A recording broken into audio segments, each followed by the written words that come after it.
A deceased beast. Jiang City, the entrance of the first psychiatric hospital. I have been discharged. As he gazed at the lingering glow of the setting sun, Qin Zhe felt an unprecedented sense of relief. I am free. Hooray. We are all free. I am thirsty, let's grab a drink first. I adore fruit juices. Simultaneously, dozens of voices identical to his echoed in Qin Zhe's mind, akin to a cacophony of village matrons invading his thoughts, creating an unbearable noise. These were all his avatars, now overlapping with him. 2 months prior, Qin Zhe awoke to find himself transported to a parallel world teeming with myriad factions, where martial prowess reigned supreme. Moreover, he had acquired a remarkable ability to create avatars. Every day he would automatically split off an avatar, a process simpler than a hen laying eggs. The attributes of the avatars were only half of those of the original, and they lacked the ability to further replicate in every other aspect.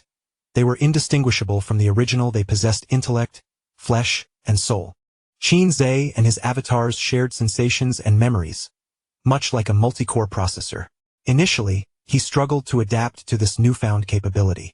To conceal the avatars, he had to allow them to overlap his form. This motley crew incessantly chattered, driving Qin Zhe to the brink of mental disarray. Consequently, the eccentric Qin Zhe was admitted to the psychiatric hospital by his concerned parents. And so 2 months elapsed. Where is my sister? Weren't we supposed to dine out tonight to celebrate my return? Qin Zhe stood alone at the roadside, feeling disoriented. My phone is dead too. Damn. With the sun nearly set, he knew he had to leave or risk being enveloped in darkness. Resolutely, he began his descent along the winding mountain path towards home. The psychiatric hospital was situated atop a hill in the suburbs. With few souls around, his only company at this hour would be phantoms at the foot of the mountain, preparing to wait for a fortunate ride. Qin Zhe suddenly noticed a girl squatting beneath a streetlight, her back turned to him. Her shoulders trembled slightly, as if she were weeping.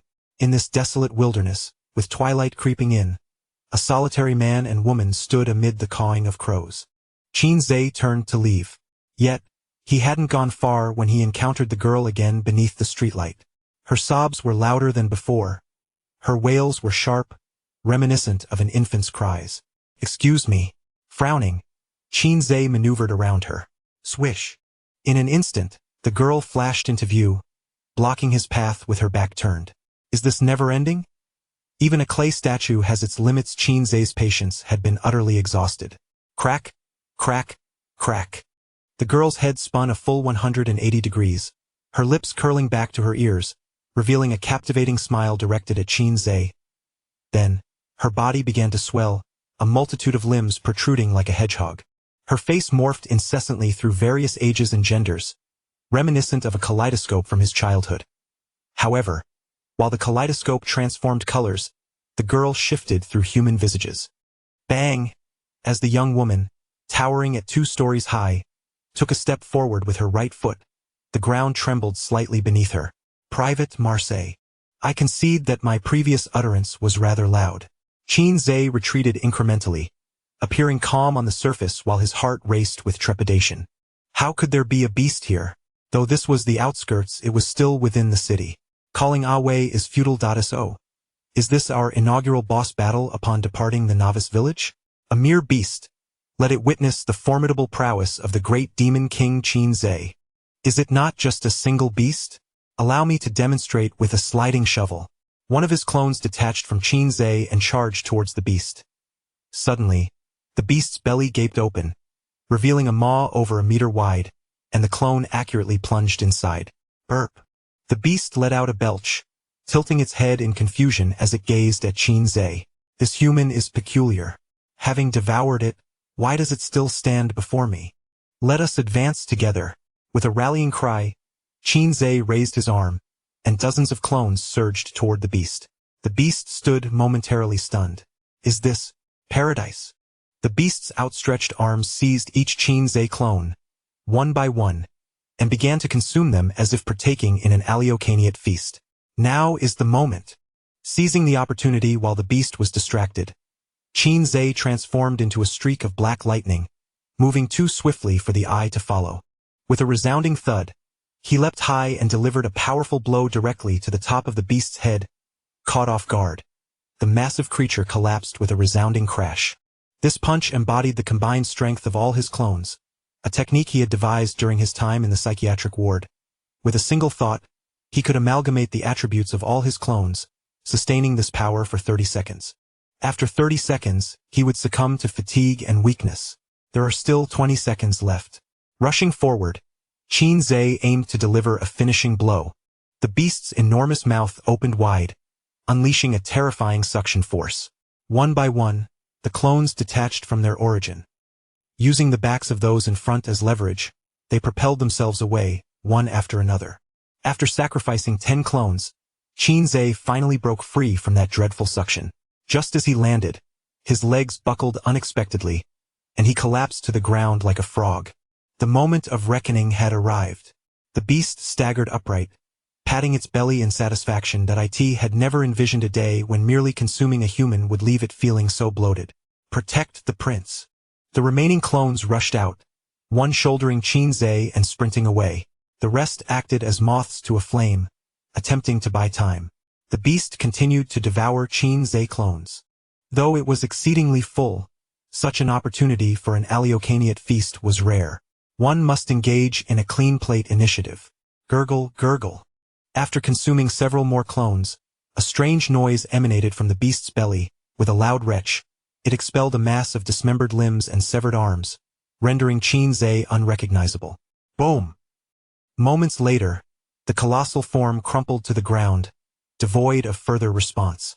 The remaining 20-plus clones exchanged bewildered glances, utterly perplexed.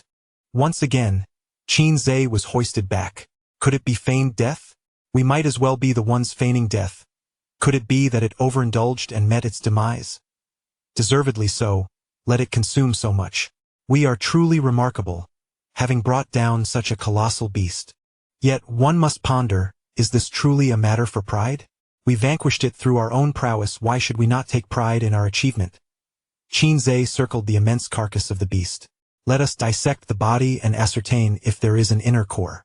After all, this is how tales are often narrated. Qin Zhe was without a blade. His doppelgangers then sharpened the bones expelled by the beast, using them as makeshift knives. Before long, a black orb, roughly the size of an infant's fist, was discovered. Indeed, there is an inner core. Qin Zhe weighed it in his hand, it felt chillingly cool. Let us return to the palace. The doppelgangers hoisted Qin Zhe and formed a line. As they chanted 1, 2, 1, they vanished into the vastness of the night. 10 minutes later, a young man clad in a blue and white uniform appeared at the scene. After examining the beast's remains, the young man wore a grave expression. Report from Enforcement Unit 3. The escaped critically injured glass beast is deceased, and the soul orb is missing. The cellular structure is disintegrating. The cause of death is suspected to be the action of the reagent. Moments later, a woman's voice crackled through the communicator. Locate the soul orb. Understood. The young man surveyed his surroundings before pursuing the direction in which Qin Zhe had departed. Chapter 2. Gaining new abilities. Hu Hansan, have returned. Standing at the door, Qin Zhe opened his arms, anticipating a warm embrace from his elder sister and concerned greetings from his parents. However, the reality was starkly different. An eerie silence enveloped him. A layer of dust coated the cabinet beside the door. With a frown, Qin Zhe entered his bedroom, retrieved the charger, and plugged in his phone. He powered it on and dialed. Qinyu, where are you? You're not waiting for me at the hospital. Qin Zhe's frustration boiled over. A melodious female voice responded from the other end. Ah, Qin Zhe? Why are you calling instead of staying at the hospital? With a scowl, Qin Zhe replied, I was discharged today. What happened to your promise to welcome me back? There was a 10-second silence from Qinyu before she exclaimed, Darn it, I mistook the date, thinking it was next month. Qin Zhe flopped onto his bed in dismay. Where have you been? Mom and Dad aren't home either. I'm so bored. I crave a grand feast. Like a lazy fish, Qin Zhe rolled about on the bed, shifting from one side to the other. Suddenly, Qin Yu's voice took on a serious tone. I have a secret to tell you. Have you found a boyfriend? The flames of gossip ignited within Qin Zhe. So, it's true. Congratulations on finally getting married. When will you bring him home? I want to see which fool would be interested in a girl like you. Through gritted teeth, Qin Yu retorted. Not that. Shut up and listen. Qin Zhe rolled onto his side. What is it? Our family, including mom and dad, are powerful and mysterious warriors, currently on a confidential mission. You just focus on preparing for the college entrance examination in a few months. We'll return once the mission is complete. Sitting up straight, Qin Zhe's brows furrowed in contemplation. So, our identities have changed with this transition? Does this mean we're now part of the second generation? The thought brought him immense joy. He envisioned leisurely strolls, admiring flowers, and charming beautiful girls on the streets, activities befitting a person of his new status. The allure of this world began to captivate him. Just then, his mother's voice interrupted his musings. Daughter, come help me bargain. This piece of rag is priced at $100. Who does he think he is? Qin Zhe exclaimed. What the heck? Qin Yu, so your secret mission is just a trip without me. The signal here is poor. We're being pursued by foreign warriors. I must hang up. Goodbye. Beep, beep, beep. Qin Zhe felt as if he might lose his sanity. Even in this new world, his sister remained as unreliable as ever. With nothing better to do, he retrieved the black orb to study it. In novels, such objects typically possess the ability to absorb energy. After some trial and error, Qin Zhe discovered that it was remarkably hard. Just eat it, he commanded, summoning a clone of himself. The clone wore a pained expression. It's too big. There's no way I can swallow it. Just eat it without questioning. Qin Zhe insisted impatiently. Qin Zhe forcefully inserted the bead into his clone's mouth, both experiencing the near-suffocating sensation together. Is there any change? Qin Zhe inquired. The clone's face flushed deeper, its voice trembling. It's coming. The big one is coming. Qin Zhe's eyes lit up. This is promising. Suddenly, the clone let out a prolonged fart and hurriedly dashed to the restroom. Qin Zhe mused. Indeed, it is my clone. Moments later, the sound of the flushing toilet echoed, and the clone emerged with ease. You didn't release it, did you? The clone shook its head. I have grown stronger. How so? I have acquired the ability of the beast from before its demise. Devour. Please commence your performance. The clone scratched its head. It requires the consumption of living beings. That's where we come in. Qin Zhe snapped his fingers. Let us make arrangements. Another clone stepped forward. Come on, let us see how capable you truly are. Before the new clone could finish its sentence, it collapsed lifeless. A bit overwhelming. The devouring clone burped. At this digestion rate, it will take at least a week before I can consume again. I have absorbed its vitality. My cultivation has slightly strengthened. Upon hearing this, Qin Zhe suddenly felt a fire burning in his lower abdomen. He summoned another clone and placed his hand on its head, silently invoking the command to devour. The clone fell. A warm current surged into Qin Zhe's body. I see. The clone's innate ability can be shared with me, and in an enhanced form, no less. Feeling he was still not satiated, Qin Zhe devoured yet another clone. Now he was nearly overflowing with power. At that moment, he felt an urge to shout, I can take on 10. Qin Zhe noticed an increase in his vitality, likely shared from the devouring brother, approximately a third of it. It seemed other clones could also share with him. However, their contributions were minimal, leaving Qin Zhe with no discernible effect. Alas, we have lost 3 good brothers. Let us observe a moment of silence. He bowed deeply. Qin Zhe does not recognize kinship. He felt a chill of anger, wondering when his clones would be able to rise again. Ignoring their incessant chatter, Qin Zhe rolled his eyes, dispose of the bodies. Fortunately, no one was home. If his parents or older sister saw this scene in his bedroom, they would surely be terrified.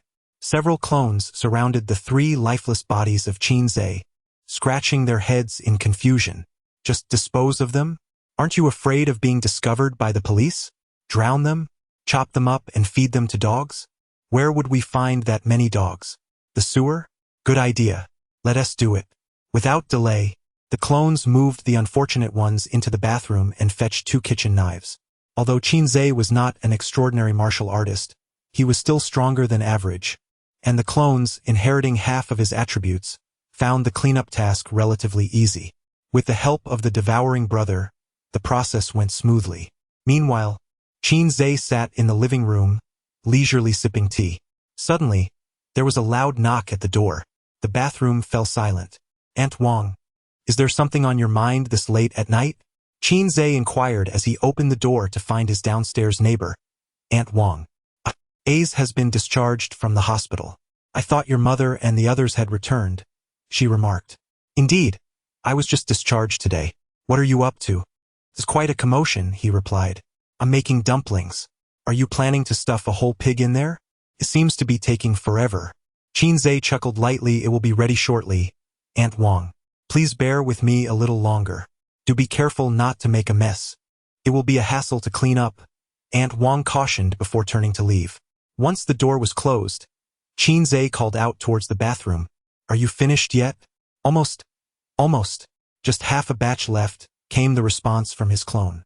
Suddenly, blood began to seep from beneath the bathroom door. A clone, donned in a red apron, promptly retrieved a mop to clean up the mess. Watching his industrious duplicates bustling about, Qin Zhe nodded in satisfaction. If only he had possessed such abilities before his time travel, he could have sent all his clones to work in a factory, earning a fortune. Knock, knock, knock. "Aunt Wang, I told you to hold on a bit longer. The dumplings will be ready soon for you to taste." As the door swung open, a young man clad in a blue and white uniform stood outside. The flickering hallway light cast shadows across his face, illuminating one side while leaving the other in darkness. Chapter 3. Law enforcement at the door. Upon seeing the large character for law emblazoned on the chest of the young enforcer, Qin Zhe felt an ominous foreboding. How had law enforcement come knocking at his door? The enforcement agency bore a resemblance to the infamous Jinyui of the Ming dynasty, wielding even greater power. They were tasked with supervising officials and citizens alike, interrogating serious criminal cases, and even handling the extermination of exotic beasts. Each enforcer was a formidable expert, at the very least a second-tier martial artist. "Is there something you require, young sir?" Qin Zhe surmised that the visitor had come regarding the exotic beast incident. Yet he knew he could never admit to it. His doppelganger was his trump card for survival. Moreover, he had already consumed the pearl and could not possibly return it. Qin Zhe, aged 18, resided at 2201, Building 2, Jingyuan Community, a student in Class 3 of the second high school, preparing for the college entrance examination in 3 months. He had spent 2 months hospitalized in Jiangxing's foremost psychiatric facility and had just been discharged that afternoon. "Is this you?" the enforcer inquired, producing a photo of Qin Zhe's face. "Not at all," Qin Zhe replied, shaking his head. The enforcer raised an eyebrow. "No problem. I'll just close the door and continue making dumplings." As Qin Zhe attempted to shut the door, the enforcer blocked it with his foot. "You are indeed the one," he stated solemnly. "Then why ask if you already know?" Qin Zhe retorted. The enforcer's tone turned serious. "We must adhere to proper procedure." "Is this you?" "That is not me," Qin Zhe insisted. The enforcer remained silent, studying him. "Looks like we have encountered a glitch in the system. It appears I must take you back to the enforcement department for questioning." With that, the enforcer retracted the photo, unleashing an overwhelming aura of pressure characteristic of a second-tier martial artist. "Fine, it's me," Qin Zhe conceded in his heart. The enforcer relaxed his oppressive presence. "Where were you between 6 and 6:15 this evening?" Qin Zhe pondered briefly. "On my way home." "Did you walk back?" "I took a ride." "In the wilderness? Where would a car come from?" "I was fortunate enough to catch a ride from a kind stranger. Besides, there are no surveillance cameras in the suburbs. You wouldn't be able to verify anything." "The license plate number? How novel. What sensible person remembers the plate number of a car they rode in?" "Did you notice any suspicious individuals near the foot of the mountain?" "None at all." The enforcer produced a golden badge, prominently displaying the same character for law. The moment Qin Zhe beheld the badge, an unparalleled righteous aura surged into his being. Faced with such integrity, he found himself unable to lie. A profound sense of dread washed over him, as if a single falsehood would seal his fate. As he opened his mouth, ready to disclose the events of the evening, the righteous energy suddenly dispersed among his various doppelgangers. The residual integrity within him dwindled, no longer omnipotent. He swiftly closed his mouth, feigning confusion as he gazed at the golden badge. "Are you lying?" the enforcer queried. "Not at all," Qin Zhe replied, shaking his head. "If any word of what I said were false, may my sister never marry in this lifetime." The enforcer scrutinized Qin Zhe for a moment before retracting the golden badge. The righteous aura vanished in an instant, and Qin Zhe felt an immense weight lift from his shoulders. Should he recall anything further, he could report it to the enforcement department. Valuable clues would yield generous rewards. Feigning ignorance, Qin Zhe asked, "So what exactly transpired?" The enforcer sneered coldly. "An S-class exotic beast was slain at the foot of the mental hospital. You merely left early. Otherwise, you would have ended up as its meal." Qin Zhe gasped in horror. How terrifying. How could there be exotic beasts in the city? The enforcer snorted disdainfully, preparing to depart when he caught a whiff of a strong stench of blood. What could be the source of such a pungent aroma? Peering into the room, Qin Zhe stepped aside and remarked, "I feel like having fish. I just caught one. Would you care to taste my culinary skills?" The enforcer surveyed the living room before shutting the door behind him. A second-tier warrior is already this formidable. One can only imagine the might of a third-tier warrior. Qin Zhe patted his racing heart. This was the first time he truly comprehended the terrifying power of warriors in this world. He needed to train diligently. In order to survive in this chaotic era, strengthening oneself is the only viable truth. Upon entering the bathroom, he found his doppelganger sprawled on the floor, utterly exhausted. That talisman was immensely powerful. In a realm of cultivation, it would surely be deemed a high-ranking magical artifact. I felt as though my innermost thoughts were laid bare. I nearly lost control in fright. "You have already soiled yourself," he noted. Qin Zhe clapped his hands and urged, "Let's get to work quickly." Thankfully, the enforcer did not enter to search the house. Otherwise, it would have been impossible to explain the scene within. Exiting the community, the enforcer activated his communicator to contact his superiors. "I have already investigated that mental patient, and he has passed the Talisman S inspection. Moreover, a mediocre warrior lacks the power to slay an S-class exotic beast. I will continue to pursue this investigation." As the call concluded, the enforcer glanced back at the window of Qin Zhe's still-lit room, a strange feeling lingering in his mind. Something felt off. After 3 hours of relentless effort from several Master Qins, the cleanup was finally complete. Qin Zhe, summoned by his good friend, was seated outside a bustling eatery, having ordered ahead while awaiting his arrival. Before long, a panting figure appeared, a rotund man who rushed over. "Shigu, you've finally been discharged." The portly fellow, Lin Ziyuan, had been Qin Zhe's classmate since elementary school. "Shigu, today's feast is on me to celebrate your release." After devouring a skewer of lamb kidney, Qin Zhe declared solemnly, "Fatty, I have made up my mind. From now on, I shall dedicate myself to training and participate in the martial arts examination." Lin Ziyuan regarded him with a bewildered expression. "Shigu, how can you be so serious without having had a drink?" Qin Zhe shook his head, affirming, "I am earnest. In this world where martial prowess reigns supreme, warriors are revered. The leaders of major corporations and conglomerates are all warriors. Ordinary individuals cannot sustain such vast enterprises. To rise above the masses, becoming a warrior is essential." Lin Ziyuan blinked, then burst into laughter. "Shigu, you're just joking with me again. Who in the whole school doesn't know we are both useless? If we could become warriors, even pigs could climb trees. After graduation, I'll arrange for you to join my company. I'll be the general manager, and you can be the deputy. We can continue to live carefree." Lin Ziyuan's family owned significant assets, though Qin Zhe was unaware of the specifics. "What level of warrior is your father?" "Second tier." "Qin Zidao, have you ever contemplated that in several decades, when your father is no longer with us, and you remain merely an entry-level martial artist, how will you safeguard the family business?" The smile on the chubby boy's face gradually faded as he recognized that Qin Zhe was earnestly discussing this matter with him. "Sigh. Let's defer future concerns for now." The chubby boy chose to continue his lackadaisical approach. Cultivation seemed an unattainable pursuit, given his ineptitude. "Are you truly willing to relinquish your family's wealth so easily? Who says that the inept cannot cultivate?" This time, during the martial arts examination, I shall demonstrate to the entire school that even the seemingly inept can become martial artists. The chubby boy was inspired by Qin Zhe's passionate rhetoric. Damn it, Brother Zhe, you speak the truth. From tomorrow onward, we shall dedicate ourselves to serious cultivation and defy our fates. Qin Zhe nodded. Now that is the spirit of a true brother. Cheers. Just as the two were dreaming and envisioning their future, a girl's startled cry erupted from the neighboring table. Let go of me. Chapter 4, The Steamed Bun. Are you not supporting the device? The girl who screamed was the waitress at the adjacent table.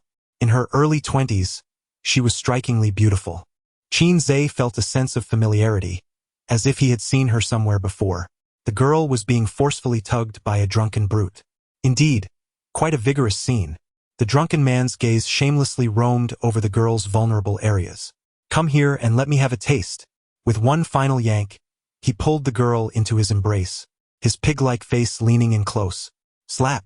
The girl, in a panic, delivered a sharp blow to the drunken man, resembling a startled rabbit as she fled. Bang!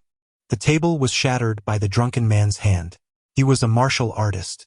Qin Zhe sensed the intense surge of blood and energy emanating from him. The portly man glanced over and remarked, he probably just returned from the front lines.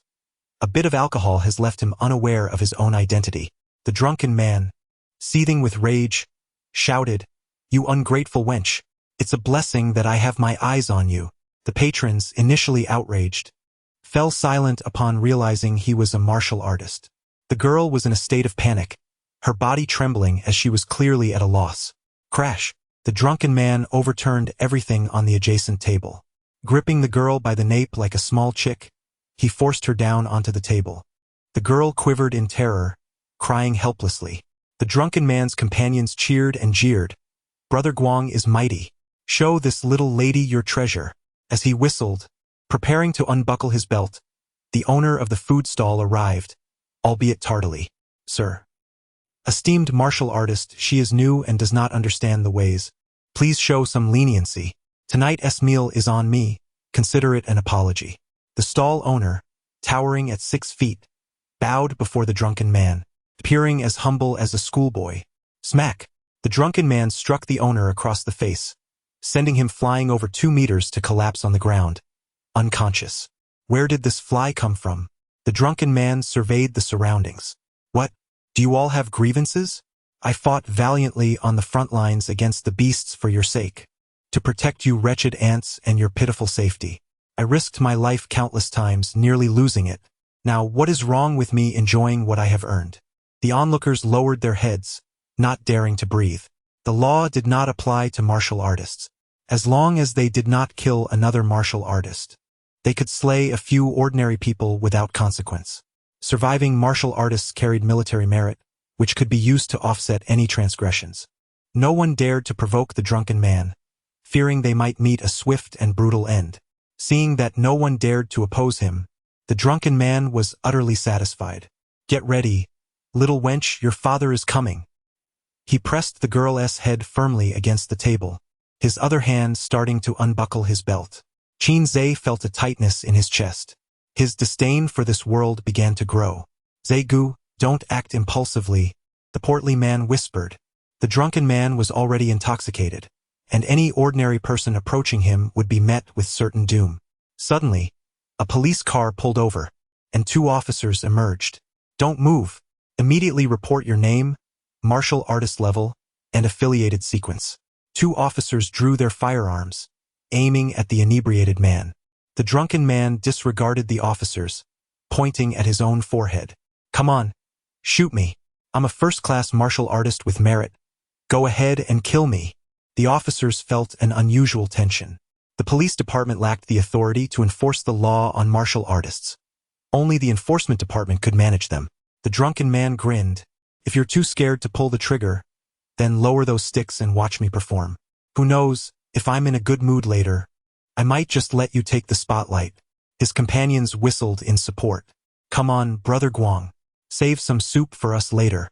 The drunken man sneered and leaned toward a girl, whispering, You miserable wretch. This is the price for disrespecting me. The girl wept, shaking her head incessantly. No, please don't. The drunken man's eyes glowed with a crimson hue, and an unprecedented exhilaration surged within him, dispelling the shadows of the battlefield he had previously endured. Suddenly, a beer bottle struck the drunken man's head, shattering upon impact. Damn it! Who did that? He felt a shard of glass embedded in his scalp, blood streaming down his face. The diners lowered their heads, save for a stout man across the street, who nonchalantly whistled, and a young man opposite him calmly consumed his food. Just as the drunken man turned around, another beer bottle flew toward him. Damn it! I knew it was you. He charged towards Qinze. The stout man sighed, brother. Why can't you keep your cool? My father is Lin Gang of the Lin Group. Let's just let this slide today. The drunken man straightened his attire, declaring, Open your eyes wide and see clearly. I am He Guang, the second son of the He family. The stout man's heart sank. He had run into a formidable opponent. The He family was a prestigious martial arts lineage in Jiangcheng, and his own background seemed insignificant in comparison. Ah, so it's Brother Guang. No wonder you look so familiar. We're both classmates with He Bai. This is quite the mess. The stout man began to chuckle.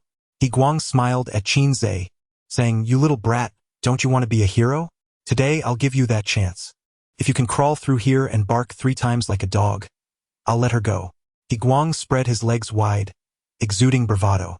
Qinze finished his last bite, set down the skewer, and elegantly wiped his mouth with a napkin. He Guang rolled up his sleeves. Brat, this isn't over. Suddenly, Qinze delivered a powerful punch to He Guang's abdomen. He Guang's body bent like a shrimp, propelled several meters away. Ouch! He gasped for air repeatedly, the effects of the alcohol combined with Qinze's overwhelming force preventing him from regaining his footing. In a flash, Qinze transformed into a streak of black lightning, charging at He Guang's 2 companions, who were still bewildered, unable to comprehend how He Guang had fallen. By the time they regained their senses, Qinze was already upon them, delivering a right whip kick followed by a solid left front kick. 2 fools were kicked by Qinze onto He Guang, forming a peculiar sandwich. 15. Qinze swiftly seized 3 bottles of liquor, 1 for each. With a series of resounding cracks, the trio's heads spun in a daze. 3, 2, 1. As the countdown culminated, Qinze nonchalantly pulled over a nearby chair, elegantly turning to sit down, crossing his legs with a flourish. It was precisely the moment of enlightenment. The entire sequence unfolded with remarkable fluidity and grace, captivating to behold. The audience was left utterly astonished. They had never anticipated that a brawl could exude such elegance. Is that truly my brother? The chubby one swallowed hard, unable to fathom the transformation. We agreed to be wastrels together. How did you suddenly defy destiny? Observing Qinze, who radiated like a luminary under the spotlight, the chubby one clenched his fists. Brother Zhe, I will surely catch up to your stride. Meanwhile, He Guang, trapped beneath the weight of the 2 fools, incessantly pounded the ground. Get off me, for heaven's sake. With 2 fools firmly pinning him down, he felt as immobile as a salted fish, unable to rise. Qinze leaned back, striving to keep his legs from trembling. Steamed bun? Aren't you gonna help me up? Chapter 5. The social death party, you little rascal. How dare you? I am a warrior who has fought on the front lines and earned my merits. He Guang was still spewing vitriol, his eyes nearly ablaze with fury. With a swift motion, Qinze seized a beer bottle and hurled it at his head. Curse you! Bang! Curse you! Bang! Bang! Qinze had emptied his arsenal, and there were no more bottles left on the table. The onlookers gazed at Qinze in astonishment. Who is this fierce commander? He is a warrior, after all. No one smashes like this.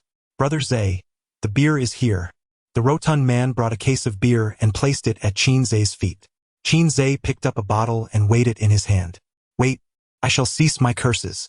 The bloodied He Guang finally capitulated. However, bang! Even silence would not spare him from punishment. Qinze clapped his hands. You are too much. He Guang was nearly at his wit's end. I find it rather acceptable, Qinze replied nonchalantly. Bang, bang, bang. After smashing half a case of bottles, Qinze felt fatigued and prepared to beckon the rotund man to return home. Truly, he was worthy of being a warrior. His head was remarkably resilient. Despite enduring dozens of blows, he remained conscious.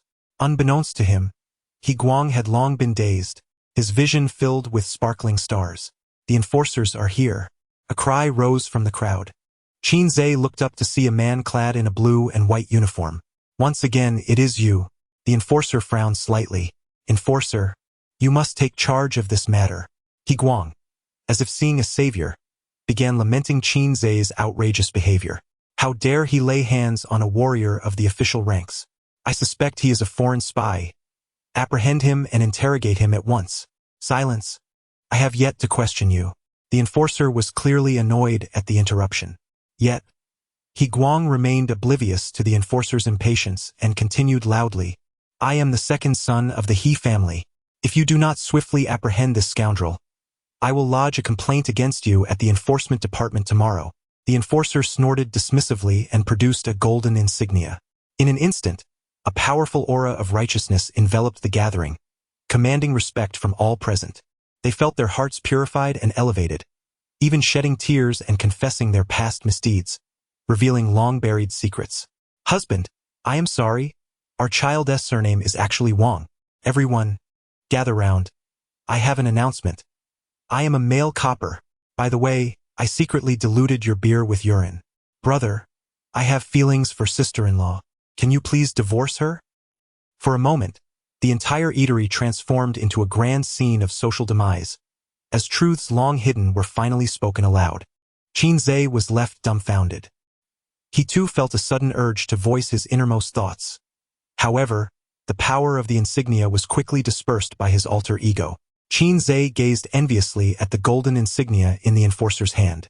It could unleash area effects and target individuals. How he longed to possess such power. Brother Zhe, I too have something to share with you. The rotund man grasped Qin Zhe's hand tightly, tears streaming down his cheeks. A startle coursed through Qin Zhe, and he hastily withdrew his hand. Do not say you have feelings for me. The rotund fellow shook his head, expressing his desire to become the brother-in-law of the protagonist. In the future, when I am together with your sister, we can each have our own discussions. I shall call you Zegu, and you shall refer to me as brother-in-law. Qin Zhe was taken aback. You, with your thick brows and large eyes, dare to covet my family's prized possession? Noticing Qin Zhe looking around for something, the chubby man kindly inquired, Brother, what are you searching for? Your brother-in-law will assist you. Qin Zhe replied, Where's my knife? At that moment, He Guang, who had been at the bottom of the sandwich, finally rose to his feet. He lunged in front of the girl, clinging to her leg while lamenting, I am not a human being, truly. I am not. I have no military merit. I usurped someone else's accomplishments. On the front lines, I didn't slay a single beast. I was too frightened. I nearly wet myself. Those creatures are enormous, truly massive. I am so terrified, genuinely terrified. I do not wish to die. His sorrowful wails were heart-wrenching. Those who heard him were moved to tears. The girl hesitated, feeling at a loss, and finally said, I forgive you. Please, get up. With the desired response attained, the enforcer stowed away his badge, and an immediate silence enveloped the room. As the righteous atmosphere dissipated, the gathered crowd reflected upon their earlier words. How they wished to vanish. Zegu, you, our sister. Get lost. All right. The chubby man scampered off to settle the bill. Meanwhile, He Guang regained his composure and withdrew in horror, releasing the girl's leg. What have you done? He Guang wished he could punch the enforcer for the peril he had unwittingly revealed. The situation was dire. He had disclosed his misappropriation of military accolades, a capital offense. You have quite a nerve, the enforcer smirked. Although he had lost an S-class beast, this month's KPI would finally meet the standard. Mistake. Misunderstanding. He Guang sought to defend himself. The enforcer tossed a ring, which expanded midair and ensnared He Guang, immediately contracting tightly around him. Take him and his two companions to the enforcement department, the enforcer commanded an attendant. Yes, sir. The attendant promptly escorted the three away. He Guang continued to protest. You cannot treat me this way. I have shed blood for my country. I have fought for my nation. All three were led away, leaving the remaining patrons feeling embarrassed and eager to depart after settling their bills. It was a rare occurrence for someone to maintain their composure in the presence of the enforcement badge. The enforcer approached Qin Zhe, observing him with keen interest. Qin Zhe silently cursed his oversight. He had forgotten to perform. Among the dozens present, only 2 remained unscathed from social humiliation: Qin Zhe and the girl. The enforcer extended 2 fingers, stating, "Only 2 possibilities can withstand the power of the badge. Either one possesses a heart pure enough to have never committed any legal or moral transgressions, or one wields a more formidable power capable of resisting the badge." Qin Zhe, unwavering in his resolve, declared, "Indeed, I am the former." He had always possessed a kind heart, extending his hand to aid an elderly woman who had fallen. The enforcer raised an eyebrow, remarking, "You come from a decent background." Qin Zhe replied, "I am merely of the ordinary working class." The enforcer inquired, "Yet you still dare to help?"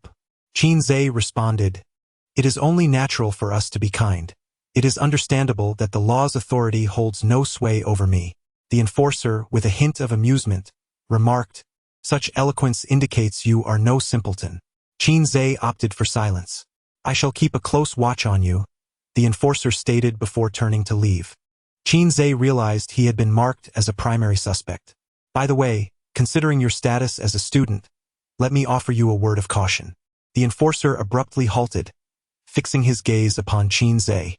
"Absorbing an unpurified soul orb directly can overwhelm your mental faculties, leading to potential brain damage.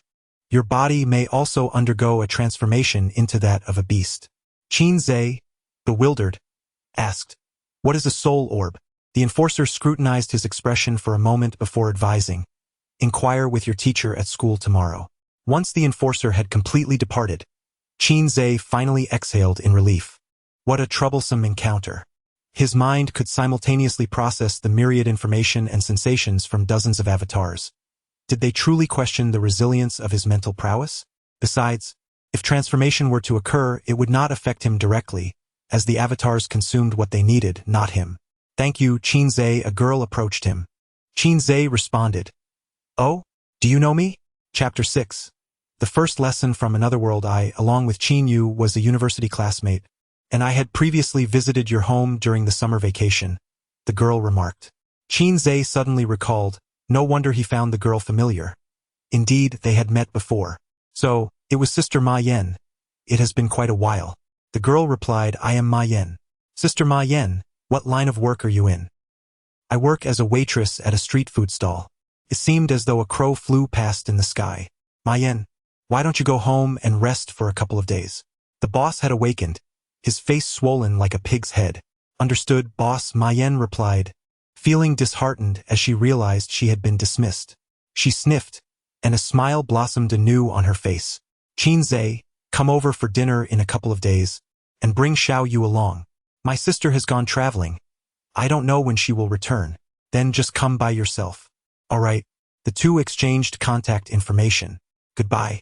Ma Yan mounted a bicycle that made noise only when the bell was rung and vanished into the night. "Zhang Gu, I've settled the bill," the chubby friend exclaimed, running over with a bounce. The two made their way home. "He Guang will likely be out in a few days. Be cautious of his revenge, Zhang Gu," the chubby friend warned. "Claiming military merit is a grave offense." Qin Zhe was perplexed.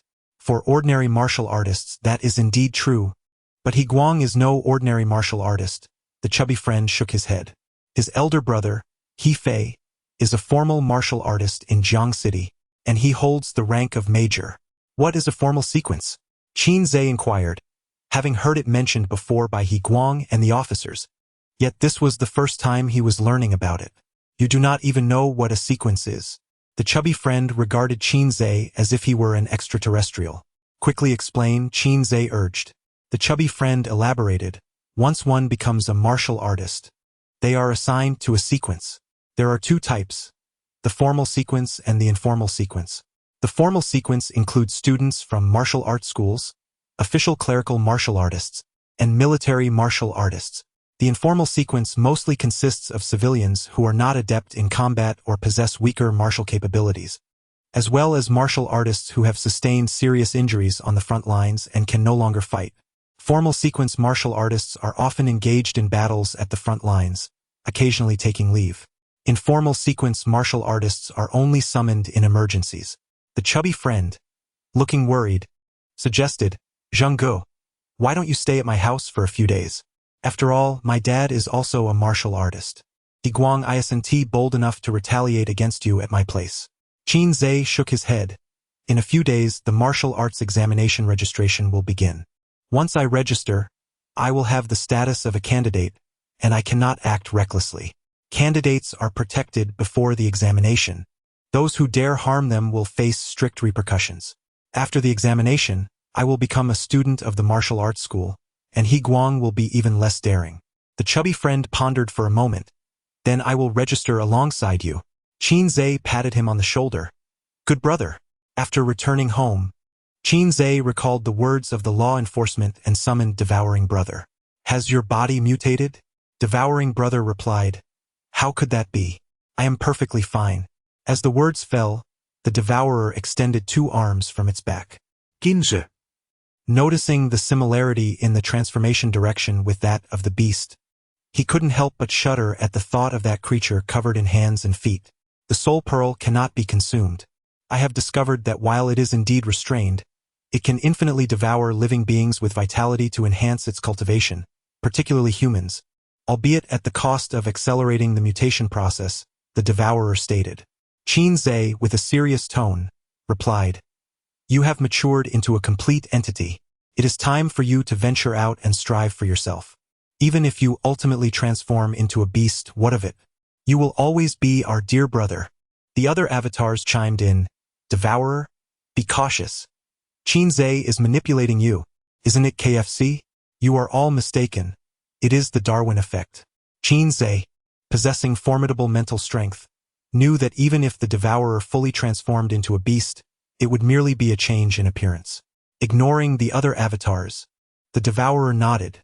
"Then I shall venture out to hunt." To ensure safety, Qin Zhe arranged for 5 avatars to accompany the devourer. After sending it off, Qin Zhe, feeling exasperated, addressed the avatars. "Look at the devourer. You all should take note and strive to cultivate diligently. Stop urging us. We are practicing. A trivial piece of knowledge. Due to your original body being inept, we, inheriting half of your attributes, are even more inept." That stung. Family, who understands? The inept are urging the inept to cultivate. Qin Zhe flopped onto the bed, directly entering a mode of languor. Just as he was about to browse his phone for some captivating content, a news alert popped up. An anomalous realm has appeared 1 kilometer southeast of Jiangcheng. The Defense Department, in collaboration with martial arts families within the city, is currently clearing the area of dangers. After the threat is neutralized, it will be open to martial artists. Qin Zhe had gleaned some knowledge about anomalous realms from online sources. They are independent small worlds, fraught with danger yet brimming with immense opportunities. Every major city has one, but this was Jiangcheng's first occurrence. Traditionally, when an anomalous realm appears, it is the officials and martial arts families that enter first to explore. It is aptly termed as clearing dangers. Those in the know understand. After scrolling through some content, Qin Zhe set his phone aside and drifted off to sleep. The night passed uneventfully. The next morning, Qin Zhe groggily rose from bed. The avatars waiting by his bedside promptly assisted him in dressing. The toothpaste in the bathroom had already been squeezed. All Qin Zhe needed to do was stand there and open his mouth. Once seated at the dining table, a steaming breakfast was promptly served. After just 1 bite, Qin Zhe grimaced. "I could kill the salt cellar." The avatar clad in an apron replied helplessly. "After all, our culinary skills run in the family." Purchasing 2 buns from a breakfast shop downstairs, Qin Zhe ate while making his way to school. At a crossroads not far from the school, he encountered a frowning chubby friend. "Troubled?" The chubby friend sighed. "Zhe, my ex-girlfriend wants to reconcile." Qin Zhe replied, "Isn't that a good thing?" The chubby friend lamented. "But my current girlfriend hasn't broken up with me yet. It's a dilemma." Qin Zhe remarked nonchalantly, "It's easy to resolve. Just divide one." The chubby boy paused for a moment before inquiring, "Which one do you want?" Qin Zhe retorted, "I meant for you to share one, not to allocate one to me." A stretched Lincoln came to a halt at the school gate. The door swung open, revealing a flamboyant individual. "He-bai, you should steer clear of him," the chubby boy whispered urgently. Upon disembarking, He-bai immediately spotted Qin and cast a malevolent glare in his direction. In response, Qin raised his middle finger. He-bai snorted disdainfully and turned to enter the school. The chubby boy sighed, "You've managed to get his second brother in trouble. This old fellow will undoubtedly seek retribution." Qin remained unfazed. If he could confront He Guang, what was there to fear from He-bai? The classroom was a cacophony of noise, but upon Qin entrance, an immediate hush fell over the room. All eyes converged upon him. Whispers circulated that Qin had spent 2 months in a psychiatric hospital, and no one knew if he had recovered. Mental illness does not mend easily. They decided to keep their distance. After all, a mentally unstable person committing murder is not subject to legal consequences. The classmates instinctively parted ways, and Qin relished the solitude. As before his transmigration, Qin's seat was at the back of the class, adjacent to the trash can, sharing the space with the chubby boy. The left side of the blackboard displayed the day schedule, while the right side proclaimed that only 110 days remained until the college entrance examination. The chubby boy busied himself with his phone, furiously typing, seemingly either breaking up with his current girlfriend or his ex. The bell rang, signaling the start of class. As a man in his 30s, sporting black-framed glasses and showing signs of thinning hair, entered the classroom. The teacher immediately spotted Qin by the trash can. "So, you've been discharged," he stated. "With only about 100 days until the college entrance exam, you must quickly make up for the time lost during your hospitalization." True to his former self, the teacher maintained his character as one who deeply cared for his students. Qin nodded in acknowledgement. The teacher set down his books and announced, "Today's first lesson is breathing meditation. Qin, come up here. I will personally guide you and see how far behind you are." Chapter 7. Could he truly be a genius? Everyone looked toward Qin with a gleeful anticipation, eager for his humiliation. Who is Zegu? His skin is thicker than a city wall. Without a hint of embarrassment, he rose and seated himself in an empty spot by the podium, preparing to gather his energy. The teacher spoke in a deep voice. Qin blinked. Gather energy? How does one do that? Reflecting on the radish-filled buns he had eaten for breakfast, he indeed felt a lump of energy in his stomach.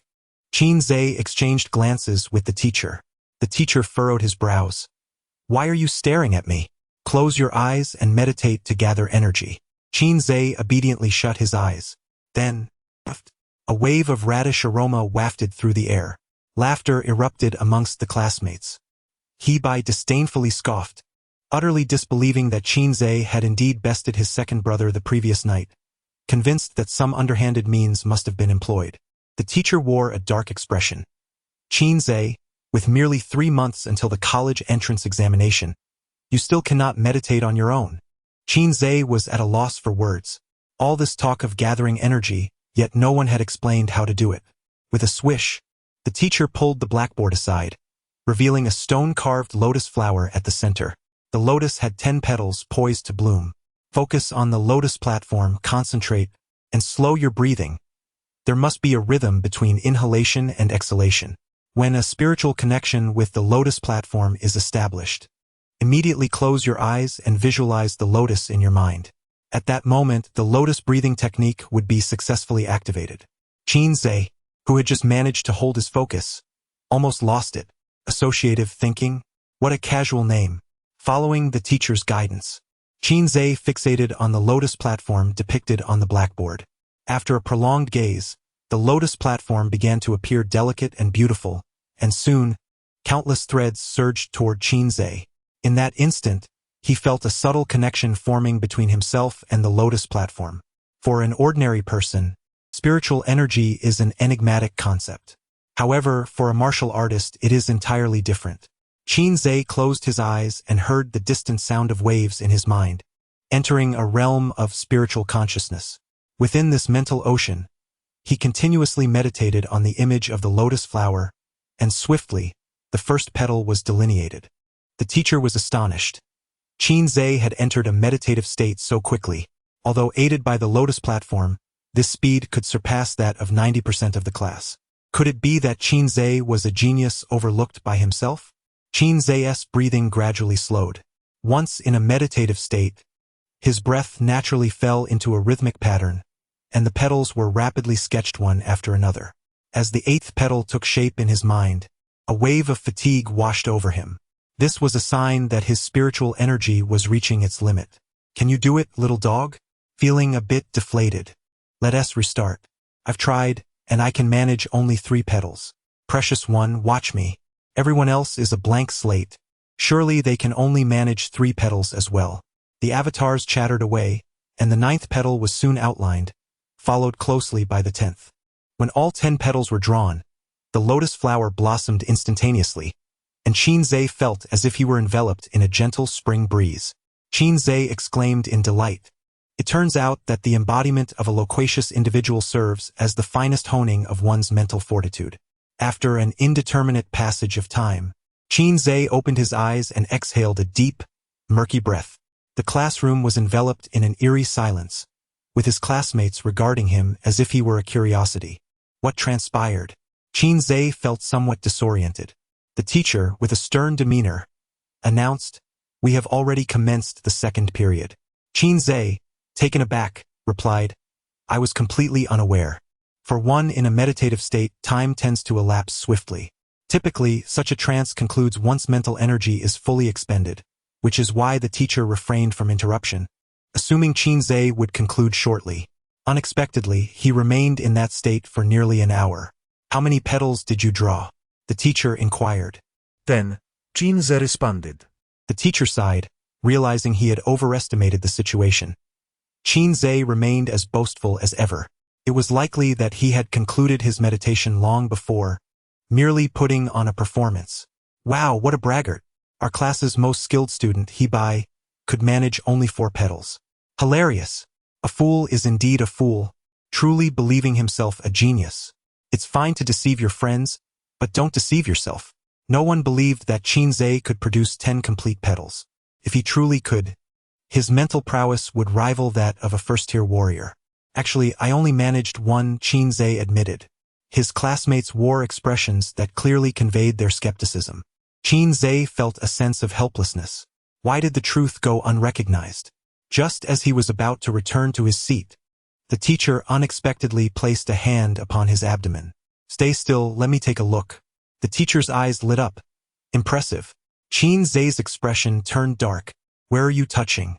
The teacher clarified, "I mean, your energy reservoir is quite substantial. The lotus breathing technique gathers energy through the expenditure of mental strength. The energy converges in the reservoir before gradually transforming into vital essence. Each session of the technique also incrementally refines one's mental capacity. Although the method is rather commonplace, it is nonetheless crucial and fundamental for beginners. To achieve a simultaneous refinement of mental strength and vital essence is a practice taught in every high school. Given that Qinzhe has managed to cultivate such a large energy reservoir, one can only imagine the extent of his mental prowess. Could he truly be a genius? Very well, very well. Dedicate yourself to training over these 3 months. There is still a chance to pass the martial arts examination in the college entrance assessments, the teacher expressed with great enthusiasm. Qinzhe might indeed be an unrecognized prodigy. Following this, 2 cultural lessons ensued, and the morning passed in a blur. After the lunch break, the portly classmate conspiratorially nudged Qinzhe. "Brother Zhe, I have something marvelous to show you." The classmate presented a small square box. Upon opening it, inside lay 2 black pills. "These are gathering energy pills, procured by my father. 1 for each of us. 2 days from now, there will be a vital essence test. Those with a value below 100 cannot register for the martial arts examination. A gathering energy pill should suffice to meet the standard. These pills are costly and notoriously scarce. Such elixirs are tightly controlled by officials, and ordinary individuals seeking to purchase them are relegated to the black market, where prices soar." Qinzhe shook his head. "You should consume them all." The classmate looked taken aback. "You don't wish to register?" "There is no need for the qi-gathering pill. My vitality can reach the required standard on its own." Qinzhe explained. "Consume these 2 completely, and during this time, focus on your training. Do not let it go to waste." Although he was unsure of his exact vitality level, He estimated that meditating for an hour was indicative of a considerable amount. After school in the evening, Qin Zhe planned to visit a martial arts school for a test. Brother Zhe, you haven't genuinely meditated to the extent of manifesting 10 petals. Have you? The chubby one pondered. Basic skills, no need for exaggeration, Qin Zhe replied coolly. Were it not for their unchanged personalities and lifestyles, the chubby one might have suspected that his good brother had been possessed. I will keep this chi-gathering pill for you. Come and retrieve it whenever you need it, the chubby one said as he carefully stored the small black box. The afternoon was designated for the body forging class, where the entire class was to assemble at the martial arena. During high school, the school only taught 2 martial arts techniques. One was the lotus breathing method, and the other was the reverse fate technique, which focused on refining the body for practical combat applications. The reverse fate technique, though it sounded straightforward, involved channeling one's vitality to open acupoints. There are a total of 720 acupoints in the human body. With each level of the reverse fate technique mastered, one could open 80 acupoints. The higher the vitality, the more acupoints could be opened, leading to a stronger physique and greater combat prowess. The body forging class was a practical application of the reverse fate technique. Teacher Wang is ill. I will be responsible for the body forging class from now on. As the bell rang for class, a tall female teacher dressed in a white martial arts uniform entered the arena. Chapter 8. The essence of the rat's tail at the tender age of 17 or 18. Young boys and girls are filled with dreams of beauty and wonder. The female teacher, tall and graceful, possesses exquisite features. Her lustrous black hair elegantly tied into a high ponytail, exuding an air of confidence. The boys feel their hearts stir, while the girls gaze at her with envy. Qin Zhe cannot help but steal a few glances. Indeed, she is quite captivating. I am your new teacher, Ms. Yao. I hope we can enjoy our time together in the days to come. She introduces herself. Now, let us proceed from the front to the back and showcase your mastery of the reverse fate technique. The first to demonstrate is He Bai. He closes his eyes, concentrating to gather his vital energy. Moments later, a soft thud echoes from his body, and a small shockwave radiates outward, extending half a meter. Wow! The classmates exclaim in awe. Truly, he is the pride of our class. He Bai must have opened over 30 meridians by now. I bet he'll be this year's champion in the martial arts examination. Ms. Yao nods in approval, quite impressive. He Bai smiles, calming his energy. He has indeed opened 35 meridians, and he estimates that by the time of the martial arts examination, he could easily manage 80. Even if he does not secure the top spot, a place among the top few would be effortless. He Bai had hoped for a lingering glance from the beautiful teacher, but to his disappointment, Ms. Yao swiftly moves on to the next student. As he passes by Qin Zhe, He Bai slows his pace. Get ready. During the sparring session, I will seek you out. The chubby boy chuckles. I wonder who gave you the courage to spar with my brother Zhe. Last night, Qin Zhe's fluid combination of moves had left the chubby boy utterly astonished. One He Bai would be no match for Qin Zhe, let alone 10. Ignoring He Bai, Qin Zhe focuses inward, mentally reviewing the mantra of the reverse fate technique. Observing Qin Zhe's indifference, He Bai vows to make him regret it over the coming months. Next, the classmates begin to showcase their abilities, with the number of open meridians ranging from 20 to 25. Finally, it is the turn of the underperforming duo guarding the trash can. The chubby boy goes first. Ha! He shouts enthusiastically. Then, nothing follows. Ms. Yao frowns. Not even 10. What have you been doing for the past 3 years? The boy awkwardly scratches his head. Ms. Yao, it's not that I haven't tried. My energy reservoir just won't gather any strength, and no amount of effort seems to help. Extend your hand, Ms. Yao commands as she approaches. The chubby boy timidly offers his right hand. Ms. Yao grips his wrist, a look of confusion crossing her face. Curious, she has never encountered such a peculiar energy reservoir. While it absorbs energy rapidly, it also dissipates just as quickly, and the efficiency of converting energy into vitality is shockingly poor. Ms. Yao, is there any way to resolve this? The boy's eyes glimmer with renewed hope. Regrettably, I am not an expert in this area. I am powerless to assist, Ms. Yao sighs. The boy's expression dims.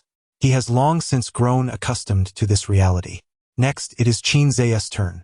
The classmates watch him with eager anticipation. A person who requires external aids even for meditation likely possesses fewer acupoints opened than a portly individual. By midday, Qin had thoroughly perused the tome detailing the reverse fate technique, having memorized the incantations with remarkable proficiency, yet this was his inaugural practical attempt. The first step was to concentrate his spirit. The second step involved channeling his vital energy and blood through the meridians. As Qin quietly recited the incantation, he executed each motion with utmost caution, eliciting laughter from his classmates. Hebai, in particular, wore a look of disdain. How unfortunate for his second brother to fall prey to such an individual. Upon completing the third step, after traversing a full cycle of energy, he unleashed his strength to activate the acupoints. Qin abruptly opened his eyes. In that moment, he felt the energy and blood within him boil like water in a pot.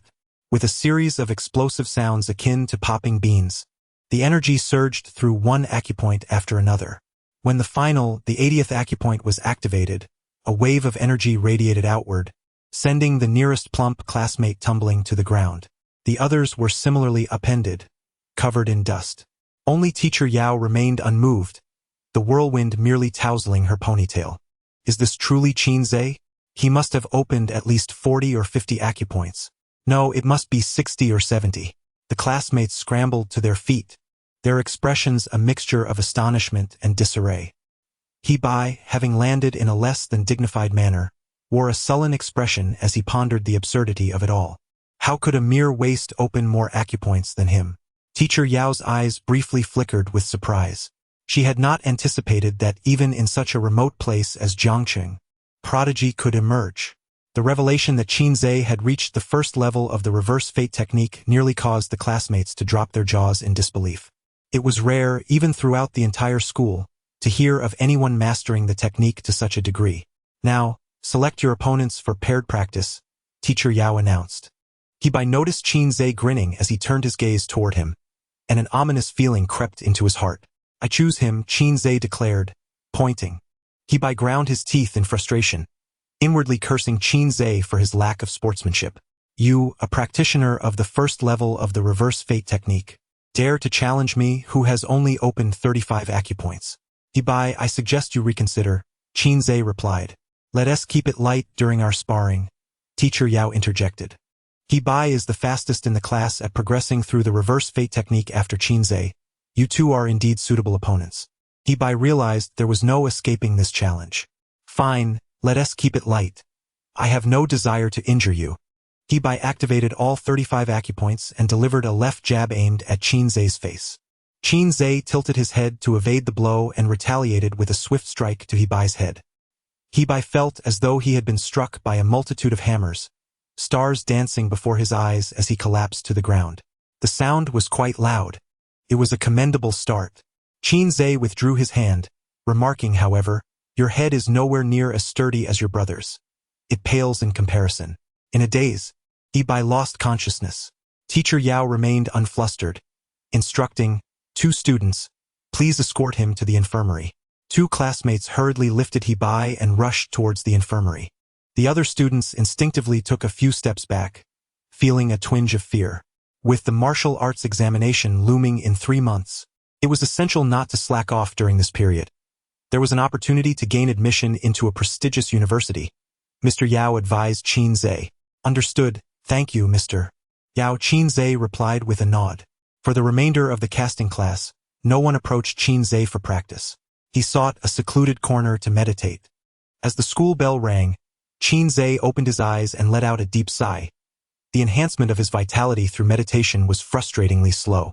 After school, he did not head home immediately but instead intended to visit a martial arts school to assess his vitality level. In this world where martial arts flourished, the density of martial arts schools was comparable to that of pharmacies in a past life. Anyone who was a first-level martial artist had the qualification to open a martial arts school, resulting in a wide variance in quality. Only a select few elite schools offered exceptional techniques to their students. The vast majority merely aided ordinary individuals in strengthening their bodies or provided extracurricular martial arts guidance to students. See High Martial Arts School. You are the one, Qin declared, assuring himself that his choice was not influenced by the long-legged newcomer at the entrance. Chapter 9, Vitality and Blood Test. Welcome to the Seahai Martial Arts Academy. Currently, we are offering a 30% discount for new members. The receptionist, with a cheerful demeanor, greeted the arriving guest warmly. I would like to rent a training room, Chinze stated. The academy's training facilities were well-equipped, featuring not only a ring but also an array of weapons and protective gear, alongside a vitality and blood testing device. The receptionist beamed. The training room is 500 per hour. How long do you require it? Chinze felt a pang in his heart. Since his departure from the psychiatric hospital, his entire fortune amounted to less than 1,000 yuan. His family was away on vacation with no indication of when they would return. He would have to seek financial support from his sister. Otherwise, he might starve in a fortnight. 1 hour will suffice, he replied. Please follow me. The young lady led Chinze to the front desk to process the payment, after which she handed him a black room card.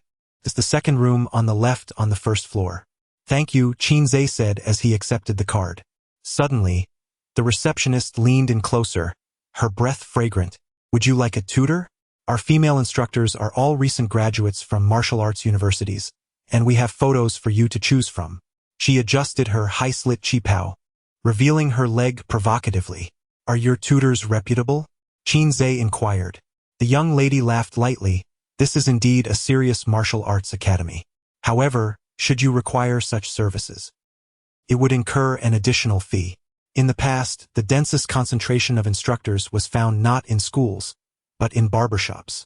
Yet in this world, Chinze sensed that the density of martial arts instructors surpassed that of barbershops. No, I'll just practice casually. I can experience the free facilities. Charges? Then never mind. The young lady immediately lost interest and swayed back to the entrance to attract more customers. Chinze mused about the changing nature of human interactions and hurried to the training room.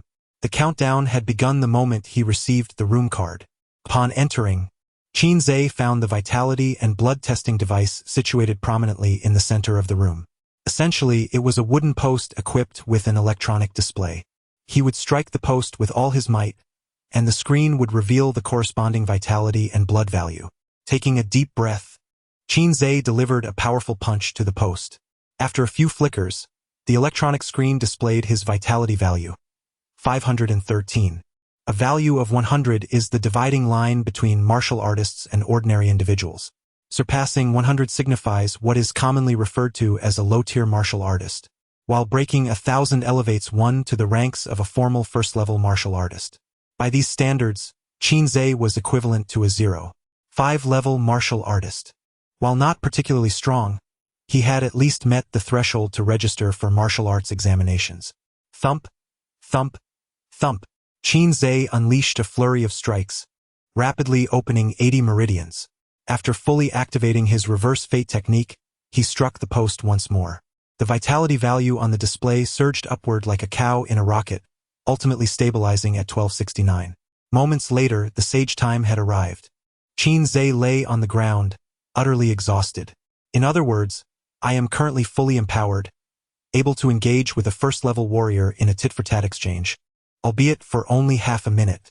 The cooldown for the skill that consolidates all my avatar's attributes hovers around an hour. If I were to utilize it to its fullest extent in a single day, I could employ it over 20 times. Suddenly, a jolt of exhilaration surged from the soles of my feet, coursing throughout my body and reaching the crown of my head.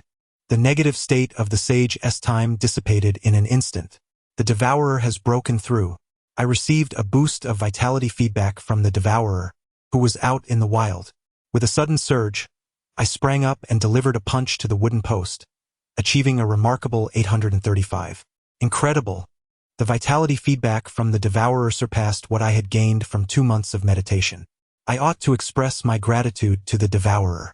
Yet, the devourer felt a pang of hardship, burdened by my incessant demands for vitality. If only we could gather more soul orbs, each avatar could possess one, and my main body would surely soar. However, acquiring soul orbs necessitates hunting exotic beasts, and at our current level we can only manage a slippery retreat against such foes. This significant task shall be entrusted to the devourer. One of my avatars chimed in, providing me with a new perspective. If the devourer were to spend some time hunting in the city, he could then venture outside to cultivate. Who knows, he might even acquire a few soul orbs. With still over half an hour left in the training room, I found myself disinclined to practice and opted instead to recline and enjoy the air conditioning. I then retrieved my phone and dialed Chinyu. After 3 unsuccessful attempts, I finally heard her slightly fatigued voice on the other end.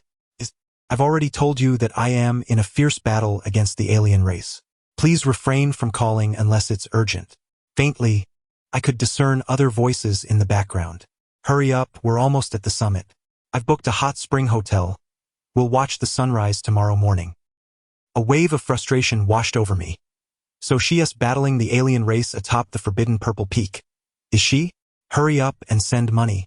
I'm on the verge of starvation. My primary focus now is on cultivation. I couldn't care less about where my sister and her companions were wasting their time. What? You need money for food? Chinyu responded, puzzled. How novel. Who doesn't need money for meals? I retorted. True, I've never heard of such a thing. Drinking the northwestern wind costs nothing. Will you partake? I certainly want tea. Who in their right mind would drink the northwestern wind?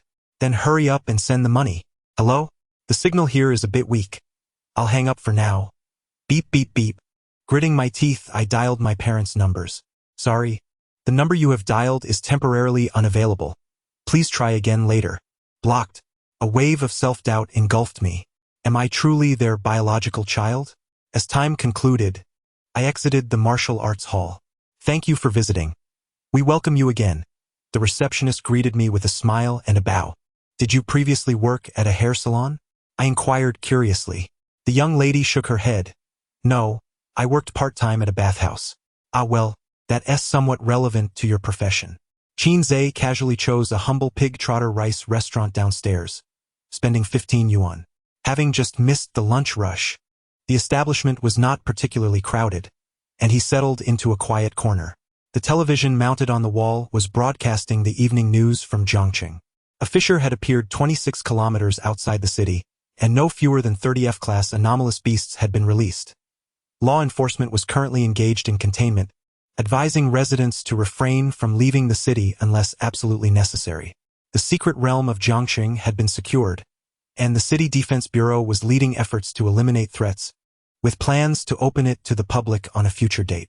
With just over 100 days remaining until the college entrance examination and the martial arts examination registration commencing in 5 days, students were encouraged to strive diligently for the grand revival of humanity.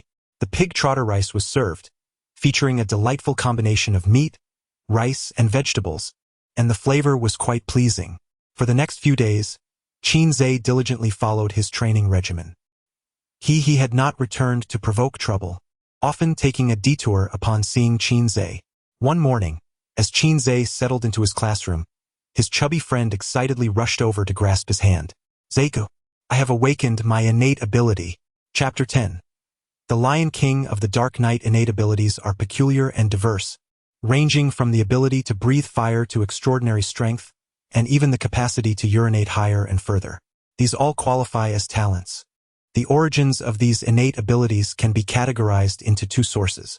The first is self-awakening, which possesses an exceedingly low probability, approximately 1 in 10,000. The second source stems from the soul orbs of extraordinary beasts.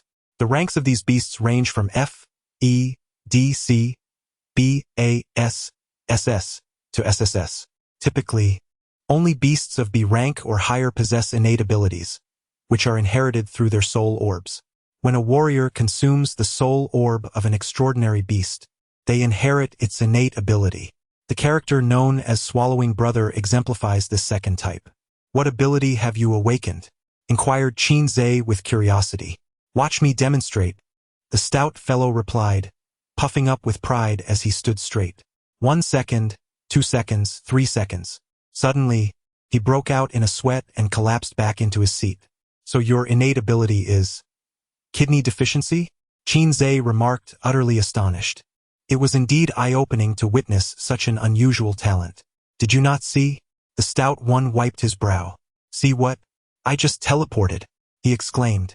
My innate ability is teleportation. Chinze responded with skepticism. Are you trying to treat me like a fool? The stout one had not moved from his spot all along. It's true. My innate ability is teleportation for 5 centimeters. Qin Zhe fell silent, momentarily at a loss for words. That's quite a distance. He finally managed to say. The stout one elaborated. Innate abilities grow as one's vitality increases. Right now it's 5 centimeters, but it could very well become 50 kilometers in the future. So, can your energy center gather energy now? Qin Zhe queried. The stout one replied, not really. With a sigh, he slumped over the table, overwhelmed with a sense of despair. Indeed, I am still a waste. Qin Zhe patted his shoulder. Consider a different perspective. The fact that you've awakened a talent indicates that you are the chosen one. Remember, fortunes can change. Do not underestimate the youth. Ding dong. The stout one's phone chimed. After reading the message, he suddenly perked up. You were right, Zhe. I truly am the destined one. My girlfriend just broke up with me. Awakening a lackluster ability and having his fiancée call off their engagement. This was the archetype of a wasteful male lead. Qin Zhe inquired, which one? The stout one joyfully replied, both of them are leaving me. Qin Zhe carefully considered his words. Well, that's quite something. During class, the stout one was summoned outside by their teacher and returned after an entire morning. Zhe, I've been directly admitted to Wu University, he exclaimed. Our teacher took me to the education department to test my innate ability. The officials there informed me that those who awaken their talents can bypass the martial arts examination and directly fill out their applications. The stout one excitedly recounted his experience to Qin Zhe, who listened thoughtfully. Is there such a procedure? Qin Zhe pondered. He too possessed the ability to absorb, but should he also go for a test at the education department? He realized that he could not expose his clone. That was a firm boundary. After much contemplation, Qin Zhe ultimately decided to forego the idea. His abilities remained shrouded in obscurity, relying on the vitality of others to sustain himself. Moreover, with the third enforcer closely monitoring him, revealing his extraordinary talents akin to those of a beast would be tantamount to inviting capture. He must remain inconspicuous. Regardless, Qin Zhe believed his prowess would suffice to pass the martial examination. The news of the portly boy awakening his latent abilities swiftly spread, eliciting envious glances from his classmates. No one anticipated that the pair of underachievers guarding the trash bin would mount such a remarkable comeback. One had cultivated the reversal technique to its first level, while the other had awakened unique powers. Brother Zhe, take these 2 energy-gathering pills. I have no use for them, the boy said, producing a small black box. Qin Zhe attempted to decline, but the boy pressed them into his hands. Let us strive for the top score. When I go out, I can boast that my brother is the top scorer, and it'll be quite impressive. Qin Zhe smiled gently. Good brother. Forever. Upon returning home that evening, Qin Zhe retrieved an energy-gathering pill and swallowed it. The instant the pill descended his throat, a warm current surged through his limbs. His energy reservoir swiftly filled, prompting him to channel his thoughts into the lotus technique, transforming this energy into vitality. At that moment, Qin Zhe felt as though he were seated upon a cloud, light and buoyant as never before. After an hour, he slowly opened his eyes. As he rose, a series of cracking sounds emanated from his bones. He sensed that his vitality had nearly reached 1,000, albeit somewhat unstable. However, once stabilized, it would not diminish significantly. He refrained from consuming the second energy-gathering pill immediately, remembering the portly boy's advice to space out their intake by a month before officially becoming a martial artist. Feeling damp and sticky, Qin Zhe took a shower and retired to bed. That night, the moon was absent, and the entire city lay beneath a somber veil of darkness. A girl, having finished her late shift, rode her bicycle home. As she turned a corner, a shadow suddenly sprang from the roadside, knocking both her and her bicycle to the ground. Help! She attempted to cry out, but a hand swiftly covered her mouth. Do not move. I merely seek some wealth and perhaps a bit of pleasure from the goddess. If you make a sound, I won't hesitate to sever your throat. The man pressing upon her back brandished a glinting knife. Instantly, the girl fell silent, tears cascading down her cheeks like pearls strung on a broken thread. Such a good girl. The man rifled through her belongings, then began dragging her toward an unlit area. This world is becoming increasingly repugnant. A sudden exclamation echoed behind him. The man turned sharply to find a peculiar figure cloaked in black standing beneath a streetlight. "Who are you?" he demanded, gripping the knife tightly and using the girl as a shield. "Since you have inquired so earnestly, I shall graciously enlighten you. To prevent the world from being destroyed. To safeguard peace." The cloaked figure slowly raised his head, half of his face concealed in shadow. "I am the young father." The man was momentarily taken aback, then erupted into a furious tirade. "To hell with this. If you wish for this girl to live, then be gone at once." A gust of wind suddenly swept past his face. Out of the corner of his eye, he caught a glimpse of a black cloak. Just as he was about to strike with his blade, he found himself plummeting into an abyss of despair, his vitality sapped from him. Observing the fallen man and the cloaked figure standing nearby, the girl trembled with fear. "Next time, do not wander alone in the night." The cloaked figure began to retreat into the shadows. May I inquire your name?" she ventured, her voice trembling with trepidation. The figure lifted the hood, revealing a visage partially obscured by a lion's mask. "Call me the Night Lion King." The girl bowed in gratitude. "Thank you, Lion Sir." Yet, by the time she straightened up, the lion had vanished. The cloaked figure navigated the narrow, darkened streets, eventually coming to a halt. "This is quite bothersome," he muttered. "Like a stubborn adhesive, one cannot simply shake it off." Suddenly, a shadowy figure descended from above. "At last I've caught you, Night Lion King." The enforcement officer no. Three's lips curled into a slight smile. Chapter 11. The Black Horse Circus. "I am not the Night Lion King. You have mistaken your target," he declared. "Then who are you?" came the retort. "I am your tender father," he replied. The third enforcer scoffed. "Your words reek of foulness." The cloaked figure, displaying impatience, demanded, "Are we here for business or not? If not, be gone swiftly." The third enforcer intoned gravely, "Name unknown, alias the Night Lion King. In recent nights, you have ambushed 21 passers-by, draining their lifeblood. Furthermore, you are implicated in the recent demise of an S-class aberration. I hereby declare your arrest." The cloaked figure sneered. "I serve justice, yet you repay my efforts with an attempt to apprehend me?" The third enforcer furrowed his brow slightly. "Whatever you have to say can be addressed at the enforcement department. The adjudicator will grant you fairness." He had been tracking the cloaked figure for several days, harboring deep suspicions that he had extracted the soul pearl from the S-class beast. Capturing him would secure his KPI for the following month. The cloaked figure chuckled. "And what if I refuse to accompany you?" The third enforcer brandished a golden talisman, declaring, "You will indeed come with me." As he spoke, a surge of righteous energy descended from above, crashing heavily upon the cloaked figure. The cloaked figure trembled, as if every cell and pore in his body was straining against the talisman's power. The third enforcer demanded, "Who are you truly?" He believed the cloaked figure was ensnared by the talisman. Suddenly, the cloaked figure raised his head and grinned widely. "Oh, mighty one, I am your tender father." Boom! The cloaked figure erupted with vitality, vanishing like an arrow shot from a bough beneath the streetlight, leaving the third enforcer bewildered in the wind. He stared incredulously at the talisman in his hand. Truly, he had encountered a ghost, another individual capable of negating the talisman's power. The face of Qinze flashed in his mind. "Humph! You shall not escape this time." The third enforcer stowed the talisman and accelerated in pursuit. "Halt!" he commanded, chasing into an alley. As he readied to hurl the talisman, a figure donned in a monkey mask leaped down from the lamppost. "Good evening." The masked figure blocked his path, and the third enforcer watched helplessly as the cloaked figure vanished. "Damn it!" he fumed, enraged that a lowly warrior dared to obstruct him. "Such audacity! Do not be angry.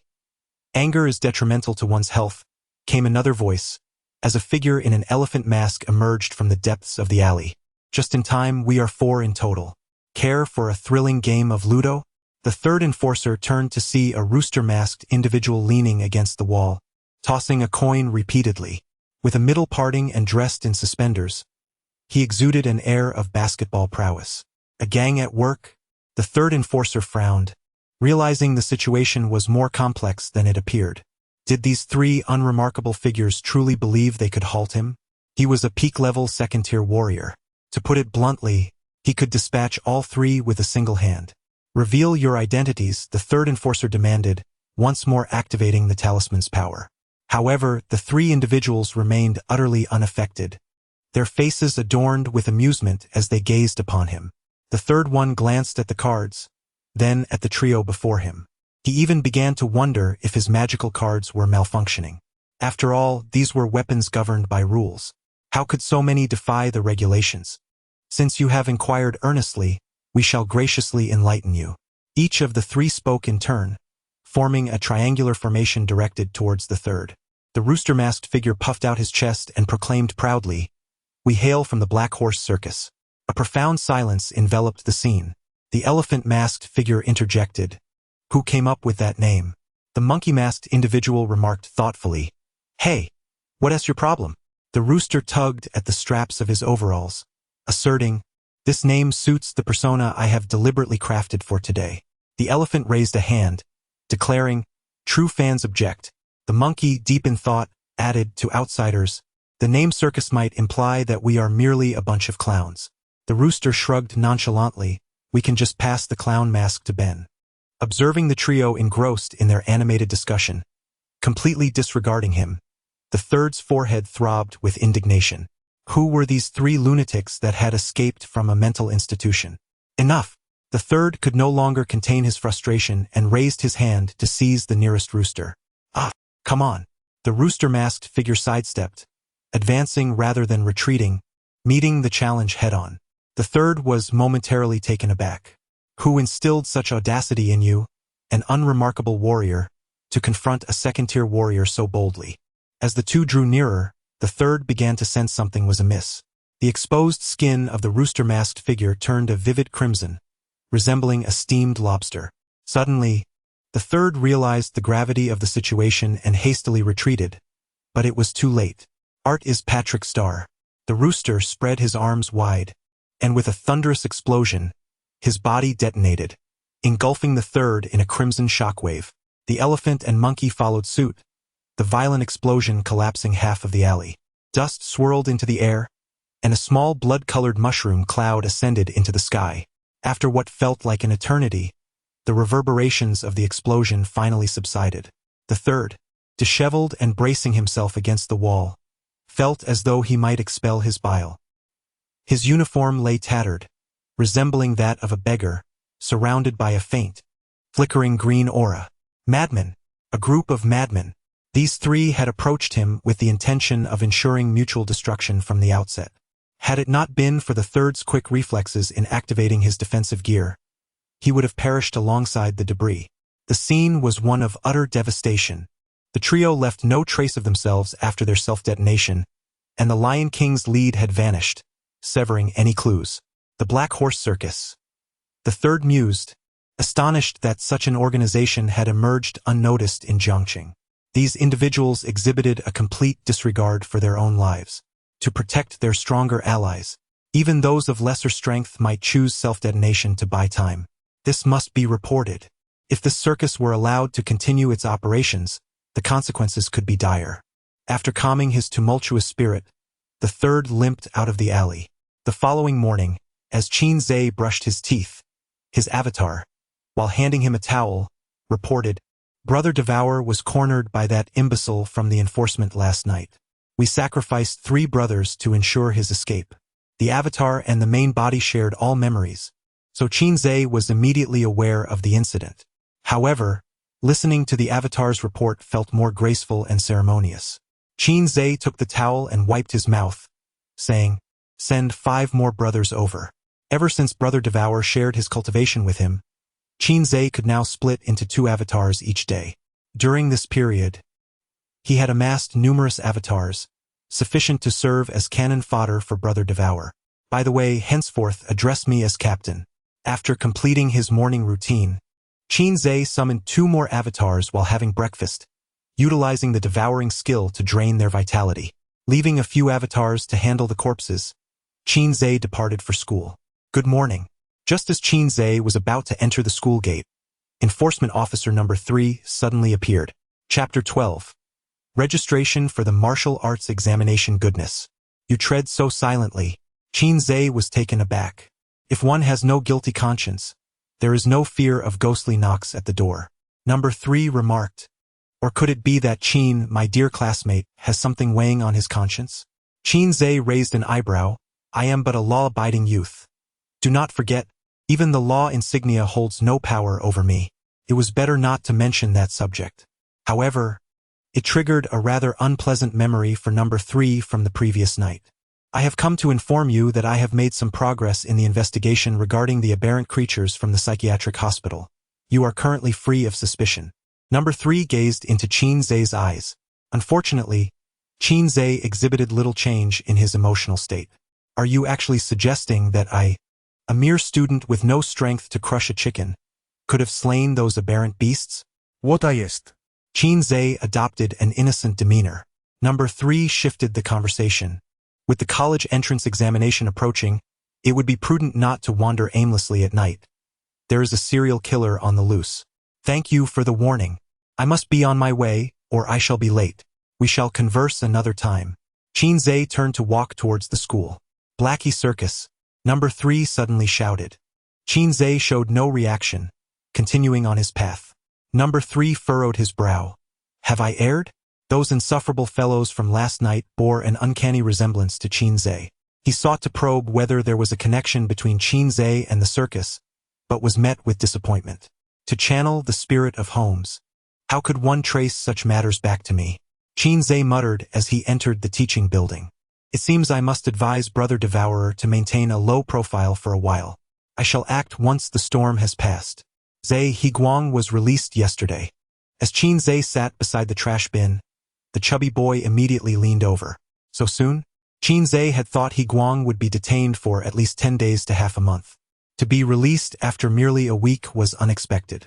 I heard it was He Bai's elder brother who utilized all his military merit to secure Higuang's release. The chubby boy whispered. Why not come stay at my house for the next few days? The chubby boy was concerned about potential retaliation from Higuang. Qin Zhe shook his head. Today marks the registration for the martial arts examination. I shall soon possess the identity of a martial arts candidate. Unless Higuang wishes for his own demise, he will not dare to act against me. The chubby boy still felt uneasy. If the situation turns dire, make haste to my home. Qin Zhe felt a twinge of warmth in his heart. Despite the tumultuous changes in the world, his brothers remained steadfast.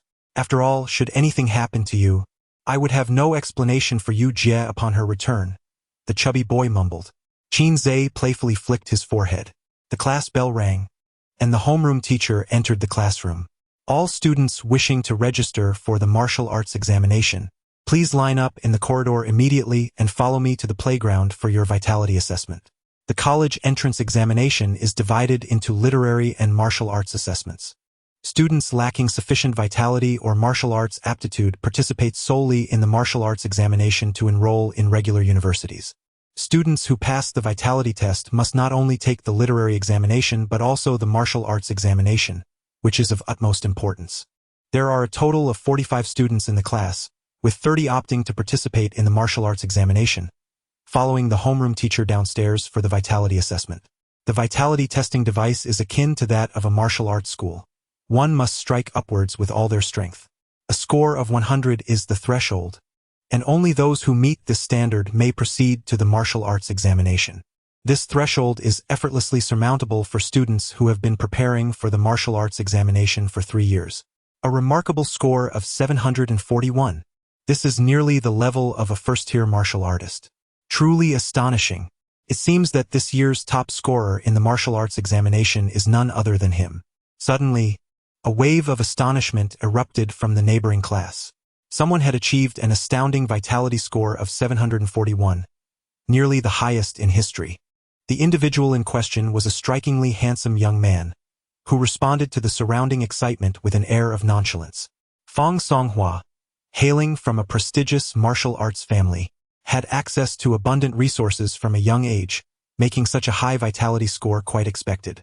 As long as everyone gained admission to martial arts university, the institution would offer ample resources, thus diminishing the gap between them and those born into illustrious families.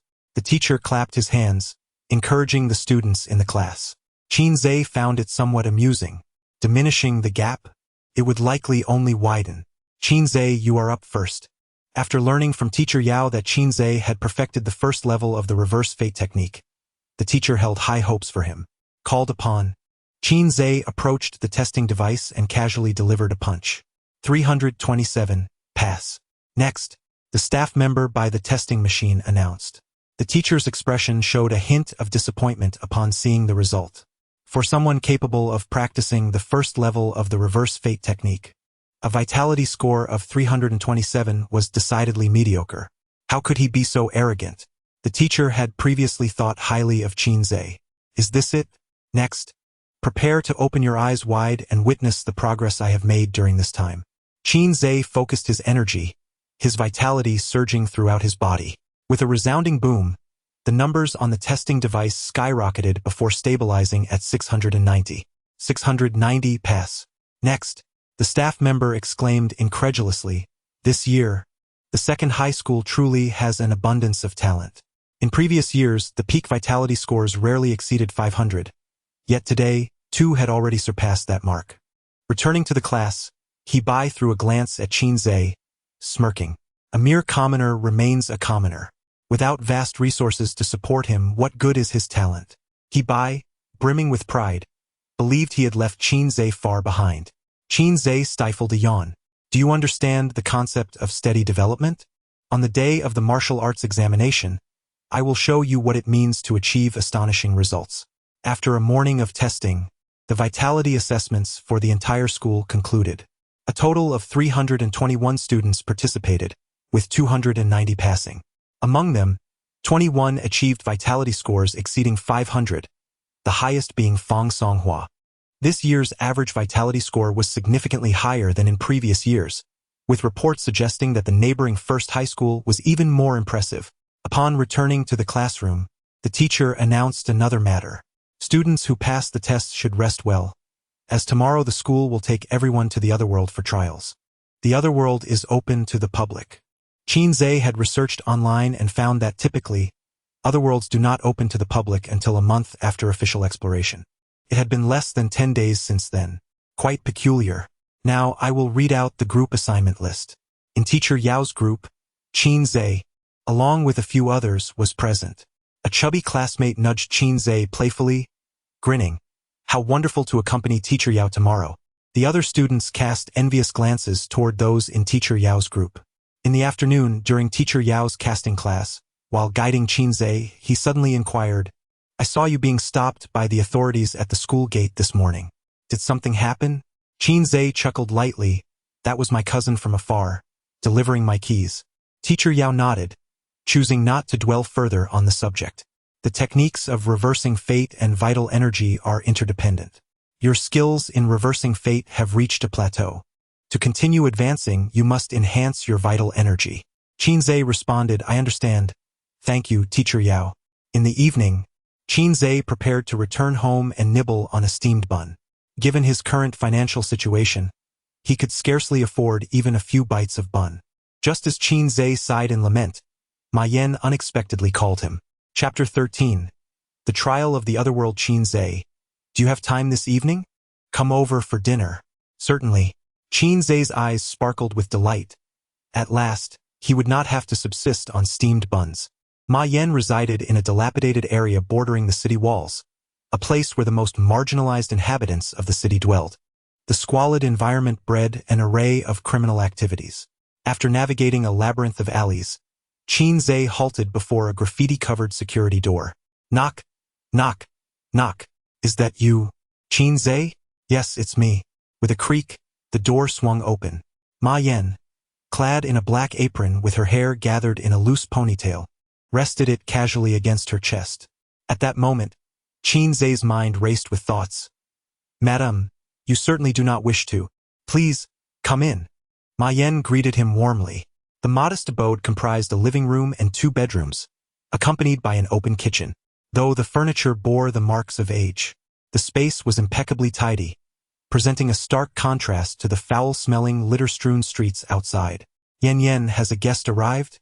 A woman's voice drifted from a room with a partially open door. "Mom, it's the brother of a classmate. He helped me tremendously last time, so I invited him over for dinner. Ma Yan explained. Then we ought to express our gratitude properly. The room fell silent thereafter. Good evening, Auntie, Qin Zhe said politely from the threshold, but received no response. Ma Yan chuckled softly. My mother has some hearing difficulties. Qin Zhe nodded in understanding. Dinner was prepared swiftly. 4 dishes and a soup. Though they were simple home-cooked meals, they were a feast for the senses. After days of subsisting on steamed buns, this seemed to Qin Zhe a veritable banquet. Auntie isn't joining us? Qin Zhe noticed only the 2 of them at the table. Ma Yan shook her head.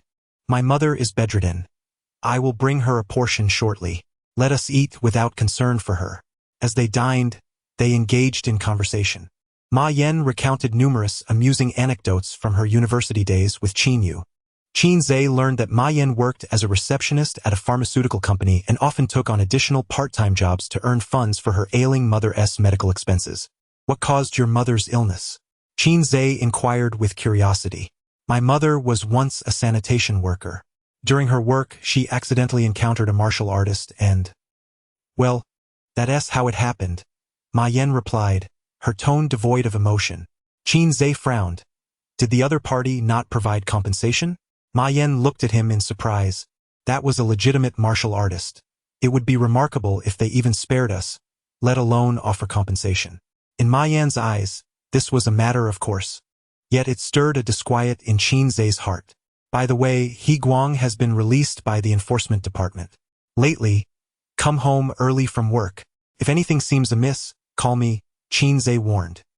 He had previously dismissed He Guang as a concern, but after hearing about Ma Yan's mother's experience, he grew worried that He Guang, in a fit of madness, might harm Ma Yan. I will be cautious, Ma Yan assured him with a nod. After finishing the meal, Qin Zhe rose to take his leave. Ma Yan escorted him to the door and suddenly remarked, I heard from Xiao Yu that you have registered for the martial arts examination. Qin Zhe, you must become a martial artist. In Ma Yan's eyes, Qin Zhe discerned a mix of reluctance, stubbornness, and a hint of resignation. Qin Zhe felt a tumult of emotions within, a subtle smile gracing his lips as he replied, Sister Ma Yan, don't forget to be there on the day of the exam. Watch me claim the top position.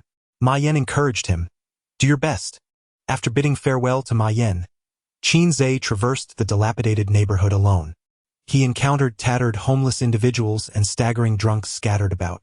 Still feeling a tinge of unease, Qin Zhe left behind a clone nearby. At the He family residence, He Guang summoned He Bai to his bedroom, presenting him with a short sword. Infuse your vitality to unleash a strike. The more vitality you channel, the greater the power. He Bai gazed at the short sword in confusion. Isn't this your standard weapon, second brother? Why are you giving it to me? A glint of malice flickered across He Guang's face. Tomorrow, you are to venture into the other realm for trials. Use this to incapacitate that Qin fellow, ensuring he remains bedridden for the rest of his life. If it weren't for eldest brother's warning about this being a sensitive time and not to engage in foul play against martial exam candidates, I would have already confronted him. You wish to participate in the martial arts examination, don't you? I could easily cripple your vitality, leaving you a mere shell of a man for the rest of your days. The thought of Qin Zhe suffering such a fate eased He Guang's mind considerably. Second brother, there's no need for such trouble. During the last vitality test, Qin Zhe only registered a little over 300. I could easily crush him with one hand, He Bai remarked, feeling his brother was overreacting. Once bitten by a snake, one is fearful of ropes for 10 years. Upon hearing this, He Guang furrowed his brow. 300? Impossible. I personally experienced the power of Qin Zhe's punch. Even though I was drunk that night and my reflexes were impaired, he could not possibly be a mere child with vitality just over 300. I estimate that the force behind his punch was at least 500 at the minimum. I was right there when he was tested. The machines can't lie, He Bai sighed, noting his brother's excessive caution. He Guang fell into deep self-doubt. Had he truly weakened to the point where a child with barely 300 vitality could easily handle him? For safety's sake, keep the weapon for now. Give it to me after you return from the other realm. Reluctantly, He Bai accepted. Don't worry, second brother. I will ensure his downfall tomorrow, relieving your pent-up frustration. He Guang patted He Bai's shoulder. Good brother. Unbeknownst to Qin Zhe, The He brothers were plotting against him.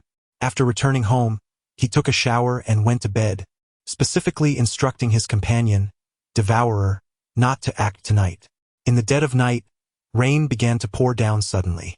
It was as if the heavens had sprung a leak, submerging the entire city beneath torrential downpours. Achoo! Squatting atop a rooftop in the city center, Number 3 sneezed. Even clad in a raincoat, he was thoroughly drenched.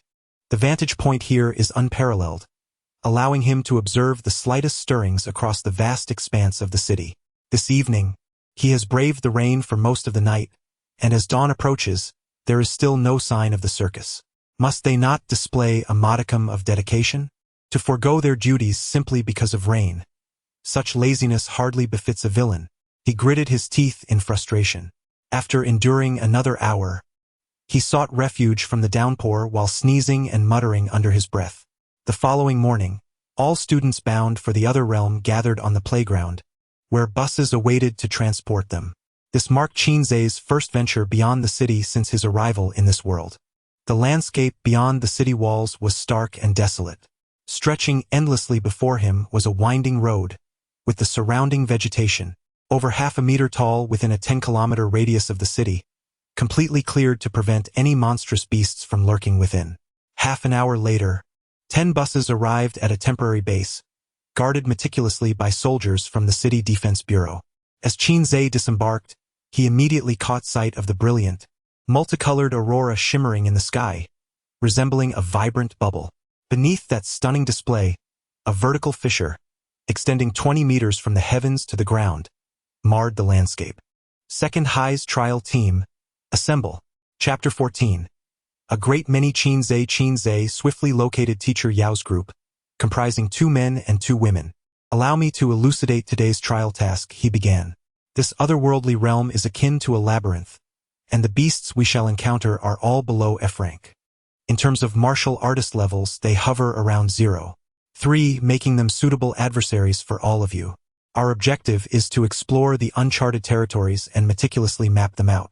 Rewards will be distributed based on your performances, including the number of beasts slain and the progress made in cartography. Teacher Yao distributed a locator, approximately the size of 1.5 palms, along with a short sword to each participant. The myriad signals from the locators converged at a central console, automatically generating a map. It became clear to Qinzhe that the realm had been opened in advance for the purpose of guiding individuals in mapping. This was reminiscent of university internships in his previous life, where students were merely sent to labor on assembly lines, functioning as tools. Stay close to me and do not stray, Teacher Yao instructed as he led the 5 to a colossal fissure. All participants today were second high school students, grouped in 5s. Due to the shortage of teachers, some martial artists from the City Defense Bureau joined as escorts. Those standing at the forefront of the fissure were instantaneously drawn in, with groups entering every 3 minutes. Soon it was Qinzhe's turn. Do not be anxious. There is no danger, Teacher Yao reassured them. Qinzhe merely felt a flash of white light before his vision returned a few seconds later. Before him lay a passage 3 meters high and 2 meters wide, reminiscent of an interior space within a structure. The ground was strewn with debris, snapped electrical wires, various refuse, and unidentified fragments piled together. The surrounding walls had been painted, and the overhead lights flickered intermittently, seemingly due to inadequate power. Follow me, Teacher Yao beckoned, guiding the 5 through a series of twists and turns into a narrower corridor. They encountered no beasts or corpses along the way. On either side of the passage were numerous rooms, each containing several beds, resembling a dormitory, which further solidified Qinzhe's belief that this place had once been inhabited. Teacher Yao, are all otherworldly realms the same? Qinzhe inquired. Each realm is unique, Teacher Yao responded, embarking on a brief educational discourse. Otherworldly realms can generally be classified into 2 categories: those that are accessible and those that are not. The inaccessible ones are either filled with toxic mists or saturated with radiation, ensuring instant death upon entry. Although the accessible realms do not induce immediate demise, they are equally fraught with peril. One must remain utterly vigilant upon entering. Upon hearing this, the expressions of the 4 others, save for Qinzhe, tightened with apprehension. Suddenly, a humanoid beast leapt from a room on the right. It was devoid of any hair, its skin a soiled yellow, marked with numerous wrinkles. The girl at the forefront was caught off guard by the beast's sudden assault, frozen in place and forgetting to retaliate. Just as the beast's claws were about to strike her face, Qinze unleashed a layer of reverse command technique, swiftly severing the beast's head with a single stroke of his sword. In comparison to the monstrous creature encountered at the psychiatric hospital, this one seemed to belong to an entirely different realm. Qinze estimated that the combat prowess of this beast was no greater than that of 3 large geese. Upon witnessing the headless corpse on the ground, the girl, having regained her composure, suddenly retched. Qinze was the quickest to react, embodying the qualities one expects from a true warrior, which pleased Teacher Yao. The girl, embarrassed after her bout of nausea, lowered her head. The group pressed onward, encountering several more humanoid monstrosities. With Qinze setting the pace, the others swiftly claimed their share of the first blood. These creatures were of a similar rank to the students, and without weapons, they stood no chance against the classmates in a one-on-one confrontation. Teacher Yao maintained a supportive presence from the rear, intervening only at critical moments. 2 hours later, they had completed 2/3 of their map. As the team advanced a few hundred meters further, their trial would be deemed complete.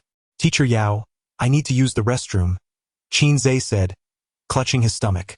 Hurry back, Yao replied. Qinze dashed back, finding a room to slip into. They decided to split up. Qinze summoned 5 clones. The rooms in this section of the passage were filled with beds, and he was curious about what lay beyond. Minutes later, Qinze returned to regroup with his team. From the earlier room, 1 clone after another emerged, heading back in the direction they came from. The myriad of passages here resembled an underground ant colony.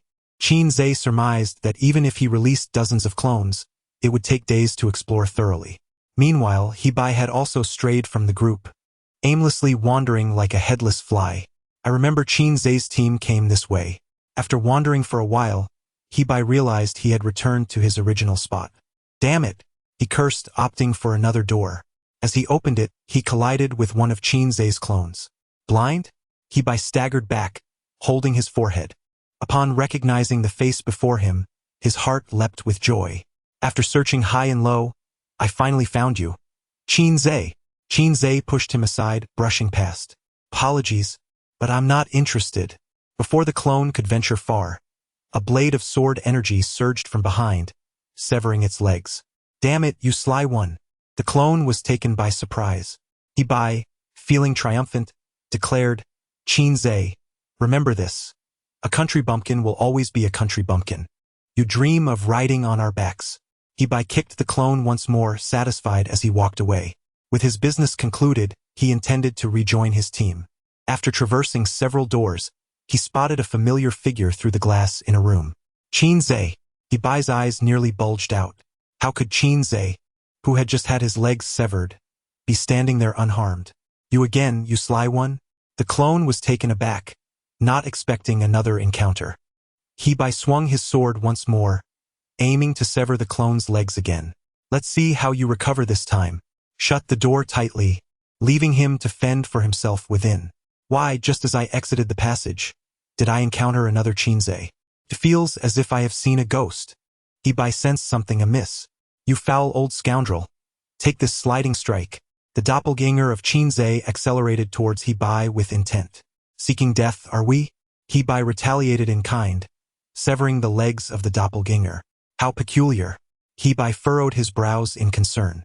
He realized that the strength of these 3 Qinzes was significantly diminished, lacking even the level of reverse. Could it be that I have entered an illusion? Hebai activated his locator, hastening back in the direction he came, eager to escape this uncanny realm. Where are you in such a hurry to go? Having not traveled far, Hebai was suddenly blocked by a 4th Qinze that appeared before him. Hebai gripped his short sword tightly, his body trembling uncontrollably. Who exactly are you? Chapter 15. Welcome to Shelter Number 10. All 5 of the avatars dispatched by Qinze were swiftly defeated by Hebai. Initially, the avatars could have evaded Hebai, but after the first one had its legs severed, the others began to act foolishly, actively seeking out Hebai to provoke him. As for exploring the map, what could be more entertaining than teasing a high school boy? Qinze was utterly exasperated. Don't shift the blame, we share the same processor. Our thoughts are your thoughts. Indeed, it was clear that it was your desire to stir up trouble that led us here. That kid seems to be on the verge of a mental breakdown. It's quite amusing. When the fifth brother appeared, everyone was taken aback. As they drew their last breaths, the brothers self-destructed, leaving no trace behind, not even a proper grave. It was all Qin Zhe's fault. With a roll of his eyes, Qin Zhe dismissed their arguments. All right, we have thoroughly explored the designated area, Teacher Yao said, tapping on her tablet. The trial mission for our squad has now concluded. After a morning's effort, they had only explored a small portion of the otherworldly realm. The remaining map would likely be left for other martial arts students from different schools to traverse. Throughout their journey, each person had slain an average of 10 aberrant beasts. Although the experience had left them somewhat disheveled, their eyes sparkled with excitement, as it was their first taste of real combat. Let's prepare to head back, Teacher Yao announced, submitting the map and stowing away her tablet. Suddenly, Qin Zhe, who was leading the group, noticed a collapsed wall, behind which lay a dark, gaping hole, as if something had been excavated. The entrance was littered with debris and dirt. A strange noise echoed from within the cavern. Qin Zhe, it's time to go, Teacher Yao called out. Oh, coming, Qin Zhe replied, glancing into the abyss, which was shrouded in darkness. As he turned away, he noticed several classmates had turned ashen. Are you feeling unwell? He asked. Why, you're back. A female classmate stammered, her hand trembling as she pointed. Qin Zhe quickly looked down, only to find himself cloaked in a massive shadow. Get down, Teacher Yao shouted, as a forceful punch hurtled towards the top of Qin Zhe's head. He instinctively covered his head and dropped to the ground. Almost immediately, a loud explosion reverberated behind him, leaving his head buzzing. Shaking off the daze, Qin Zhe caught a glimpse of a colossal shadow darting past him, lunging at Teacher Yao. It was a humanoid aberrant beast towering over 2 meters tall. Unlike the aberrant beasts they had previously encountered, this one was evidently more robust and possessed razor-sharp claws. With a resounding crash, Teacher Yao engaged the beast in a fierce exchange, only to be sent flying in the next moment. Degrade aberrant beast. Note: equivalent to a level 3 martial artist. You all run. I'll hold it off. Teacher Yao quickly regained her footing, positioning herself in front of the students. As the 4 classmates snapped back to reality, they hurriedly retraced their steps. Unfortunately, Qin Zhe found himself in a dire predicament. The passage was narrow, and with Teacher Yao battling the aberrant beast ahead, he had no way to escape. Qin Zhe turned to glance at the pitch-black cave entrance, gritted his teeth, and ventured inside. Teacher Yao, hold on. I will fetch help. The interior was dark and cold. Initially, it was exceedingly narrow, just wide enough for a person to pass. After walking several dozen steps, the space suddenly opened up. What was that scent? Qin Zhe suddenly detected an extremely potent gas. Simultaneously, he realized that his vital energy was rapidly depleting, prompting him to transfer his essence to a clone. This way, should demise befall him, it would be the clone that perished first. Qin Zhe, I am. Before the clone could finish its words, it met its end. Qin Zhe quickly switched to another clone. The gas was toxic and its potency was fierce. A clone could not survive more than half a minute within. With a powerful push from his feet, Qin Zhe shot forward like a cannonball. Wherever he passed, he left behind the lifeless forms of his clones, akin to eggshells scattered in his wake. After discarding about 10 corpses, he finally caught sight of light. He hastened towards the source, reaching out to feel a cracked iron plate. He knocked on it and discovered it was not particularly thick. Gathering his vital energy, he delivered a punch that pierced through the iron plate, finally emerging from the dark abyss of the cave. Looking around, Qin Zhe found himself in a completely unfamiliar corridor devoid of toxic gas. On both sides stood tightly locked gray gates, marked with a large Arabic numeral 10. Organic life form detected. Commencing scan. Scanning. A beam of red light from a corner of the ceiling projected onto Qin Zhe. He jumped, his body tensing. Yet, after a moment, nothing happened. Scan results. Carbon-based life form. Earth human. Initiating identity verification. Verifying. Qin Zhe gazed at the source of the red light, reminiscent of the moss from a film he had seen before. Verification failed. Not a resident of this shelter. Identify yourself, or you will be treated as an intruder. Qin felt a pang of anxiety and hastily retrieved his student ID. I am a student of number 2 high school. The red light once again illuminated the student ID. Connecting to database. Identity confirmed. Qin, graduate of Jiangqing number 2 high school, deceased on July 27, 2050, during the Jiangqing Beast Tide. What in the world? I am dead, yet here I am, alive and well. And what is this nonsense about 2050? It is clearly still 2025. At that moment, Qin was engulfed in confusion, feeling as though he had just uncovered a fragment of the enigma surrounding this alternate realm. The so-called secret realm was, in fact, a refuge, a sanctuary from the monstrous beasts lurking in the corridors outside. Those who have returned from death, please disarm. I will escort you to meet the overseer of the shelter. Qin obediently tossed his short sword to the ground. At that moment, a mechanical arm emerged from the floor, retrieving and securing the sword. With a rumble, the gears of the gate ahead began to turn slowly, emitting a deafening mechanical roar. A new chapter was about to unfold. Would a formidable boss await him beyond the door? What a predicament. We are deprived of the time required for development, and the storyline has been abruptly curtailed. The artificial intelligence of the shelter exhibits a surprising degree of understanding, refraining from executing this unidentified outsider on sight. The technological ambience is quite palpable. Is this not a realm of high martial arts? How has it transformed into a science fiction scenario? Might the overseer of the shelter be an enchanting beauty? The avatars chatter excitedly, their anticipation for the forthcoming scene palpable. Qin shares in this enthusiasm, for this locale remains unexplored even by official channels. The air within that passage is not only toxic but also possesses immense corrosive properties. Even with a gas mask, one would be reduced to mere flesh and bones within minutes. Unless one possesses a glitch like Qin's avatar, no one else could possibly enter. The mechanical gears appear to have reached their limit, as the alloy gate slowly swings open to one side. A curious outsider. Welcome to Shelter Number 10. Chapter 16. The Diary of a Proper Person. Instead of encountering a formidable guardian at the door, a spacious and well-lit corridor unfolded before him. Following the guidance, Qin proceeded onward. The ground projected an arrow pointing ahead, advancing with each step he took. This sensation was reminiscent of the beginner's tutorial at the commencement of a game. Adhering to the arrow's direction, Qin swiftly ventured deep into Shelter Number 10. In stark contrast to the outside world, the facilities within were markedly more abundant. Power plants, water stations, rest areas, fitness zones, cafeterias, dormitories, and even an expansive swimming pool. Every amenity one could desire for daily life was present. Strangely, however, Qin encountered not a single resident throughout this journey.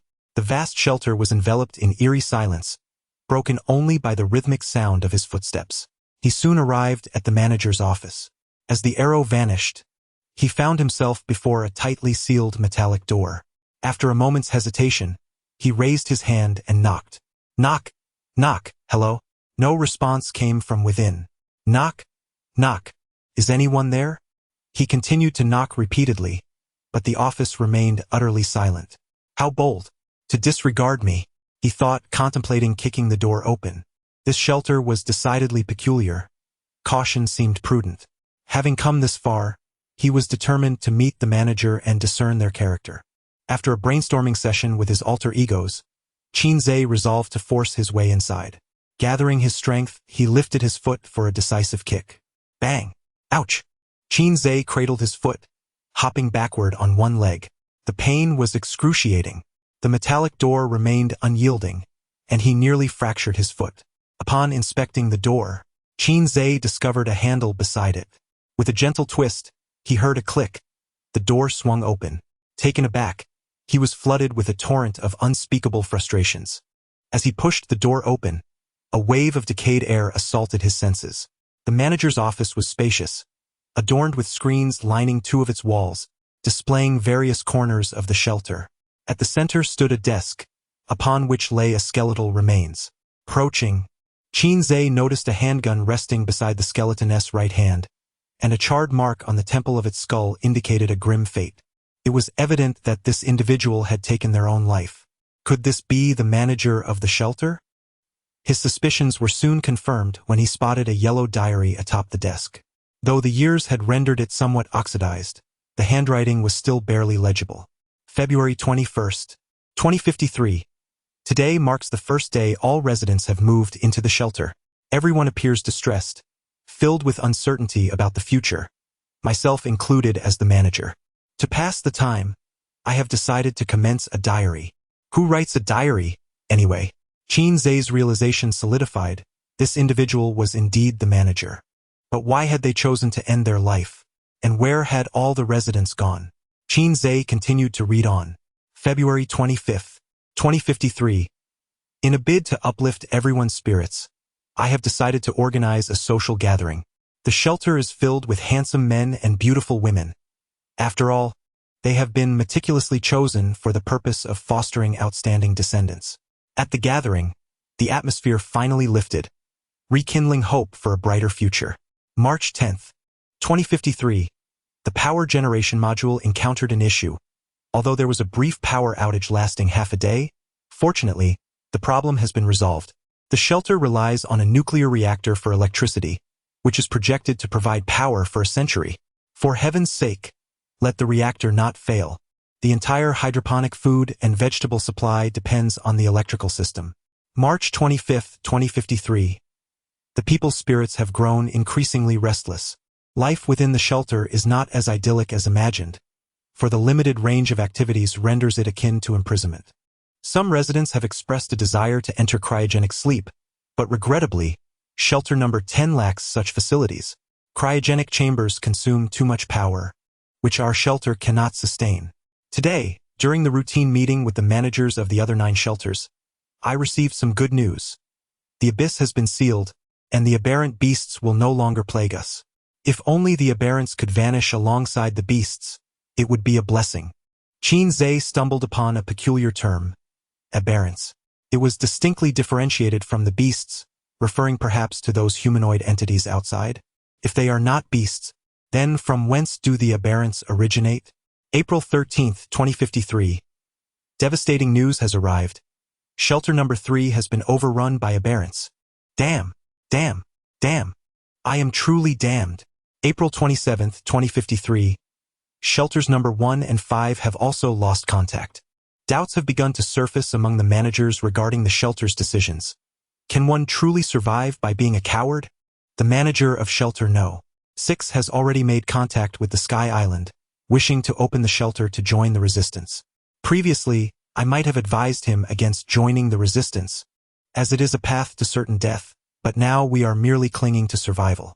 Upon reaching this point, Qin Zhe realized that the manager's mood had become profoundly despondent. June 1st, 2053. Now, only shelter number 9 maintains stable communication with me. Regarding the residents within shelter number 10, I have begun to report only good news, concealing the dire truths. I repeatedly assure everyone that the shelter is absolutely secure, that the aberrants cannot penetrate our defenses. Self-deception. October 15th, 2053. Shelter No. 9 has also fallen. The shelter plan has become a farce. During my final conversation with the manager of shelter number 9, I learned that Sky Island has developed humanoid combat weapons, seemingly no longer requiring living soldiers on the front lines. Should I consider joining them? November 20th, 2053. After a month of profound contemplation, I resolved to establish contact with the Sky Island. Alas, the antenna is malfunctioning, necessitating the dispatch of personnel for repairs. November 21st, 2053. The aberrants surged in as the door opened. The eastern dormitory has succumbed, with 4,000 residents unable to evacuate perishing. November 23rd, 2053. The gate has isolated the eastern dormitory area, and aberrants have begun to dig. Fortunately, I managed to inject the corruption toxin in time. November 25th, 2053. The shelter has become an isolated island. December 30th, 2053. It is over. Everything has concluded. The rainwater collection devices have been destroyed by the aberrants, and the only fate awaiting us is dehydration. January 1st, 2054. Misfortune compounds as the hydroponic system has malfunctioned. We are left with no food. January 7th, 2054. The residents have spontaneously formed a strike team, yet they cannot even escape the eastern dormitory area. January 23rd, 2054. A vote among all shelter residents resulted in a collective decision for euthanasia. January 24th, 2054. I personally activated the switch to release the anesthetic gas. 13,000 residents of the shelter will peacefully pass away in their slumber. I often ponder how things might have unfolded had I not developed the alpha reagent. Without the alpha reagent, there would be no anti-alpha reagent and thus no aberrants. Yet, without the anti-alpha reagent, how could the aberrant beasts be dealt with? Perhaps humanity's ultimate fate is indeed annihilation. Chapter 17. Acquiring managerial authority. The diary concludes here.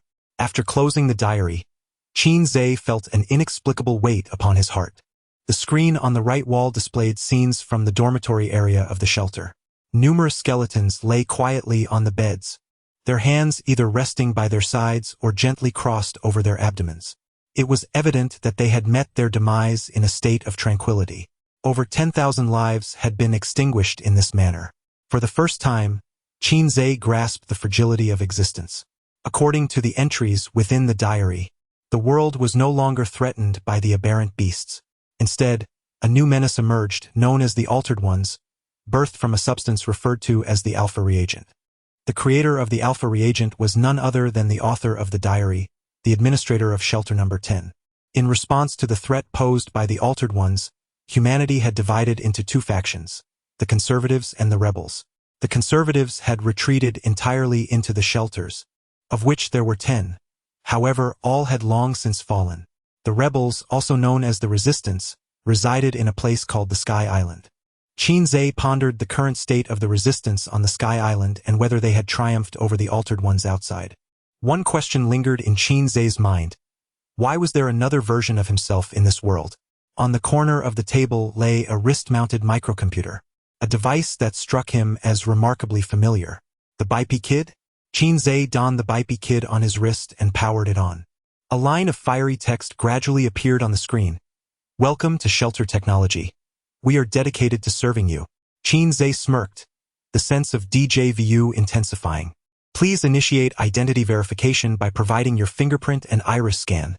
Following the startup prompts, Qin Zhe underwent a series of cumbersome procedures. This Bipe Kid seemed to be new, as he had never used it before. Upon completing the identity verification, the authority of Shelter No. 10 was transferred from the former administrator, Professor Lin Xiao, to the sole human within the shelter, Qin Zhe. Qin Zhe was taken aback. Am I really the administrator now?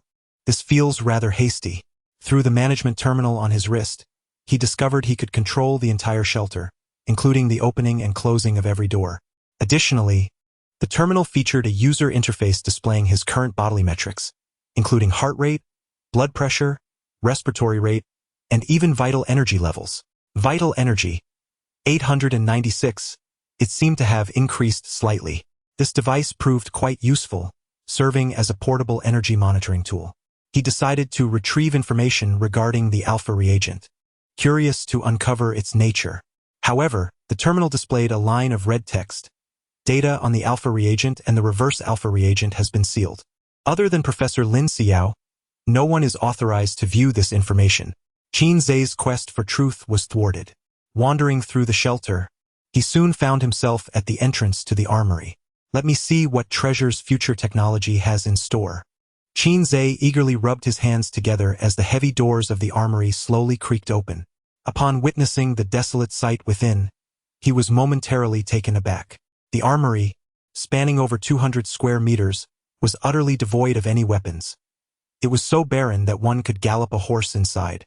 The stockpile of arms in the shelter had been completely exhausted by the assault teams. The terminal displayed the records of weapon retrieval from the armory. In a desperate bid for survival, the residents of the shelter had formed several suicide squads. It was precisely because the armory had been stripped bare, while the aberrants lingered menacingly outside, that the inhabitants ultimately chose to take their own lives. In a corner lay several black equipment cases. Intrigued, Qin Zhe approached and began to rummage through them. The first few cases were entirely empty, but in the final one, he discovered an exceptionally striking black handgun. This firearm was considerably larger than the ordinary handguns he was familiar with, featuring a wider muzzle. The handgun was a single piece with a non-detachable magazine. Who would be so trivial as to store a toy gun in the armory? Qin Zhe felt a twinge of disappointment. At that moment, the terminal suddenly displayed new information. Weapon: Dragon Might Improved Hand Cannon. Manufacturing Unit: Magic City Weapon Research Institute. Description: absorbs vitality to unleash powerful shots. The more vitality, the greater the shooting power. Note: as the final generation of weapons in this world, the Dragon Might embodies the collective wisdom of all researchers at the Magic City Weapon Research Institute, containing numerous surprises and hidden features, with formidable power that should not be underestimated. Weapons. Qin Zhe's spirits soared with delight. To his astonishment, he had indeed stumbled upon a treasure. Weapons were the exclusive armaments of warriors, capable of manifesting various extraordinary functions when paired with vitality. Due to their unique materials, the production of such weapons was exceedingly rare, and their prices were far beyond the reach of ordinary warriors. The only weapon Qin Zhe had previously encountered was the talisman held by number 3, which he had long coveted. He resolved to find a way to acquire one in the future.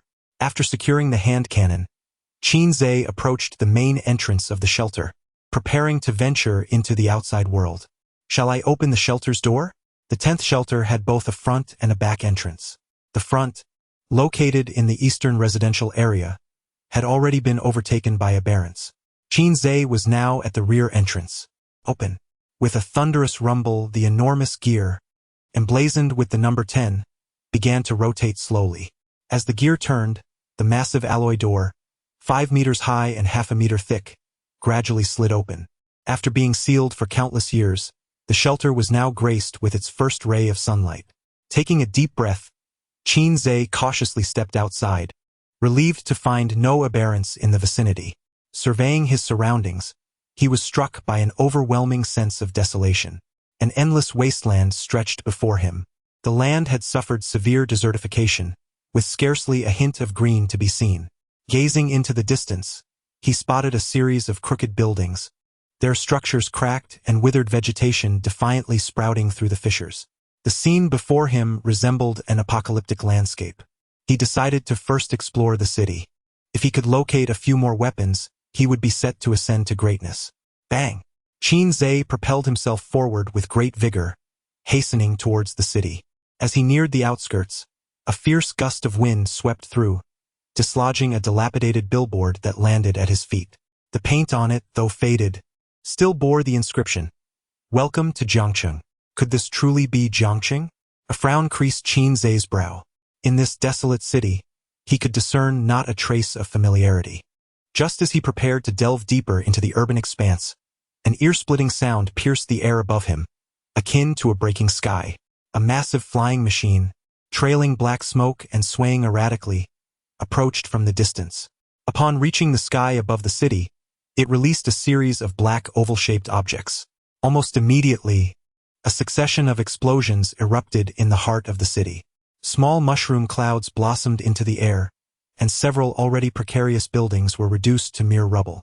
Even at the city's periphery, Qin Zhe was knocked off his feet by the shockwave generated by the blasts. After completing its bombing mission, the aircraft began its retreat. Suddenly, with a resounding bang, the rear of the craft exploded, plummeting towards the ground not far away. Were these the rebels of the floating island? In pursuit of uncovering the true nature of this world, Qin Zhe hesitated to engage with the local denizens. The aircraft crashed just a few hundred meters away. Adhering to the principle of having come this far, Qin Zhe resolved to investigate further. Chapter 18.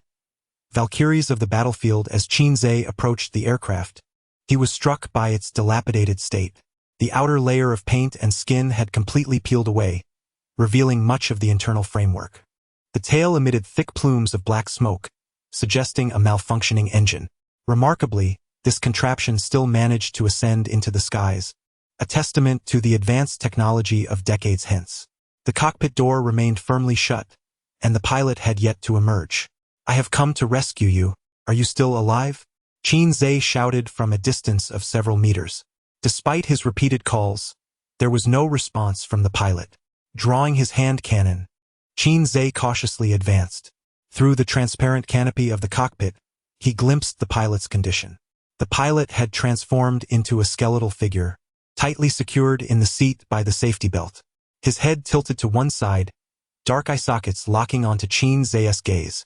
Furrowing his brow, Qin Zhe deduced that, judging by the skeleton's weathered state, the pilot had been deceased for at least 50 years. The bomber, devoid of its pilot, had somehow managed to take flight and carry out bombing missions. The thought sent a shiver down his spine. This world was undeniably steeped in the uncanny. Could it be a realm influenced by a Cthulhu-like deity? Those aberrations might very well be the minions of such an entity. The atmosphere indeed bore resemblance to that notion. There was a hole in the cockpit, through which the pilot had met his demise. "I suggest we retreat," Qin Zhe proposed. "I second that," came the reply. "You're not even a first-tier warrior. Don't be so reckless." Qin Zhe felt a pang of apprehension. Suddenly, a small, mustard-colored head peeked out from the opposite side of the bomber. Its lively eyes sparkled with curiosity as it observed Qin Zhe. An aberration. Qin Zhe swiftly distanced himself, aiming his hand cannon at the creature's head. However, unlike the aberrations he had encountered before, this little one exhibited no intent to attack. Its fingers were stuffed into its mouth, a look of innocence adorning its face, exuding a childlike curiosity. "How did you come out?" The little creature mumbled incoherently. The aberration spoke. The diaries left by previous overseers had never documented aberrations possessing the ability to converse. Qin Zhe began to prepare for communication, but suddenly noticed a dozen adult aberrations emerging around him. The aircraft had created a large crater upon impact with the ground. Standing within the pit, Qin Zhe found himself encircled by the aberrations outside. It dawned on him that he had inadvertently wandered into the den of the aberrations. "Do not harm me." Qin Zhe raised his hands high, striving to appear harmless. Mirroring the small creature, the surrounding aberrations refrained from attacking him.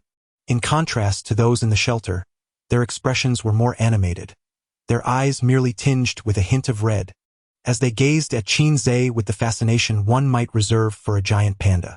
"Out. Danger. Underground. Safe." The aberrations stammered, and Qin Zhe struggled to discern any coherent meaning from their fragmented speech. A sudden explosion erupted, and the aberrants outside the pit were shattered into clouds of crimson mist. The small creature near the aircraft was tossed aside by the shockwave, its fate uncertain. Witnessing the carnage strewn across the ground, Qin Zhe swallowed hard. Am I truly that formidable? Is it possible to kill with mere thought? A white figure descended from the heavens. 11 low-level aberrants had been discovered outside Jiang City, and they were all annihilated. It was a statuesque woman clad in striking white armor, her features exceptionally refined and three-dimensional, as if she had stepped out from an anime. Upon glimpsing her, Qin Zhe was instantly reminded of the elder sister from the 3D zone. After reporting the situation, the woman noticed Qin Zhe by the aircraft. "I am not with them," Qin Zhe hastily exclaimed, fearing she might obliterate him with a single shot. Her beautiful eyes widened in surprise. "A human, isn't it obvious?" Qin Zhe replied, perplexed. The woman approached him swiftly, her gaze filled with curiosity and excitement. Qin Zhe felt a twinge of anxiety. She composed herself and introduced herself. "I am a humanoid combat weapon, designated BT-21. I am the last of the initial BT series." "Hello, I am Qin Zhe," he responded. "So this is the humanoid combat weapon mentioned in the former administrator's diary about the Sky Island." Externally, she resembled a human so closely that it was impossible to discern her robotic nature. Uncertain of the situation, Qin Zhe decided to retreat, as he was not mentally prepared to engage with the local inhabitants, especially considering his current weak status. Next time, he would come prepared with a substantial number of clones. That would be delightful.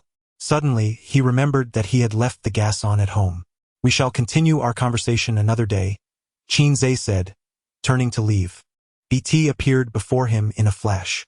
"Please refrain from wandering about, my lord. There are many aberrants nearby. I have contacted all combat weapons in this area. They will escort you back to the Sky Island."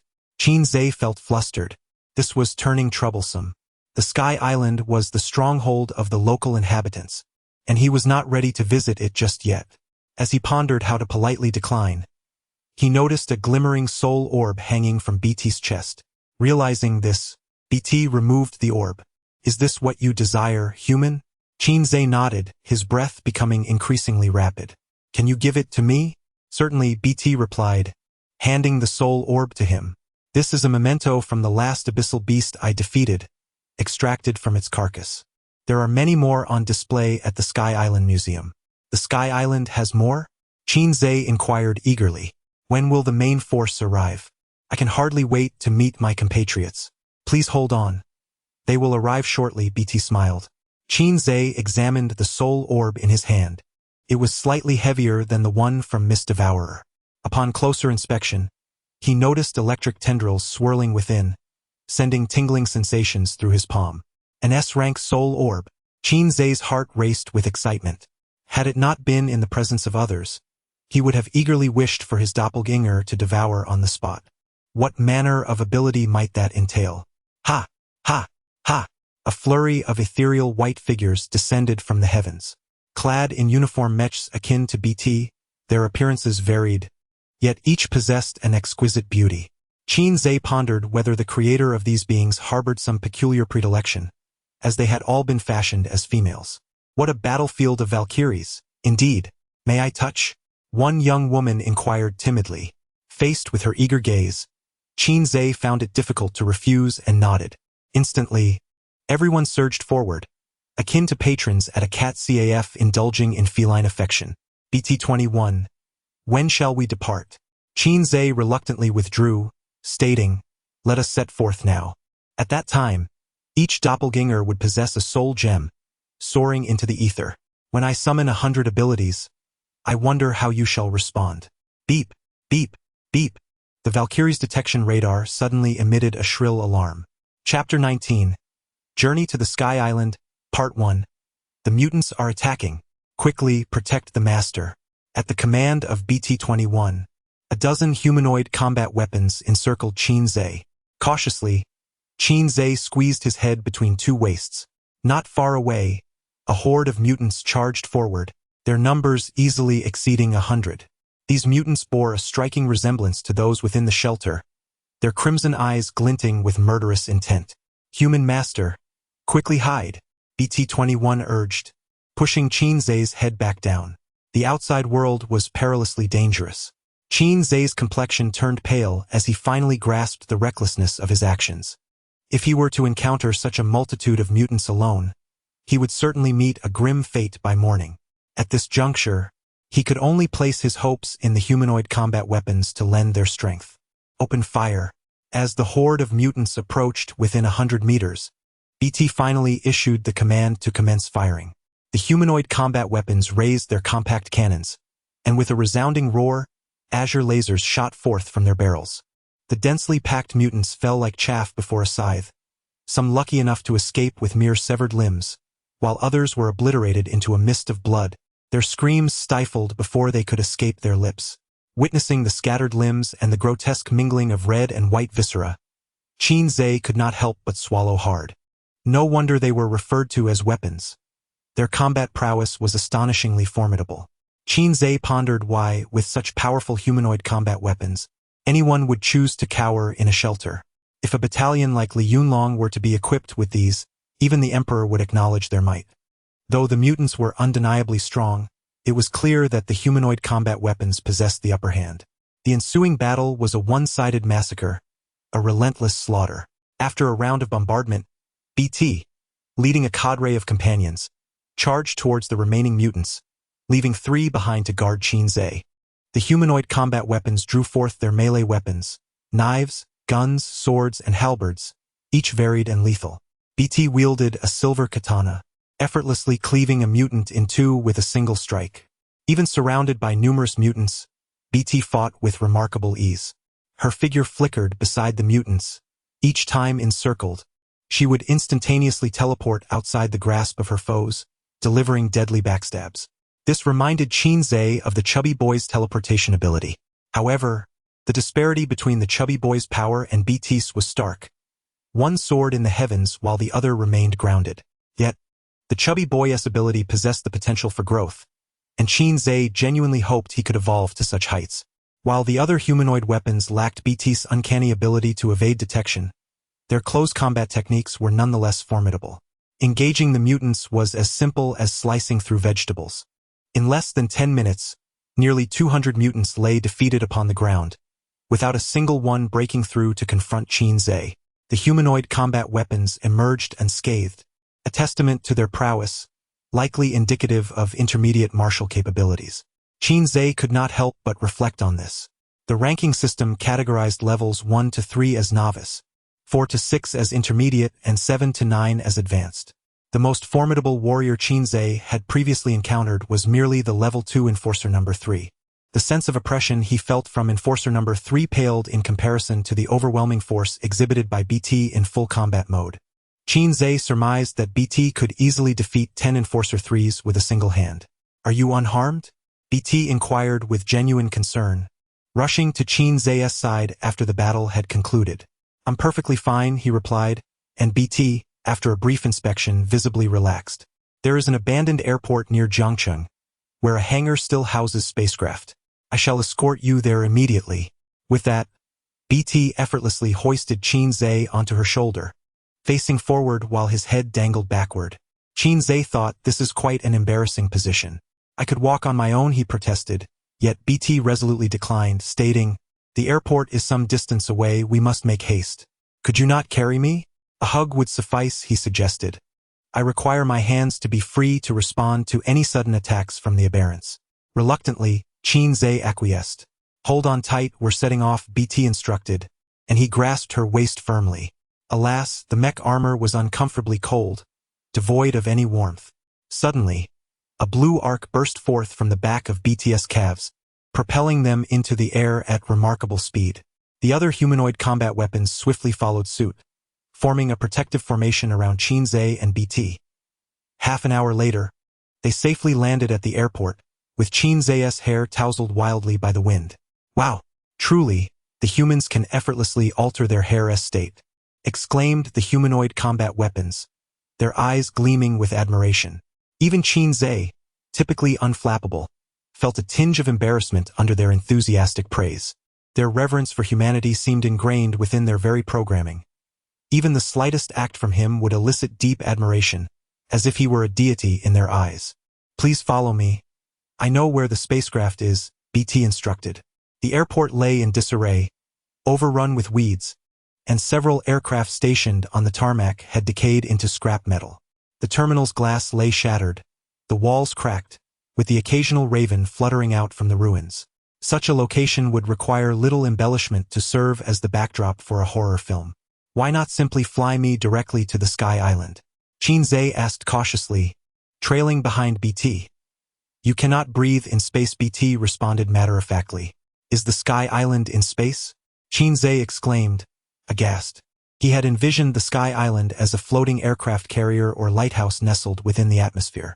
Had the people of this world already colonized outer space? What need would they have to cling to Earth if they possessed such capabilities? BT tilted her head quizzically at Qin Zhe. "SNT the master from the Sky Island?" "Oh no." His cover was blown. Qin Zhe cleared his throat awkwardly. "Of course, I am from the Sky Island, but I have been executing secret missions in a shelter. I've only just emerged from it." BT's eyes were filled with large question marks. "What is a sanctuary?" It was now Qin Zhe's turn to be perplexed. "You do not know what a sanctuary is?" BT shook its head. "What year were you manufactured?" "I am the first generation of humanoid combat weaponry, and I am also the last of the BT series. My production date is 2051, BT replied after retrieving the logs. The sanctuary was not closed until 2053. How could a BT from 2051 be unaware of it? "Have you encountered anyone else besides me?" Qin Zhe inquired. BT shook its head.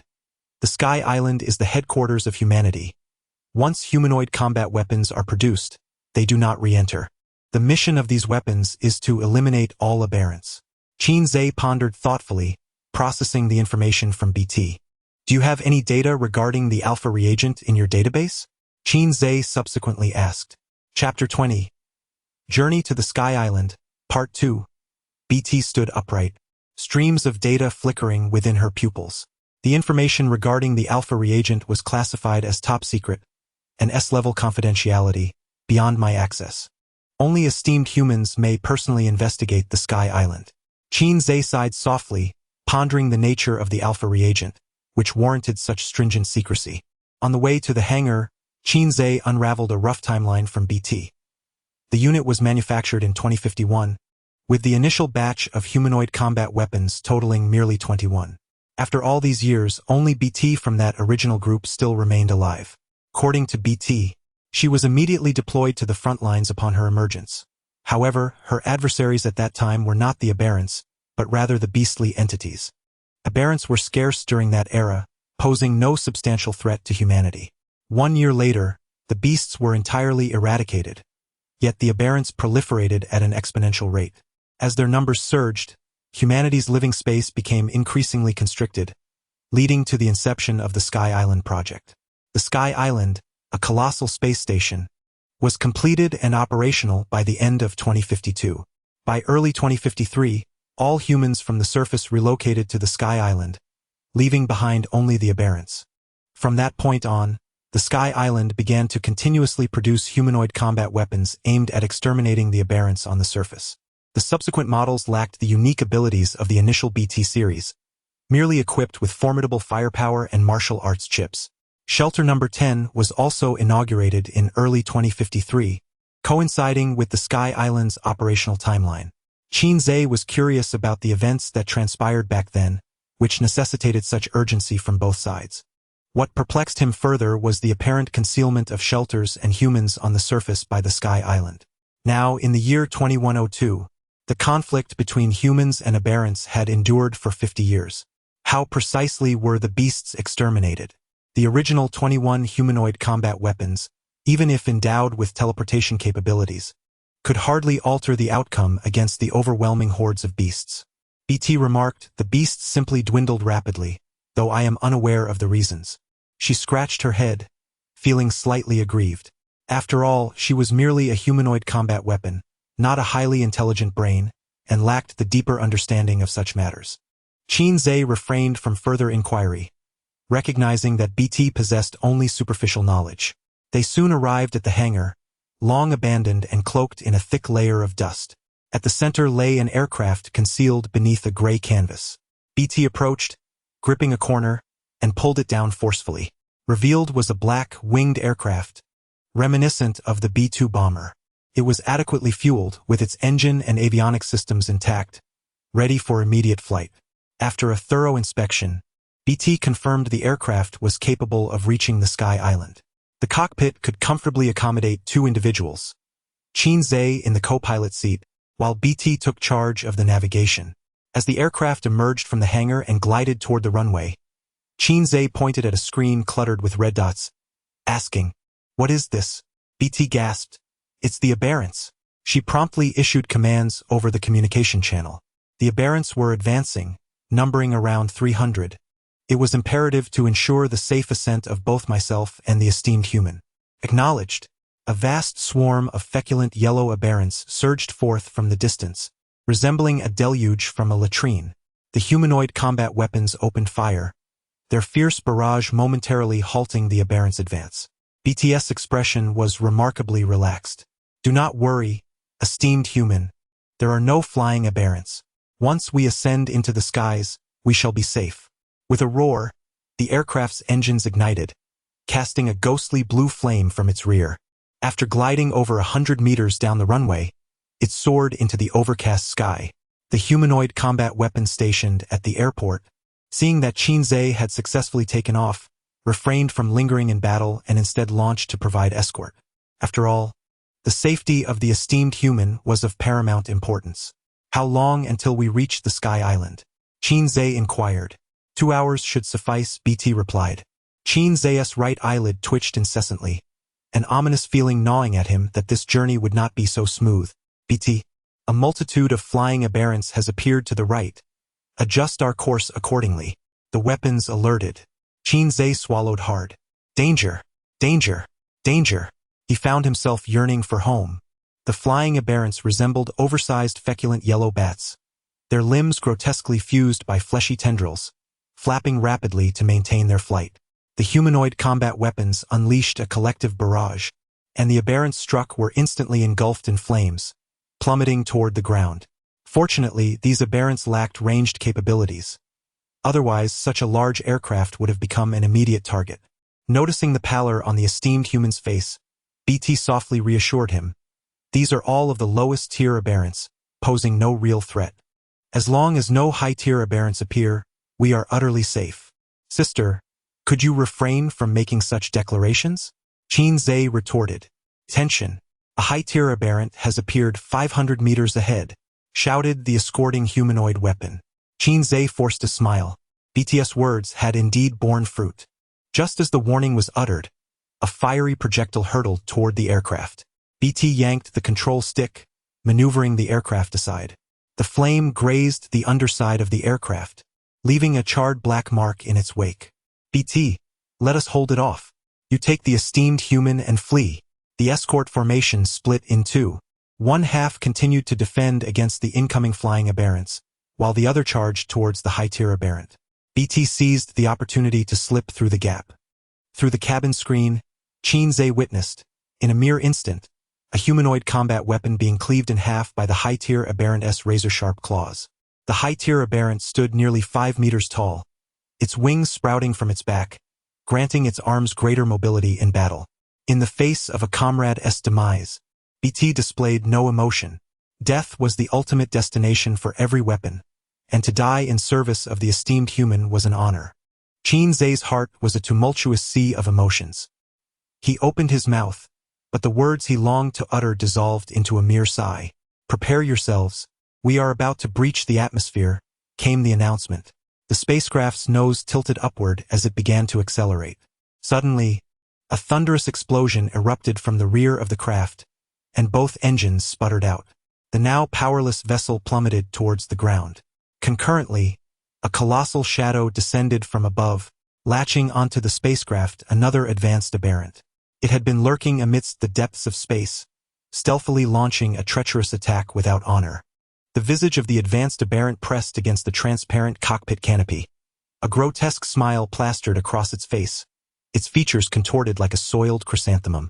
Hold on tight, my human companion, BT exclaimed, unfastening the safety harness and cradling Qin Zhe like a child in a protective embrace. The spacecraft's emergency ejection system activated, propelling the cockpit canopy upwards with tremendous force, sending the unsuspecting advanced aberrant hurtling away. BT engaged the leg thrusters, whisking Qin Zhe away from the doomed craft. Chapter 21. The confusion of BT. Here lies our secret sanctuary, concealed amidst the ruins of a small town, where the aberrants can never discover us. BT led Qin Zhe to a secure hideout for the weaponry. Though modest in size, it was fully equipped. The sanctuary contained all the tools and supplies necessary for humanoid combat weapons to use when injured or resting. Among these were a substantial workbench and several devices resembling charging stations. As BT approached one of the charging stations, a soft click resonated as the armor on her back automatically disengaged. Like shedding a garment, BT effortlessly emerged from her mechanized shell. The realism was astonishing. Qin Zhe finally comprehended the extent of authenticity that humanoid combat weapons could embody. Once free of her armor, BT donned a form-fitting bodysuit, her statuesque figure accentuated by its contours. She connected a wire to the armor, which emitted a beep as it entered charging mode. I sincerely apologize, but since no humans have ever visited this place, there are no accommodations or food prepared for you, BT expressed regretfully. Qin Zhe waved his hand dismissively, saying, it's fine. By the way, don't you require rest or nourishment? BT shook her head and elucidated. Our superficial flesh is composed of carbon-based cellular tissue, while our bones and organs are mechanical constructs. Thus, we do not experience fatigue and have no need for rest. We merely require energy liquid to sustain ourselves. BT retrieved a bottle of a white beverage reminiscent of nutritional supplements from a nearby cabinet. Qin Zhe twisted off the cap and inhaled the pungent scent of machine oil. Yet BT consumed it in one gulp, instantly revitalized. If you are hungry, you must endure a bit longer. There will be food available on the floating island, she remarked. Qin Zhe responded, the aircraft has crashed. How will we reach the floating island now? BT replied, I have already contacted the central AI of the floating island, Star River. The headquarters will dispatch another aircraft to retrieve you. We merely need to wait here. What about the others? Qin inquired, when will they return? Streams of data flickered in BT's eyes. The standby signals of 17 weapons had vanished entirely. The number of aberrants was overwhelming, including advanced aberrants. They could have safely retreated. Everything was done to protect the human. With a sigh, Qin felt a profound sense of loss. However, BT's expression remained stoic. Are you not saddened by the loss of comrades who faced life and death? Qin asked. BT tilted her head, questioning, why should I feel sorrow? Death is the inevitable destination for every weapon, especially when it is in service to a human. Humans offer aid to all beings, and all beings accompany them. As for weapons, whether labeled as superficial or self-righteous, it is challenging for me to equate them with disposable tools. They possess their own thoughts, their own souls, and their own array of emotions. One moment they refer to you as a human, and the next they return to dust, all for the sake of your existence. Qin retrieved 3 cigarettes from the pack in his jacket pocket, having pilfered them from the refuge. In this apocalyptic world, where outside the walls lay desolation, cigarettes had become a coveted commodity, intended for bribing the local inhabitants. After igniting the 3 cigarettes, he placed them on the table and brought his hands together in a gesture of reverence. BT, observing the peculiar actions of her human companion, gazed at him with curiosity, unable to comprehend his intentions. In our culture, it is customary to offer 3 sticks of incense to honor the deceased and wish them a smooth journey in the afterlife. Lacking incense, I resorted to using cigarettes in its stead. BT paused momentarily, processing his words. So, the human is mourning the death of a weapon. She could not grasp the sentiment, as her emotional programming did not encompass such a concept. Yet they were not human. Qin remarked softly, this spirit of selflessness is far more noble than that of the majority of humanity. He then closed his eyes, whispering, safe travels. May you be reborn as a human in your next life. BT blinked and mimicked Qin's gesture, softly murmuring, safe travels. As the final wisp of smoke dissipated, the 3 cigarettes burned down to their stubs. BT stared blankly at the ashes, lost in thought. Suddenly, a series of knocks echoed through the air half an hour later. Qin, drowsy, rose to answer the door but was halted by BT, who shook her head and quickly donned her recharged mech suit. In that instant, a thunderous crash resounded as the alloy door shattered inward. Abomination! Qin exclaimed, spotting the massive, dung-colored creature lurking beyond the threshold. I knew it, there is no safety in this safe house. BT swiftly scooped Qin into her arms and leaped through the window, soaring into the sky. From their elevated vantage point, Qin observed that the safe house was encircled by a swarm of abominations. The previously encountered high-flying abomination had returned, accompanied by a throng of its minions. There is a traitor among us, BT muttered. What? Qin replied, bewildered. All safe house locations are classified. The abominations should not know unless a weapon had disclosed our whereabouts in advance. BT's expression was tense. You mentioned their signals had all vanished, didn't you? I called out to the other weapons on the public channel. They are aware of our location, she continued, glancing at the pursuing forces above and below. Realizing that reaching the Sky Island was no longer an option, Qin declared, let us return to Jiangqing. The distance to Jiangqing was not far, and he resolved to depart the refuge and the anomalous realm. At present, he felt woefully weak, relying solely on BT for protection. Once he had developed further, he would bring the Devourer along next time. He still possessed a new soul orb, which could birth another Devourer. BT interjected, I just contacted Xinghe. The flying vessel has arrived at the Sky Island. However, it cannot land due to the throngs of abominations surrounding the safe house. It remains stationed 15 kilometers away on an abandoned highway. As long as the human boards the vessel, safety is assured. The high-level abomination pursued them relentlessly, its speed evidently surpassing that of BT. In less than 10 kilometers it would catch up. Return to Jiangqing, Qin said in a deep voice. The entrance to the shelter was formidable. It was impervious to the assault of the aberrants, rendering any number of attackers futile. That place was the true sanctuary. Indeed, BT replied without hesitation. In her programming, the commands of humanity always took precedence. Flames erupted from the mouth of a high-level aberrant. BT was unable to evade in time and was struck directly in the back, damaging her leg propulsion system. The two of them fell to the ground, but fortunately, BT shielded Qin Zhe in her embrace, ensuring he remained unscathed. "Are you all right, my lord?" BT asked, her armor severely damaged, one side charred beyond recognition. Qin Zhe glanced back at the location of the shelter. It was now less than a kilometer away. "We're almost there. Just hold on," Qin Zhe urged. "My lord, you must go ahead." "I will cover you," BT insisted, shaking her head. It was then that Qin Zhe noticed one of her calves was broken. "Stop with the nonsense," he exclaimed, gritting his teeth as he lifted BT onto his back, unleashing a surge of reverse command. The aberrants in the sky had arrived, surrounding Qin Zhe from all sides. "Human lord, if I perish, will you light 3 cigarettes for me?"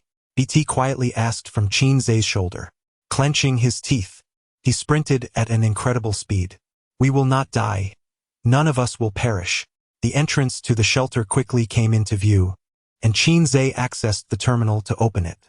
The process took time, and he pulled out his weapon, firing wildly, taking down one aberrant after another. BT's breath grew increasingly faint, her arms unable to lift. "Once the door is fully open, the aberrants will follow us inside, and no one will escape," she said softly, her eyes suddenly turning crimson.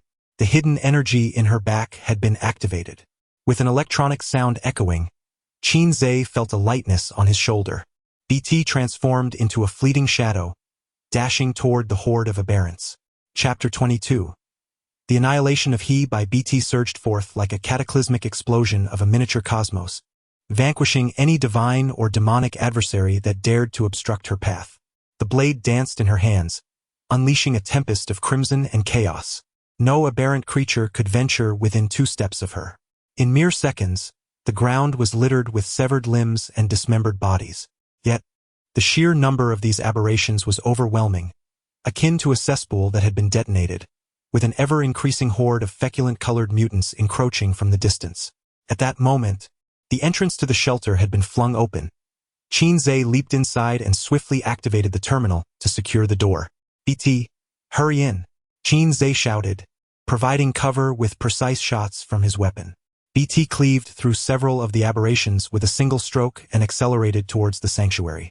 Just a few steps away from safety, a formidable flying aberration descended from above, obstructing BT's advance. "Damn it!" Qin Zhe felt a surge of vitality coursing through him, poised to strike from behind, only to be thwarted as the high-ranking aberration swatted him back towards the shelter. "Cough, cough, my lord, go on without me." As she witnessed the superior aberration attempting to breach the entrance, BT launched a fierce counterattack. Enraged, the aberration retaliated, engaging BT in a fierce confrontation. With a resounding thud, the shelter's door sealed shut. Through the final sliver of space, Qin Zhe glimpsed BT's indomitable spirit refusing to yield. "I must witness the scene beyond the door." Qin Zhe frantically tapped at the terminal, yet the screen remained dark. The shelter's AI responded. "All external surveillance equipment has been rendered inoperative, unable to transmit live visuals. Please replace it promptly." "Damn it!" Qin Zhe kicked the door in frustration, wincing in pain. He understood that BT's tenacity was but a fleeting flicker of hope. She could not withstand the onslaught for much longer. Surrounded by the high-ranking aberration and its throngs of minions, the outcome was all too predictable. Resolutely, Qin Zhe returned to the administrator's office, rifling through the materials left on the shelves. He sought to uncover more information regarding the aberrations, the floating islands, and humanoid combat weapons. Regrettably, the documents contained solely administrative records of the shelter, devoid of any valuable insights. Very well then. Qin Zhe activated the shelter's map navigation, preparing to head towards the East Dormitory District to escape this nightmarish realm. There were 2 pathways leading to the East Dormitory District. One was a tunnel excavated by the aberrations, filled with toxic gas. The other was a corridor of the shelter, fortified with alloy doors, yet similarly suffused with poisonous vapors. Fearing that aberrations might guard the tunnel's entrance, Qin Zhe opted not to retrace his steps, instead exiting through the door. He vented the toxic gas beforehand, then reintroduced it once outside. Subconsciously glancing at his locator, he discovered that it had sustained damage while navigating through the toxic mist. The corrosive nature of the gas was indeed formidable, capable of decaying even mechanical devices. With the map on his terminal, Qin Zhe was finally liberated from the aimless wandering of a headless fly. The besieged area encompassed not only a vast expanse of dormitories but also several essential facilities. After navigating through a series of doors, he unexpectedly encountered someone. Qin Zhe, He, engrossed in studying the route map on the wall, turned sharply upon hearing his footsteps. Upon witnessing Qin Zhe, whom he had slain 5 times, remain utterly unscathed, he pondered the difficulty of killing such a being. Are you human or specter? He contemplated retreating cautiously, distancing himself from Qin Zhe. The vastness of the area left him disoriented, and his locator seemed to have succumbed to some inexplicable interference, rendering him unable to call for help. Qin Zhe spoke coldly. It seems our paths are fated to cross. Producing the short sword given to him by his elder brother, he continued, though I cannot fathom how you managed to elude death, it matters not. Since you persist in surviving, I shall continue to attempt to slay you until you finally perish. With a firm grip on the short sword, he executed a downward slash, unleashing a crimson wave of sword energy. As Qin Zhe deftly rolled to evade the attack, he raised an eyebrow, acknowledging, you do possess some discernment. To perish beneath my weapon would indeed be a privilege. Do you have any last words? Qin Zhe rolled his eyes in exasperation. With a swift flick of his wrist, he brandished aiming it at He. Observing the weapon resembling a toy gun, He couldn't suppress his disdain. You think to intimidate me with a mere toy? How na vi bang. Before He could finish his retort, a sudden impact caused his abdomen to cave in, his entire body bending like a bow, while a cloud of blood erupted from his back. With a resounding thud, he was flattened against the wall, blood splattering across the pristine surface, creating a scene that, at first glance, bore an artistic quality. He gazed down at the gaping hole in his abdomen, his insides obliterated, allowing a clear view from front to back. In that fleeting moment, it felt as if he had collided with a speeding train, leaving no time for reaction. Thud! He collapsed to the ground, convulsing, blood gushing from his throat. Qin Zhe approached, weapon poised at his head. He recognized the firearm in Qin Zhe's grasp. It was a weapon. How could an ordinary student from a common family possess such armament? He found it incomprehensible. Was it arrogance born of wealth and power that made one feel superior? Why did such scoundrels exist in every world? In stark contrast, the humanoid weapon seemed more human. Fear gripped He.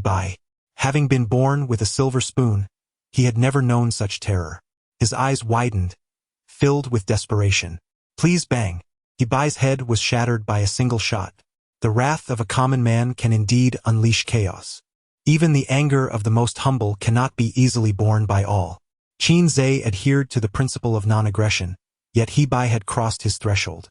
Choosing not to confiscate He's weapon, Qin Zhe located a weaker aberrant and dispatched it with a single blow, dragging the corpse to He's side to stage an ambush. With no surveillance or witnesses in sight, the He family would have no evidence to implicate him. He family, our time is yet to come. Qin Zhe had already inscribed the He family's names into his little notebook. The prior incident of having He Guang imprisoned had forged enmity, and now, eliminating He had escalated their conflict to a point of no return. He needed to hasten the enhancement of his strength. This world was perilously treacherous. Qin Zhe clenched the soul pearl bestowed upon him by BT. After meticulously arranging the scene, he prepared to depart when suddenly, a faint cough emanated from a nearby room.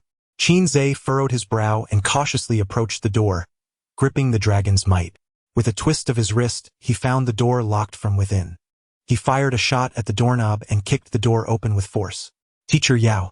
His heart raced upon seeing the figure huddled in the corner of the room. This was troubling.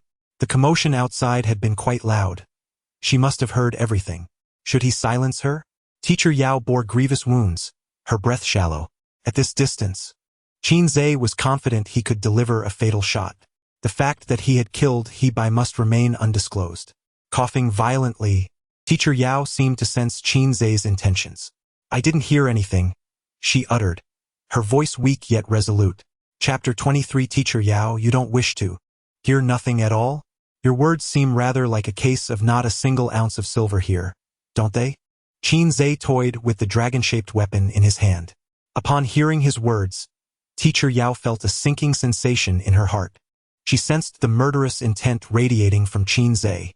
The once mighty tiger now found itself vulnerable to the hounds, and she had never envisioned that she might one day perish at the hands of a mere child, one still in the throes of youth. Yet, Qin Zhe's demeanor was indeed somewhat beyond her expectations. In such a remote town, to encounter a young martial artist so ruthless and immensely gifted was astounding. As long as he did not meet an untimely demise, he was destined for greatness. However, Teacher Yao had no desire to be a mere stepping stone in his ascent. In the prior battle against the strange beast, although she managed to escape using her trump card, she had sustained severe injuries. Her vital energy had been depleted, leaving her utterly powerless. Go ahead and shoot. Given her inability to resist, Teacher Yao resolutely shut her eyes and surrendered to fate. It appeared that Qin Zhe was at a loss for what to do next. Is there truly nothing else to be said? Something feels amiss. Teacher Yao's excessive compliance raised Qin Zhe's suspicions. He sensed that the situation was far from straightforward.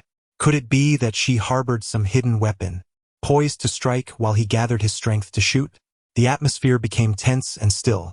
Qin Zhe aimed at Teacher Yao, hesitating whether to take the gamble of a shot. After a protracted silence devoid of gunfire, Teacher Yao opened her eyes and observed Qin Zhe's indecision, a smile forming in her heart. Indeed, he was still too young. The room was shrouded in darkness, with Qin Zhe blocking the illumination from the corridor. He cautiously shifted his body to the side, allowing the light to spill onto Teacher Yao. In that instant, he was taken aback, nearly losing grip on the dragon weapon. Teacher Yao, battered and bloodied, was not what mattered most. What captured his attention was the golden blood that adorned her body, still glimmering faintly. A different race. Teacher Yao was, astonishingly, an alien. Qin Zhe's mind raced, grappling with the implications. An alien had infiltrated the school as a teacher. What could her intentions possibly be? His thoughts churned frantically, yet he could not glean any coherent reasoning. Teacher Yao, are you all right? A sudden call echoed from the corridor not far away. Qin Zhe noticed the red light on Teacher Yao's wrist locator flashing. She had long since sent out a distress signal. The rescue team was on its way, and they were not far off. Firing a shot now would undoubtedly attract attention. You have no more chances left. A slight smile graced Teacher Yao's lips, and she felt a sense of relief. Qin Zhe also smiled. However, seeing that malicious grin on his face filled Teacher Yao with an ominous premonition. Teacher, I presume you wouldn't wish for your alien identity to be exposed, would you? Qin Zhe holstered his weapon. What do you intend to do? Teacher Yao furrowed her brow slightly, aware that revealing her identity was not an option at present. Qin Zhe removed his jacket, stating, It is quite simple. You help me keep my secret, and I shall help you keep yours. Is that all? Teacher Yao had anticipated a more demanding proposition. Very well. Pleasure to cooperate. Qin Zhe tossed his jacket over to Teacher Yao, who quickly donned it. Due to the fact that Teacher Yao was a head shorter than Qin Zhe, the already loose school uniform hung down to her waist, thoroughly concealing her injuries. Teacher Yao is here. Qin Zhe waved as he stepped out the door. Upon hearing the news, soldiers from the city defense department rushed over immediately. There were a total of 4 soldiers, fully armed and ready for combat. Upon seeing that Teacher Yao was still alive, they all breathed a sigh of relief. Teacher Yao, are you able to move? The captain inquired. Yes, Teacher Yao replied, glancing at Qin Zhe, who immediately understood. Let me help you, he said, stepping forward to support her arm over his shoulder, assisting her to stand. The soldiers formed pairs, one group leading the way while the other followed behind. Qin Zhe and Teacher Yao were encircled in the middle. Qin Zhe was quite astonished. When did the city defense department become so dedicated to serving the people? As they passed by He-Bai's corpse, Teacher Yao suddenly spoke up. Wait a moment, he is also my student. Qin Zhe's eyelids twitched violently, a smile of disbelief flickering across his face. Teacher Yao, you wouldn't want to. Teacher Yao rolled her eyes. He was killed in a surprise attack by a beast. I was unable to assist him at that moment due to my own exhaustion. Bring his body outside. I will apologize to his family. The captain hesitated slightly. After all, with beasts lurking everywhere, it was difficult enough to escort a living person, let alone a corpse. You carry him, Teacher Yao instructed the captain directly. The captain gritted his teeth and nodded. Understood. Subsequently, Bai's headless body was hoisted onto his back. The group quickly retreated. Along the way, they encountered numerous beasts blocking their path, all of which were shot down by the soldiers. Qin Zhe noticed that the bullets fired by the soldiers were quite extraordinary. Upon impact, the beasts would rapidly disintegrate, turning into a pool of blood within a minute. It appeared to be Teacher Yao's first encounter with such a phenomenon. Her eyes filled with astonishment. A soldier nearby explained, "The bullets are equipped with the latest alpha reagent produced by the Black Mountain Research Institute, which is remarkably effective against beasts of grade F and below." Qin Zhe inwardly exclaimed in surprise. Did he just hear correctly? The alpha reagent? Was it the same one mentioned in the administrator's journal? How could something from the other realm manifest in the real world? What's wrong with you? Teacher Yao, noticing Qin Zhe's dazed expression, assumed he was troubled by the prospect of the killing being exposed. I know you are sad about Bai's death. I will bear the responsibility for it alone. The implication in Teacher Yao's words was clear. I keep my promises, so do not overthink it. Qin Zhe regained his composure and forced a smile. Teacher Yao, please do not be too hard on yourself. Just then, as they turned a corner, the previously injured D-grade beast suddenly lunged out.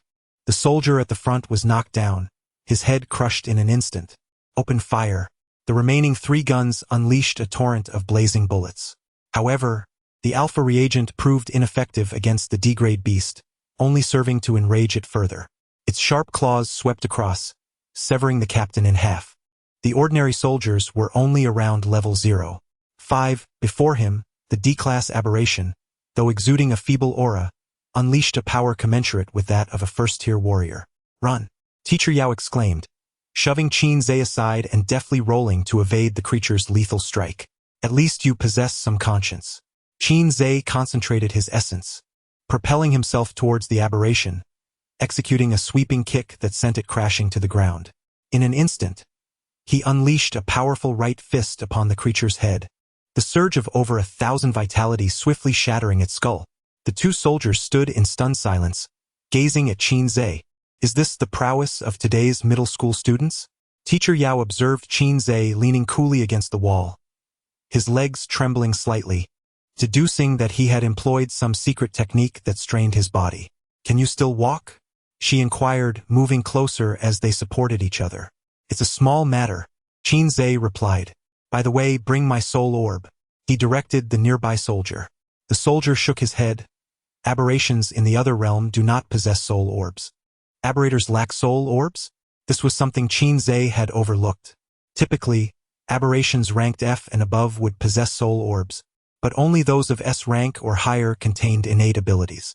Ordinary soul orbs, once purified and absorbed, would merely enhance vitality. The journey ahead was relatively uneventful, and after 20 minutes, they finally emerged from the other realm. At the entrance, a woman clad in a white lab coat was directing operations. When Qin Zhe beheld her features, he was momentarily taken aback. Lin Siyuan. Chapter 24.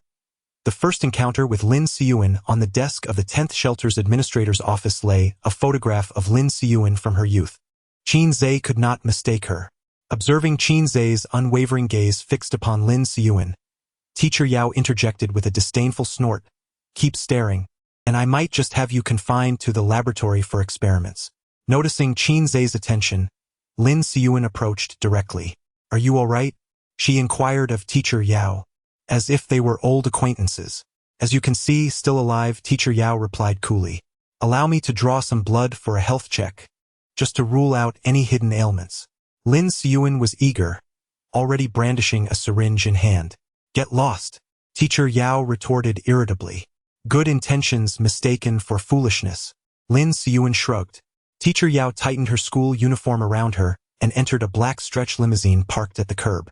Miss, the family doctor is ready, the driver said respectfully from the driver's seat.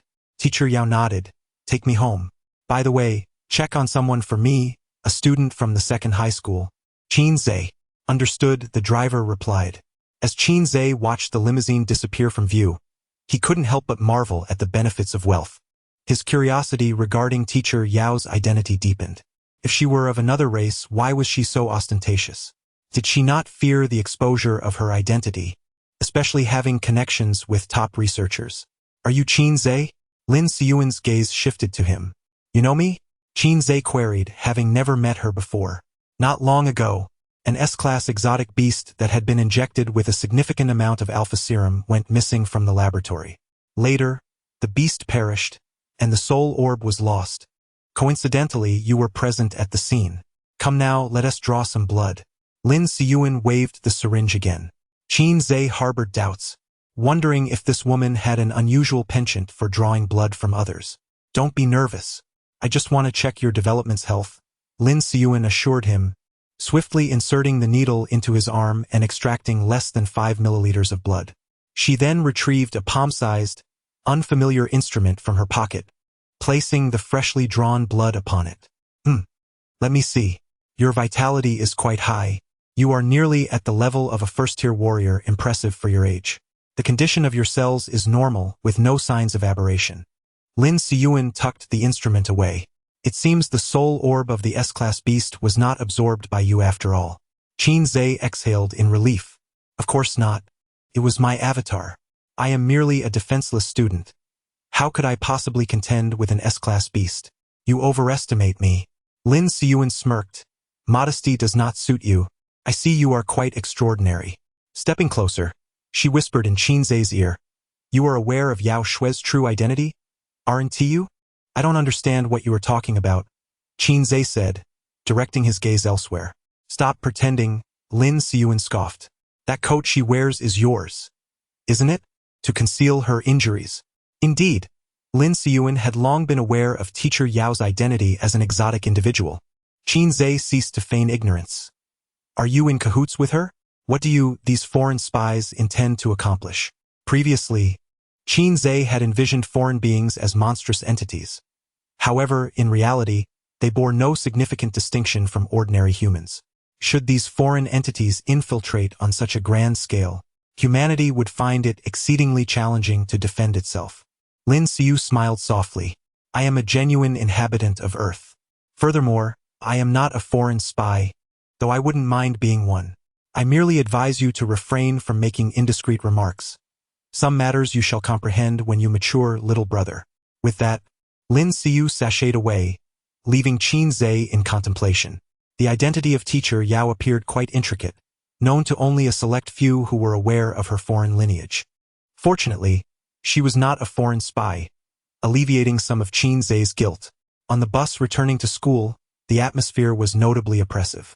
The sudden emergence of a D-grade aberration had incited chaos among the otherworldly beasts, leading to an influx of lower-tier creatures and even 2 D-grade ones. This had resulted in certain casualties within the trial teams. In Qin's class, 3 students remained unaccounted for, likely facing dire circumstances. The homeroom teacher exclaimed, Everyone, muster your spirits. If such minor setbacks cause you to lose your warrior's resolve, then you need not participate in the martial examination any further. The day you chose to become a warrior, you must be prepared to confront aberrations with unwavering determination. If a mere handful of inconsequential lower-tier beasts shatters your confidence, how will you fare when you step into the abyssal battleground? The oppressive atmosphere within the bus finally began to dissipate, though the students who had recently brushed with mortality remained in low spirits. Upon returning home, Qin promptly received a call from his chubby friend. Thank heavens. You finally picked up. I heard there was some trouble in the otherworld. It's a relief that you are still alive. Qin replied nonchalantly. Some classmates perished. I was fortunate to survive. Hebai is also gone. His friend gasped in shock. Hebai is dead? This is disastrous. Higuang will surely pin the blame on you. Qin slumped onto the sofa, unperturbed. Teacher Yao was by Hebai's side when he passed. She will vouch for my innocence. His friend breathed a sigh of relief with Teacher Yao involved. That is a comfort. Even if He Guang tries to assign blame, he lacks evidence. Qinzhe reassured him, "Don't worry, I am fine." After some casual conversation, they arranged to meet for skewers that weekend, concluding the call.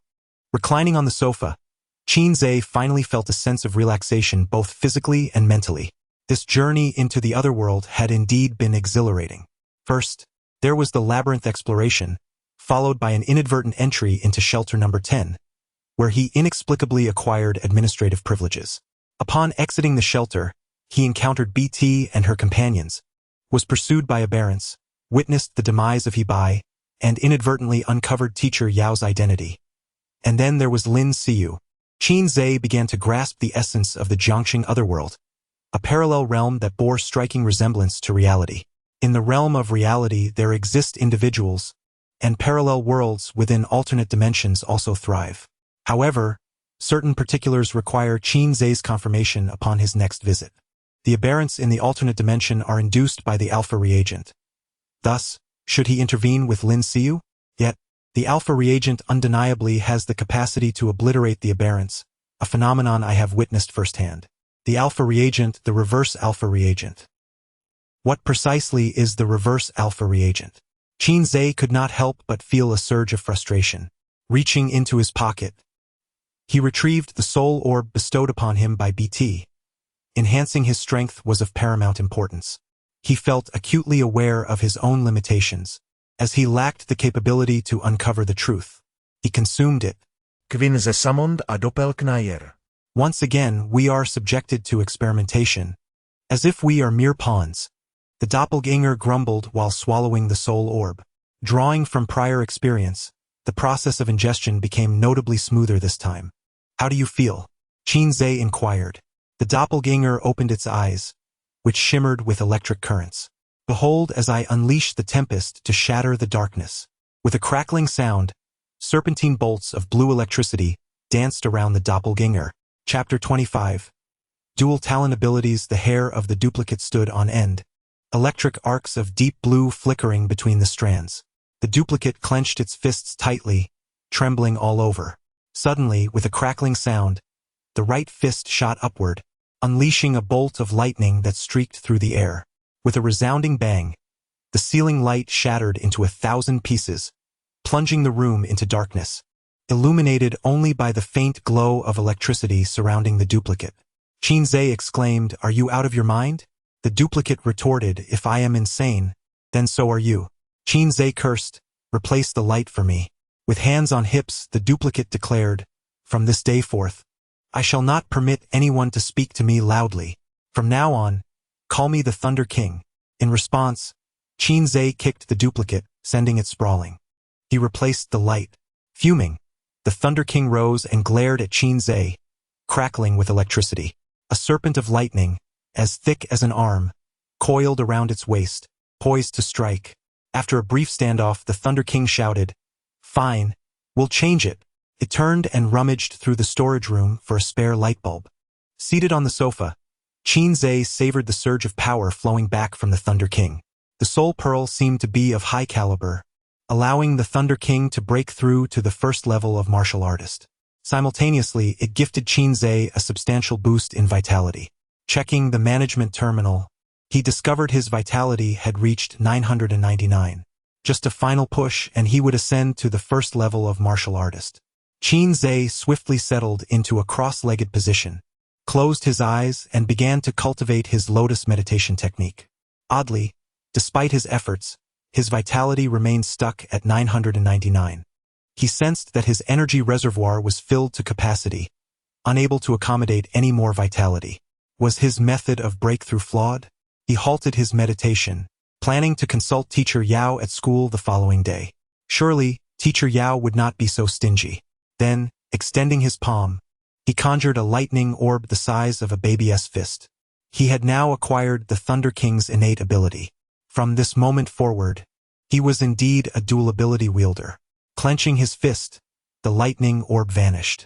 With the light restored, the Thunder King suggested, "Go accompany Brother Devourer in the jungle. Together, you can provide mutual support. I shall grant you 10 additional duplicates." Under Brother Devourer's leadership, The Black Circus had grown increasingly formidable. Coupled with Qin Zhe's continuous support through his duplicates, his influence now spanned nearly all of Jiang City. With the Thunder King's addition, the circus had gained an extraordinary edge. After the Thunder King's departure, Qin Zhe began to contemplate his upcoming plans. The most pressing concern was the martial arts examination, now less than 100 days away. He anticipated that by the time the examination concluded, he would surely have advanced to at least a first-level martial artist, enabling him to venture into the alternate realm once more. Moreover, his duplicates were almost fully replenished. During his previous journey into the alternate realm, he had lost nearly 20 duplicates. With the ones he had just given to the Thunder King, he was left with around 10. Should he encounter a sudden crisis akin to the toxic mist in the passageway, these duplicates might prove insufficient. He needed to exercise caution. Qin Zhe retrieved 3 cigarettes, igniting them and placing them upon the coffee table. BT, these are the cigarettes I promised you. I shall seek vengeance for you the next time I venture into the depths of that world are treacherous. Qin Zhe merely dipped his toes into its waters and nearly drowned. The refuge, and the humanoid combat weapons all seemed to conceal an immense secret. To unravel this mystery, it appears one must journey to the in search of answers. Qin Susoid. BT is a good comrade. Without her, I would never have returned. He resolved to erect a monument for her in the... However, his clones suddenly voiced their dissent. You treat us as disposable commodities. Why do you not consider erecting a monument for us? They protested. You heartless wretch. Not even treating us like human beings. Qin Zhe rolled his eyes. Erect a monument for myself? Am I mad? Yet, the playful clones were quite intrigued by the matter and began discussing its feasibility. I believe we should indeed erect a monument, perhaps even hold a memorial service to honor our fallen brothers. I second that. This monument should have a name. What shall we call it? The Black Stone Monument. Nonsense, let us call it the Qin Zhe Monument instead. That sounds splendid. It shall be the Qin Zhe Monument. Qin Zhe chose not to partake in the discussion, closing his eyes and curling up on the sofa. The chatter of his clones, each contributing their thoughts, proved quite hypnotic, and before long, Qin Zhe succumbed to slumber. Meanwhile, at the He residence, the entrance and courtyard were draped in white cloth. The front yard had been transformed into a makeshift mourning hall, where a woman knelt before a coffin, clutching a photo of He Bai, weeping uncontrollably. My son, how could you leave me, leaving your mother behind? How can I, with silver hair, send you with black hair to the grave? He Guang stood nearby, his eyes reddened, his expression increasingly grim. When He Bai's battered corpse was returned home, He Guang nearly suffocated from grief. The brother with whom he had shared laughter that morning was now separated from him by the veil of death. He Guang's heart ached deeply. Qin Zhe, it must be you. It has to be you. He Guang clenched his fists, convinced that Qin Zhe was responsible for it all. Surely, He Bai had perished at the hands of the enemy due to underestimating them. He Guang felt profound regret. Had he known this would be the outcome, he would not have allowed his younger brother to take action the previous night. Go in peace, my little brother. I shall bring back Qin Zhe's head to honor your spirit. Just then, a man clad in military attire approached He Guang. Elder brother, you have returned. Seeing the man beside him, He Guang felt a slight relief. The man was He Fong, the eldest of the He family, a second-tier martial artist in the city defense department. With their father having passed away years ago, He Fong had always borne the family's burdens, rightly regarded as the backbone of the He clan. Take the lady to rest, He Fong instructed solemnly. The weeping woman was gently escorted away, leaving only the relatives of the He family in the mourning hall. Come with me, He Fong beckoned, leading He Guang to the study. Please recount the events to me. He Fong sat down, his feet perched upon the table. He Guang, gritting his teeth, recounted the scheme devised with Lao San from the previous night. Elder brother, it must be that scoundrel surnamed Qin who is responsible. I shall avenge Lao San. Bang! He Lauda slammed his hand heavily upon the table. Look at the chaos you've wrought. Is this not enough disturbance for you? He Guang stared in disbelief. His elder brother had always been fiercely protective. This reaction was unexpected. A teacher from the school had mentioned that Lao San was killed by a monstrous beast. At that moment, She had exhausted her energy and was unable to provide assistance. She had apologized and promised compensation, thus the matter was considered resolved. He Guang protested, "She is merely a teacher. What is she worth? Failing to save a life, she deserves to perish alongside Lao San." He Lauda retorted coldly, "Second brother, when will you ever mature? Do you think I can simply swallow this grievance? The information was relayed to me by my direct superior. That teacher has never even met me. My superior specifically instructed me to downplay this matter and stated it has nothing to do with the one surnamed Qin." He Guang was taken aback. What is the true standing of this teacher? He Lauda rose, "Her standing is of no consequence. What matters is that this matter ends here. Furthermore, for the next few days, you shall remain at home quietly until next month when we head to the abyss. Do not create any further trouble." Watching his elder brother depart, He Guang bit his lip until it bled. Chapter 26. The method to break through to a first-level martial artist. The atmosphere in the classroom the following day was permeated with an oppressive heaviness. The bodies of several classmates who had gone missing the previous day were found. The City Defense Bureau and the school administration were engaged in discussions with the families of the deceased regarding compensation details. Rewards for the students who participated in the trials had also been fully distributed, with each participant receiving a bonus of 1,000 yuan. Those who performed exceptionally well were granted additional blood crystals. Teacher Yao awarded Qin Zhe an S rating, and he received 2 blood crystals. Each crystal was approximately the size of a half-infant's fist, brimming with rich vitality and blood essence, suitable for direct absorption. However, Qin Zhe found himself at an impasse. Absorbing them would yield no benefit, so he carefully stored them away. The trial tasks had been suspended. It was rumored that the City Defense Bureau had dispatched intermediate martial artists into the other realm to eradicate the more formidable beasts. The portly student recounted to Qin Zhe the rumors he had heard from his father. "Fortunately, I didn't go.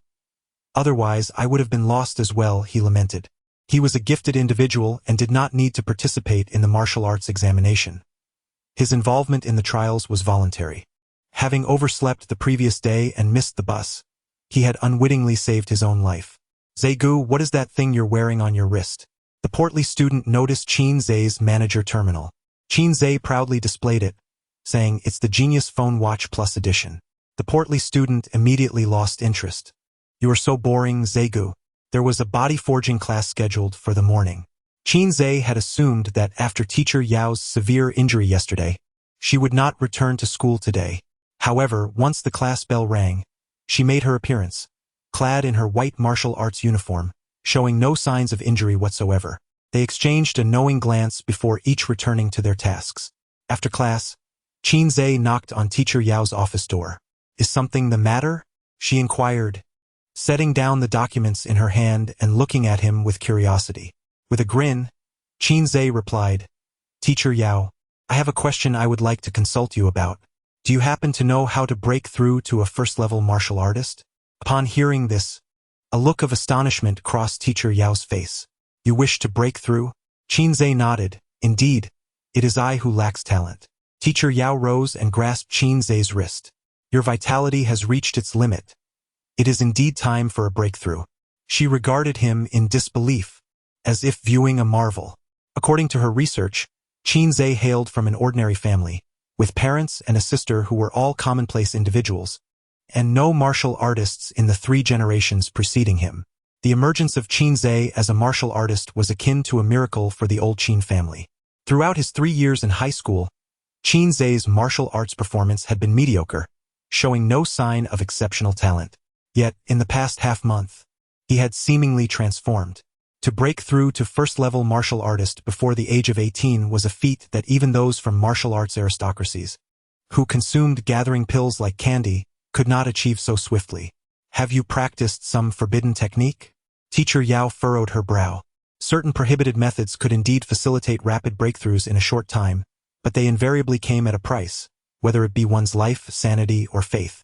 In conclusion, there is no such thing as a free lunch. Qin Zhe responded honestly. "The only cultivation techniques I practice are the reverse fate technique and the lotus concept." Teacher Yao gazed intently into Qin Zhe's eyes, and at that moment, he experienced a peculiar sensation as if he were locking eyes with a talisman. "Tell me, what cultivation techniques do you possess?"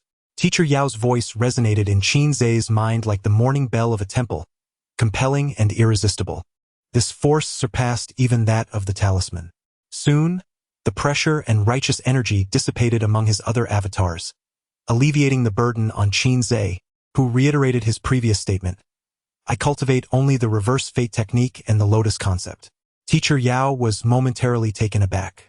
Could it be that Qin Zhe was truly a once-in-a-century martial arts prodigy? So, do you know the method for a breakthrough or not? If you don't, I shall seek guidance from others. Qin Zhe feigned impatience.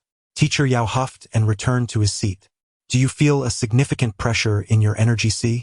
No matter how much you meditate, your vitality won't increase by even a fraction.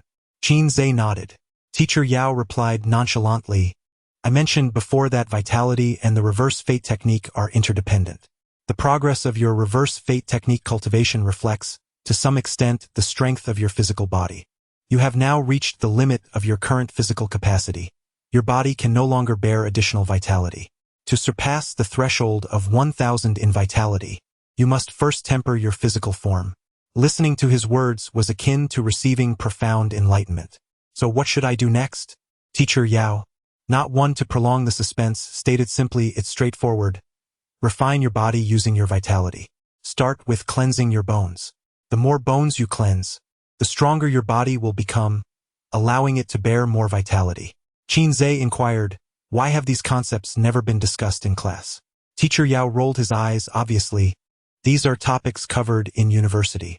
Who in their right mind would break through to a first-level warrior before the age of 18? Qin Zhe blinked. Realizing Teacher Yao's implication, he had advanced too early. He had assumed that the seniors in university were all at least first-level warriors. Teacher Yao tossed a book at Qin Zhe, weary of his arrogance. Practice on your own. Come back if you have questions. Qin Zhe picked up the book, which bore the inscription Bone Tempering Method. In the top left corner was a line of small text, 3rd edition, exclusive bone tempering textbook for Wu University. So it was a university textbook. Thank you, Teacher Yao. Qin Zhe joyfully tucked the book away. There are always greater talents beyond your own. Do not let a modicum of talent lead you to arrogance and disregard for others, especially when you enter Wu University, where exceptional talents abound. Teacher Yao, concerned that Qin Zhe might become complacent, offered a few cautionary words. Qin Zhe nodded. Rest assured, teacher, I shall remain diligent. Farewell, teacher. With that, he remembered to close the door behind him with a firm bang. In this quaint riverside town, a remarkable young individual has indeed emerged. Today, Teacher Yao has entirely reassessed her perception of Qin Zhe. With a glance at the file adorned with Qin Zhe's photograph, she picked up her phone to make a call. Today, she would deliver an apology to the He family and reiterate that He Bai's demise bore no relation to Qin Zhe. Before the sapling matures into a towering tree, Teacher Yao resolved to extend a modicum of protection within her means. I understand, miss, came the response. The head of the family inquired about the task's progress. When shall we proceed to the next step? Teacher Yao took up her pen and circled a date on the calendar. Let it be today. Pass the word along. The mice can be released. The voice on the other end confirmed. Understood. Meanwhile, Qin Zhe returned to the classroom, book in hand, brimming with joy. He was on the verge of becoming a first-level martial artist. However, after perusing the text, he soon realized that the path to breakthrough was far from straightforward. The myriad challenges lay ahead, and he had merely just reached the high old village. Chapter 27. The correct method of bone tempering. An adult possesses a total of 206 bones, comprising 29 cranial bones, 51 trunk bones, and 126 limb bones. Each martial artist must temper at least 10% of their entire body to expand their qi and accommodate greater vitality. Upon the 9th tempering, all bones will be refined, achieving a tempering progress of 90%, thus marking one as a 9th-level martial artist. However, the text does not elucidate the method for the 10th tempering. Yet, for Qin Zhe at this moment it suffices. The initial tempering begins with the limb bones, followed by the trunk bones and ultimately the cranial bones. Qin Zhe closed his eyes and commenced the process as described in the text, guiding his qi and blood into the bones he wished to temper. It is a tedious and protracted endeavor, akin to washing clothes, requiring repeated rinsing with water. After numerous cycles of tempering, Qin Zhe opened his eyes. Success. He extended his right pinky finger, which he had just tempered. Externally, it appeared no different from the other fingers, yet his qi had noticeably expanded, albeit slightly. The operation of his lotus technique no longer faced the previous challenge of absorbing qi and blood.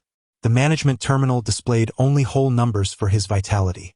However, Qin Zhe felt that his vitality had already reached 999. 1. A glance at the clock on the classroom wall revealed it was already 4 in the afternoon, with half an hour remaining before school concluded. He had unwittingly spent the entire afternoon on this endeavor. This was merely the simplest tempering of the pinky. If he were to temper all 20 or so bones for the first time, it would undoubtedly require at least 2 months, a protracted duration indeed. An idea struck Qin Zhe. If his clones could reflect his cultivation progress, could they not also indicate the progress of bone tempering? The text did not state that one must wait for their qi and blood to be full before tempering bones. It merely suggested that full qi and blood would enhance efficiency. After all, a greater quantity leads to more substantial results, significantly saving time. However, when it comes to allowing clones to temper bones, there is no need for such concerns. Merely the ability to reflect progress suffices. With numerous clones practicing simultaneously, small increments would accumulate into significant gains. Without hesitation, Qin Zhe instructed his several clones to commence bone tempering. Indeed, it was effective. As the clones tempered, he clearly observed the progress bar rising incrementally. Excellent. He could afford to relax further. Qin Zhe felt a surge of delight. Bone tempering was no longer an arduous task. With his clones at work, he only needed to engage occasionally to maintain a semblance of involvement. As the number of clones increased daily with full force exerted, Qin Zhe estimated he could complete his initial bone tempering within a month. Zhang Zhe, you have finally awakened. Remember to exercise restraint. Overexertion leads to ruin, Fatty whispered as Qin Zhe opened his eyes. This was a self-study period, with most students preparing for martial examinations meditating, while those only participating in the humanities were fervently completing practice papers. Teacher Yao, seated at the podium, merely cast a glance towards Qin Zhe upon his awakening. Did we have self-study the entire afternoon? Qin Zhe inquired. Indeed, it was Teacher Yao's self-study session. Fatty nodded in affirmation. Why didn't you call me during class? I intended to, but Teacher Yao didn't allow it. The chubby boy sensed the aroma of gossip. Zhe, is there something clandestine between you and Teacher Yao? I heard she was still wearing your school uniform when she came out of the other realm. It's best for children not to pry into adult matters, Qin Zhe remarked, gently pushing the chubby boy's face aside. Let me sleep a bit more. Remember to wake me when school ends. The process of bone tempering consumed an immense amount of mental energy, necessitating unwavering concentration. A momentary lapse in focus could lead to failure, requiring a complete restart. Qin Zhe felt as though he had spent a sleepless night at an internet CF, utterly exhausted. The chubby boy lamented, moderation. Zhe. When school concluded, the chubby boy roused Qin Zhe. Though he had only slept for half an hour, Qin Zhe felt invigorated, finally revitalized. Wait a moment, Teacher Yao called out to Qin Zhe at the classroom door. Is there something you need, teacher? Extend your hand, she instructed. Qin Zhe obediently complied. Teacher Yao grasped his wrist, and after a brief pause, her face lit up with joy. Knowing that Qin Zhe had spent the entire afternoon tempering his bones, she had refrained from allowing the chubby boy to disturb him. Teacher Yao was exceedingly curious about the extent of this genius's progress after such an afternoon of rigorous training. According to the prodigies at Wu University, one could typically temper 2 to 3 finger bones in an afternoon. Qin Zhe had managed only 1. That's quite average, she concluded. It makes sense. Even geniuses cannot excel in every aspect. When God opens a door, he simultaneously closes a window. Qin Zhe's rapid increase in vitality had rendered his bone tempering speed rather ordinary. Did you win the lottery, Teacher Yao? Qin Zhe was perplexed by her sudden exuberance. Ahem. Teacher Yao retracted her hand. It's nothing. I just recalled something pleasant. The process of bone tempering is exceedingly lengthy, requiring perseverance. One cannot become a martial artist if they abandon their efforts midway. Qin Zhe nodded. Of course, I understand. Teacher Yao wished to pat Qin Zhe on the head as a gesture of encouragement, but awkwardly realized he was much taller than her. Even on tiptoe, she couldn't reach him and reluctantly gave up. Well, practice diligently. I'll be waiting for you at Wu University, she said, tapping Qin Zhe's shoulder with a sense of authority before turning to leave. Qin Zhe was bewildered by her sudden whims. Can a middle school teacher really advance to Wu University? How impressive is my teacher Yao? With the reward, Qin Zhe no longer needed to worry about meals. He could manage to sustain himself until his parents and Qin Yu returned from their trip. After enjoying a pork trotter meal downstairs, Qin Zhe opened his computer to search for news regarding the other realm. As the chubby boy had said, the realm had once again sealed its borders. Scrolling through images, a striking headline caught Qin Zhe's attention. The Maka clan delegation will arrive in Jiangqing next month to jointly develop the Jiangqing Other Realm. As a strategic partner of the human race, Jiangqing warmly welcomes the arrival of the Maka clan. Otherworldly beings are coming. Qin Zhe felt a twinge of displeasure. This is clearly an alien realm on Earth. Why should we collaborate with foreign races in its development? The comment section is rife with individuals sharing Qin Zhe's sentiments, resulting in a cacophony of discord. What exactly are those in power doing? There isn't enough cake for our own people, yet they are distributing it to outsiders. Their vision is narrow. The decision made above is ostensibly from the perspective of all humanity. Such a misguided stance. I see no fault in this. The Maka tribe has treated us exceptionally well, almost as if paying a protection fee. The alien realm should rightfully be under the stewardship of a civilized society, and entrusting the Jiangqing alien realm to the Maka tribe appears to be the wisest choice. Setting aside the facts, the Maka tribe possesses far greater experience in exploring alien realms. A multitude of individuals above are untrustworthy. Qin Zhe furrowed his brow slightly. The Maka tribe seems to be a formidable race. Will they withstand the toxic gas within the passage? Qin Zhe felt a twinge of anxiety. There is no time for idleness. He must hasten to refine his bones. Reluctantly, he cast a glance at the computer screen. Should he indulge a little longer? Perhaps just a few more minutes wouldn't hurt. Scrolling down, Qin Zhe stumbled upon a rather peculiar piece of breaking news. A day of national celebration, the disgrace of humanity, Wang Biao, will face execution in 10 days. Chapter 28. The circus's maiden venture. Qin Zhe swiftly perused the news and discovered that this individual named Wang Biao was quite formidable. The number of martial artists who had perished at his hands exceeded 20, including 5 law enforcers and a judge. Law enforcers are at least second-tier martial artists, while judges begin at the third tier. These individuals constituted a significant force within the abyss. Yet they all succumbed to Wang Biao. For this reason, he has been branded as a disgrace to humanity. However, after an extensive search, Qin Zhe found no article elucidating the motives behind Biao's killings. The online populace eagerly expressed their opinions. This scum does not deserve to live in this world. Death is a fitting end. Consider the vast resources the nation invests in training a martial artist. The loss is staggering. Human nature is fundamentally good. No one is born with a penchant for indiscriminate slaughter. Why is there no mention of his motives? Surely there's more to this than meets the eye. There isn't a decent martial artist among them. I believe Biao is a good man, and his actions are justified. Eradicate the tyranny of martial artists. Freedom belongs to the people. Deleted steamed buns, are you not indignant? The day of execution will be broadcast live. My father was slain by him. At last, my father can find peace. Eradicate the tyranny of martial artists. Freedom belongs to the people. Deleted. The authorities claim he is affiliated with a terrorist organization. Thankfully, he was apprehended in time.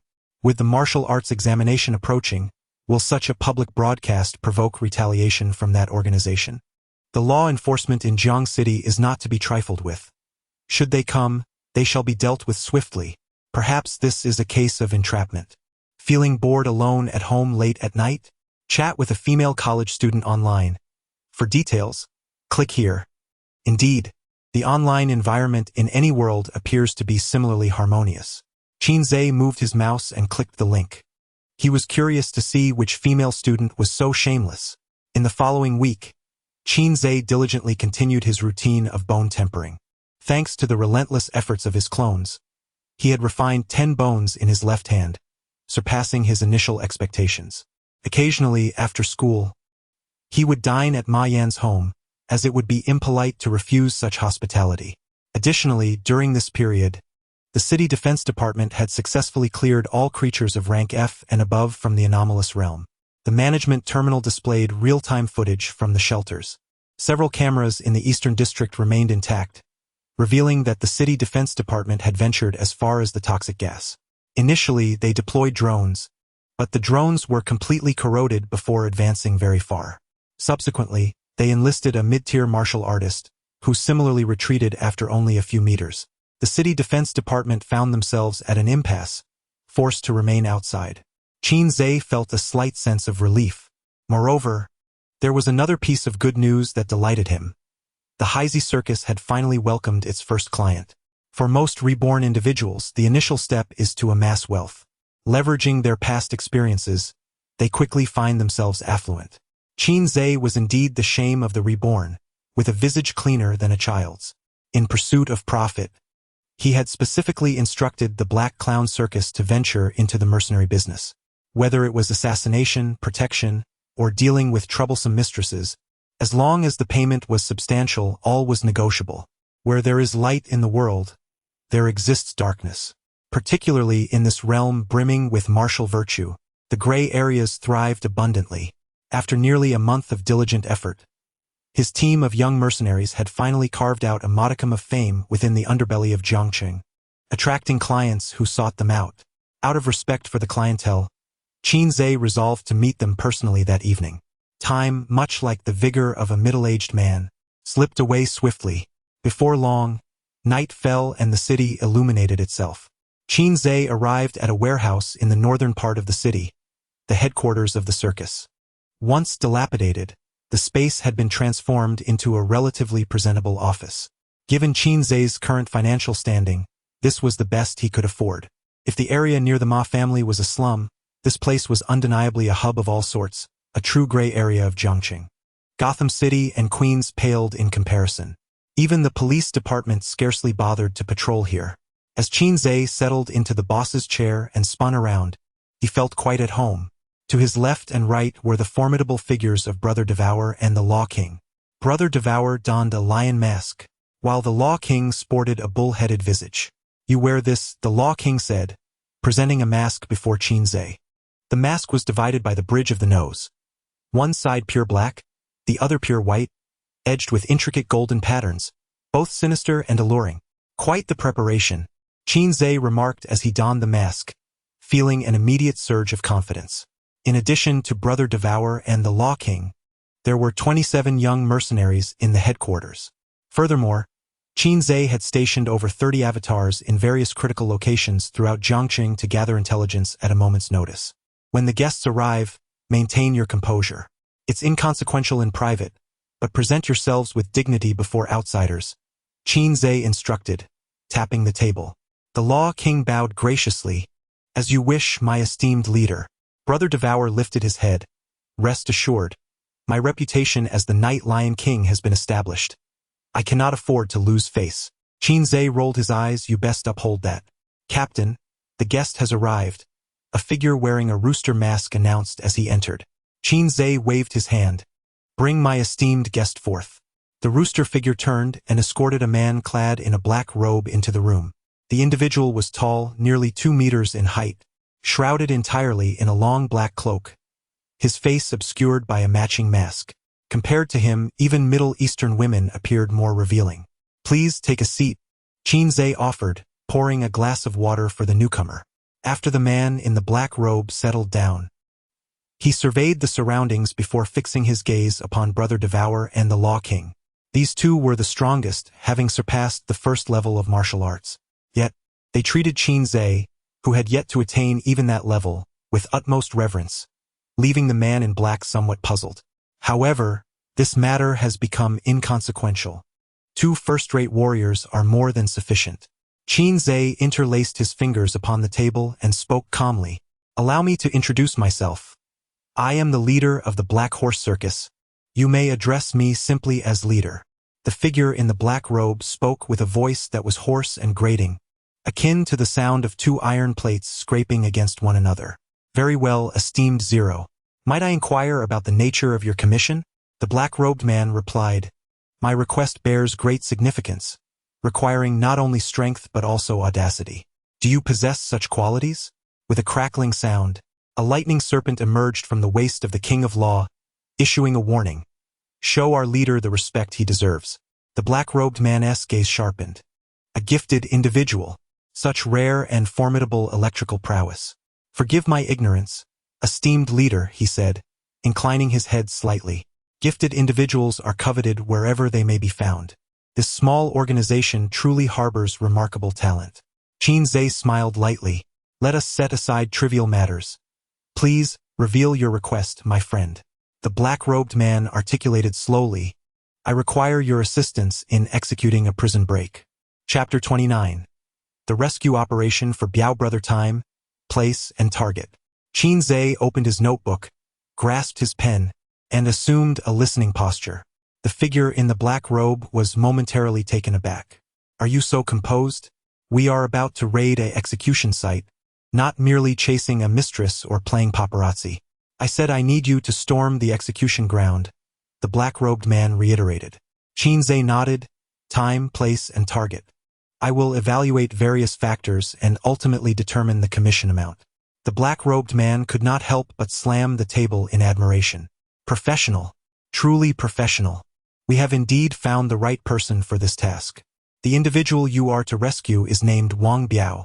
He is scheduled to be executed 3 days hence at the Yunshan execution ground. Qin Zhe felt the name was somewhat familiar. Is he not the infamous Wang Biao, often called the disgrace of humanity? Precisely. That is him. The black-robed man suddenly became animated. He is not the disgrace of the human race.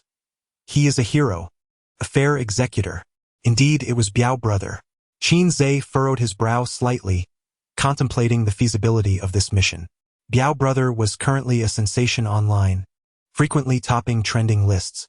Daily news articles berated him with an array of insults, labeling him as humanity's disgrace, the greatest traitor, a lackey of alien races, and so forth. From toddlers to octogenarians, everyone spoke of him with disdain. It was likely that the execution site would be heavily guarded that day. Rumor had it that Biao Brother was affiliated with a terrorist organization. Was this individual in front of him from the same group as the infamous Biao? Qin Zhe cast a glance at the black-robed man. You are more aware of Wang Biao's current predicament than I am. Attempting to raid the execution site will be exceedingly difficult. Not only will there be police present, but other law enforcement agencies will likely be involved as well. The black-robed man appeared somewhat disheartened. So you do not intend to accept this task? Qin Zhe shook his head. The price must increase. The black-robed man was undoubtedly cognizant of the dangers inherent in this operation and had prepared for significant financial expenditure before arriving. Name your price. Qin Zhe extended his right hand, splaying his fingers. It must be at least this amount. After a moment of silence, the black-robed man finally gritted his teeth. No problem. 5 million it is. I will provide you with 3 million as a deposit, and the remainder will be paid upon completion. Qin Zhe's breath quickened. 5 million. By heaven's grace, he had intended to propose only 500,000. Even as he noted the man's silence, he contemplated lowering his offer further. No wonder the gray areas of the city thrived. There was a fortune to be made. Qin Zhe endeavored to maintain an enigmatic demeanor. Let me make it clear, Wang Biao's situation is unique, and we cannot guarantee his safe extraction. The black-robed man nodded. I understand the terms. Regardless of whether he is safe or not, the deposit will be provided. With a thud, the black-robed man placed a suitcase on the table. Upon opening it, it revealed stacks upon stacks of cash. The Law King and Devourer brothers' eyes nearly bulged out. Having never encountered such wealth, neither the main body nor its avatars had witnessed so much money before. Why do my legs feel so weak? Asked the Law King. Devourer, look at your aspirations. King of Law, if you have ambitions, why do your legs tremble? Qin Zhe, hold on to your chairs. Let us not embarrass ourselves. Let us pretend we are seasoned veterans of grand affairs. The three engaged in a silent exchange of thoughts. After a brief glance between the King of Law and Devourer, the former firmly grasped Qin Zai's chair, remaining as steadfast as a mountain. Very well, we shall accept the deposit. Qin Zai closed his suitcase and placed it by his feet. The cloaked figure could not help but marvel at the composure of a group endowed with extraordinary abilities, remaining unflinching in the face of such a large sum of cash. Once we have rescued the individual, where shall we take him? The cloaked figure pondered. Atop Black Wind Mountain, there stands a gnarled tree. I shall await you there. Qin Zai agreed. The operation will take place in 3 days. During this time, we will devise a detailed plan. Should any issues arise, we will consult you as needed. The cloaked figure found the other party to be quite professional. This operation was assured. Let us see off our guest. Brother G entered at the sound and escorted the cloaked figure out, returning shortly after. As he left, Qin Zai inquired.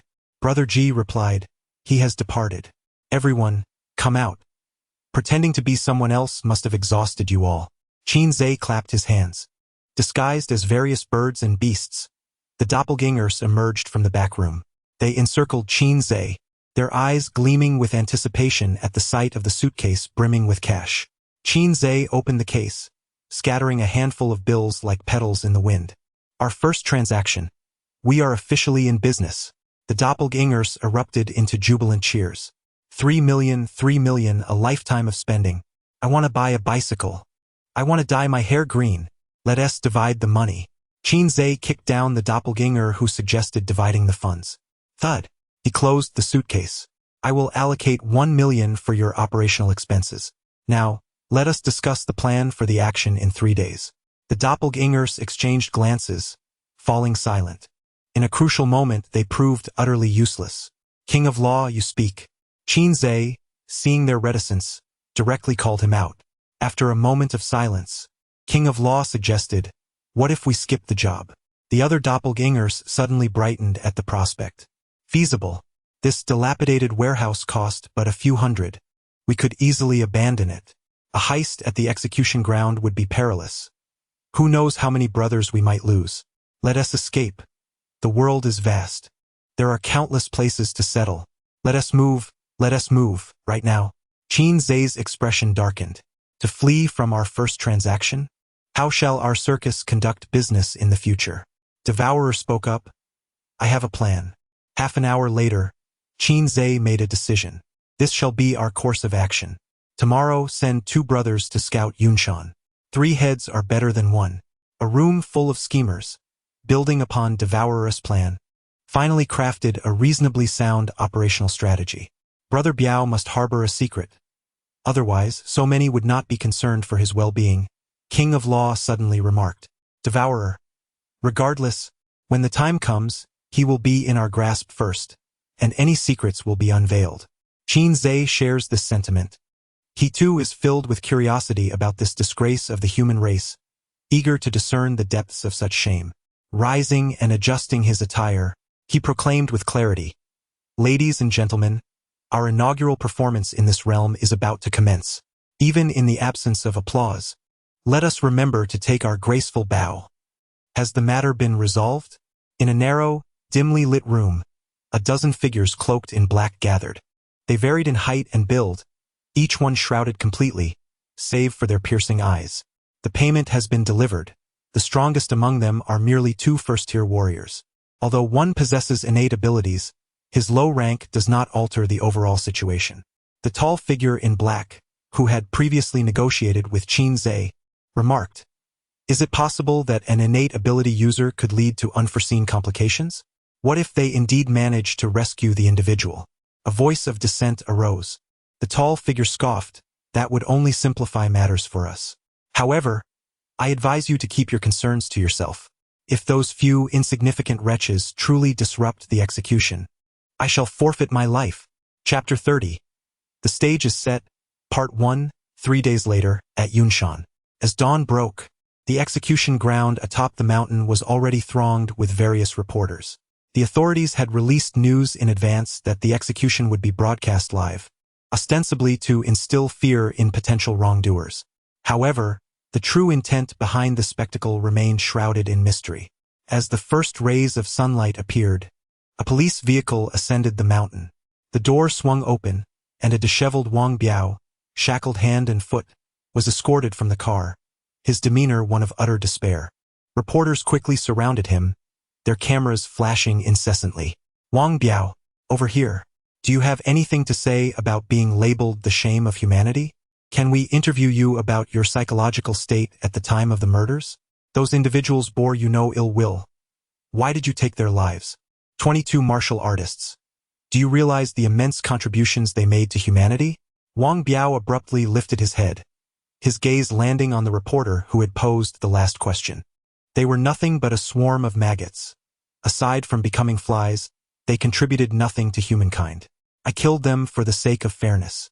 His eyes, bloodshot and wild, conveyed the ferocity of a cornered beast. The reporter, taken aback, stumbled slightly, nearly losing his footing. Move along, an officer urged, pushing Wang Biao toward the execution platform. Madman, an utter lunatic, the reporters murmured, beads of sweat forming on their brows. One nearby journalist patted the shoulder of the shaken reporter, offering solace. These serial killers are all mentally unhinged. They are all perverse. I've interviewed many before, you get used to it. Gritting his teeth, the startled reporter retorted. Scoundrels like him deserve to rot in hell. The execution platform was a modest square of 50 square meters.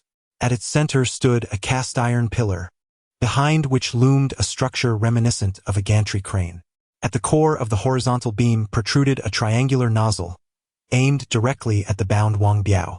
As the execution commenced, the gantry's sides began to charge gradually. Once fully charged, energy would coalesce at the triangular nozzle, unleashing flames reaching temperatures of 2000 degrees Celsius. The individual bound to the pillar would be incinerated instantaneously. From a distance, perched atop a tree, Qin Zhe observed this peculiar instrument of death through binoculars, astonished. Humans truly excel at devising methods of torment and execution, he mused. Beside him, the Law King nodded in agreement. Indeed, much like candles and little whips. With a swift motion, Brother Devourer leaped onto the tree, brushing off the leaves from his shoulders. All our brothers are in place. Qin Zhe donned a mask, declaring, in half an hour we commence our performance. Brother Devourer replied solemnly, aside from us, there appears to be another suspicious group nearby, seemingly with the same objective. Qin Zhe raised an eyebrow. Wang Biao has indeed become quite the sought-after individual. When the action begins, be nimble. We cannot allow others to claim our bounty. Brother Devourer assured him, rest assured, it will be a tremendous surprise. Meanwhile, at the pinnacle of Yunshan, Teacher Yao, accompanied by a contingent of law enforcement, lay concealed amidst the woods. Have the fish taken the bait? Glancing at the time, Teacher Yao received a response from a nearby officer. Your Honor, indeed, a considerable number of individuals have gathered near Yunshan, yet they do not appear to be working in unison. At this remark, Teacher Yao furrowed his brow. The Maka tribe? The officer replied, not quite. After a moment of contemplation, Teacher Yao decided, no matter, we shall proceed according to plan. Keep a close watch on them. At the execution platform, Officer 3 stood as straight as a javelin. The police force was short-staffed, and he had enlisted additional personnel. His right eyelid twitched incessantly, a premonition of misfortune. He murmured to himself as the time of execution approached. 20 meters across from the execution platform stood a high dais, upon which sat the Chief Justice. Wang Biao, you are accused of murdering 22 martial artists, including 5 from the law enforcement agency and 1 judge. Following this court's deliberation, you are found guilty of murder, intentional homicide of martial artists, treason, and home invasion among 13 charges. You shall be sentenced to death, to be executed forthwith. Do you have anything to say? All cameras in the venue turned towards Wang Biao. With a cold smirk, he retorted, what crime have I committed? The live chat buzzed with comments. Facing death yet still defiant. How absurd. Brother Biao was once a man of stature. Let him spit and depart. Finally, he meets his end. Abolish the tyrannical martial artists. Freedom belongs to humanity. Could someone intervene at the execution site? Wang Biao surveyed his surroundings and roared like a beast. These 20-odd bastards are trafficking women and underage girls, coercing them into prostitution, and those who resist are subjected to organ harvesting. Should such martial artists not face death? What? Is there more to this? It indeed sounds like something martial artists could perpetrate. Abolish the tyranny of martial artists. Freedom belongs to the people. I don't believe it. He must be fabricating lies. His words sound credible. Martial artists battle tirelessly to protect humanity. How could they commit such acts? Setting aside the facts, even if he's truthful, who gives him the right to judge? Those above are all martial artists. Case closed. Boring, I wish to see bloodshed. Wang Biao continued to shout. The existence of this privileged class of martial artists is inherently unjust. They stand above the law, appearing virtuous while being a band of rogues behind closed doors. All martial artists deserve to die. They all must perish. The Chief Justice exclaimed in fury. Nonsense. Proceed with the execution immediately. With a decisive strike of the gavel, the Dragon Gate apparatus initiated its charging sequence. Wang Biao bellowed, for the sake of fairness. As the charging concluded, a small orb of red energy coalesced at the triangular nozzle. With a crackle, a bolt of blue lightning suddenly struck the nozzle, causing the beam of the Dragon Gate to explode in an instant. What is happening? The Chief Justice exclaimed, rising in alarm. The flamethrower nozzle was struck by lightning, and the assistant promptly informed that maintenance personnel had been contacted for urgent repairs. The Chief Justice glanced at the cerulean sky, murmuring to himself, on such a sunny day, where could the lightning possibly come from? His eyes widened in astonishment as he beheld a bolt of thunder descending from above, accompanied by a resounding crash that echoed across the small square. The thunder descended from the heavens. Darkness birthed from the earth below. A male voice, infused with the roar of thunder, resonated atop the cloud-clad peak of Mount Qingshan. As the dust settled in the square, the onlookers beheld a figure enveloped in crackling lightning. A minotaur, the Black Horse Circus. Enforcement Officer Number 3 instantly recognized the King of Law's mask. Only the deranged members of the circus would don such avian and beastly adornments. The surrounding officials and enforcers quickly regained their composure and formed a tight encirclement, crouching with their hands clasped atop their heads. The King of Law's lips curled into a sly smile as he raised his right hand, clenching his fist with sudden ferocity. In an instant, countless bolts of lightning surged forth from him, radiating outward in all directions. Chapter 31. The Grand Entrance, Part 2. He is a gifted individual. Get down. Number 3 Law Enforcement shouted, immediately covering his head with his hands and huddling on the ground. Those with quick reflexes followed suit, while the slower ones fell victim to misfortune. Their lower backs were struck with precision by lightning, charred on the outside yet tender within, instantaneously rendering them incapacitated. A flicker of horror passed through Number 3's eyes. In such a brief span, the circus had remarkably grown to this extent. The Law King hastily untied the ropes binding Brother Biao and hoisted him onto his shoulder. You arrived a bit late, yet it is still timely enough. Brother Biao wore a nonchalant expression. The Law King raised an eyebrow. What utter nonsense are you spouting? The Law King retrieved a sack from his pocket, stuffed Brother Biao inside, and readjusted him on his shoulder. A strange cry erupted from the throng of reporters not far away. Almost immediately, a rocket propelled by white smoke tore through the sky, hurtling towards the Law King. The Law King swiftly unleashed a lightning whip, detonating the rocket midair. Blood Hand Gang, stand down. All bystanders, clear the area. Over 20 martial artists adorned with black skull masks leaped from the crowd, intent on seizing Brother Biao from the Law King. Boy, hand him over obediently, and I shall spare your life. Leading the Blood Hand Gang were 3 first-tier martial artists, the rest mere amateurs. The Law King snorted coldly. You wish to seize the circus's remaining payment? You overestimate yourselves. You are already surrounded. Take advantage of my good mood and flee quickly. The gang leader was amused. They say gifted individuals look down on others. Today I have truly gained insight. Brothers, advance swiftly, and do not harm our esteemed guest. The members of the Blood Hand Gang surged forward. The Law King tossed a smoke bomb at his feet, and white smoke instantly enveloped the entire square. As the smoke dissipated, 13 clones wearing various animal masks appeared behind the Law King. Brothers, let them witness the strength of our circus. The Law King snapped his fingers. The gang leader was dumbfounded. Where did so many come from? Is this some form of transformation? Due to the overwhelming vigilance of the Yunshan guards, Qin Zhe decided to consolidate their forces. The clones responsible for combat all merged with the Law King, allowing him to lead them into the fray. For 3 million. Demacia, charge little black ones. The clones shouted a myriad of peculiar slogans, their spirits invigorated. The gang leader spat contemptuously on the ground. Kill! The two factions collided violently in an instant. Number 3 shouted. With the law enforcement present, follow me to apprehend the criminals. The dozen or so law enforcement agents who withstood the shockwave of lightning joined the fray under Number 3's command, turning the square into a chaotic melee. The reporters had long since scattered, leaving only the camera still broadcasting the chaos unattended. Wow! The blood is flowing like a river. The law enforcement is utterly incompetent. They barely hold their own in a real fight. Am I the only one who finds the circus quite impressive? The battle commenced, with bets placed on various outcomes. Those believing in the Bloodhand's victory wagered on the left, while supporters of the circus staked their claims on the right, and those who trusted the enforcers put their faith in the center.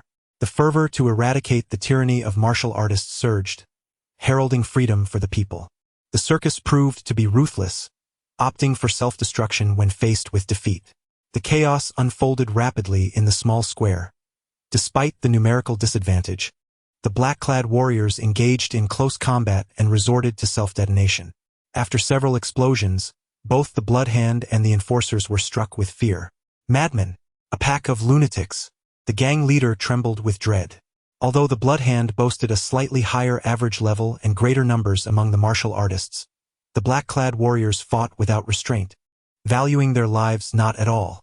In the midst of the fray, the gang leader urged retreat as half of his brothers lay dead or wounded. The morale of the Bloodhand waned as they distanced themselves from the black-clad warriors, who relentlessly pursued them like an adhesive, refusing to relent. With gritted teeth, the gang leader commanded, "Withdraw. Money means little without life to spend it." At his order, the Bloodhand began to retreat from the battlefield. The third enforcer, having suffered a prior loss, had already cautioned the others about the potential for self-explosions. The enforcers remained vigilant and avoided the blast radius. Biao's head emerged from the sack. Astonished, "I've been gone for just a few months, and the combat style has become this ferocious?" To which the Law King replied with a grin. "We're from the Black Circus. Hold tight. We must depart." The Law King pressed Biao's head back into the sack and transformed into a blue streak, racing down the mountain. In the instant the Law King departed, the remaining clones simultaneously detonated. A deafening explosion shattered the small square, sending debris and dust swirling in all directions. Concealed at the highest vantage point, Teacher Yao witnessed the entire scene unfold. "Now that the individual has been taken, should we pursue?" An enforcer asked cautiously. "We will wait for the scouts to return," Teacher Yao replied, furrowing his brow. No trace of the Fairness Society had been detected nearby. Moments later, the scouts returned. "So neither faction belongs to the Fairness Society?" Teacher Yao inquired. The scout responded, "The Bloodhand is a long-established local gang with 3 first-tier martial artists. As for the circus, they have only recently emerged. Thus, no further intelligence is available at this time." Teacher Yao rubbed his temples. "We must chase after them. We cannot allow them to escape with the individual." Originally, he had planned to use Wang Biao as bait to lure out the Fairness Society, but with the bait now consumed and the Fairness Society remaining elusive, a horde of self-proclaimed lunatics from the circus had inexplicably appeared, complicating matters. The Law King, burdened with the sack, paused beside a large stone, gasping for breath. Exhausted. Suddenly, the sound of footsteps rustled nearby. The Law King looked up to find a dozen figures clad in black robes approaching. "To my astonishment, you truly managed to bring someone out," the tall figure in the black robe remarked with surprise. The Law King cast a glance at him. "Was it not said that the rendezvous was to take place at Black Wind Mountain?" The tall figure in the black robe replied nonchalantly, "It matters not. I had no real expectation that you would successfully extract anyone. I merely intended for you to stir the waters, facilitating my own opportunistic endeavors." The Law King began to comprehend. "So, the Bloodhand was also contracted by you?" The black-robed figure nodded. Indeed, this is what one might call the mantis stalking the cicada, with the yellow oriole behind. Quickly, hand over the sack to me, and then you may meet your demise. The Law King lowered the sack from his shoulders. Why must you kill me? The tall figure in the black robe expressed his impatience. To prevent you from learning about the key from Wang Biao. The fewer who are aware of the key's existence, the better. The Law King was left bewildered. As the black-robed figures closed in, preparing to act, the Law King suddenly raised both hands. Wait, I have a proposition. Chapter 32. The raccoon cat swaps the crown prince. What do you wish to convey? The tall man in the black robe replied, in light of your successful retrieval of the individual today, I shall grant you the opportunity to speak your final words. The responded earnestly, I wish to join your ranks. The tall man in the black robe raised an eyebrow, while the other black-robed figures exchanged glances, their expressions inscrutable. After a prolonged silence, the tall man inquired, Are you serious? The nodded, more sincere than Dingjin. The tall man furrowed his brow in contemplation. His CPU was overheating. He had initially intended to eliminate the to prevent any future complications but was taken aback by the unexpected request to join his faction. After all, he was a promising talent with remarkable abilities, making rejection a challenging prospect. Let us first consume this. The tall man tossed a small black box to the containing a crimson pill. It was a potent poison. Without the antidote after 3 days, one's internal organs would decay completely. As long as you comply, I shall provide the antidote after 3 days. He examined the pill. Are you truly serious? The tall man, noticing this hesitation, scoffed. Why do you hesitate to consume it? Did you not just express your desire to join us? It appears your heart is not entirely true. Who said I wouldn't consume it? The suddenly pointed skyward, exclaiming, Look, there's an airplane. The black-robed figures, bewildered, exchanged confused glances. The tall man, his patience waning, retorted, Do you truly believe we are fools? Since you refuse to eat it, I shall personally ensure you do. 2 black-robed figures advanced, blocking this escape. Look, someone is behind you. They shouted once more. The tall man felt his patience evaporate, his forehead pulsing with frustration. You have utterly exhausted my forbearance. You rascal. Suddenly, a whoosh echoed above, and the 2 black-robed figures behind them were pinned to the ground by a long sword. Who dares? The tall man spun around on high alert. The exasperated raised his hands in surrender. Why is it that no one believes my honesty? The Fairness Society, you have finally revealed yourselves. Teacher Yao emerged from the depths of the forest, accompanied by a cadre of law enforcers. They was taken aback. Why is Teacher Yao here? It appeared she held a position of authority, as the surrounding figures deferred to her command. They couldn't help but mumble to himself, so Teacher Yao, with her prominent brows and large eyes, is actually an enforcer? In this day and age, even outsiders could become enforcers of their own kind. The tall man in the black robe narrowed his eyes. I had thought myself sufficiently cautious this time, yet I still encountered you. Disclose the whereabouts of the key, and I shall grant you a swift end. Teacher Yao flicked her wrist, revealing a blue long sword. It seems you received no useful information from Wang Biao. His lips are indeed sealed. The tall man grinned. Regrettably, only Wang Biao knows the key's location. He has stated that whoever rescues him will be informed of the key. Otherwise, do you think we would have gone to such lengths to save a traitor? Although, in a certain sense, he is indeed a hero striving for fairness. Upon hearing this response, Teacher Yao felt a twinge of disappointment. The plan to obtain the key had fallen through, yet as long as Wang Biao remained, there would inevitably come a day when the truth could be pried from his lips. The day's gains were still considerable. The elusive fairness had been cornered. These individuals represented over half of fairness's strength in Jiang City.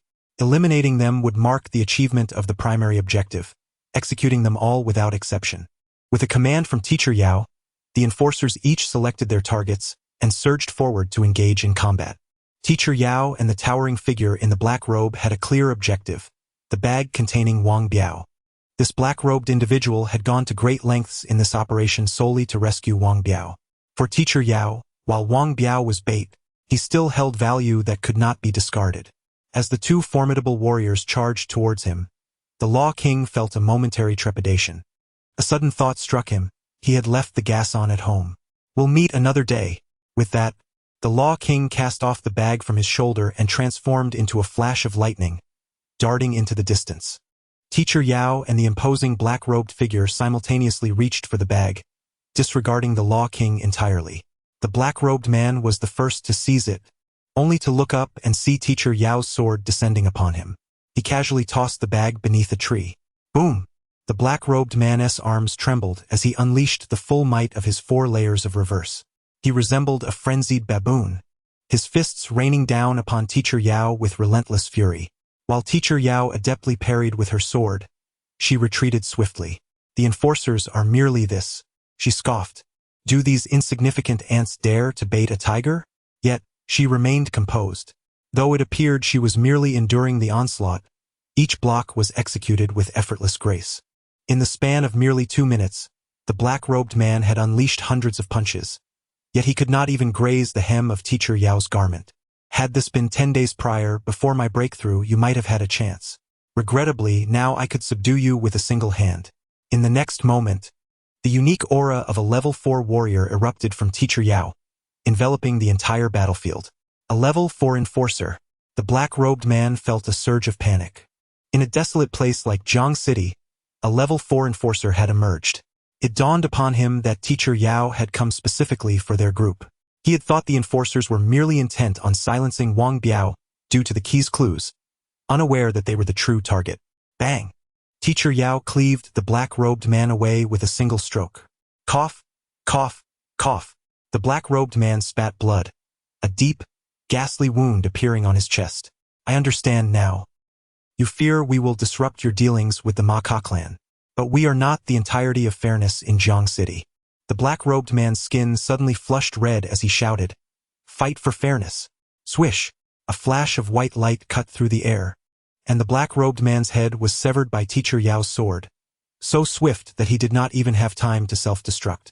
The remaining black-robed individuals were swiftly dealt with, leaving not a single survivor. Teacher Yao sheathed his long sword and approached the tree, squatting down to untie the burlap sack. Has it ended? From within the sack emerged a head adorned with a hyena mask, which yawned languidly. Where is Wang Biao? Teacher Yao's gaze sharpened. This is bad news. Wang Biao is lost. The Minotaur had clearly been carrying the sack all along. When did the person change? Teacher Yao found himself perplexed. If that is the case, then my task is complete. As the words fell, the hyena's skin rapidly turned crimson. Being too close, Teacher Yao had no time to draw his sword. Suddenly, boom! A massive explosion erupted. As the dust settled, Teacher Yao stood up, his face smeared with dirt and ash. Gazing at the large crater left by the self-detonation, he couldn't help but grit his teeth. The Black Horse Circus. Meanwhile, by a lake near Yunshan, Qinzhe lounged against a rock, basking lazily in the sun, with a fishing rod beside him. Suddenly, the devourer emerged from the water, carrying a burlap sack on its back. Chapter 33. The Fairness Society and the Key. How could you not approach from the other side? You've scared away all my fish, Qinzhe said as he reeled in his fishing rod. The gluttonous brother glanced at the empty bucket and scoffed. With your skills, you'll be fishing for another year without success. Qinzhe shrugged. Who was it that deceived me into believing there were white bass in this lake?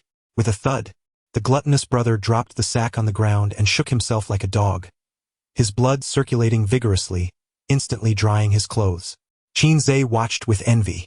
You can break through to the next level without bone tempering. How fortunate. The gluttonous brother suspected a hint of sarcasm and soon sprouted several additional arms and legs. You could achieve this too. Though lacking bone tempering, the unpurified soul orbs had mutated their cells. Both the gluttonous brother and the Law King had their cells transformed by the soul orbs, enabling them to endure greater vitality. They were treading the path of beast evolution. In their everyday lives, the Law King and the gluttonous brother appeared quite human, yet in full combat mode, they struggled to control their cellular mutations, resulting in a rather unique appearance. The sack was unfastened. The weather is splendid. Let Biaogu bask in the sun as well. Qinzhe tossed a couple of handfuls of bait into the lake, re-establishing a fishing spot. As the gluttonous brother opened the sack, Biaogu's complexion was ashen, his lips pale, resembling a half-dead creature. Slap! Slap! Wake up! The gluttonous brother exclaimed, delivering 2 sharp slaps. Coughing, Biao Gu spat out a mouthful of water and slowly opened his eyes. Staring at the 2 masked figures before him, his mind momentarily froze. You are not from the Fairness Society?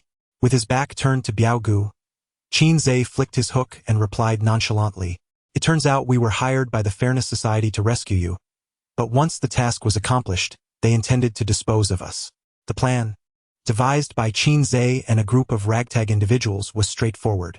The Law King, accompanied by several expendable allies, would engage in a bold frontal assault. After securing the individual in a sack, they would glide over the lake's surface and swiftly toss the sack into the water. The prepared clone, already attached to the Law King, would crawl into the new sack and climb onto the Law King's shoulder. The gluttonous brother, lurking in the water, would retrieve the sack and deliver it to Qin Zhe. With the remaining payment in mind, Qin Zhe intended to hand over the captured individual. However, the Fairness Society's treachery almost cost them dearly. Had it not been for the unexpected intervention of Teacher Yao, the Law King would have met his demise. Qin Zhe was furious. Biao Gu grinned. Indeed, that is typical of the Fairness Society's modus operandi. So, what do you plan to do with me? Qin Zhe replied solemnly. First, I have 2 questions for you. What kind of organization is the Fairness Society? Biao Gu was taken aback. You do not know about the Fairness Society? The gluttonous brother stood rigidly beside Qin Zhe like a bodyguard. Answer what is asked. Biao Gu shook his head. Once a formidable warrior, he would have dismissed someone like the gluttonous brother with a mere glance, easily capable of dispatching him with a single hand. Yet now, his life was precariously in the hands of his captors.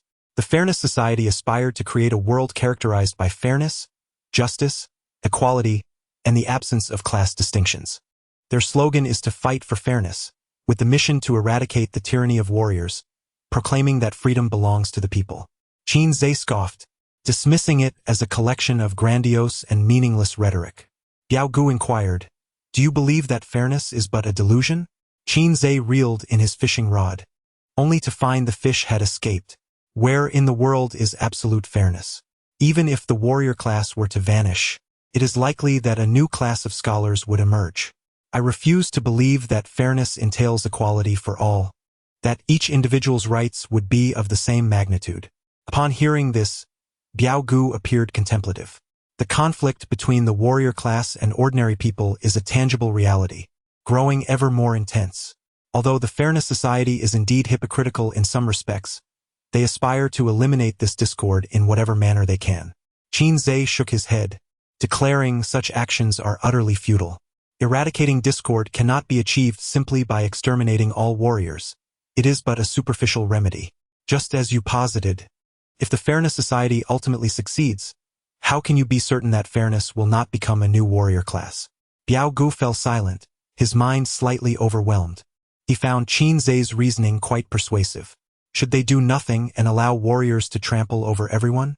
Finally, Biao Gu thought of a counterargument to Qin Zhe's assertions. I merely contend that the Fairness Society is misguided. If all warriors are dead, who will combat the aberrant beasts? Can we rely solely on those inept individuals from the Fairness Society? The world is fundamentally rotten. What is needed is a reconstruction of order. Biao Gu clearly exhibited the mindset of a warrior. Engaging him with scholarly discourse would yield little comprehension. After all, you are also part of the Fairness Society. I am reluctant to debate with you. Biao Gu remained silent for a moment. Although I do not grasp much of what you say, I find it quite reasonable. Moreover, I am no longer a member of the Fairness Society. He sat cross-legged, expressing his disdain for their rigidity, insisting that every endeavor must conform to orders. Just kill them directly. All this hesitation and prattling is maddening. Qin Zhe nodded, recognizing him as a true warrior. I refused to follow orders which led to my expulsion. However, I still find the slogan to fight for fairness rather commendable. Qin Zhe replied, I have no interest in the grievances between you and the Fairness Society. Now, let us discuss the matter of the key. Biao Gu reminisced about 2 months ago. I uncovered a human trafficking and organ trafficking ring in the neighboring Yun city. Following the trail, I ultimately discovered that the masterminds were several warriors. That night, amidst a torrential downpour, I dispatched them all. It was then that I acquired the key. With that, Biao Gu removed his shirt, revealing a small tree tattoo on his chest. The tattoo, merely 10 centimeters in length, appeared remarkably lifelike. "This is the key," he stated. Qin Zhe examined the tattoo, finding nothing particularly remarkable. "What does it unlock?" Biao Gu scratched his head, responding, "I do not know." At that time, the object was a seedling, no larger than half a palm, planted in a flower pot. I heard them say it was the key to unlocking some new world. I was too indifferent to listen to their incessant chatter, and with a swift motion, I dispatched them all. Qin Zhe remarked, "Very well. The stereotype of a mindless brute has only deepened." I touched the little seedling, and thereafter, it transformed into this. Later, I was apprehended by the authorities, and during a live news broadcast, I shouted at the camera, "Whoever rescues me shall receive the key." Fairness indeed arrived. Brother Biao, brimming with pride, wore an expression that beckoned praise. "Did the authorities not discover this key?" Qin Zhe inquired. Brother Biao scoffed, "If I don't say it, who would know the key is a tattoo? Besides, having a tree tattooed on oneself is quite reasonable, isn't it?" Qin Zhe was at a loss for words. What respectable person would tattoo a tree? It lacks any sense of sophistication. Brother Biao replied solemnly, "I, Wang Biao, stand by my word. Since it was you who saved me, the key is now yours." Chapter 34. Teacher Yao and the 12 constellations, are you prepared to sever that piece of skin from your body for me? Inquired Qin Zhe. "It's quite simple," replied Biao Gu, placing his right hand upon Qin Zhe's chest. A slight frown crossed Qin Zhe's face as he felt an intense heat emanating from his chest, akin to being pressed by a branding iron. Done. In less than a minute, Biao Gu withdrew his hand, and the small tree on him had vanished. When Qin Zhe loosened his collar to inspect, he discovered that the small tree had transferred to his own chest. In some inexplicable manner, he sensed a subtle connection forming between himself and the small tree. With just a thought, he could return the tree to Biao Gu or bestow it upon the nearby devourer. Is that all there is to it? Although he was unaware of the specific function of the sapling, the attention it garnered from the Fair Association and the Enforcement Bureau suggested it was no ordinary item. Biao Ji's generosity seemed rather excessive. It was quite martial of him. Biao Gu waved his hand dismissively. "It serves me no purpose. Consider it your reward, especially since the Fair Association hasn't settled your final payment." He perceived Qin Zhe as quite astute, possessing a certain cunning reminiscent of a strategic advisor. Such a mysterious object as a key ought to be entrusted to a clever individual. The reasoning was straightforward. "I accept," replied Qin Zhe, turning back to resume fishing. The devourer stood respectfully beside him with his hands clasped behind his back. Biao Gu scratched his head, puzzled by the sudden lack of attention directed towards him. "Hey, what are you planning to do with me?" "Leave, go wherever you wish." Biao Gu was taken aback. "You're just going to let me go?" Qin Zhe glanced back at him. "What else would I do? Invite you to dinner?" With the key in hand and the information of the Fair Association now known, Biao Gu held little utility for him. Such a martial figure was not suitable to keep close. It was better to let him go. Biao Gu chuckled. "You seem to be quite in tune with my temperament. Upon our parting today, I shall continue to fight for the new order." He steadied himself against a tree and slowly rose. Previously injected with a suppressive agent, his vitality had been hindered, and he had been unable to exert himself. Now, he had finally regained some strength. Qin Zhe asked, "Aren't you fighting for fairness?" "That was in the past.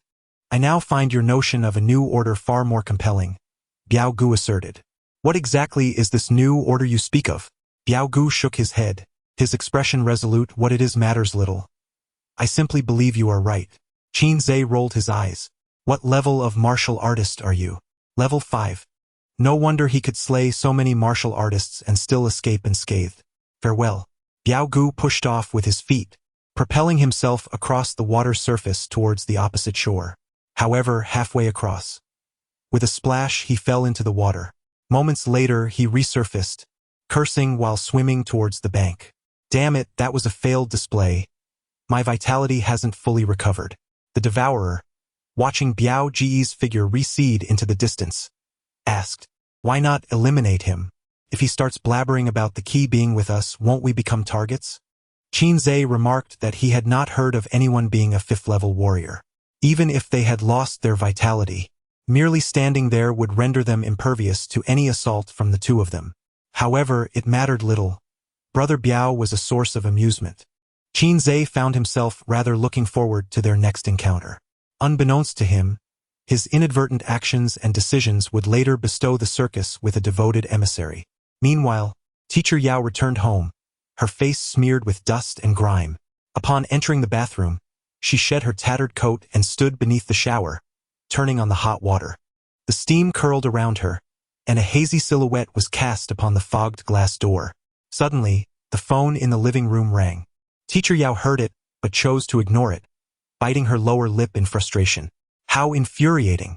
With a swift motion, she struck the wall, causing the marble tiles to shatter into fragments. The plan had been meticulously crafted, accounting for every conceivable eventuality. Yet an unforeseen incident had transpired. The circus.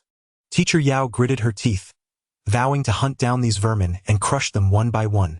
Tick, tick, tick. She turned off the shower and wrapped herself in a towel as she exited the bathroom. Glancing at the missed calls on her phone, a flicker of fear crossed her eyes. Taking a deep breath, she dialed back.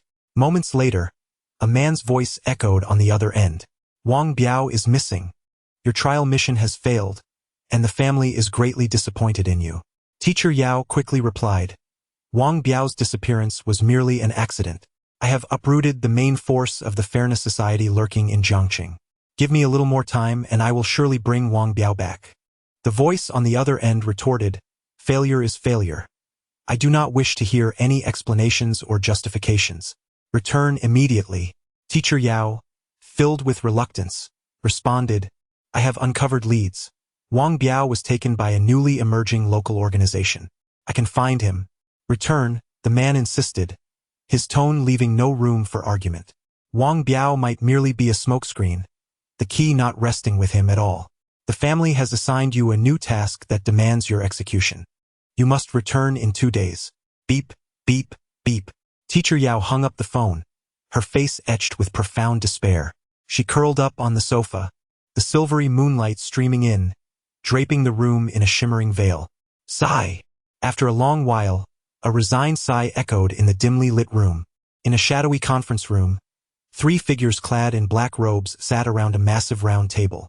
The table was encircled by 12 chairs, each adorned with totems representing the 12 zodiac signs.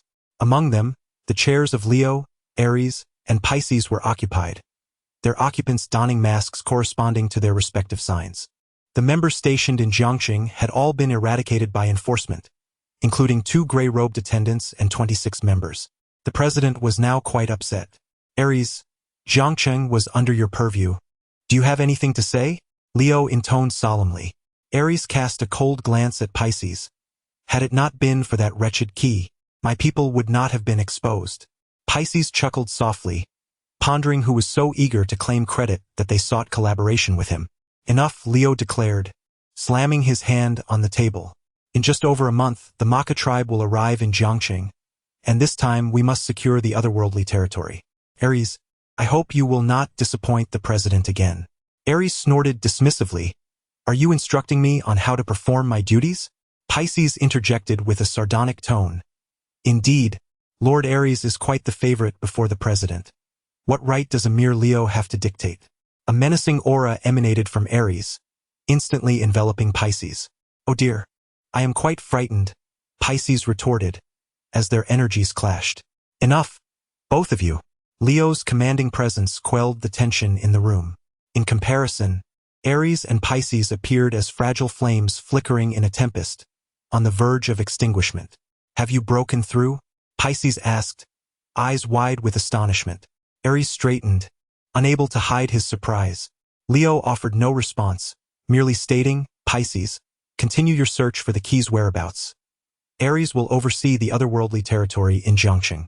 Fail again, and you shall face the consequences. With that, Leo vanished from his chair. So, will you still collaborate with me this time? Pisces inquired, crossing his legs with amusement. Leave, Aries retorted, disappearing. How amusing, Pisces scoffed, departing as the meeting room plunged once more into darkness. Chapter 35. Darkness beneath the lamp. Classmates. Teacher Yao has fallen ill. Henceforth, I shall be responsible for the casting class. Upon hearing the words of our instructor, a wave of lamentation swept through the training ground. The enchanting teacher would no longer grace us with her presence. Qin Zhe's gaze flickered, and images of teacher Yao leading the enforcement team into the arena danced in his mind. So, she has completed her mission? Perhaps it's for the best. No longer would he need to worry about his secrets being unveiled. The casting class devoid of the beautiful teacher was dreary and monotonous, leaving the students listless throughout the afternoon. As the school day concluded, the class monitor approached the podium. Next week marks my birthday, and I intend to host a celebration. I hope everyone can attend. This may be our last gathering before the martial arts examination. The class monitor, a charming girl with a youthful visage, had captured the affections of many in the class. News of her impending birthday piqued the interest of some. "Zhe, will you attend?" the plump boy inquired. "I shall not," Qin Zhe replied decisively. Social gatherings were rather troublesome. "If you're not going, I won't go either," the plump boy declared. "Lately, I felt that my abilities are on the verge of a breakthrough." Qin Zhe patted his shoulder encouragingly. "Keep at it, your skills will prove invaluable in practice." As he spoke, the ghostly figure of BT flickered in his mind. Regrettably, the plump boy was still far from reaching BT's level. That evening, Qin Zhe was invited to dine at Ma Yan's home. It must be said that Ma Yan possessed exceptional culinary skills. It was puzzling how Qin Yu, being a close friend, could not compare. "Ma Yan, are you in a good mood today?" Qin Zhe noticed her humming a cheerful tune in the kitchen. "Indeed. I received my salary today, along with a delightful bonus." Ma Yan beamed as she brought the dishes to the table. No wonder, Qin Zhe thought with a smile. To afford medicine for her paralyzed mother, Ma Yan worked tirelessly, often taking on multiple jobs. Witnessing her life improve gradually filled Qin Zhe with joy. Now that he had some financial means, he had offered to lend her money, hoping to help her mother regain her strength. Yet Ma Yan had declined, feeling the debt would be too burdensome. Suddenly, a sharp cry echoed from the kitchen. Qin Zhe rushed in to find Ma Yan staring blankly at her finger, which was cut and bleeding. "Are you all right?" he asked, shaking her shoulder gently. "Ma Yan, should we go to the hospital?" Her eyes finally regained focus, and she shivered slightly. "And no, it's nothing. I just slipped while cooking. I've spent an hour preparing braised pork." She lamented over the shattered plate and spilled food at her feet. Qin Zhe took up a broom to clean the fragments. There was still enough food to satisfy. During dinner, Ma Yan suddenly remarked, "Our company has received a new batch of qi gathering pills. Do you need any? I can get them at the internal price." Qin Zhe shook his head. "The qi gathering pills hold little value for me at the moment. Currently, Qin Zhe has reached the limit of his energy reservoir. No amount of gathering pills will suffice, as the crux lies in bone tempering." "Very well, do inform me when you require assistance." After dinner, while Ma Yan was washing the dishes in the kitchen, Qin Zhe discreetly left some money behind and quietly departed. In the luxurious private room of the Jiangcheng Grand Hotel, 3 middle-aged men were engaged in fervent toasts. "Damn it, what is the law enforcement doing?" that allowed that Wang Biao to escape. The Mediterranean man cursed. "Let him run. He probably won't dare to be so ostentatious again," remarked the bespectacled man. "The urgent matter now is to replenish our supplies," said another bald man. "That fool's commotion has disrupted our supply chain. The dead ones were all suppliers, and it has been a long time since Feng Lu had fresh blood. All organ transplant surgeries have ceased." The bespectacled man sighed. Last quarter's financial report was halved. "We cannot continue down this path." The bald man turned to the Mediterranean man. "Old Zhao, you have always been in charge of supplies. You cannot falter at this critical moment." The Mediterranean man smiled slightly. "Rest assured, I have already found new partners. Today is to introduce them." Suddenly, a knock echoed at the door. The Mediterranean man's eyebrows raised. "Here they come." As the private room door swung open, He Guang hurriedly entered. Although he had mentally prepared himself, the sight of the 3 men's faces stirred a tempest within him. The He family, despite being a leading martial arts clan in Jiangcheng, seemed somewhat insignificant in the presence of these three. Apologies for the delay. I was caught in traffic, He Guang quickly explained. The Mediterranean man interjected. Allow me to introduce you. This is He Bai, the second son of the He family in Jiangcheng. His elder brother is a major in our city's defense department and a third-level martial artist. He Guang will soon break through to second-level martial artist. He is a promising talent. Upon hearing this, He Guang was taken aback. I owe everything to the resources you have provided. The Mediterranean man smiled, clearly pleased. The bespectacled man inquired, You understand why we called you here, correct? He Guang nodded. Mr. Zhao has already informed me. You require fresh supplies, and I am well acquainted with Jiangcheng. I will take charge of this matter moving forward. The bald man encouraged, Young man, do your best. As long as we have meat to eat, you will certainly have your share of soup. He Guang stood to pour wine for the three men and then raised his glass. As a junior, I shall willingly brave fire and water for my esteemed elders. The atmosphere in the room was once again lively with clinking glasses and joyous exchanges. He Guang estimated he could only work for his elders until the end of the year. Next year, he intended to venture into the abyss. The bald man discerned the underlying meaning in He Guang's words. As long as your work pleases us, you need never return to the abyss. He Guang was overjoyed. Having visited once, he had no desire to return. The terror of facing otherworldly beasts was an experience he wished never to endure again. Thank you, esteemed elders. I shall not disappoint your expectations. This morning's practical class involved a field visit to the Black Mountain Research Institute. Classes 1 to 3 constitute the inaugural group. The bus has already come to a halt at the playground. Let us disembark and assemble, the instructor announced early in the morning. Each semester culminates in a practical course, typically involving visits to enterprises associated with martial artists. The Black Mountain Research Institute is dedicated to the study of various martial artist elixirs and techniques, and it is rumored that they even research exotic beasts. Due to the generous benefits offered by the Black Mountain Research Institute, fresh university graduates vie fiercely for a position there.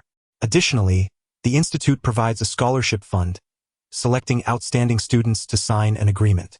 Those who receive the scholarship must commit to working at the institute for a decade upon graduation. As they boarded the bus, Qin Zhe felt a flicker of anticipation. Lin Xiao is a researcher at the Black Mountain Research Institute, where the alpha reagent is produced. The bus swiftly departed the city and, after half an hour, came to a stop before a grand alloy gate at the foot of a mountain. With a thunderous rumble, a 10-meter-high alloy gate slowly creaked open. The students, witnessing such an imposing entrance for the first time, gasped in astonishment. Qin Zhe, however, remained unfazed. Compared to the entrance of a shelter, the Black Mountain Research Institute's gate lacked a certain grandeur. Inside lay an expansive parking lot, with a track running through the center, where a sleek black train awaited at the platform. Welcome to the Black Mountain Research Institute, greeted a staff member clad in the institute's uniform, who had been waiting there for their arrival. Chapter 36. The Unalienated Alienator. Good morning. Welcome to the Montenegro Technology Transportation System. This system is designed to provide a comfortable and secure travel environment for personnel of the Research Institute. The current time is 9:37 a.m. The weather is clear, with an outdoor temperature of 27 degrees Celsius and an indoor temperature of 22 degrees Celsius. Students fastened their seatbelts and curiously pressed their faces against the glass, gazing outside. The train's speed was moderate as it traversed through the deep tunnel. Occasionally, they could see workers by the tracks wielding welding torches, engaged in some task. How deep it is! It seems the entire mountain has been hollowed out. Hidden in such a secretive location, the institute would surely withstand any onslaught of beastly tides. The students chattered excitedly, fully captivated by the experience. The chubby boy exclaimed in wonder, Our family business has collaborated with Montenegro Research Institute numerous times, yet this is my first visit. I had considered whether to gain some experience at the Montenegro Institute after graduation before returning home to inherit the family business. But now, I have abandoned that notion. Qin Zhe remained remarkably composed throughout the journey. Compared to the shock he experienced upon first encountering the shelter, this was merely a minor spectacle. The train has arrived at platform 1. Please disembark in an orderly manner. After a brief wait, the train halted at the station, and everyone disembarked, lining up before proceeding under the guidance of the staff. From this point onward, they would truly enter the Montenegro Research Institute.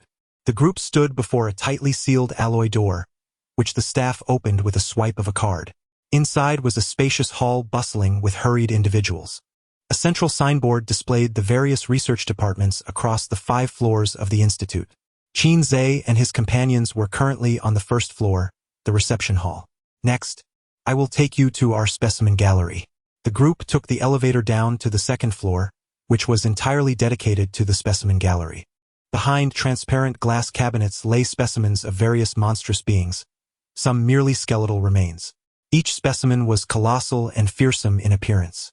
Even in their cold, lifeless state, they exuded an overwhelming presence that could instill an intense pressure on the novice students. The gallery housed specimens ranging from F-class to S-class beasts. By analyzing these creatures, researchers could discern their genetic sequences and cellular strengths, thereby identifying their weaknesses. Thus, the fight against these beasts involved not only warriors but also a vast number of scientific personnel. Students who did not participate in the martial examination need not feel disheartened. Excelling at a prestigious university would welcome them to our Montenegro Research Institute after graduation. The staff soon extolled the institute's advantages and various benefits.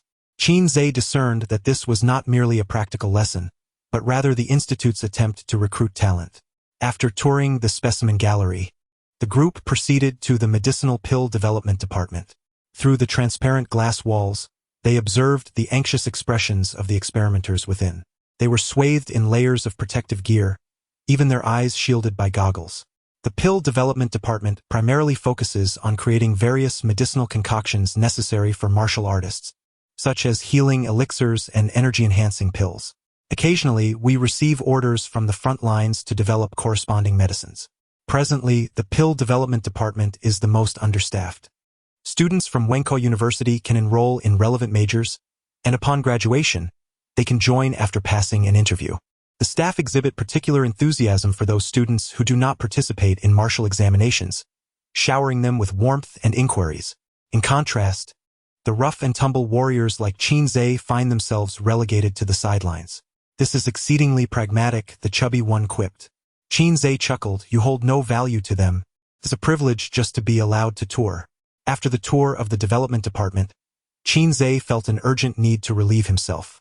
Excuse me, I need to use the restroom, he said. The staff member directed him, just go straight and take a right.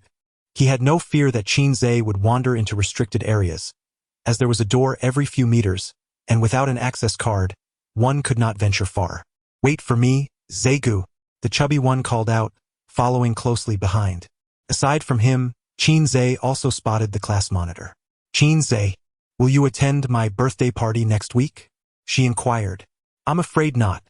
The martial examination is approaching, and I must continue my training, Qin replied. I see. The monitor's eyes dimmed slightly. As Qin and the chubby one stood side by side, the latter remarked, the monitor likes you. Can't you tell? Qin responded, there are 3 great illusions in life. The phone vibrating, the ability to turn the tables, and her liking me. The chubby one sighed dramatically, you truly are impervious to the obvious. After shaking off the water, Qin exited the restroom. Suddenly, the corridor lights extinguished, plunging everything into darkness. Bang, bang, bang. All the doors on the floor slammed shut, leaving only the emergency lights flickering red and accompanied by a piercing alarm. What's happening? Did we run out of power? In the pitch blackness, the chubby one stumbled. Just wait, Qin said, as visibility was nil and the path unfamiliar. There was no choice but to wait for the power to return. At that moment, an announcement crackled over the intercom. There has been a transformer malfunction, and staff are currently conducting emergency repairs. Please remain in place and refrain from moving. Normalcy will soon resume. The chubby one shook the water off his hands. We are truly unlucky. Everything seems to be going wrong. Qin furrowed his brow, his sixth sense alerting him. Bang! A sudden loud noise erupted from the adjacent women's restroom, as if something had crashed to the floor, followed by a piercing scream. Ah! It's the monitor. Qin and the chubby one hurried into the women's restroom. Illuminated by the faint red glow of the emergency lights, Qinzhe saw the monitor slumped on the floor. A panel from the ceiling's ventilation duct had fallen, shattering 2 tiles.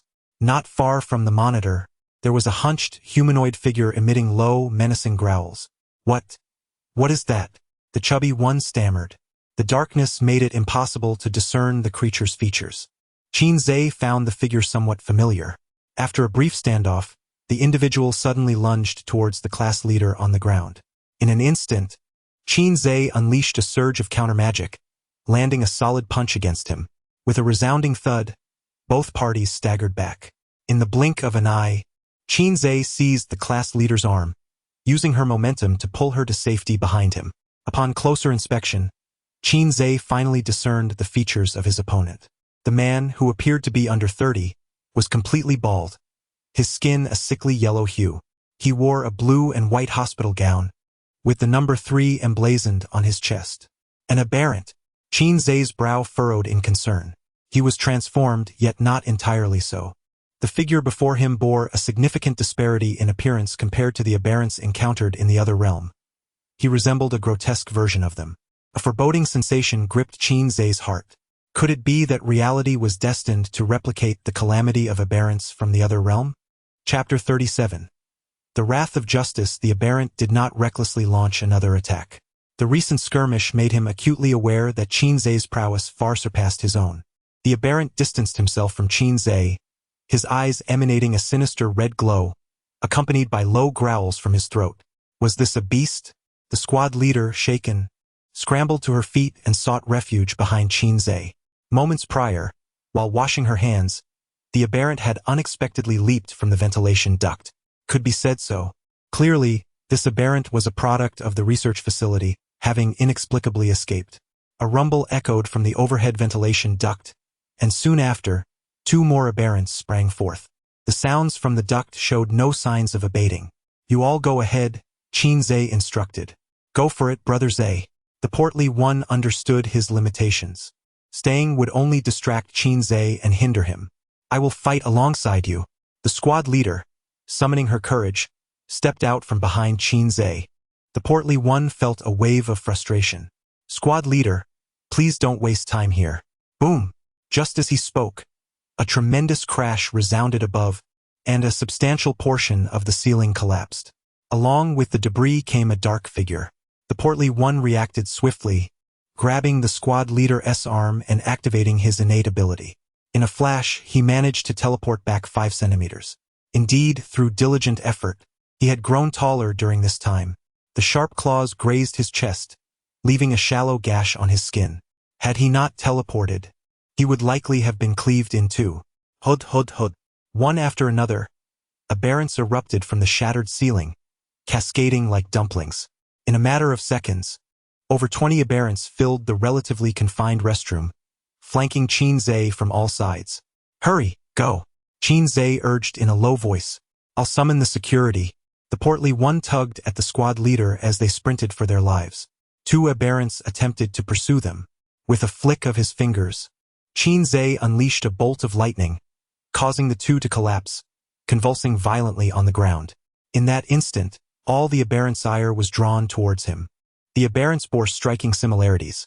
Crimson eyes, waxy skin, smooth heads, and uniform attire. By sensing the fluctuations in their essence, Qinzhe assessed that these aberrants were roughly of level 0. For bang! A massive shadow leaped down from the ceiling's breach, crashing into the ground and creating a shallow crater. Qinzhe raised an eyebrow. Finally, an adversary worth battling had arrived. The newly emerged aberrant towered nearly 2 meters tall, its muscles bulging, its teeth resembling those of a shark, dense and sharp. A row of bony spines jutted from its back, and it even dragged a tail that measured 1.5 meters in length. This hulking figure appeared to be the leader among the aberrants. At its arrival, the other aberrants recoiled, bowing submissively. A voice, muffled yet resolute, uttered a mere 2 words. Human, dead. The burly figure, astonished, widened his eyes as the other aberrants, having received their command, advanced to encircle. Qinzhe chuckled softly. Do you think mere numbers will suffice? With a sharp snap of his fingers, his myriad avatars emerged, clad in impeccably tailored black suits and adorned with an array of animal masks, forming an imposing line behind him. The burly man scratched his head in confusion, utterly perplexed by the sudden appearance of these figures. Over 30 manifestations of Qin Zhe, alongside more than 20 aberrants, filled the restroom to capacity. The crimson-slit pupils of the burly man locked onto Qin Zhe, who remained unflinching in the face of danger. Qin Zhe raised his right hand and beckoned, "Come forth." Soldier against soldier, king against king. With a resounding crash, the burly man's tail slammed down against the floor, followed by a deafening roar. The aberrants, pounding their chests and howling, surged forward. Confronted by the ferocious and terrifying aberrants, the avatars surged with fervor. "For Demacia, for our esteemed commander, charge forth, offer your hearts, let us fight to the end." The clash was intense, a cacophony of battle cries echoing. The avatars, generally at levels between 0.4 and 0.5, matched the aberrants in skill. The skirmish was fierce and reciprocal. However, due to the sheer number of avatars, they began to gain the upper hand through their righteous onslaught. If not for the cramped confines of the restroom, Qin Zhe would have summoned an additional 20 or 30 avatars. Surprise attack. Target his lower body. I'll feign sleep to lure him in, while you strike from the side. Watch closely. I shall unleash a magnificent assault. The enemy, instead of surrendering, dared to counterattack. The avatars fought with unbridled enthusiasm, and Qin Zhe felt the urge to join. "Come here," he taunted. The burly man's mind, already clouded with muscle, could scarcely withstand such provocation. He lunged forward, swinging his tail in a sweeping arc. An adjacent aberrant, caught unawares, was struck and erupted into a mist of blood. Qin Zhe shook his head. "You truly show no mercy, even to your own." The burly man's tail charged forward with a whistling sound, aimed directly at Qin Zhe's head. With graceful agility, Qin Zhe sidestepped, the tail crashing to the ground near his feet. Seizing the opportunity, he bent down and firmly grasped the tail. The tail, a sensitive point for nearly all creatures, was no exception for the burly man. As Qin Zhe held fast, the bony spikes along the burly man's back bristled. Struggling to free himself, the burly man found Qin Zhe's grip as unyielding as iron. The more he fought, the tighter Qin Zhe's hold became. "Are you ready?" Qin Zhe whistled, and with a powerful thrust of his hips, he launched the burly man skyward. The burly figure crashed through the wall of the women's restroom, tumbling into the adjacent men's restroom. Qin Zhe clapped his hands and stepped into the men's restroom. He observed a large figure sprawled in one of the stalls, its head resting against the toilet bowl. The behemoth shook his head and rose from the floor, visibly enraged. A surge of vitality coursed through Qin Zhe's body as an opposing force began to operate within him. Just as he was about to deliver a righteous blow, the large figure's eyes flickered with an otherworldly crimson light that enveloped the entire space, albeit for a fleeting second. Qin Zhe found himself immobilized, akin to a celestial maiden rendered motionless by the Monkey King's spell. The vital energy within him had also come to a standstill. The giant lunged forward, grasping Qin Zhe's shoulder and pinning him against the wall of the women's restroom. With his body restrained and no means of resistance, Qin Zhe felt the creature's tail extend from behind, its tip peeling back like a banana to reveal a sharp-boned spike. The spike hovered threateningly above Qin Zhe's forehead as the behemoth wore a mischievous grin.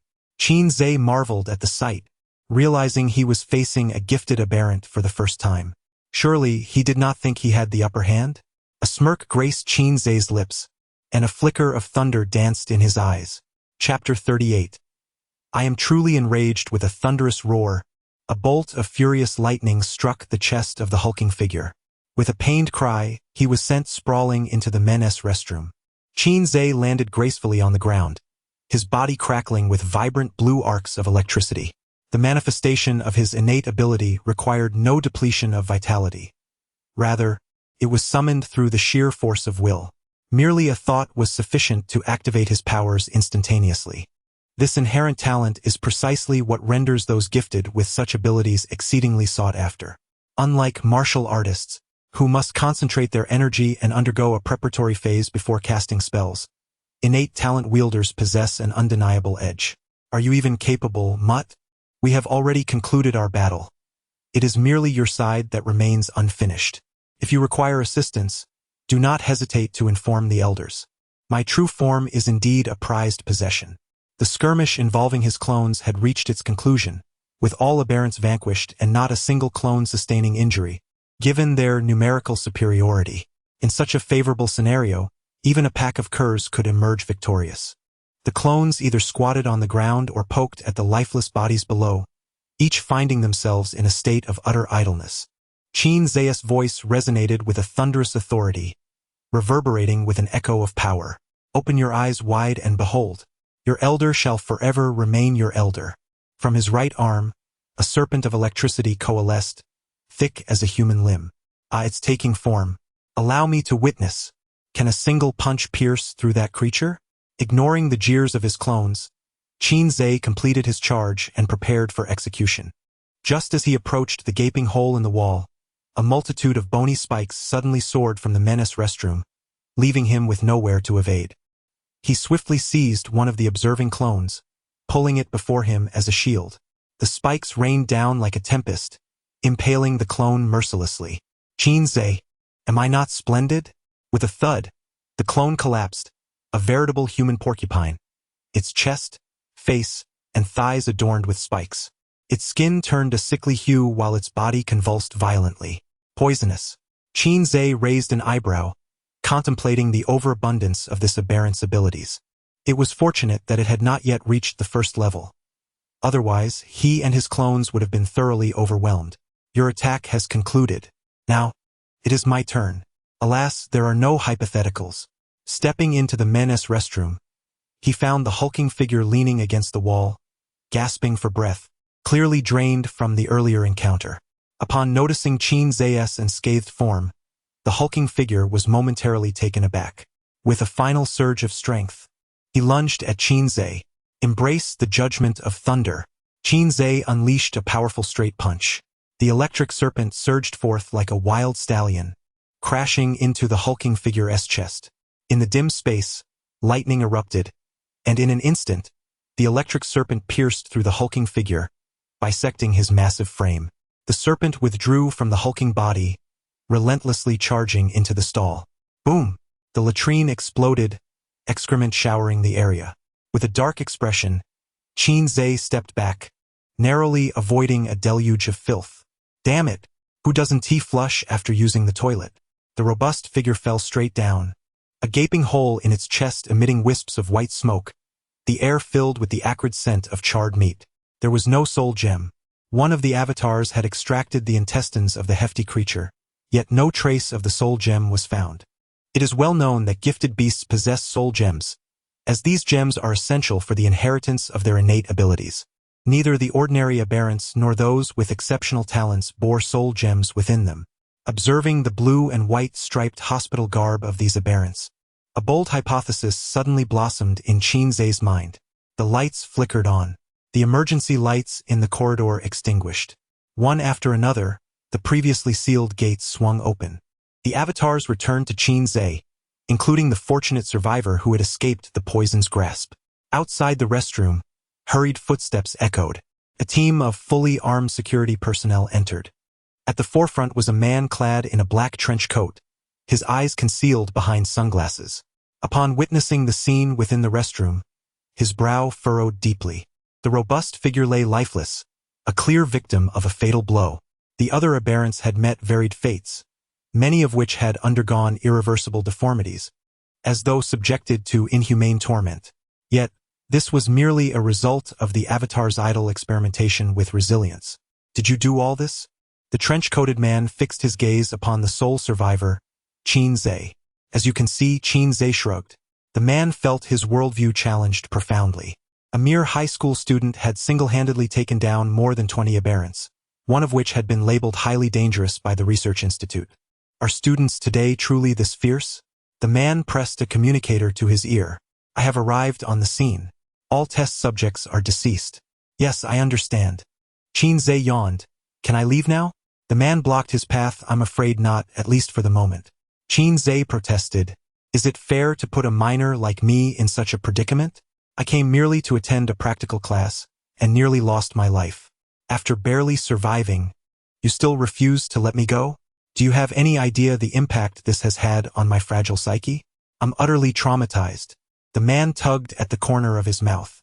With all these corpses around, you dare claim your psyche is fragile? Traumatized? The aberrants were truly traumatized. Yet you seem unaffected. Taking a deep breath, he suppressed the urge to retort. This incident is indeed a failure on the part of our research institute. We will discuss compensation with your school shortly. Rest assured, everything you have lost will be reimbursed. Qin sniffled, feigning a look of sheer terror. Then why can't you let me go? The man explained. There are matters we require your cooperation to investigate. After we conclude our inquiries, you will be free to leave. Leaning against the wall, Qin remarked, I must mention that I am not only claustrophobic but also suffer from a profound fear of confined spaces, making it difficult for me to remain here for too long. He appeared weak, pitiable, and utterly helpless. The man in the trench coat clenched his teeth in frustration. How infuriating! His fists hardened. After a few minutes, the sound of sharp high heels echoed through the corridor. Ah, it's you again, my dear little brother. Lin Xiao, clad in a crisp white lab coat, stood at the doorway with her hands coolly tucked into her pockets. Professor, all the experimental numbers were his doing, the man in the trench coat reported candidly. Lin Xiao turned her gaze towards Qin, scrutinizing him from head to toe, her eyes sparkling as though she were gazing upon an unparalleled treasure. Qin instinctively took 2 steps back, sensing that she was a dangerous woman. Don't look at me like that. I'm still just a child, he protested. TSK, TSK, TSK. Lin Xiao smirked.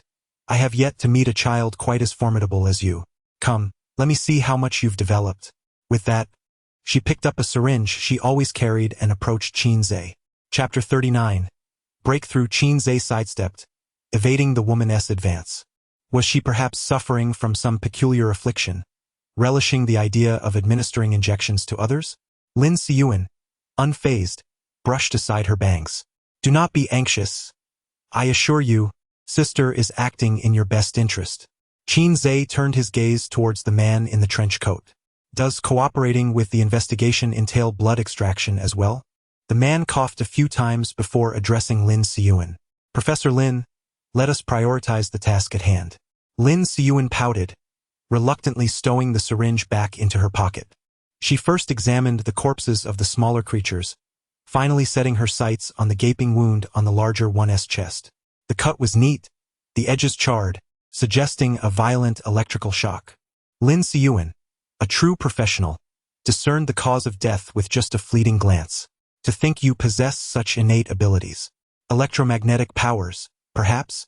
Lin Xian's curiosity about Qin intensified. She longed to draw blood from him. What then is the nature of these anomalous beasts? Qin diverted the conversation. They are not beasts, Lin Xian murmured, before continuing. In any case, this incident stems from a mishap at our research facility.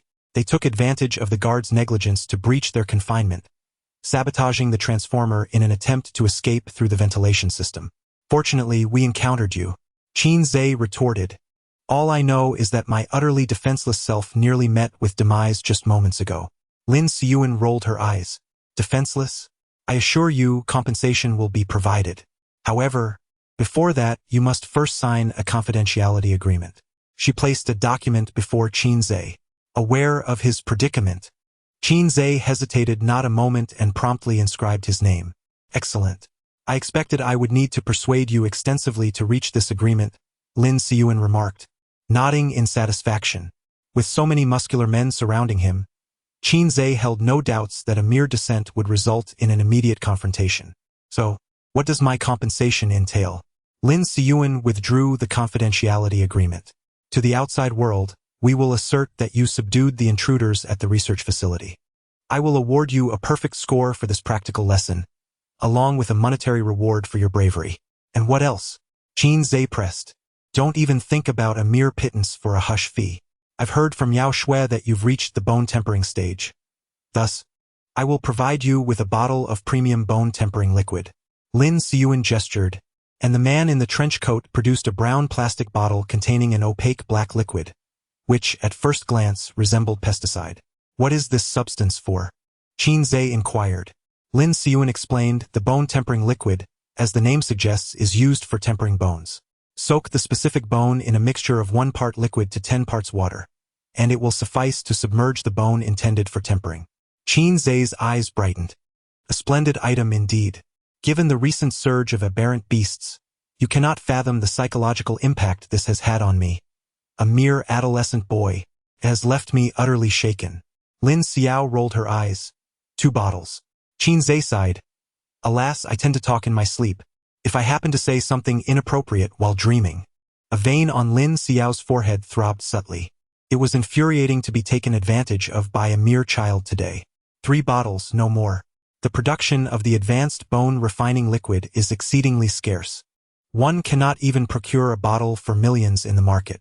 Qin Zhe smiled. Thank you, sister. With the refining liquid, I can concentrate on my training tonight. If I sleep less, I won't talk in my sleep. Lin Xiao huffed coldly. Take your refining liquid and get lost. Children are so bothersome. Goodbye, sister. 3 bottles of refining liquid filled Qin Zhe's pockets to the brim. By the way, Yao Shui asked me to inform you that she has already dealt with the He family. You can focus on preparing for the martial arts exam without any worries. Upon hearing this, Qin Zhe felt a twinge of surprise.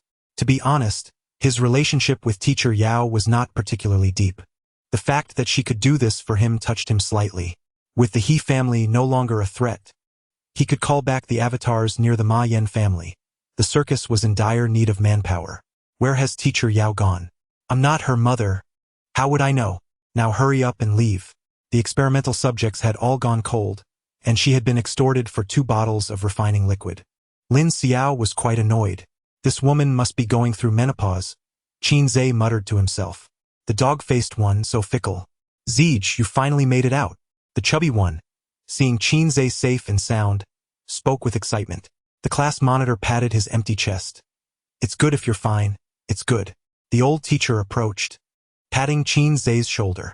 Upon discovering that he was not missing any parts, he finally breathed a sigh of relief. Qin Zhe explained, just a few intruders at the research institute. I subdued them. I handed them over to the institute's security. Everything is fine now. Just intruders? The chubby one murmured to himself. In the darkness, he hadn't gotten a clear look at them.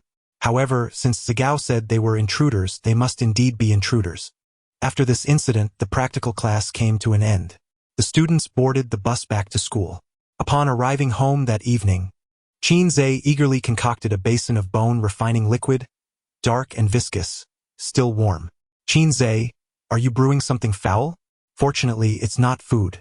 Quickly, put your hands in and see what it feels like. I'm getting a bit hungry just watching. This one is truly substantial. The avatars began to revel in his misfortune. Opportunities to witness the true form of their master were rare. Qin Zhe took a deep breath and swiftly plunged both hands into the basin. A tingling sensation coursed through his hands, instantly spreading throughout his body. Ah, so delightful.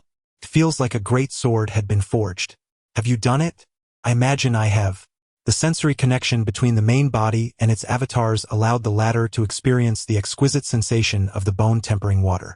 It must be said that after such a soak, the speed of tempering truly accelerated. If it was once akin to first gear, it now seemed to have shifted into second. At this rate, within less than half a month, a complete tempering would be achieved. It appeared that there was potential for even greater speed. Qin Zhe returned to the restroom to prepare another basin of bone-tempering water, inviting his avatars to partake. After all, it was freely acquired, and once the process was complete, it would indeed expedite their progress. The room was soon filled with a chorus of soft moans and sighs. Subsequently, Qin Zhe took a week off to engage in bone tempering at home. He yearned to keep his hands submerged in the water for a full 24 hours, to the point of feeling somewhat swollen. His avatars, too, endured the discomfort, their hands transforming into pale, claw-like appendages. Nevertheless, the results were remarkable. By the end of the night, the final bone required for the initial tempering had been successfully refined. As the sun dipped below the horizon, Qin Zhe resolved to make a final push for a breakthrough tonight. Chapter 40. Anger, Part 1. The phone rang. Qin Zhe, I bought a chicken. Are you coming over for dinner? Ma Yan always thought of Qin Zhe whenever she purchased something delicious. After discovering the money Qinze had left behind, she had insisted on returning it, stating, "I have hands and feet. I don't need charity." "Did you receive a bonus again? How did you know?" From the excitement in her voice, Qinze could easily guess the answer. "I participated in a new project at the company, and there has been some progress lately. This is the second bonus." Ma Yan exclaimed joyfully. Qinze chuckled, realizing she was sharing her happiness with him. "I still have training to do tonight, so I won't be able to make it. Please save a chicken leg for me. I'll come by tomorrow." After several shared meals, they had become quite good friends. "All right, I'll save one for you. Keep working hard. You must become a martial artist." Qinze wanted to say that by tonight he would be a first-level martial artist, but he refrained and instead said, "I will." After ending the call with Ma Yan, Qinze placed his right hand into the bone-quenching liquid. This was the last of it. After a week of relentless training with his clones, the bone-quenching liquid had been completely consumed. However, dawn was just around the corner. Qinze concentrated his vital energy, continuously refining the thumb of his right hand. The process of bone-quenching was indeed painful, akin to having a heavy object repeatedly pressed upon his fingers. Yet, the bone-quenching liquid felt soothing, similar to a tranquilizer. This experience of contrasting sensations lasted for over 2 hours. With a splash, Qinze raised his right hand. The final bone required for the initial bone-quenching had been successfully refined, marking the successful purification of his entire right hand. Although his fingers did not gleam like those of the renowned chef Xiao Fugui, Qinze could distinctly feel the changes.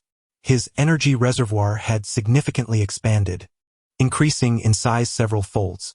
Endless streams of vital energy surged outward from the reservoir, fervently cleansing Qinze's limbs and bones.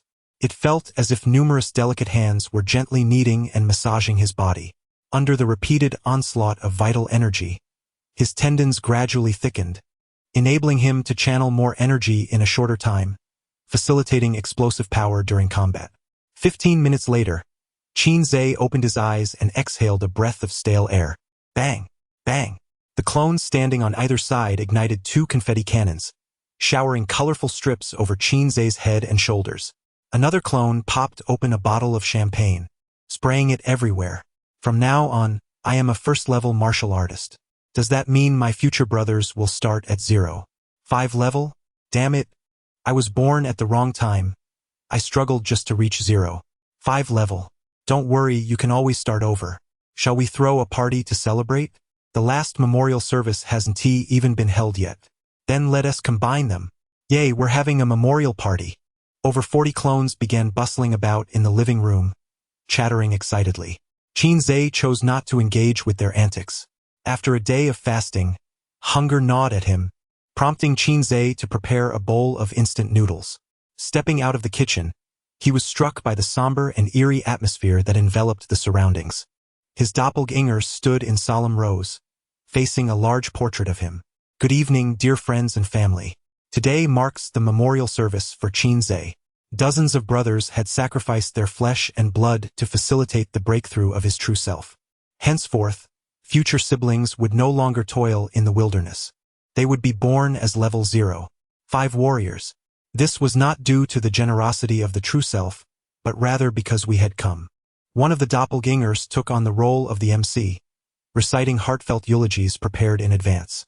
The others bowed their heads in sorrowful silence. Leaning against the kitchen door, Qinze slurped his noodles while observing his own memorial. It was indeed a peculiar experience to attend one's own farewell. The plaque commemorating Qinze would forever honor the deeds of the departed. History will not forget, nor shall we. A doppelganger placed a wooden plaque, over 30 centimeters long, before the portrait, inscribed with the words "The Tablet of Qinze." They bowed once, twice, thrice, concluding the solemn rites. The doppelgangers performed the ritual 3 times in unison. The MC then pushed aside the portrait and the plaque, a smile curling at the corners of his mouth. The memorial had concluded. Now, it was time for a celebration. The speakers erupted with the pulsating beats of a seductive DJ, as the MC leapt onto the table, wildly shaking his head, while the other doppelgangers danced in sync with the music. In an instant, the atmosphere transformed, devoid of any trace of sorrow. It was madness. After finishing his noodles, Qinze returned to his room and reclined comfortably. Having suppressed himself for so long since his arrival, it was time to indulge. Now that he had successfully broken through to level 1 warrior, he finally possessed some means of self-defense. Qinze hesitated, contemplating an immediate venture into the foreign realm. It was not solely for the soul orbs on the floating island, but to validate his suspicions. After a moment's reflection, he decided to further develop his capabilities. After breaking through to level 1 warrior, he could generate 3 doppelgangers each day. Once he amassed 100 or so, it would not be too late to invade the foreign realm. By then, he would bring along Devourer Brother and the Law King, both of whom were nearing level 2 as well. With the explosive DJ beats resonating in the living room, Qinze soon drifted into slumber. The following morning, he descended the stairs for breakfast. His leave had expired, and he needed to report back to school. Boss, 3 baskets of soup dumplings, 2 bowls of porridge, and a plate of pickled vegetables, please. Qinze settled into a corner. With his ascension to a formal warrior, his appetite had notably increased. Even as a warrior, one must adhere to the laws of energy conservation. The television on the wall broadcasted the morning news from Jiangqing. Recently, the city had witnessed multiple cases of missing persons, primarily among young women aged 16 to 30. The Jiangqing police had gathered preliminary clues and were diligently investigating, while also advising women to avoid venturing out alone. Additionally, a man-made arson incident had occurred in a shanty town last night, resulting in substantial property damage, 1 fatality, and no injuries reported. The police department has tentatively identified the perpetrator as a female, who, unable to bear the burden of caring for her paralyzed mother for many years, deliberately set fire, resulting in the death of her own mother. The assailant has since fled, and the police are in pursuit. Anyone with information can call. At this moment, the diners are primarily elderly gentlemen and ladies, all expressing their outrage at the news. How heartless! After raising her for so long, she could burn her mother alive? Matricide, in ancient times, would have warranted the most severe punishment. She truly deserves to die. The photograph reveals a familiar visage. Who would have thought she could commit such a heinous act? Qinze, preoccupied with showcasing his meal, curiously glanced at the television to discover who could possess such a merciless heart. Upon seeing the perpetrator's photograph broadcasted on the screen, he was struck dumb, causing the bun in his mouth to tumble to the floor, for the image was none other than that of Ma Yan. Chapter 41. Fury Part 2. At this moment, Qinze's mind was a void. Like a cat under stress, he began to retch violently, coughing incessantly. "Young man, are you all right?" A kind-hearted woman at the adjacent table noticed his distress and rose to pat him on the back. Qinze waved his hand dismissively. "I'm fine." After sipping a few mouthfuls of water, his emotions finally began to stabilize. The woman, still skeptical, inquired, "Are you sure you don't need to go to the hospital?" Qinze forced a smile. "Thank you, auntie. But I assure you, I'm all right." Redirecting his gaze to the television mounted on the wall, he noticed the news had shifted once more. He Guozheng, the deputy general manager of the He Group, was beaming as he addressed a throng of reporters. The voiceover announced, "Recently, He Guozheng donated 1 million to the Jiangqing Police Department to assist families of the missing. The police department has issued a statement regarding this." A frown creased Qinze's brow. After their time together, he could not believe that Ma Yan could be a maternal murderer. To gather her mother's surgical fees, she devoted every moment to working tirelessly. Something must have transpired. His appetite vanished. After settling the bill with a quick scan, he hastily exited the breakfast shop. To the east of the shanty town lay a desolate ruin. The charred timber and soot-blackened bricks bore testament to a devastating fire that had once raged here. A long police cordon surrounded the area, yet not a single officer was in sight. This had once been Ma Yan's home. Now, it was merely a heap of broken bricks and shattered tiles. Standing outside the cordon, Qinze clenched his fists tightly. If only he had not summoned his doppelganger away, if only he had come here last night, would this have been averted? Alas, the world offers no what-ifs. "What are you doing here?" A familiar voice broke through his thoughts. Turning around, Qinze encountered Officer Number 3, who surveyed him warily. "This is the home of a friend of mine," Qinze replied. Officer Number 3 brandished his badge. "Repeat that." Qinze reiterated, "My friend lives here, I came to check on her. With a shrug, Officer number 3 pocketed his badge. I forgot you have a peculiar knack. I speak the truth, Qin asserted. Is the law now also handling mundane cases? Officer number 3 glanced at the ruins. This is hardly an ordinary case. I can sense the scent of KPIs. The fire coincided with a report of a missing girl nearby. I've been investigating this human trafficking organization for some time now, and there is a significant likelihood that martial artists are involved. Qin pondered thoughtfully. Are these two cases connected? Who knows? Officer number 3 replied nonchalantly. Since you're a friend of the suspect, you might as well cooperate and provide a statement. With a flick of his wrist, he produced a small notebook from seemingly nowhere. I can share information, but I have a condition, Qin stated. Officer number 3 chuckled. You're trying to negotiate with law enforcement? Qin continued, as far as I know, Ma Yan is a reclusive individual with hardly any friends. If you wish to obtain information about her, it can only come from me. Of course, if you prefer otherwise, then so be it. I am not connected to the case and have no obligation to assist you. With that, Qin turned to leave. Officer number 3 gritted his teeth. For the sake of the KPI, I shall endure.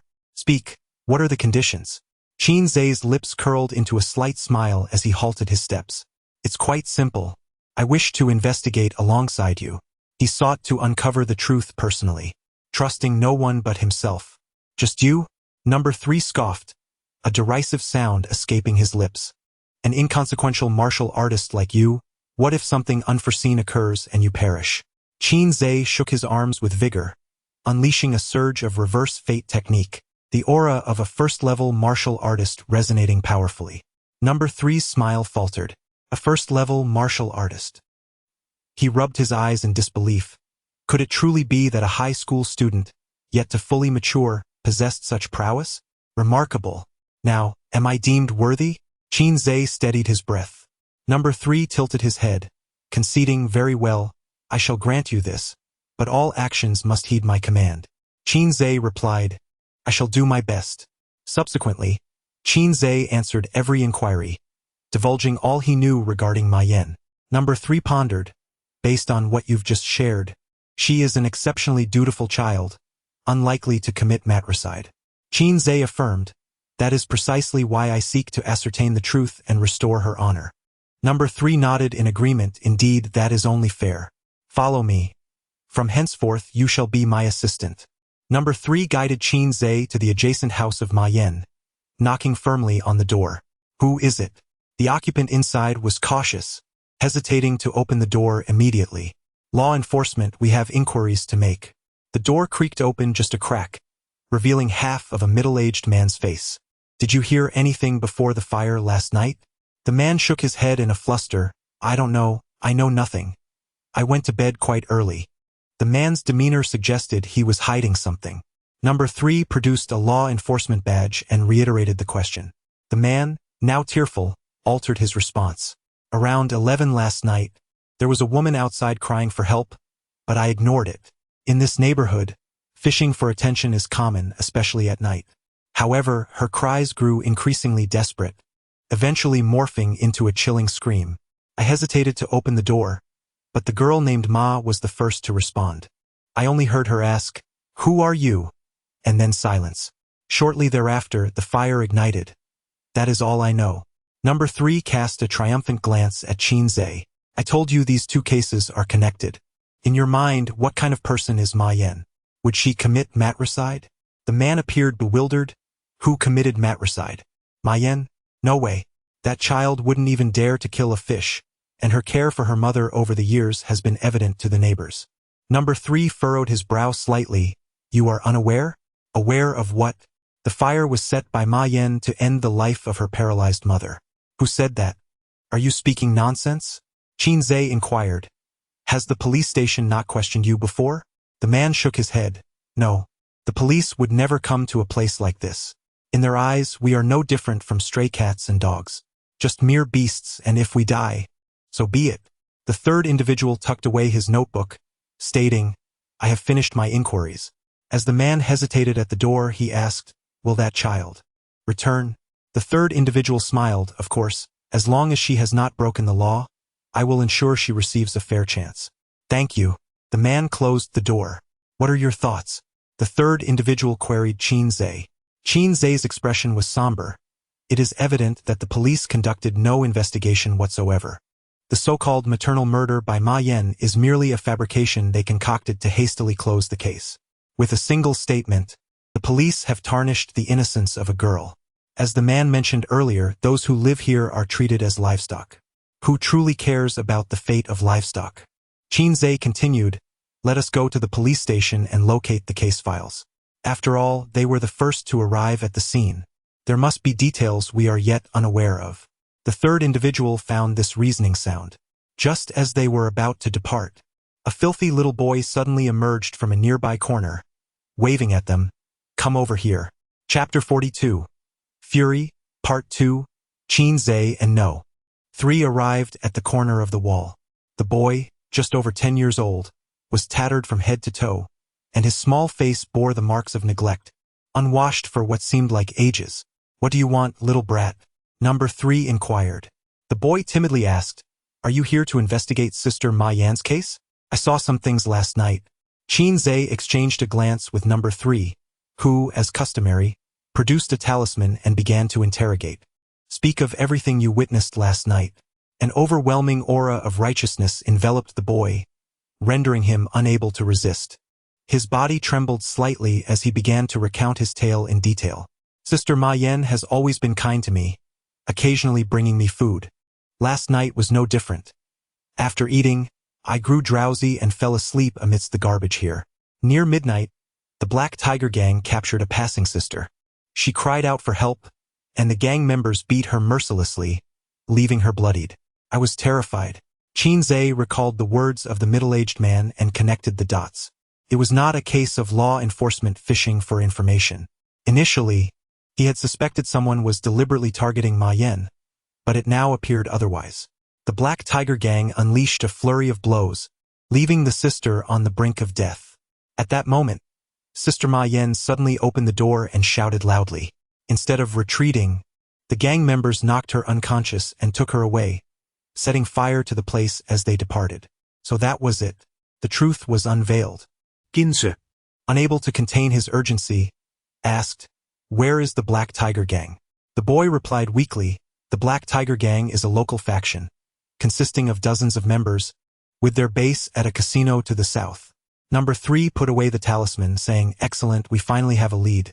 Without the talisman's pressure, the boy visibly relaxed. Sister Ma Yan will return, right? Number 3 patted his head reassuringly. Of course, I promise you. Hey, where are you going? No. 3 called out as Qin Zhe suddenly moved forward. Qin Zhe responded, to the casino to rescue her, of course. Number 3 sighed in exasperation. We must adhere to protocol. Unless in special circumstances, law enforcement prohibits involvement in civilian cases. The Black Tiger Gang is a ragtag group. We should notify the police and coordinate a joint operation. Qin Zhe could hardly wait. Then you go inform the police. I'll scout the casino first. Number 3 grasped Qin Zhe's arm. Give me 2 minutes. It's just a phone call. He was frustrated by the lack of procedural adherence. Qin Zhe shook off his grip. Then take your 2 minutes. No. 3 immediately called the police station to report on the Black Tiger Gang. Good, very good. Moments later, he hung up with a grim expression. What did the police say? Qin Zhe inquired. Number 3's face darkened. Insufficient evidence. They cannot issue an arrest warrant. Qin Zhe scoffed, what a waste of time. Wait for me. We must find evidence first. Number 3 followed suit. Jiangqing Police Station. Deputy Director's Office. A man wearing black-framed glasses sat leisurely in a chair, sipping coffee while perusing the daily newspaper. Suddenly, there was a knock. The assistant hurried in. Director, law enforcement is investigating last night's arson case and has traced it back to the Black Tiger Gang. They just called, requesting a joint arrest. But I managed to deflect them with claims of insufficient evidence. The bespectacled man set down his newspaper, astonished. Is this law enforcement idle? Why would they investigate ordinary people for no reason? The assistant cautiously replied, if law enforcement insists on probing, the Black Tiger Gang will eventually be exposed. The man shook his head. They have already been exposed. Assemble a task force. I will personally oversee the arrest. The assistant inquired, "What do you mean?" The man scoffed lightly, "The exposed pieces have lost their value. Let them serve their final purpose." He added, "Also, inform Higuang to ensure matters are handled more cleanly from now on. This is my first and last time cleaning up after him." The assistant bowed his head. "Understood." Ahead lay the casino. Number 3 followed closely behind Qin Zhe, who remained silent throughout. Number 3 sensed that Qin Zhe was holding back his breath. At the entrance stood a burly man wearing sunglasses. "We will stealthily infiltrate. Watch for my signal." Just then, Qin Zhe strode directly toward the man. "Open up tonight. Get lost." Bang! Qin Zhe kicked the man squarely in the chest. The man crashed through the tightly shut door and tumbled into the casino. The casino hall was spacious, with nearly 20 gambling tables. As it was not yet open for business, there were only a handful of people inside.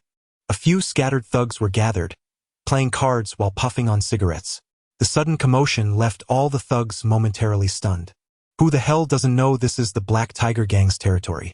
Qin Zhe unleashed his reverse command technique and charged toward the nearest thugs. Like a tiger among sheep, he dispatched each one with a punch. In less than a minute, 13 thugs lay incapacitated on the ground, groaning in pain. "Where are the people you captured?" Qin Zhe hoisted one thug by the collar. The thug gritted his teeth, refusing to utter a word. Quite defiant. With a crack, Qin Zhe broke his arm. "Where are they?" "They're all in the back warehouse." The thug finally confessed after Qin Zhe twisted his remaining limbs. With a flick of his wrist, Qin Zhe discarded the thug like refuse. The warehouse door was tightly locked with a chain, which Qin Zhe kicked open. Immediately, a foul stench mixed with the metallic scent of blood assaulted his senses. The warehouse was pitch dark, devoid of windows. Qin Zhe pressed a switch on the wall, and as the lights flickered on, he was taken aback by the sight before him. 8 large iron cages were lined against the wall, each containing 3 to 4 women. Each woman was unclothed, battered and bruised, with dried white stains marking their bodies. As the lights illuminated the room, they huddled together in panic, resembling frightened creatures. Qin Zhe's expression remained as tranquil as a still pond. He cast a swift glance around, yet found no trace of Ma Yan. It was uncertain whether this was fortuitous news or ill-fated tidings. The third individual followed closely into the warehouse. Upon witnessing the woman trapped within the cage, he instinctively gasped in astonishment. Such audacity! The third individual trembled with rage, his composure wavering. "Which scoundrel dared to disrupt my territory? Today, if I do not reduce you to a mere stick, you shall not comprehend the might of the Black Tiger Gang." As Qin Zhe emerged from the warehouse, he observed a scar-faced man leading a throng of over 50 henchmen, pouring in like a tide. Thunder crackled in his eyes, and bolts of anger surged through him. A series of lightning strikes, imbued with boundless wrath, unleashed upon the crowd. The electric chain reaction caused a cacophony of explosions, as a dozen henchmen erupted into clouds of crimson mist. Their feeble strength barely at level 0. One was utterly incapable of withstanding the tempest of thunder. The remaining individuals collapsed, their bodies convulsing uncontrollably. The third law enforcement officer furrowed his brow slightly. The power of lightning so familiar in this scene. Qin Zhe seized the scar-faced man by the collar. "I demand to know, where is the girl you captured last night?" Chapter 43. The Trial, Part 1. What? What girl? The scarred face, marred by numerous burns, emanated a pungent scent of charred flesh. The effects of the electric shock still lingered, causing his body to twitch involuntarily. Qin Zhe seized him by the neck and forcefully slammed him to the ground. Coughing violently, blood erupted from the scarred man's throat like a fountain. "The girl you falsely accused of arson. Allow me to assist in jogging your memory." With 2 swift slaps, Qin Zhe shattered the man's teeth. I remember. 2 hours ago, she was taken away along with other premium goods. Indeed, there are superiors involved. Otherwise, with such a ragtag crew, they would not dare to act so brazenly. Where were they sent? Whom are you working for? Qin Zhe delivered several more slaps to aid in his recollection. The other party is... Suddenly, the scarred man's head was pierced by a projectile of blood, his eyes glazing over, devoid of life. "Speak quickly, who is your contact?" Bang! Qin Zhe tossed the scarred man onto the ground. Who did this? Just as the truth was about to be unveiled, the man succumbed to death. It was I. A bespectacled man entered the scene. How are you? You're not injured, are you? He inquired with feigned concern. Qinze gasped, heavy with breath. Do you know what you just did? The bespectacled man responded with a smile. You were held hostage by villains, and I saved your life. Qinze retorted, I was the one being held hostage. Calm down. The third enforcer intervened. The bespectacled man remarked nonchalantly, You all performed admirably. I shall bestow upon you a banner of commendation. A fully armed task force streamed in.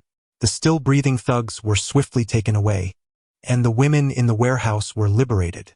The third enforcer stated solemnly, Half an hour ago, you informed me that there was insufficient evidence to execute an arrest. The bespectacled man waved his hand dismissively. Was I not concerned about alerting the snakes in the grass? This active human trafficking organization has finally been apprehended. On behalf of the citizens of Jiangqing, I thank you. Move quickly and remove the bodies. 2 team members stepped forward to carry away the scarred man's corpse.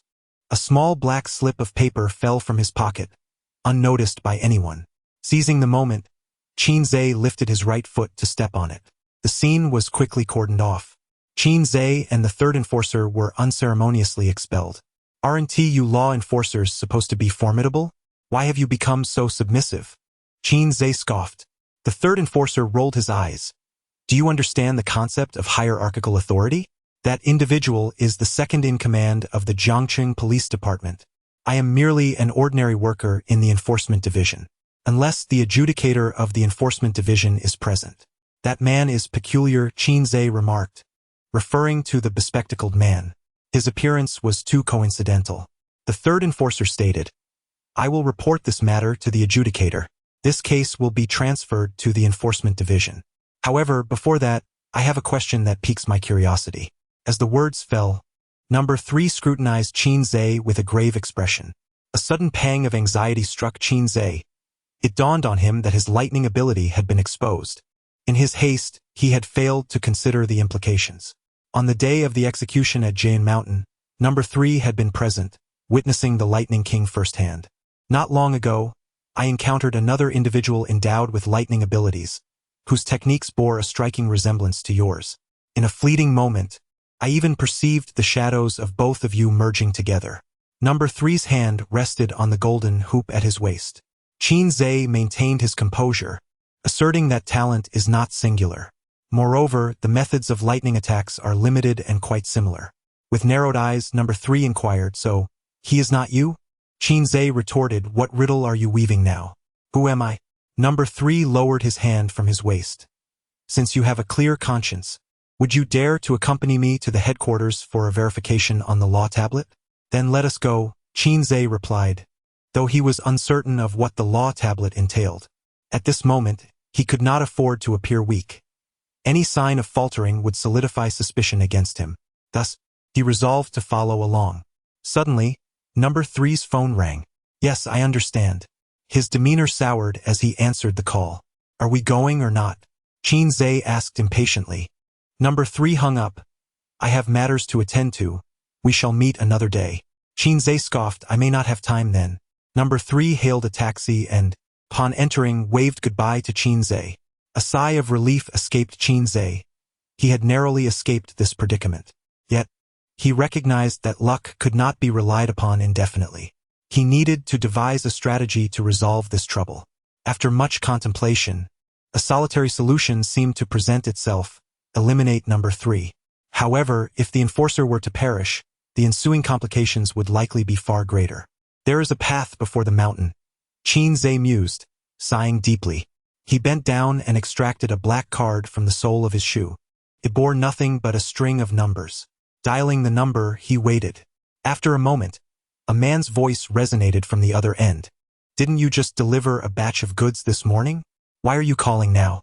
In a panic, Qinze replied, I am a confidant of the chief, out hunting for prey early this morning. Upon my return, I discovered that the base had been raided by the police. Many brothers have perished, and the chief has been taken. There was a pause on the line. I understand. From now on, cease calling this number. What shall I do with the batch of prey I have captured? Some of them are quite attractive, Qinze inquired. The man fell silent again, this time for a full 5 minutes. Tonight at 7, behind the Rubik's Cube building. I understand, Qinze replied, taking a deep breath. A lead had emerged, yet he resolved not to inform number 3. He would act alone tonight. Glancing at the date on his phone, an ingenious idea struck him. Batty, what are you up to? Playing a game, what's up, Zay? I recall that tonight marks the birthday celebration of our class leader. Due to the recent incident at the Research Institute, the students were considerably shaken, prompting the class leader to postpone the gathering. Indeed, you shall accompany me this evening. Zay, you have finally come to a realization. Come to a realization, you say? We shall convene at 7 o'clock. Do not be late. Qinze hung up the phone, feeling a sense of satisfaction. This provides an alibi. At 7 o'clock in the evening, at the Rubik's Cube building, a black van came to a halt at the rear entrance. The doors swung open, and a man clad in a hood stepped out, simultaneously dragging forth 14 women, each with plastic bags over their heads. The goods have arrived. Several men in black approached, counted, and then handed a stack of cash to the man. Do not return again. The man entered the vehicle and departed. The men in black ushered the women into the building. Now, let us begin the inspection. The men in black chuckled as they stepped forward. Allow me to examine the jade-like feet first. One of the men lifted the foot of one woman. A faint sigh emerged from within the plastic bag. Nothing is truly jade. It will only bring you harm. The jade foot kicked the man in black squarely in the chest, sending him flying. The plastic bag was removed, revealing a man adorned with a black and white mask. Chapter 44. The Trial, Part 2. Wu Hu's master has emerged. Come quickly. Behold if your father's foot is jade or not. All right, all eyes align with me. The performance begins. The plastic bag is removed. 14 women transform into 14 grand figures adorned with various animal masks. As several men in black prepare to assert themselves, they instantly falter. One of the black-clad assailants, unable to shout a warning, is swiftly dispatched by Qinze, who delivers a decisive kick that renders him unconscious. The others, like unbridled stallions, surge forth uncontrollably. A mere handful of bodyguards are insufficient to contend with them, and within moments they are all subdued. Find someone. At this juncture, Qinze and his companions find themselves ensconced in a lavishly decorated suite. After a thorough search, the duplicates reveal that no one else is present. Quietly, they vacate the room, scattering to search. After wandering about, Qinze discerns the extraordinary nature of this place. The entire floor is adorned with opulence. The elevator is secured with a lock, rendering escape impossible without a password. This floor boasts over 20 rooms, each housing a strikingly beautiful girl, though their circumstances are far from fortunate as they endure the torment of perversion. Qinze is beset by urgency. After scouring the entire floor without discovering Ma Yan, he is fortunate to encounter a server rounding the corner. He swiftly drags her into an empty room. Where are the girls who arrived this morning? The server, her face a mask of terror, stutters, They are still in the training room. Where is the training room? At the end of the corridor stands a statue. Twisting its head will unveil a hidden door leading to the training room. What are they being trained for? She explains that they are safe for now, as they must undergo training before serving esteemed guests, after which they will devote everything to the VIPs. With a swift motion, Qinze knocks the server unconscious and, accompanied by the Law King and the Devourer, hurriedly proceeds. At the corridor's end, Qinze discovers the statue described by the server, a Venus with a broken arm. With a click, he twists the head of Venus, and a concealed door in the wall creaks open. The corridor is adorned with an elegant red carpet, and warm orange lights illuminate the walls. Faint sounds of women sobbing can be heard from the corridor's far end. With a resounding kick, Qinze bursts through the large door at the corridor's terminus. Beyond lies a spacious room. The first sight to greet him is 3 grand beds. On one of the beds, 5 women huddle together, trembling in fear.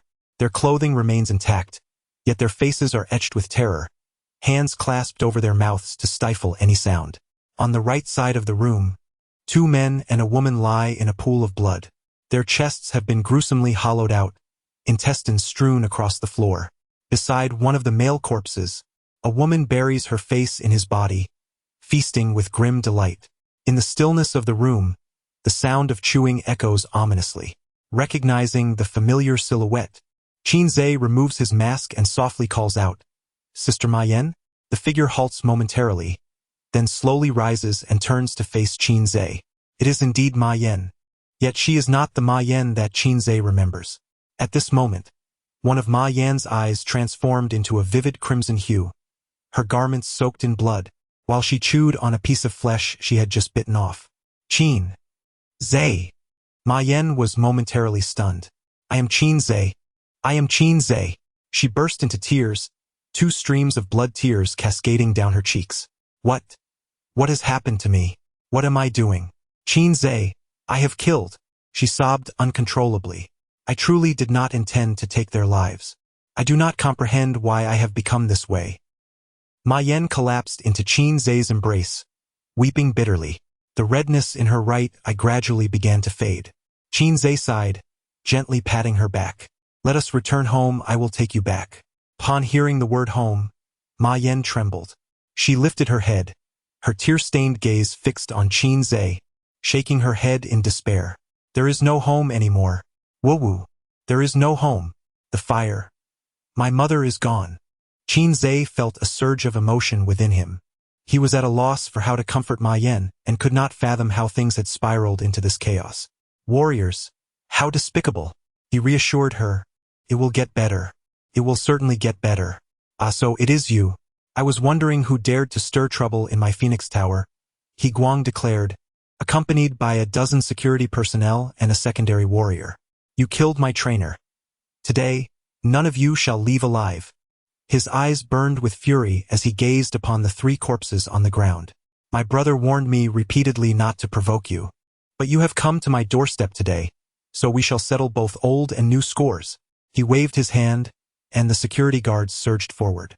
The clones were not to be underestimated either, immediately retaliating fiercely. Qinze comforted Ma Yan, "Wait for me for 5 minutes, and we will return home together." Ma Yan continued to weep, her blood-colored tears flowing incessantly. Qinze exhaled deeply, releasing an aura of extreme ferocity. "That fellow is yours to handle," he stated, directing his gaze towards the secondary warrior, the Law King, and Brother Devourer. The Law King had already engaged the secondary warrior in a solo confrontation. Brother Devourer, initially occupied with clearing the weaker opponents, stepped forward to assist upon hearing the commotion. He Guang removed his tie. "Qinze, you have become my inner demon. Every night, I dream of you, dreaming of tearing you into pieces. Today, my dream shall finally come true." With a thunderous roar, He Guang unleashed a powerful surge of energy from his arms. It appeared he had recently experienced a breakthrough, but his secondary warrior aura was unstable, fluctuating erratically. Qinze activated a layer of reverse fate technique instantaneously, sweeping a kick toward He Guang's head. He Guang raised his left arm to block, while his right hand struck with the ferocity of a tiger. Fila. A bolt of lightning erupted from Qinze's chest, striking He Guang with pinpoint accuracy as he was caught off guard. He staggered back several steps, feeling a tingling sensation in his limbs. A gifted ability user. A flicker of surprise flashed in He Guang's eyes. The growth of those endowed with innate abilities is truly formidable. This individual must not be allowed to remain. Qinze concentrated the attributes of all his avatars, and in an instant, his aura surged, rivaling that of a second-tier warrior. Seizing the moment while He Guang was still in a state of paralysis, Qinze swiftly closed the distance. His fists descended like relentless rain upon He Guang's head. He Guang retreated step by step, growing increasingly alarmed with each blow.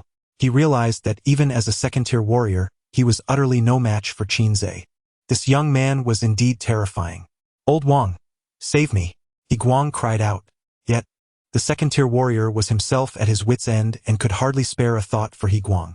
"Qinze, you cannot kill me. Do you think I am acting alone? It's impossible. If you take my life, they will not spare you." He Guang desperately defended himself while pleading for mercy, hoping to sway his opponent. Qinze remained expressionless, his countenance filled with the aura of slaughter. "Do not worry.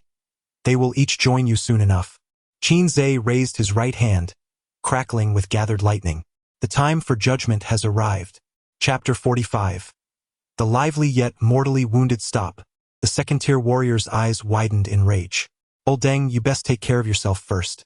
The Law King unleashed a bolt of lightning, sending waves of numbness through the second-tier warrior's limbs. Seizing the opportunity, Devourer advanced, executing a series of fluid strikes. The second-tier warrior staggered backward, spitting out a mouthful of blood. His complexion turned ashen. He had never encountered such a formidable first-tier warrior. Although the Law King's lightning was not lethal, it incessantly harassed from a distance. Devourer's fists were as hard as iron. Even a second-tier warrior could not withstand a few solid blows. Coupled with their shared CPU, the duo coordinated seamlessly. The second-tier warrior yearned to assist, but found himself utterly overwhelmed. I was wrong, I truly was. He begged for mercy, kneeling and bowing his head fervently. It's too late. The car knows it has turned upon crashing into a wall. The stocks rise after one wishes to buy. There is no remedy for regret in this world. Qin Zhe, with his right fist entwined in thunder, struck with the force of 1,000 June. With a resounding bang, He Guang's head burst into a mist of blood. The extreme heat of the lightning caused the wound to instantly scab and seal, leaving not a single drop of blood to spill from the jagged incision at his neck. Thud! The headless corpse collapsed. Damn it! You all shall perish. The second-tier warrior roared in fury. His mission was to ensure He Guang's safety. With He Guang dead, even if he survived, he would have nothing to show for it. Gritting his teeth, the second-tier warrior felt his aura surge, reaching the pinnacle of second-tier strength. The Law King exclaimed, Old Deng is unleashing his inner universe. Devourer scoffed, What of your inner universe? Never underestimate the power of our bond. Qin Zhe had entered Sage Time, sitting against the wall on the ground. Stop stalling. Let us end this fight. Devourer grinned. Understood. As soon as the words left his mouth, his body elongated dramatically. Dozens of arms and legs sprouted from his back and sides. His abdomen split open, revealing a gaping maw filled with sharp teeth. The Law King was equally unyielding. A pillar of lightning surged from beneath his feet, shooting upward to the heavens. His flesh and blood vanished, leaving only a white skeleton. Within the hollow eye sockets, 2 pulsating orbs of blue lightning flickered. Upon witnessing their transformed forms, the second-tier warrior retreated in terror. You have absorbed unpurified soul orbs. Such an act is tantamount to suicide. Once fully transformed, it would signify death. Yet these two seemed vibrantly alive, defying the notion of impending demise. The second-tier warrior's resolve began to waver. He sought to flee. However, the opportunity had slipped away. The Law King pressed his palms together, and a lightning column erupted from beneath the second-tier warrior's feet, a powerful wave of paralysis coursing through his body. Moreover, the warrior realized that his own vitality was being suppressed, rendering it utterly impossible to mobilize his energy. The nearly 3-meter-tall devourer rushed forward, ensnaring the second-level martial artist with several of its arms, delivering a rather affectionate embrace. The martial artist's body convulsed involuntarily, rendered powerless to escape. 2 of the devourer's arms hoisted him high into the air, while the remaining fists rained down upon him relentlessly. The odds were stacked too heavily against him. Soon, he was left bloodied and breathless. With a sudden tearing sound, the airborne second-level martial artist was split in 2, blood staining the ground beneath. Such a display was undeniably lacking in elegance. The King of Law wore a look of disdain, simultaneously reverting from his mutated state to normalcy. Keep talking, and I might just devour you as well. The devourer also returned to his usual form, retrieving a napkin to delicately wipe the corners of his mouth. The battle within the room had come to a complete halt, and the clones had suffered no casualties. Qin Zhe's sage moment had finally passed. He approached Ma Yan slowly, offering comforting words. It's all right, everything is over.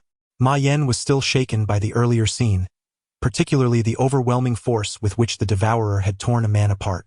Despite their fearsome appearances, they were, in truth, good-hearted individuals. Qin Zhe added, I will have someone escort you away. I have a few matters to attend to. And these young ladies we have yet to be properly introduced tonight. He glanced at the several frightened girls on the bed, who nodded vigorously like chicks pecking at grains. Summoning a clone. Qinzhe had Ma Yan and the frightened girls escorted out of the building before donning his mask once more and leading his clones to sweep through the rooms one by one. The perverts were all bound, and the girls were taken away. The building was in disarray, but the strongest among them, He Guang, and the second-level martial artist had already been dealt with. The remaining scum posed little threat. Qinzhe discovered a lavishly decorated office and rummaged through it until he found a password book. After a bout of forceful lockpicking, he uncovered a ledger detailing every expense of the Fenglu, including monthly dividends and their recipients. A cold smile crept onto his lips as he quickly perused the contents. The death note had been acquired. That night, a large group of girls arrived at the Jiangxing Law Enforcement Department, each bearing some injuries and fearful expressions, resembling wounded little beasts. An investigation revealed that the girls had all been listed as recently missing. The enforcement officers, who were supposed to head home, were urgently summoned back. The department remained ablaze with lights throughout the night. In the KTV private room, Qinzhe passionately sang into the microphone. Today, only the remnants remain, welcoming glorious days, amidst the storms with loyal friends. As he sang, he caught a glimpse of Law Enforcement Officer number 3 standing at the door, waving at him. He tossed the microphone to the chubby fellow beside him. "You continue singing. I need to step out for a moment." The chubby guy replied, "There is a restroom in the room." Qinzhe exited the private room, casually closing the door behind him. "Is there something you need?" "Officer, no." 3 scrutinized Qinzhe from head to toe. "I had previously thought that you were the same individual as the lightning wielder from the circus, but it seems I was mistaken." Qinzhe, bewildered, remarked, "A circus? What era are we in? Who still attends traditional circuses?" Number 3 rolled her eyes and clarified, "What I mentioned is not the same thing. The den of the human trafficking organization has just been dismantled, and the young women, including Ma Yan, have been rescued." Qinzhe, overjoyed, exclaimed, "Is that true? Who was responsible? This is absolutely wonderful." Number 3 replied coolly, "Today, an executive officer arrived. The impact of the matricide and arson case has been severe, and he is personally overseeing the investigation. The case has now been overturned, and Ma Yan is innocent. Moreover, this esteemed officer is leading a team to apprehend anyone associated with the trafficking organization. No one will escape. It is likely to be an all-nighter. I came merely to inform you that your friend is safe and currently receiving treatment in the hospital. Be sure to watch the news tomorrow morning." Chapter 46. The newly arrived executive. "Did you leave in such haste this morning solely to meet this executive?" Qinzhe inquired. San nodded, admiration evident on his face. "Indeed. I initially presumed this esteemed executive would be bureaucratic in nature, requiring the entire department to greet him upon his arrival. I soon realized how gravely mistaken I was." Qinzhe, intrigued, asked, "Is he truly exceptional?" San exclaimed, "Not just exceptional. He is remarkably extraordinary." Qinzhe mused, "Your words resonate profoundly." San continued, "The executive summoned all law enforcement personnel to inquire about our current undertakings. Upon learning from me about the connection between human trafficking and arson, he immediately took it upon himself to investigate and assumed control of the cases from the police department. During the day, there were already some leads. However, the night brought an unexpected surprise. The rescued young women all made their way to the law enforcement compound and presented a ledger. Consequently, the executive began apprehending individuals one by one based on the names listed in the ledger. Notably, there was not a single name associated with the law enforcement department within it. This assurance allowed Qinzhe to permit the young women to take the ledger to the law enforcement agency with confidence. Nevertheless, he had taken precautions and retained a copy for himself. Should the law enforcement choose to feign ignorance, he would not hesitate to let the light of justice shine upon the land. To Qinzhe's astonishment, the newly appointed executive acted with such decisiveness. Is the position of executive particularly esteemed within the law enforcement hierarchy? He curiously asked. San elucidated, at the base level are the ordinary enforcers like myself, mere laborers. Above them are the adjudicators, typically of at least level 3, with most being level 4 or higher, tasked with handling significant martial cases that ordinary enforcers cannot resolve. In a small area like Jiangxing, there are only 3 to 4 adjudicators. Above the adjudicators are the executives, each a high-level martial artist, above level 6. Executives are akin to firefighters, responding wherever they are needed. Where could there be a necessity for high-level martial artists in Zhongqing? After all, the city lord is merely an intermediate martial artist. Qin Zhe thought uneasily. This could only mean one thing: Zhongqing is a realm of anomalies. Above the executives are the 9 governors and the commander-in-chief, all reputed to be level 9 martial artists. San's face was filled with longing and aspiration. Qin Zhe waved his hand in front of him. What are you daydreaming about, laborer? Have you met this month's KPI? His remark jolted San from his reverie. 30 years of prosperity in the east, 30 years of decline in the west. Do not underestimate the youth. Qin Zhe replied, the deceased must be prioritized. San rolled his eyes. I can't be bothered to argue with you. I must go apprehend individuals. Are you going to KTV to catch them? They're in the presidential suite upstairs, and I am tasked with guarding this door. As he spoke, San's earpiece crackled with a voice. Yes, he responded, his expression turning serious as he hastily departed without even a proper farewell. Such is the fate of a beleaguered laborer. Qin Zhe let out a sigh of relief. His identity crisis had finally been resolved. While turmoil unfolded at Fenglu, he had been singing at the KTV. The doubts surrounding him had been completely dispelled. Yet, who could have imagined that the Qin Zhe at the KTV was merely a projection of his true self? Brother Zhe, why are you taking so long? The chubby friend inquired upon his return. Qin Zhe replied, a man must not admit to being brief. As the gathering concluded, everyone returned to their respective homes, each seeking their own mothers. The class monitor hesitated several times, seemingly wanting to speak to Qin Zhe but ultimately said nothing. Qin Zhe lived nearby and could easily walk home. At the entrance of the KTV, he and the class monitor saw off their classmates one by one as they boarded taxis. Just as the monitor was about to get into her cab, Qin Zhe suddenly exclaimed, Monitor, happy birthday. The monitor paused, then smiled warmly. Thank you. This has been the happiest birthday I've ever had. As the taxi drove away, Qin Zhe reclined against the night sky, whistling softly as he wandered into the depths of the evening. That night, Zhong City was swept into a storm of chaos and bloodshed. 92 law enforcement officers and 4 judges, led by an executioner, mobilized entirely. Every individual connected to Fenglu, regardless of their martial prowess, rank, or identity, was captured without exception. Those who dared to resist were executed on the spot. Simultaneously, over a dozen nefarious gangs were uprooted. In an instant, the underworld of Zhong City was enveloped in fear, with everyone trembling in trepidation. As dawn approached in the Zhong City Law Enforcement Department, the office of the executioner housed a tall, handsome young man, not yet 30, seated as he reviewed the arrest reports presented by his subordinates. Young master, the coffee is ready, announced a voluptuous maid in her black and white attire, placing a cup before the man. He waved her away, and she respectfully retreated. A knock echoed through the room as a nearly 50-year-old judge entered. Sir, concerning the Fenglu case, there are 48 martial artists and 126 civilians involved. How shall we proceed? The man took a sip of his coffee and replied coolly, eliminate them all as a deterrent.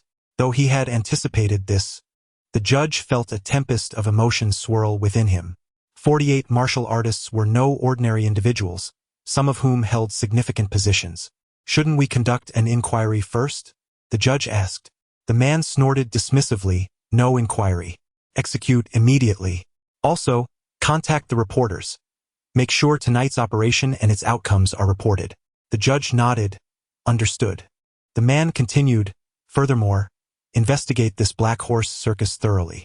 How could such a large organization operate under your noses without your knowledge? A bunch of incompetent fools. How can you insects execute the law effectively?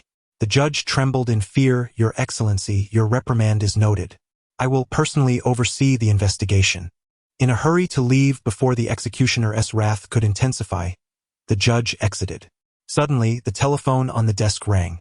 The man answered, and a disgruntled voice came through. I sent you to Zhong City not to engage in a witch hunt. Do not forget your primary duties. The man, unhurried, remarked, am I not engaged in serious matters? You comprehend my words, and you are fully aware of their meaning. Silence enveloped the conversation for a full 2 minutes. My phone had recently been inundated with calls. There were pleas for mercy, with hopes that you might spare a few individuals. The man replied coolly, "It is too late. They have all been eliminated prior to your call." The other party ground their teeth in frustration. "Very well, very well." The man, while sipping his coffee, added, "Indeed, indeed." The line was abruptly disconnected. The man raised an eyebrow. "Is this all?" After finishing his coffee, he stood and stretched leisurely. The distant sky had begun to lighten, and the gentle glow of dawn ascended slowly. Early in the morning, Qin arrived at the hospital, carrying a basket of fruit to visit Ma Yan. Inside the ward, Ma Yan lay on the bed, her eyes vacant, her demeanor steeped in despondency. Upon hearing the sound of the door opening, she displayed no reaction whatsoever, resembling a marionette stripped of its soul. "Sister Ma Yan, I have come to see you." Chapter 47. The mysterious company. Qin, you've arrived. Ma Yan turned to look at the bedside. Her voice was hoarse, reminiscent of two pieces of sandpaper rubbing together. "Do you feel any discomfort?" Qin sat down beside her, peeling an apple from the fruit basket. Ma Yan shook her head. "Let's watch some television." Qin recalled the reminder from number 3 and switched to a channel in Jiangsheng that was broadcasting the morning news. Last night, under the leadership of the newly appointed executive officer, the Jiangsheng Law Enforcement Department conducted a rigorous crackdown across the city, uprooting a human trafficking organization and dismantling 17 local gangs. According to the investigation, the trafficking organization had 48 martial artists and 126 ordinary individuals involved, all of whom were subjected to capital punishment last night. The names of these individuals soon appeared on the screen, accompanied by footage of their execution. Qin couldn't help but marvel at the executive officer's decisive approach, arresting and executing in one night, leaving no one unpunished. He recalled that these were indeed the individuals listed in the account book. The news anchor continued, "In the case of the arson and maternal murder that occurred the night before yesterday, thanks to the personal investigation of the executive officer, the truth has come to light. The perpetrator was a gang known as the Black Tiger Gang, who kidnapped a passing girl. Ma Yan intervened heroically, but the gang forcibly abducted her and set fire to frame her. All members of the Black Tiger Gang have been sentenced to death, with not a single one escaping justice. The Law Enforcement Department has highly praised Ma Yan's righteous actions, awarding her a 10,000 yuan commendation for bravery. Additionally, the Jiangsheng Committee has decided to honor Ma Yan with the title of Outstanding Citizen. Although Ma Yan had been vindicated, she could not muster any joy. Her mother perished in the inferno. She was paralyzed, unable to rise or move, helplessly witnessing the flames engulfing her. How utterly despairing that must have been. Uncertain of how to console her, Qin offered her the peeled apple. "Here, have an apple." However, Ma Yan reached out but grasped at air, failing to take the apple from his hand several times. "Ma Yan, your eyes." A nurse wheeled a cart into the room. "Bed 4, it's time for your injection." The nurse skillfully hung an forebag and secured a pressure band around Ma Yan's wrist. "Excuse me, nurse, may I ask what's wrong with her eyes?" Qin inquired.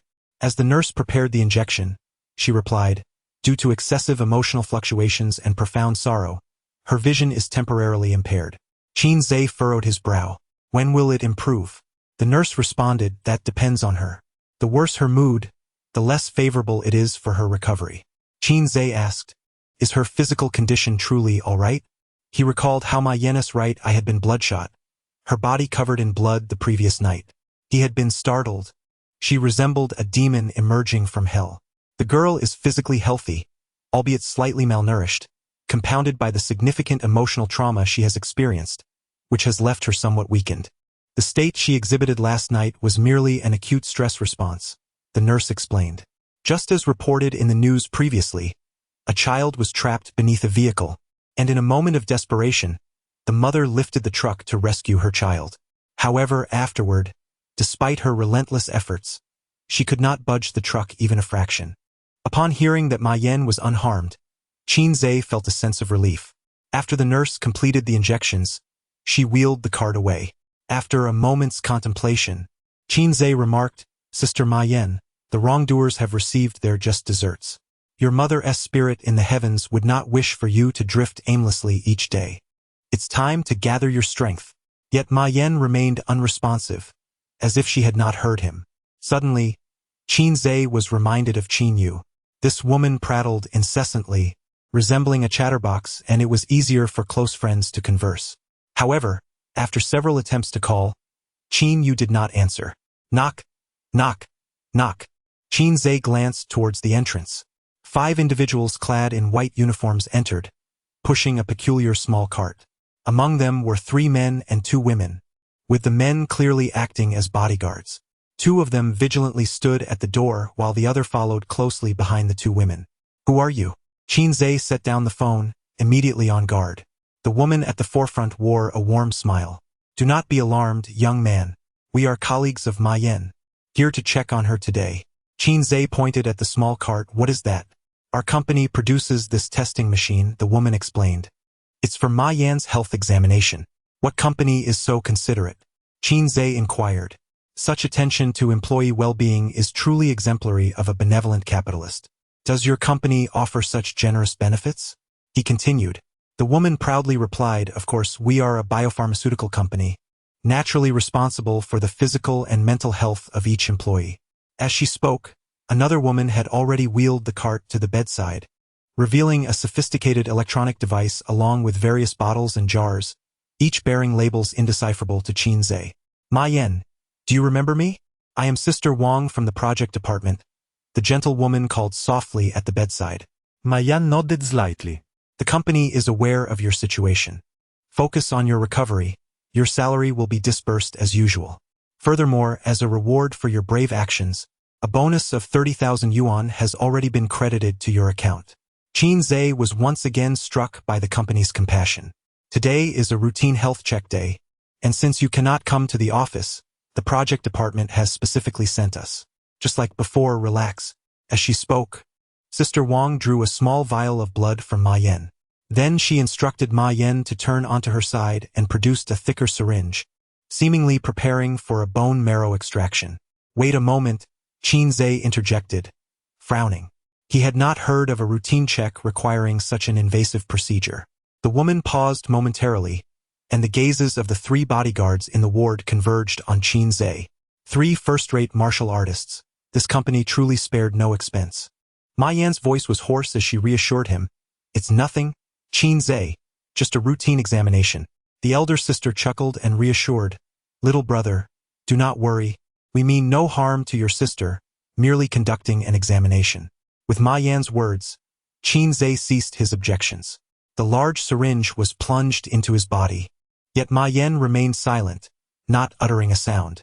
Observing this, Qin Zhe couldn't help but smirk slightly. Once the procedure was completed, the elder sister promptly placed the collected samples into the testing apparatus. Is there a problem?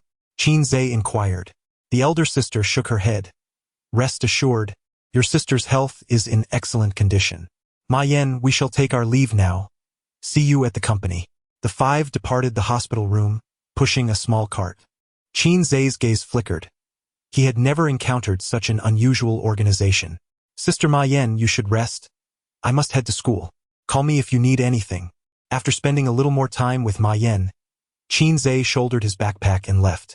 Meanwhile, within the Blood Hand Gang's stronghold, following the significant losses incurred during the Yunshan incident, the leader had instructed everyone to lie low for a while, recuperating and avoiding the recent crackdown by the enforcement department. However, while they managed to evade the initial onslaught, they could not escape the inevitable. Early in the morning, a mysterious figure clad in black burst in, wreaking havoc and leaving a trail of bloodied corpses in the wake of the Blood Hand Gang. I ask you, where is Wang Biao? The leader, drenched in blood, was hoisted up by the black-cloaked intruder. Chapter 48. The terrifying might of advanced warriors. The lair of the Blood Hand Gang is an underground bar, now in utter disarray. The floor, the bar counter, and the tables are strewn with dozens of lifeless bodies. The only one left gasping for breath is the gang leader. Clad in a black robe, he wears a golden mask, adorned with the image of 2 fish devouring each other's tails. From him, one can scarcely detect any trace of a warrior's aura. Wang Biao, the leader, battered and bloodied, can barely open his eyes. He is utterly perplexed as to how he has attracted the wrath of this harbinger of death. In the early hours, The intruder stormed in, without uttering a word, and unleashed a massacre. Despite the collective strength of his dozens of brothers, they could not even withstand a mere finger of their opponent. One swipe from the black-robed figure shattered the leader's teeth. Yunshan execution ground, Wang Biao. Does that ring a bell? The masked figure presses on. If you can't recall, allow me to assist your memory. The leader nods fervently, like a chick pecking for grain. I remember. He feels a sense of injustice swelling within him. Why resort to murder when simply asking questions would suffice? Had he known this would transpire, he would have never been so avaricious as to accept that job. Now, it seems, before he could even spend the money, his life is forfeit. Where is Wang Biao? The black-robed man demands. The leader hastily replies. He was taken away by an organization called the Black Clown Circus. Their leader possesses a talent for lightning, and he is far too powerful. We had no choice but to abandon the mission. The black-robed figure continues to inquire. Where were they taken? The leader shakes his head. I don't know. I truly don't. The Black Clown Circus is notoriously elusive. Ever since the Yunshan incident, we have scarcely seen them. Their former stronghold is now long abandoned. Initially, the Bloodhand gang had contemplated revenge, but upon discovering the circus's warehouse, they found it completely emptied. Please, I only know this much. Spare me. With a swift motion, the black-robed man crushed the leader's neck. A bunch of scoundrels undermining fairness. He stands upright, disdainfully brushing off his hands. Black Clown Circus, I shall pay you a visit. Meanwhile, at school, Qinzhe remains oblivious to the fact that he has become a target. After returning from Yunshan, his first order of business was to relocate the small group of black clowns. He instructed everyone to lay low until the storm passed, before resuming their operations. During an afternoon study session, Qinzhe idly tinkers with the management terminal on his wrist. Suddenly, a group of warriors appears ahead, led by a strikingly handsome figure. In terms of looks, Qinzhe believes this individual could match him. The surrounding warriors clearly regard the handsome leader with utmost reverence, not daring to breathe audibly. Next to this charismatic figure, Qinzhe spots a familiar face, Enforcer number 3. Sir Enforcer, we have identified 2 pathways leading deep into the foreign realm, but both are saturated with toxic gas. Intermediate warriors cannot endure more than 5 seconds within. The gas is even capable of corroding mechanical components, rendering drones ineffective. Qinzhe raises an eyebrow. Is this the advanced warrior mentioned by number 3? Indeed, it seems he has come for the Otherworld.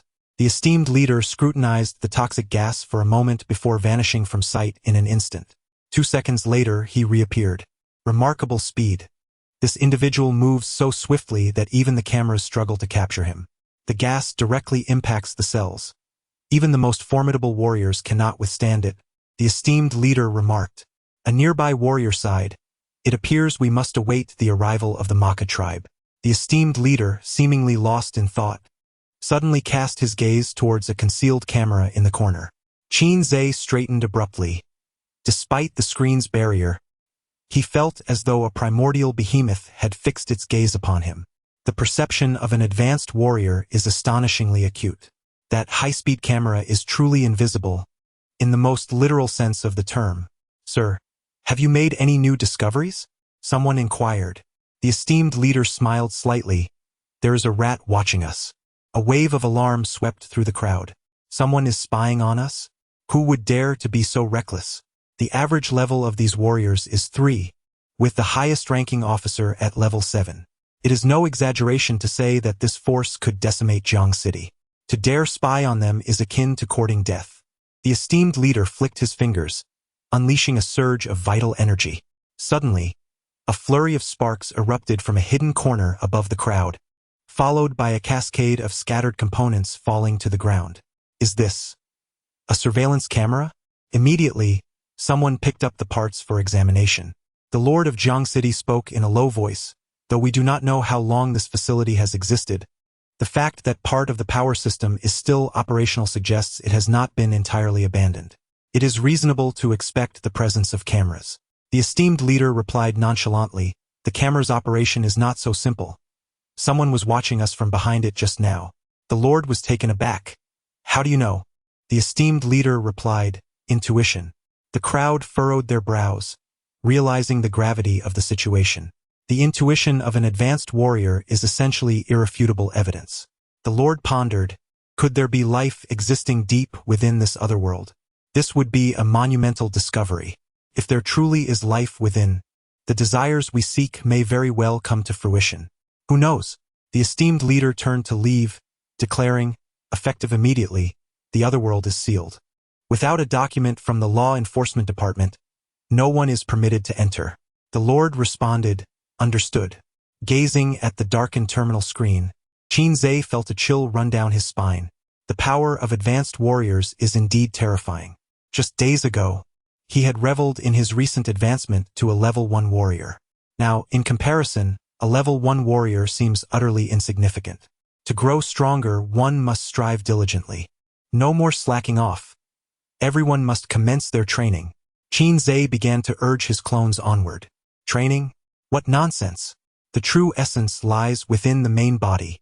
Becoming stronger relies entirely on your esteemed forebears. Let me hear you call me good brother. That previous batch of bone-hardening liquid was quite delightful. I demand 100 more servings.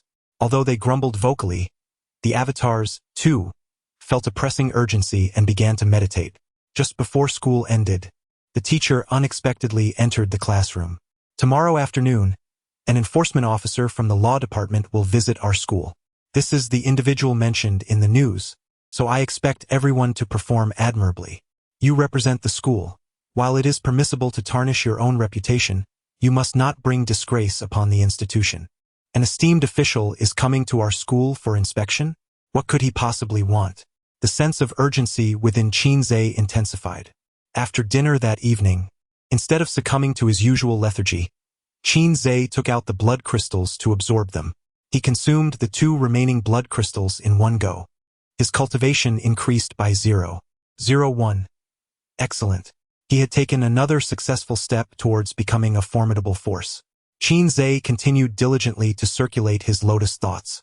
Suddenly, an unexpected incident involving his avatar interrupted Qinze's cultivation.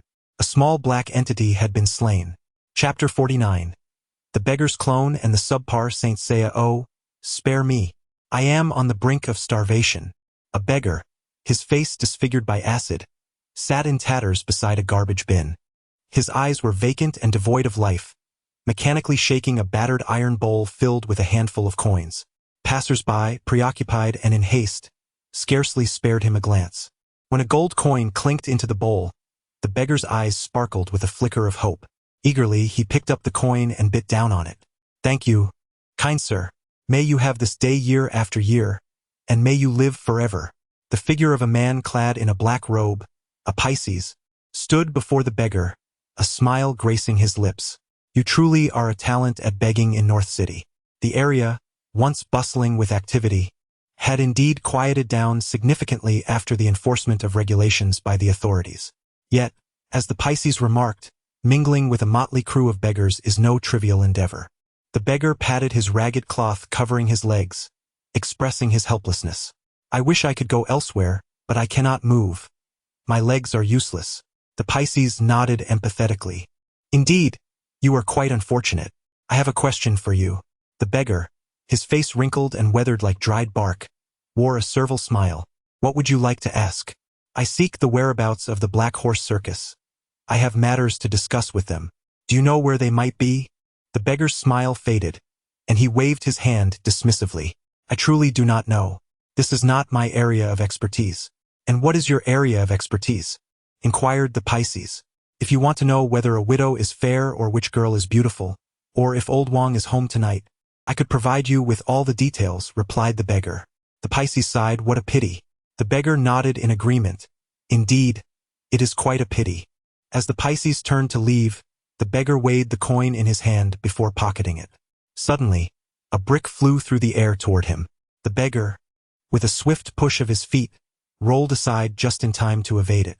Damn it! Who lacks civility and tosses rubbish about? He cursed. The brick had nearly struck his head. Had he not reacted quickly, he would have been injured. Who would have thought I am a healer? With just a brick. I have cured a man who has been paralyzed for years, the Pisces remarked. Leaning against a nearby wall, a bemused expression on his face. The beggar's brows furrowed in surprise. When had this man returned? He had sensed nothing. You truly possess miraculous skills. My legs are well again, the beggar exclaimed joyfully, rising to his feet. I can walk now and even run. Watch me leap. With each bound, the beggar grew more distant until he vanished at the street's end. What a peculiar creature, he muttered to himself. The beggar, aware of the other's formidable power, dared not confront him directly. He commended his own cleverness. Best to make a discreet exit. North City was filled with structures from the previous century.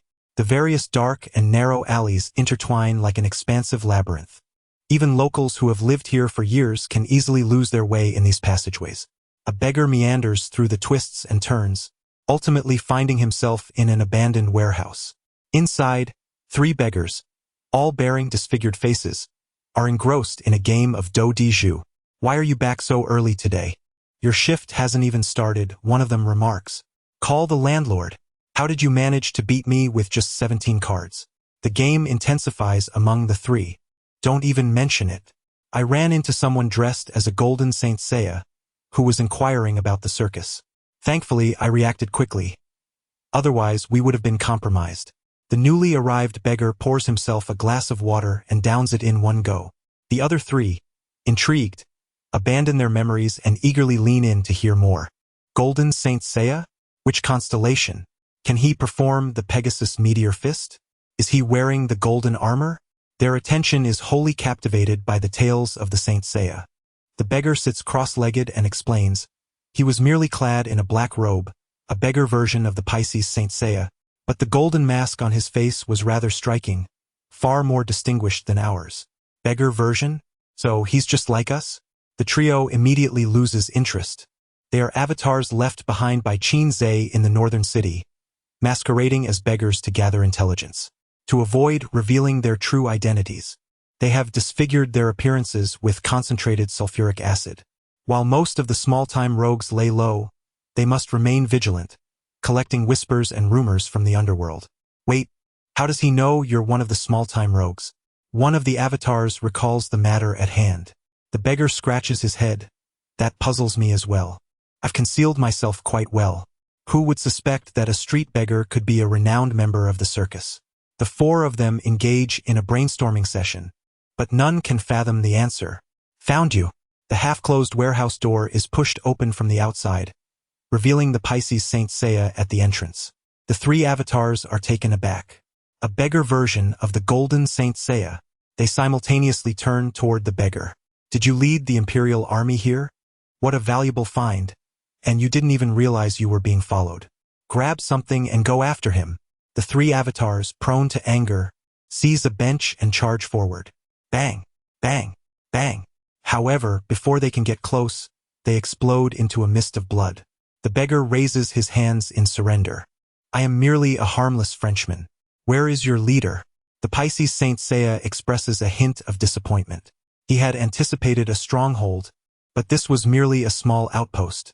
The beggar, filled with frustration, thinks to himself, who knows where he is enjoying the good life? It's just luck that he has become a capable one. Why should he do nothing while I have to beg every day? It's utterly unfair. The Pisces Saint Seiya nods in agreement. Indeed, it is unfair. Tell me the location of your headquarters, and I can offer you a chance to join a fairer cause. The beggar replies, I am merely an outer member. I do not know. The Pisces inquired, do you know where Wang Biao is at this moment? The beggar, utterly perplexed, replied, I have only heard of Dubiao. Are Wang Biao and he good brothers, pulling bananas together? With a sigh, the Pisces lamented, alas, fairness shall remember your sacrifice and dedication. The beggar soon noticed that the space before him began to ripple. A nearly 2-meter-tall mirror emerged, reflecting the visage of the beggar. Following this, the mirror began to crack inch by inch. With a resounding bang, it shattered into countless fragments, transforming into specks of starlight that vanished into the ether. Accompanying the shattering was the beggar's body, which left no trace behind. This attire certainly evokes a sense of nostalgia. The long robe and mask worn by the Pisces vanished entirely, and he transformed into the beggar. Every detail, from his disfigured face to his tattered clothing, was identical. The Pisces picked up the dented iron basin that had fallen to the ground and exited the abandoned warehouse. 5 minutes later, a beggar appeared by the garbage bin on the streets of North City. He sat on the ground, incessantly rattling the iron basin that contained only a few steel coins. "Have mercy, for I am on the verge of starvation." Chapter 51. Intimate encounter. As Qin retraced his memories, a shiver coursed through him. What enigmatic power could so effortlessly erase an individual's existence and then assume their guise? The resemblance was astonishingly precise, both in appearance and demeanor. Even a mother would struggle to discern the truth. Fortunately, the avatars shared memories with Qin, or he might have found it challenging to distinguish between the authentic and the counterfeit. How audacious! They dared to eliminate one of our own? Summon the Law King and Devourer to lead our brethren in an assault. Spare us, they would hardly be more than a mere appetizer for our adversary. Was that mirror a manifestation of his innate ability? It certainly exuded an air of sophistication. One must admit, indeed, it was likely he sought the key for Brother Biao. Yet what door does this key unlock? Who knows? I cannot help but laugh. This fool believes his disguise is flawless, unaware he cannot infiltrate our network. The avatars chattered incessantly. Although the means by which the other party uncovered the beggar's ruse eluded them, the arrival of confrontation necessitated a shift from passivity. Fortunately, it seemed the opponent lacked further leads. Otherwise, they would not have assumed a false identity. Since you enjoy masquerading as a beggar so much, let it be. Qin resolved to maintain his course amidst the uncertainty. The avatar stationed outside promptly returned home. The winds howled ominously. Qin tugged at his collar, glancing at the lifelike tree etched upon his chest. What could it possibly be that incited such fervor among so many? With so many eager for it, it must be a treasure. I may remain ignorant of what the key unlocks, but it is essential that I possess it. With a yawn, Qin acknowledged the hour spent in cultivation. He had truly labored. It was time for slumber. He lay down, covering himself with a small blanket, and instructed his avatars, "Do not succumb to sleep. Strive diligently in your cultivation. At your age, how can you afford to rest?" The avatars responded in unison, "Qin, am I not charming?" Earlier that morning, the school conducted a thorough cleaning in anticipation of the afternoon visit from the esteemed official. The students buzzed with excitement, eager to witness the presence of the revered officer, a legendary high-level martial artist usually only glimpsed on screens. Although perplexed as to why such a distinguished figure would grace the small town of Jiangqing, joy sufficed. "Welcome, esteemed official, to our school for inspection." In the afternoon, Qin's grade gathered for their body-forging class at the training grounds, as the principal, accompanied by a throng, approached with great pomp. Leading the procession was the striking figure from the surveillance footage, the very official himself. Following closely were the city lord of Jiangqing, the commander of the city defense forces, various department heads, all judges from the enforcement division, and a contingent of law enforcers. Qin also spotted the third individual, who was gesturing animatedly at him from amidst the crowd. It was unclear what had possessed him. "Esteemed official, these are all the students from our school participating in the martial examination this year." The principal signaled to the crowd, and the students, following the rehearsed script, erupted into enthusiastic applause. The distinguished gentleman surveyed the surroundings and remarked, "The students of your esteemed institution exude remarkable vitality." The principal, smiling, replied, "They are all quite exhilarated, having heard that the esteemed executive officer would be visiting today." The gentleman continued, "Jiangqing is a city rich in talent and history, once home to an 8th-level swordmaster. I am eager to witness the prowess of Jiangqing's youth." Understanding the gentleman's intention, the principal promptly summoned the already prepared talents to demonstrate their skills. These academically gifted students, hailing from well-off families, had diligently honed their abilities during this period, achieving an average vitality level of 800, equivalent to a 0.8-level warrior. At their age, such a level is remarkably impressive even at Wu University. After a display of sparring, the gentleman appeared somewhat disinterested. "Lin Ziyuan, please showcase your innate abilities to the executive officer," he instructed. The principal had been discreetly observing the gentleman's expressions and, noticing his lack of enthusiasm for the children's antics, immediately thought of the only student in the school with an awakened innate ability, the chubby boy. Called upon, the boy approached with focus, ready to demonstrate his capability. With a loud shout, he suddenly teleported forward by 5.5 centimeters. Indeed, since the last visit to the Heishan Research Institute, he had made progress. The atmosphere became slightly awkward. The principal had not anticipated such an embarrassing moment and could only force himself to lead the applause. The accompanying warriors, ever courteous, offered a few compliments. Yet, the gentleman's interest was piqued. "What is your current mental energy level?" he inquired. The chubby boy replied, 0. 3 stones. A stone is a unit of measurement for mental energy. In simple terms, if one can move a standard measuring stone using mental energy, it indicates a level of 1 stone. The gentleman remarked, "Your innate ability holds considerable potential for development and can be quite advantageous in real combat, often leading to unexpected victories."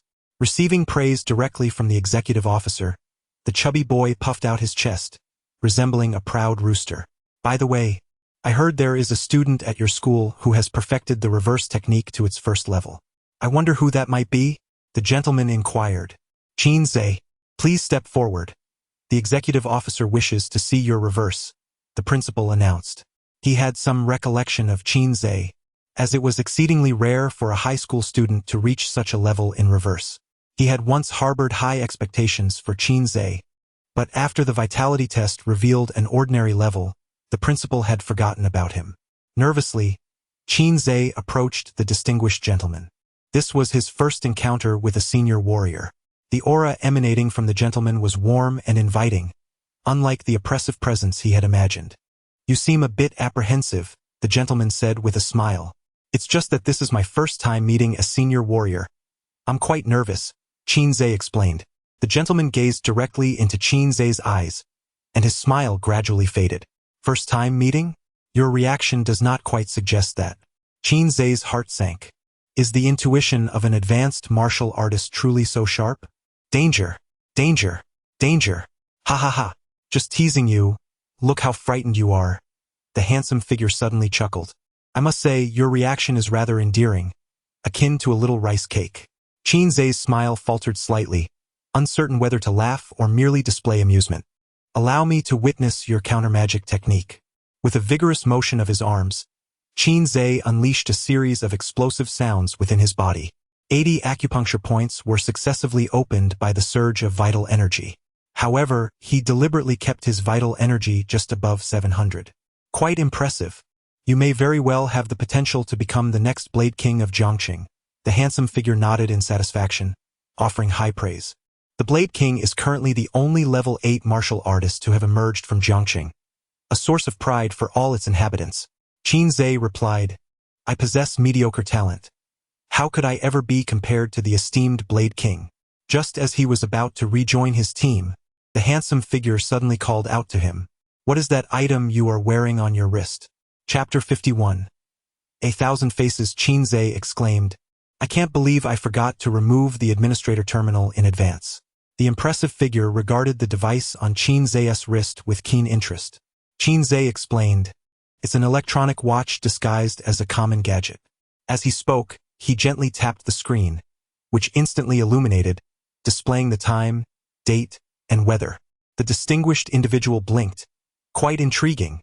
Where did you acquire such a device?" Qin Zhe replied, "I crafted it myself." The distinguished figure inquired, "Could you fashion one for me as well? I am willing to compensate you for your craftsmanship." Qin Zhe raised an eyebrow. "Are you pushing your luck?" With the conversation having reached this point, he reluctantly agreed, "I can, but it will take quite some time." "Not an issue," the distinguished figure said, tossing a purified soul orb to Qin Zhe. "Consider this your advance payment for the craftsmanship." Qin Zhe felt a rush of breathlessness. Is this the caprice of the affluent? A soul orb given so readily? Surrounding students, along with the principal and other martial artists, were equally astonished.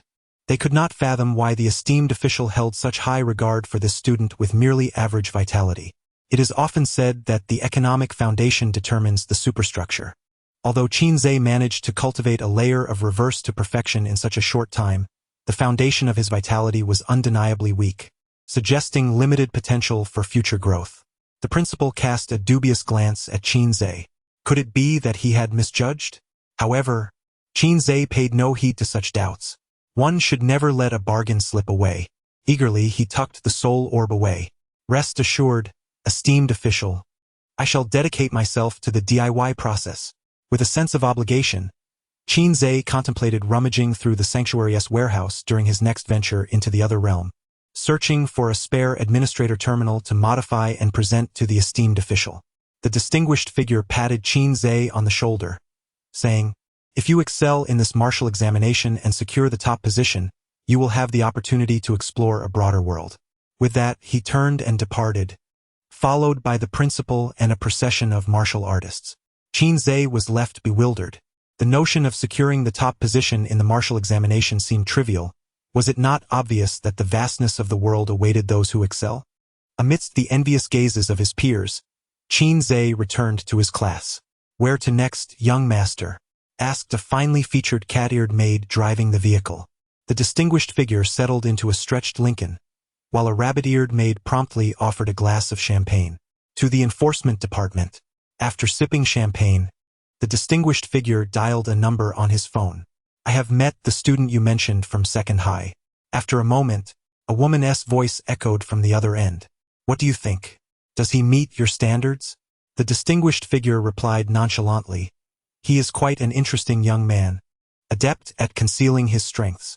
Individuals like him indeed possess the potential for longevity. However, to meet my standards, he must first secure this year's martial champion." The woman across from him let out a soft hum, remarking, "Martial champion, your standards are indeed quite lofty. What did you mean by concealing one's strength?" The dashing gentleman replied with enthusiasm, "This lad has evidently progressed beyond a first-level martial artist, yet he only exhibits the vitality of 700 or 800. It is implausible." The woman's voice suddenly rose by several octaves. "What is implausible about it? I witnessed it with my own eyes. The quality of his bone tempering is commendable, reaching a superior level." The woman gasped in astonishment. In just over half a month, even with high-grade bone tempering liquid as an aid, such rapid progress is unfathomable. Hearing this, the gentleman paused. "Are you suggesting that he completed his initial bone tempering in less than a month?" The woman replied solemnly, "Indeed." She swirled the champagne in her glass, murmuring to herself, "If that is the case, as long as he manages to secure a top 3 position in the martial examination, he might just meet my standards."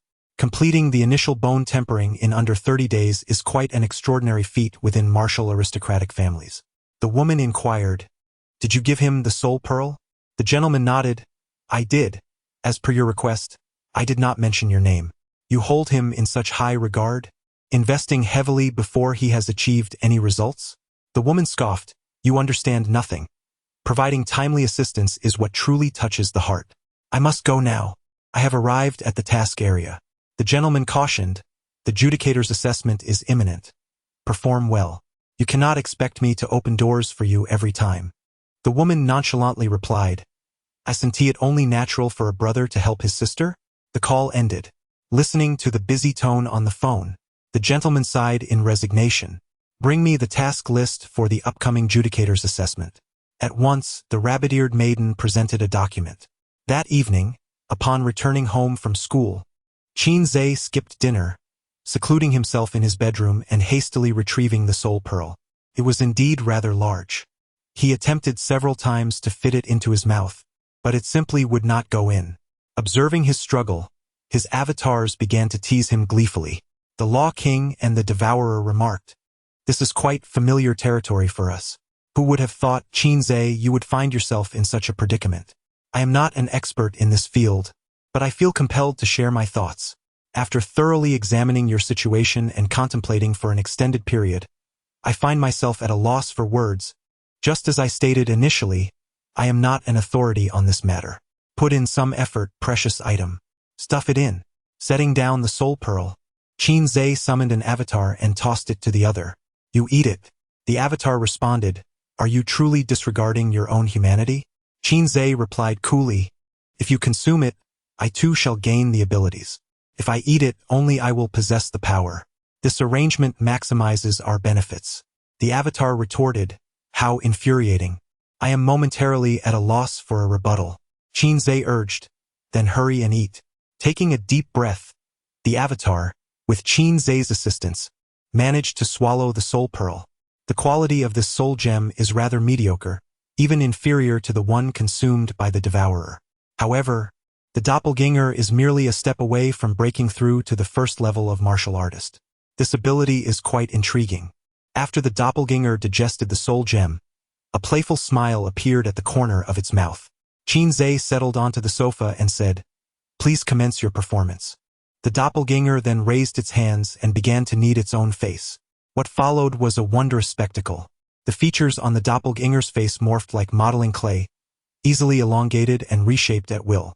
Within mere seconds, the doppelganger's visage transformed into that of a stunningly handsome individual, capable of assuming the appearance of anyone he had ever encountered. Moreover, as long as it wished, could maintain this form indefinitely. After hearing the doppelganger's explanation, Qin Zhe eagerly approached the mirror to give it a try.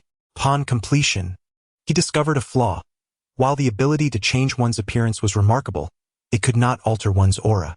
Staring at the reflection of the rugged face in the full-length mirror, an excellent idea for dealing with that beggar suddenly struck Qin Zhe. Chapter 52. The disappearance of Ma Yan. The feedback from the thousand-faced avatar regarding vitality and blood essence arrived swiftly.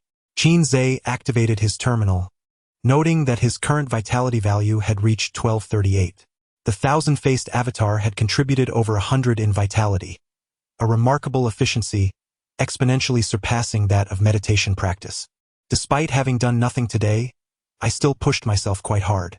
Qin Zhe wiped away the non-existent sweat from his forehead and reclined comfortably. Before drifting off to sleep, he reminded his avatars to seize the time for cultivation. During the weekend, Qin Zhe and his corpulent friend gathered as usual at a street-side barbecue stall. The friend excitedly showcased the results of his diligent training over the past few days, claiming his teleportation distance had increased by 0.01 centimeters. In his words, though it was merely a small step for him, it represented a giant leap for humankind. "Boss, bring us 2 more skewers of kidneys. Make them raw." Suddenly, the third enforcer appeared, occupying the empty chair beside Qin Zhe. The once lively street stall became eerily quiet in an instant due to the enforcer's unexpected presence. Surrounding tables hastily settled their bills and departed, not daring to linger for even a moment. In the blink of an eye, only Qin Zhe and his companions remained. Observing the scene, the stall owner grudgingly retreated, placing 2 skewers of kidneys on the grill. Qin Zhe couldn't help but muse, "You truly are a harbinger of misfortune." The corpulent friend recognized the third enforcer. "Aren't you the one from last time?" "Indeed, that would be me," replied the enforcer. "It's quite late, and the vicinity is not particularly safe. I am here to ensure the safety of you martial examination candidates." Qin Zhe smirked slightly. "Has this month's KPI been met? Already starting to slack off?" The enforcer wore a relaxed smile. "Thanks to your contribution, esteemed officer, the performance metrics for the arson case have been attributed to me. Not only this month, but next month's KPI will also be met. This area is my patrol zone. What's wrong with enjoying some skewers after my rounds?" "As long as you're happy," Qin Zhe replied. Observing their jovial banter, the corpulent friend felt a surge of admiration. Truly, Qin Zhe was remarkable. Suddenly, Qin Zhe remarked, "When did the enforcers become so lowly as to take on street patrol?" The enforcer grew serious. "You all should refrain from wandering about at night. It is unsafe. I have received credible information that at least one high-ranking martial artist from a terrorist organization has entered the city, and their whereabouts remain undiscovered." Qin Zhe's mind flickered to the beggar. Should he inform the enforcer? After a moment's contemplation, he decided against it. Unless the top brass intervened personally, the entire Jiang City Enforcement Department would likely be no match for the adversary. Moreover, Qin Zhe already harbored a general plan. He merely lacked an opportune moment. The enforcer sighed again. "In 10 days, the Maka tribe delegation will visit Jiang City. The entire city is tightening security measures, and the enforcement officers are required to work overtime daily." Listening to the enforcer's lament, Qin Zhe suddenly felt that the life of an enforcer was not so different from that of ordinary laborers, struggling under the weight of their duties. However, upon hearing that the delegation from the foreign tribe would arrive in Jiangcheng in 10 days, Qin Zhe's eyes sparkled with excitement. This was the opportunity he had been waiting for. Your kidneys have recovered, the boss announced as he served 2 skewers of grilled kidneys. Skewer number 3 was lifted as one of the craftsmen proclaimed, "Let us toast with these kidneys. Wishing you all a successful martial arts examination and prosperous fortunes." Qin Zhe clinked his lamb skewer against it, replying, "I wish you a swift promotion to the role of adjudicator." As time progressed, Qin Zhe diligently collaborated with the craftsmen to finalize the performance activities. The general outline of the event was established, leaving only a few details to be negotiated. However, given that everyone involved were seasoned actors with prior stage experience, they were sure to adapt seamlessly to any unforeseen circumstances. In addition to organizing the performance, Qin Zhe made it a point to visit Ma Yan at the hospital every day after school. Gradually, her physical condition improved, yet her mental state remained dismal, and her eyesight had not returned to normal, still unable to perceive her surroundings. During one of his visits, Qin Zhe encountered the company's health inspection team again. This time, they appeared to harbor a hint of excitement after receiving the medical samples. He found himself intrigued by this enigmatic company. Unfortunately, Ma Yan was not inclined to discuss this topic further. In preparation for the arrival of the Makar tribe delegation, Jiangcheng was adorned with festive decorations. Streetlights and utility poles were draped with an array of banners. Slogans such as "Enduring Friendship Between Humans and the Makar Tribe," "Warmly Welcome the Makar Delegation," and "Makar Tribe, Eternal Friends of Humanity," were ubiquitous, creating an atmosphere reminiscent of a grand celebration. The city's security tightened considerably, as many members of the surviving gangs found themselves incarcerated once more. On this particular day, after school, Qin Zhe arrived at the hospital to visit Ma Yan. However, upon opening the door to her ward, he was met with an empty room. The bed was neatly made, and all personal belongings had vanished. He double-checked the room number, confirming he had not made an error. Where had the patient gone? In the hallway, he spotted the nurse who had administered Ma Yan's injections. When he inquired, she responded, "She has been discharged." Qin Zhe furrowed his brow. When did this happen? She didn't mention anything about leaving last night. The nurse replied, "It was this morning. A few friends came to pick her up." Friends? Qin Zhe recalled the health inspection team, 3 men with morose expressions and 2 attractive women. The nurse nodded affirmatively. "Yes, that's them." Qin Zhe pressed further. "Is the patient in a condition to be discharged?" The nurse, puzzled, replied, "Why wouldn't she be? She is quite healthy and merely needs rest." Moreover, the discharge papers were signed by her personally. Understanding now, Qin Zhe entered the ward once more and discovered a piece of paper atop the neatly folded blanket, bearing Ma Yan's handwriting. "Qin Zhe, I have been discharged. You are correct. One must continually look forward. I believe it is time for me to embrace a new life as well. Thank you for your care during this period. As you are about to undertake the martial arts examination, I cannot delay your training any further. Qin Zhe, you must become a martial artist without fail. Once I have recuperated, I will seek you out again. By then, I trust you will have completed your examination and embraced your path as a martial artist. I eagerly anticipate our next meeting. Take care. Ma Yan Lu." After reading this letter, Qin Zhe exhaled a sigh of relief. Fortunately, it is evident from the correspondence that Ma Yan willingly departed from the company. Although there remains a hint of doubt within him, it is indeed commendable that Ma Yan has managed to move forward. Ding ling ling. Just as Qin Zhe exited the hospital ward, his phone suddenly rang.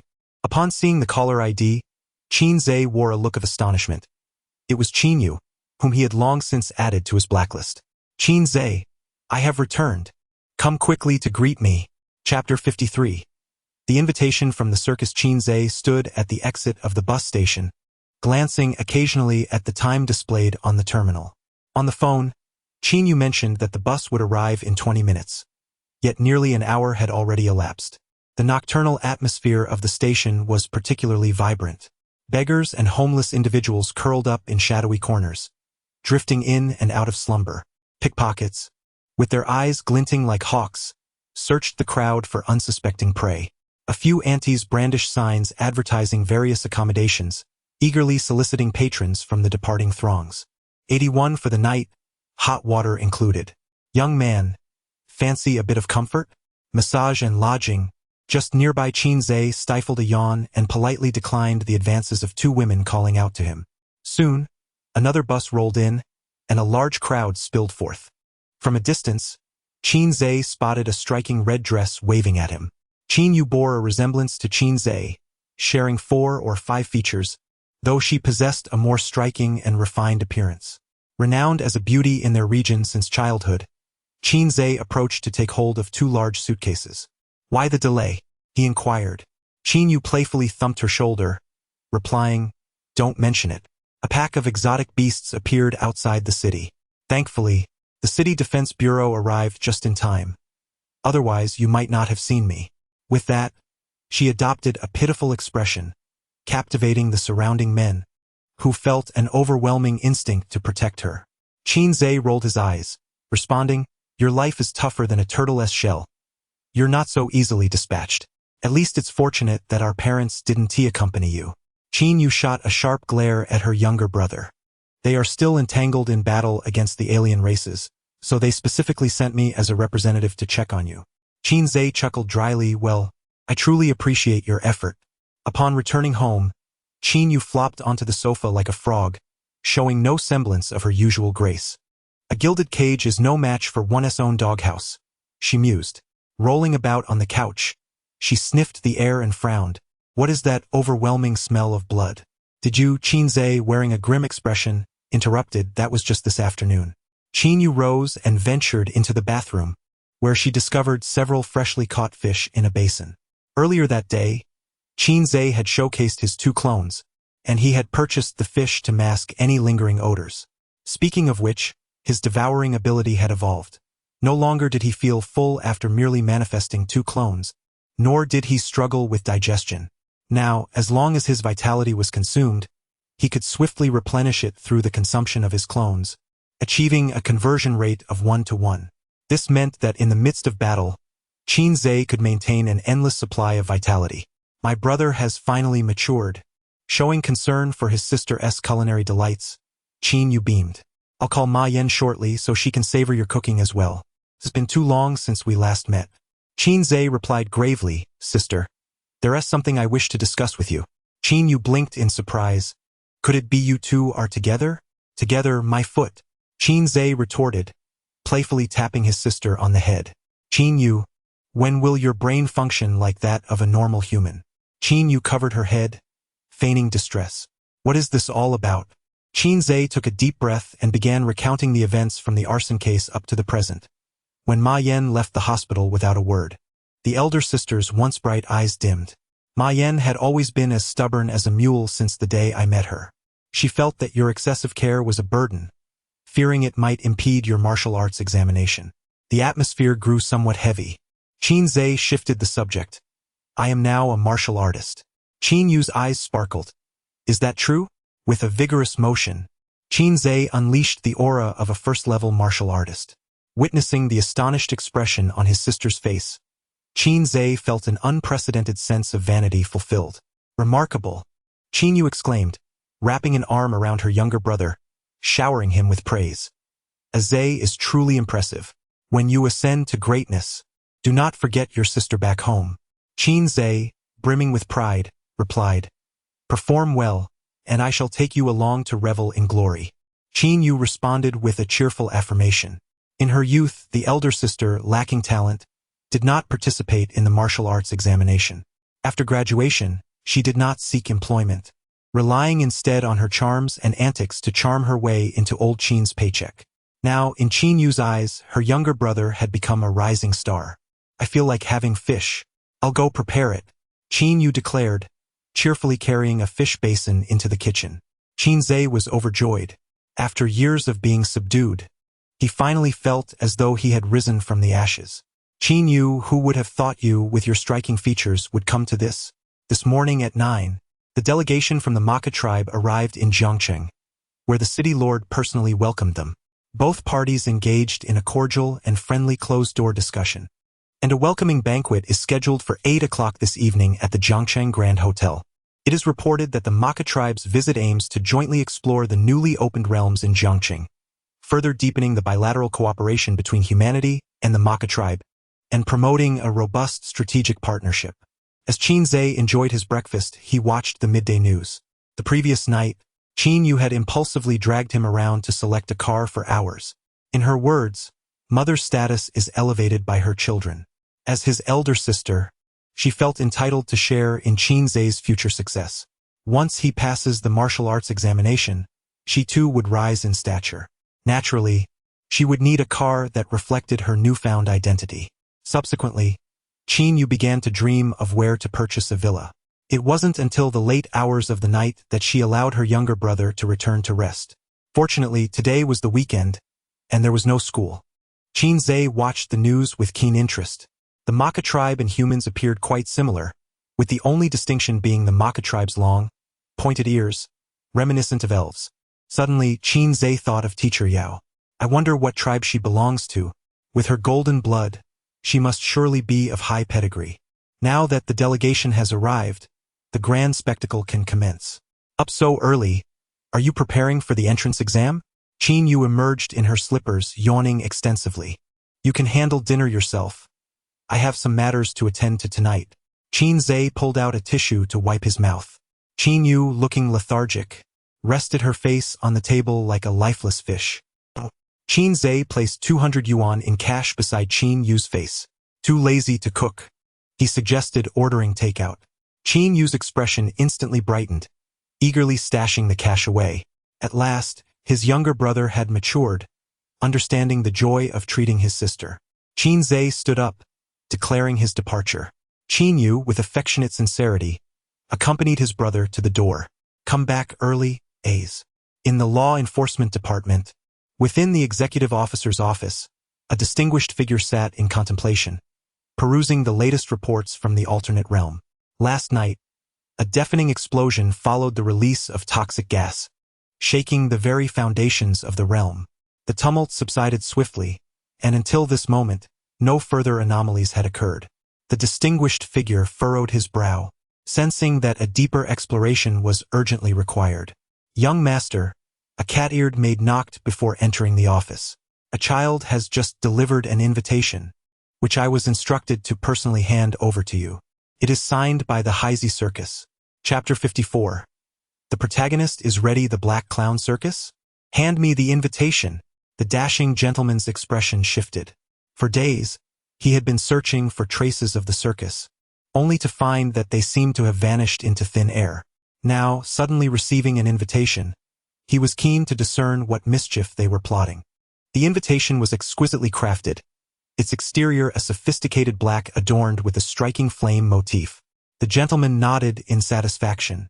It was evident that the sender possessed a commendable taste, worthy of being his rival. However, upon opening the invitation and reading its contents, the gentleman furrowed his brow. The few lines of crooked handwriting resembled a jumble of tadpoles. Even a first-grade student could produce a more legible script.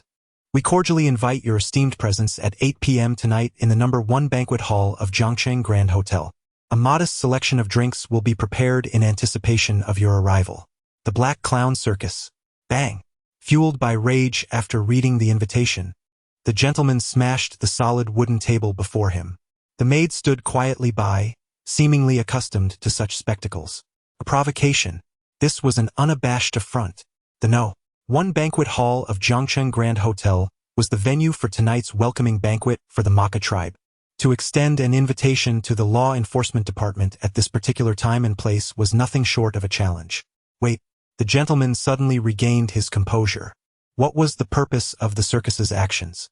If they truly intended to cause trouble at the banquet, why would they notify him in advance? Wasn't this an explicit invitation for the law enforcement department to heighten their vigilance? The gentleman pondered silently for a long while, unable to decipher the rationale behind it. Nevertheless, one thing was clear. The challenge had been laid bare before him. Whether it was a prank or a genuine threat, he was determined to confront this group of little black clowns. Initially, he had little interest in such gatherings and had no intention of attending. Very well, you have successfully captured my attention. The maid softly interjected, Young master, that child is still in the reception hall. According to him, the invitation was given to him by a man wearing a bull's head mask. Would you like to inquire further? Upon hearing this, The gentleman waved his hand dismissively. This group of rats operated with extreme caution. They would never reveal a flaw in front of a child. Let him go. The maid bowed respectfully. Yes, sir. The gentleman added, prepare a formal evening attire for me. I shall attend the banquet tonight. At the circus's headquarters, the little black clowns gathered together. As the Law King returned, Qinze inquired, has the invitation been delivered? The Law King signaled an okay with his hand. Purchased for 5 cents at the roadside, and the handwriting is my own. Qinze nodded. As long as he sees that invitation, we can ensure our esteemed executor will appear at the banquet tonight. Anyone with a modicum of pride cannot tolerate others leaping about on their head. Swallowing Brother went to invite the second protagonist for tonight. Moreover, all the brothers have completed their makeup and are ready. In less than 3 hours, they will make their grand entrance. The clones are all eagerly anticipating their turn. Oh, we are seasoned actors after all. Is it possible for me to be switched to the self-detonation group? I wish to experience the sensation of perishing in an explosion. Our self-detonation group is at full capacity. You should have registered earlier. What should a complete novice pay attention to when performing on stage for the first time? I am so anxious. Let me take a moment to ease my nerves. In Beijing, beside a trash bin, a ragged beggar huddled on the ground. Occasionally, a passerby would toss a few coins into the iron basin before him. Each time, the beggar would bless them with wishes of eternal life. Pisces had been masquerading as a beggar here for over 10 days. Despite the duration, the circus had yet to send anyone to make contact. At one point, he even wondered if his disguise had been uncovered. However, even a 9th-level warrior would find it exceedingly difficult to detect his abilities, let alone a group of novices. Pisces later concluded that this outpost was too small for the circus to prioritize. He decided to wait patiently. Surely they would send someone eventually. Moreover, this life of begging was rather nostalgic. Experiencing it for a few more days wouldn't be a bad idea. Suddenly, a figure appeared before Pisces. He instinctively recited his habitual verse. May the boss prosper in health, renowned across the lands, today. It's me. Pisces looked up to see a man wearing a lion mask standing before him. Is this the one with lightning powers? He wasn't entirely sure. The level of a warrior can be gauged through the fluctuations in their life force, but innate abilities can only be discerned when demonstrated. Lord. Pisces bowed deeply. No matter how one looks at it, a 2nd-level warrior is undoubtedly a pillar of strength within the circus. It's wise to show respect. I just visited the outpost. Where are the other 3? The lion asked in a deep voice. Pisces trembled. They have all fled. I have been alone these past days. The lion fumed. These traitors. If I catch them, I shall have them torn to pieces. Then he patted Pisces on the shoulder. You have done well. The organization is currently in dire need of personnel, and we require loyal warriors like you. Pisces felt a surge of joy within. Could he finally penetrate the inner circle? Whatever your command, I shall traverse mountains of blades and seas of fire without hesitation. Pisces declared resolutely, expressing his loyalty. The lion nodded in satisfaction. Follow me. I shall take you to a banquet tonight. Pisces was taken aback. What merit do I possess to accompany you to the banquet, my lord? Hearing a senior warrior flatter him, even if feigned, made the lion swell with pride. Did you truly think we are merely going out to dine? How naive. Last time, that scoundrel Yunshan played us for fools. It is said he will make an appearance at the welcome banquet of the alien tribes tonight.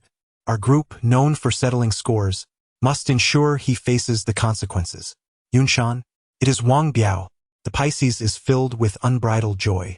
It turns out Wang Biao has escaped the clutches of the circus. He has fled. If that is the case, the key must still be in his possession. The Pisces swiftly makes a resolution. Going with the flow, he mingles with the crowd to infiltrate the venue. He truly deserves his fate. The Pisces grits his teeth. Follow me. I have an important task for you. The lion leads the Pisces away from the northern city. At 8 o'clock in the evening, in the first banquet hall of the Jiangqing Grand Hotel, dozens of martial artists have gathered, enjoying the welcoming performance on stage. Sitting in the front row is the Lord of Jiangqing alongside the leader of the Makara delegation. To the left of the Lord sits a remarkably handsome figure. As the dance concludes, the performers take their bows and exit the stage, while the audience politely applauds. The host begins to announce, "Next, please enjoy." Suddenly, the lights in the entire venue go out, plunging the grand hall into darkness. Chapter 55. Showtime. Has it finally arrived? The distinguished gentleman straightened his posture, shedding his usual languid demeanor. Although the venue was engulfed in darkness, for advanced martial artists, navigating the shadows was a fundamental skill. He scanned the surroundings, leaving no corner unexamined. Regrettably, he found no signs of unusual activity. Was it truly just an accident? The city lord explained to the leader of the alien faction, "It must be due to aging circuits. It will be restored shortly." The leader nodded. After all, being a lower-tier race, it is understandable that your infrastructure is lacking. I completely comprehend. The city lord felt a wave of embarrassment, cursing the electrical engineer responsible for the event in his mind. The distinguished gentleman scoffed lightly. If the Maka tribe is so noble, why do they still seek to pry into the world of our lesser race? The leader's proud expression faltered. We do this for your benefit. Without the protection of the Maka tribe, how could your human race secure a foothold in the abyss? How could you even develop the will of the world? The gentleman retorted sharply, "If that is the case, you need not trouble yourselves this time. Please take your leave tomorrow." The alien leader's expression darkened ominously. The city lord quickly interjected to mediate. The human race and the Maka tribe have collaborated for so many years. We are indeed like family. Why must we speak in such a manner? The city lord offered a way out, and the alien leader reluctantly acquiesced. Speaking of which, we do share some ties. How is your sister faring these days? The distinguished gentleman crossed his arms, gazing at the stage, and replied solemnly, "She is well. There is no need for your concern." The alien leader, with a sly smile, remarked, "She truly is a victim of fate, surrounded by misfortune since the day of her birth. One might argue that her very existence is a mistake." A powerful aura erupted from the distinguished gentleman, while the alien leader slammed his right hand on the armrest of his chair, unleashing his own formidable presence. The two energies clashed fiercely, neither willing to yield. Caught in the middle, the city lord felt immense pressure. At that moment, he likened himself to a solitary boat adrift on a tempestuous sea, teetering on the brink of capsizing. Have you too considered that I am merely an intermediate martial artist, unable to withstand your tumult? The city lord silently cursed while sweat trickled down his back. Suddenly, a crack appeared beneath the alien leader's chair, followed by a loud crash as it disintegrated into dust. The leader remained poised, though his expression turned sour. In this round of covert confrontation, he had lost. Both parties withdrew their oppressive auras. The distinguished gentleman's lips curled slightly in a smirk.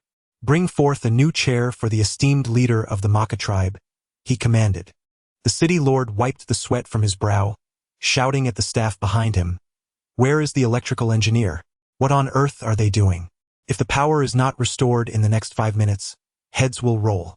The assistants nodded nervously, hastening into the darkness to convey the orders. "Hey, hey, hey!"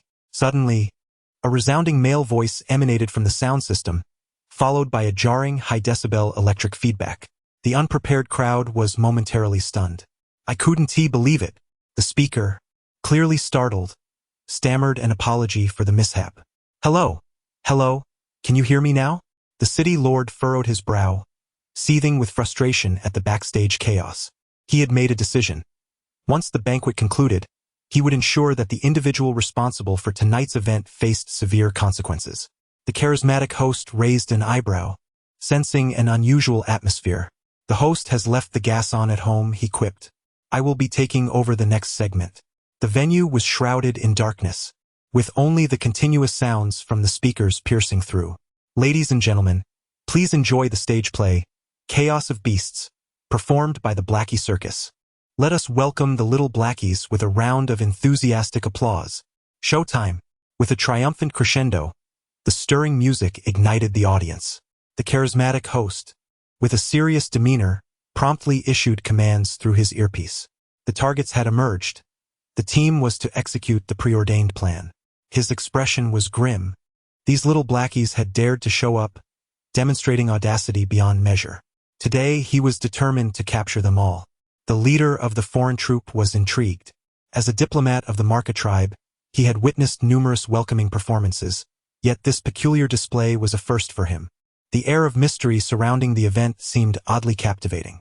Suddenly, beams of light cascaded from the ceiling, illuminating over a dozen individuals wearing beast masks as they swiftly descended along the ropes.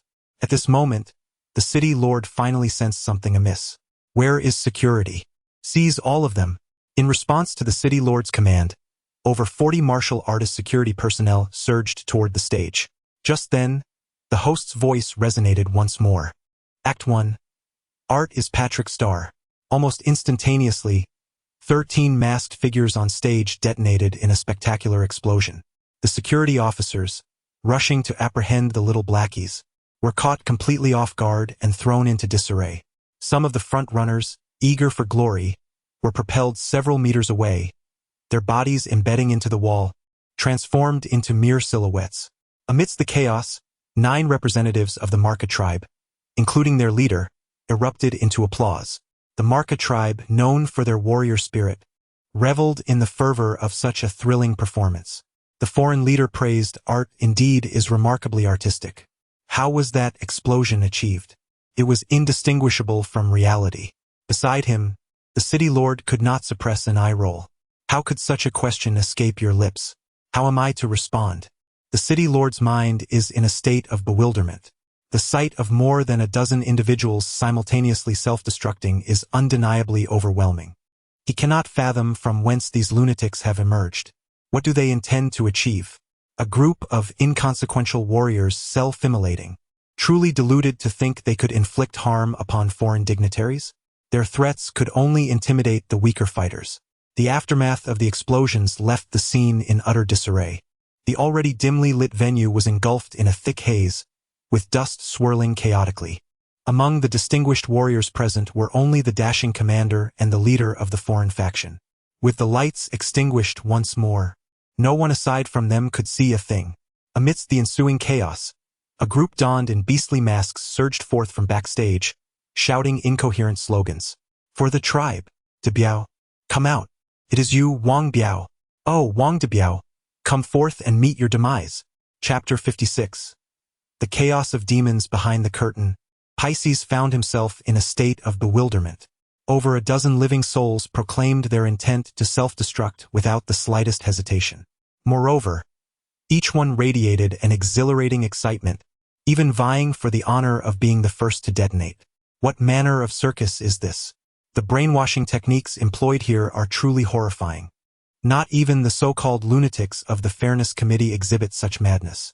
In stark contrast, this circus is genuinely filled with deranged individuals.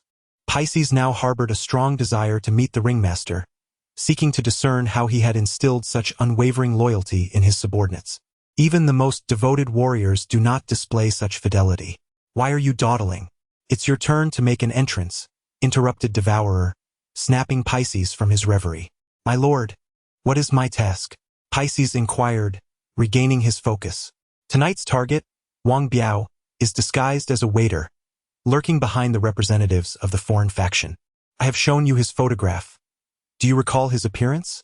Pisces nodded in affirmation. Good. Your mission is to blend into the chaos and rush into the crowd to extract Wang Biao. Once you locate him, report back immediately. I will devise a plan to deal with him. He possesses a key, and should you manage to acquire it, I shall reward you. At these words, Pisces could not suppress a cold smirk. They truly are a band of fools, believing the key is merely a key. As it stands, the key remains with Wang Biao. If he can subdue Wang Biao, then the task entrusted to him by his superior will be accomplished. Stop daydreaming. Move. Devourer delivered a sharp tap to the back of Pisces' head. To his surprise, the sensation of striking the head of a high-level warrior was rather pleasant. Pisces felt a surge of anger rise within him. It had been years since anyone dared to treat him in such a manner. Clenching his fists, he suppressed his fury and followed the last wave of dark figures rushing out. Noticing this, Devourer smiled faintly and communicated within the network. He has made his move. In the director's room, Qin Zhe sat leisurely in a chair, microphone in hand. The original director and staff were bound and huddled in a corner. 10 dark figures had assumed control of the area. Upon receiving Devourer's report, Qin Zhe smiled slightly and said, "Excellent. It's time for the thousand-face to make an appearance." He then raised the microphone, proclaiming, "Now, please enjoy the second act. Where will Brother Biao escape?" The expression of the handsome figure in the audience shifted to one of concern. What had he just heard? Wang Biao was present as well? The dark figures that had suddenly emerged were all shouting Wang Biao's name. The handsome figure realized the truth. The circus had come for Wang Biao. But wasn't he supposed to have been switched out by the circus? Could it be that he escaped later? And what was Wang Biao's purpose for being here? Just as he began to comprehend one issue, a cascade of confusions emerged. The handsome figure suddenly felt like a pawn trapped on a chessboard, unable to discern the precise nature of the misstep. At this moment, he yearned for a moment of tranquility to reflect on the sequence of events. However, it was evident that he lacked the luxury of time, for the little black figure had already charged forward. Meanwhile, the leader of the foreign delegation continued to applaud. "This is the most splendid welcoming performance I have ever witnessed." The city lord wore an expression of utter dismay. "Brother, how have you managed to survive with such a mindset until today?" The leader urged his companions to take cover. The foreign leader, bewildered, retorted, "Take cover from what?" He forcefully pushed aside the city lord who stood in his way, exclaiming, "You are merely an obstruction. I wish to see the performance." A little black figure brandishing a baseball bat confronted him. The two stared at each other in astonishment. The little black figure questioned, "Why doesn't this foreign elder take cover?" The foreign leader responded, "Is it time for audience interaction now?" With a swift motion, the little black figure swung the bat, striking the foreign leader on the head. With a crack, the bat shattered, sending vibrations through the little black figure's hand. "Damn, that is quite tough." The city lord was the first to react, delivering a punch to the little black figure's chest. Instantly, the little black figure's chest caved in, and his body flew backward like a sack of sand. The foreign leader, now livid, confronted the city lord. "Zhao, you best provide an explanation for today's events." As a dignified, advanced martial artist, he could not fathom being struck down by a mere low-tier warrior. If this news were to spread, others would surely mock him. "I shall dispatch personnel to escort your party away from the scene. Once I have dealt with this rabble, I will certainly offer you an explanation." The foreign leader furrowed his brow. "Rabble? Are they not performers?" The city lord's lips twitched in disbelief. "With a bat swung at your head, you still believe them to be actors?" The foreign leader's face flushed with embarrassment. He turned to lead his delegation in an evacuation. The audience present for the welcoming performance included not only the elite martial artists of Jiang City but also their families, the majority of whom were ordinary citizens. When chaos erupted, the martial artists' first instinct was to swiftly escort their families to safety. Meanwhile, the security personnel outside, alerted by the explosions from within, hurried inside. In the ensuing confusion, both groups converged at the entrance. "Move, what are you blocking for? Who touched my behind? Let us through, we need to get in first. Where are the electrical engineers? For heaven's sake, turn on the lights. I am not an advanced martial artist, and I can't see a thing." The venue descended into chaos, a veritable dance of mayhem. The Pisces figure stealthily approached the crowd, searching for Wang Biao's whereabouts. Soon, he noticed a similarly stealthy waiter drawing near to the foreign delegation. It was Wang Biao. Upon recognizing his face, the Pisces figure felt a surge of joy. After searching high and low, he had stumbled upon his quarry without effort. "O circus, you truly are my lucky charm. But what does this fellow intend to do by approaching the foreign delegation?" Wang Biao, portrayed by Chen Mian, had been observing the Pisces figure closely. Upon noticing that he had been spotted, a smile crept across his face. With a powerful leap, the figure known as Chen Mian raised himself onto a table. "Flee, if you must, but surrender the keys that you possess," proclaimed Wang Biao. "I have come here today to accomplish 3 things. Fairness, fairness, and once more, fairness." The leader of the alien faction furrowed his brow in concern. How could he possibly know that I possessed the keys? The imposing figure struck his thigh in realization. Wang Biao was indeed after the keys held by the aliens. The situation became clear, yet the secrets surrounding the keys and the will of the world were classified. Just how much does this Wang Biao truly know? Pisces hesitated momentarily, his gaze fixated on the alien leader. Did the aliens also possess keys? If so, did that mean there were 2 keys? The leader had not mentioned this. What should be done now? Pisces rapidly contemplated and reached a decision. If there were 2 keys, then both would belong to him. Wang Biao was his first target. Pisces shed his pretense, allowing the aura of a high-level warrior to burst forth, enveloping the entire area. The imposing figure and the alien leader simultaneously turned their heads, their thoughts diverging. With a shattering sound, the glass on the 2nd floor exploded, as dozens of enforcers leaped through the windows, encircling the scene. Chapter 57. I knock. Chinyu?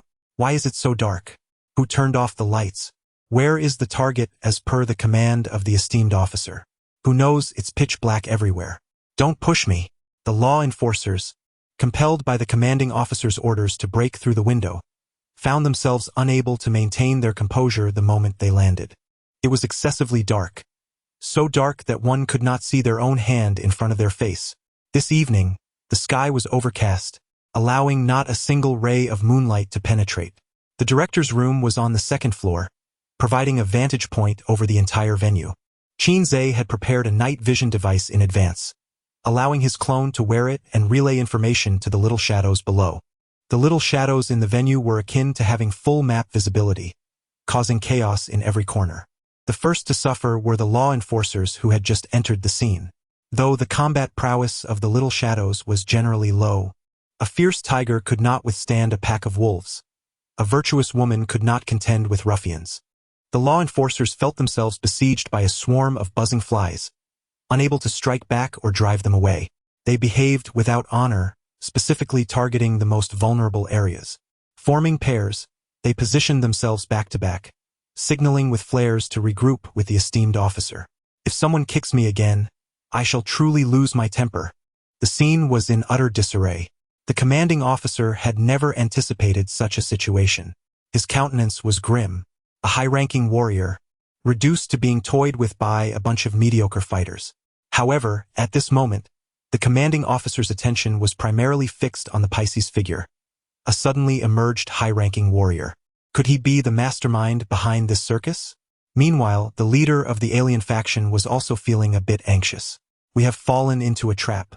One of his aides, puzzled, asked, "What trap?" The alien leader smirked, speaking in a tone that suggested he had seen through everything. The so-called rioters are merely a scheme orchestrated by these despicable humans.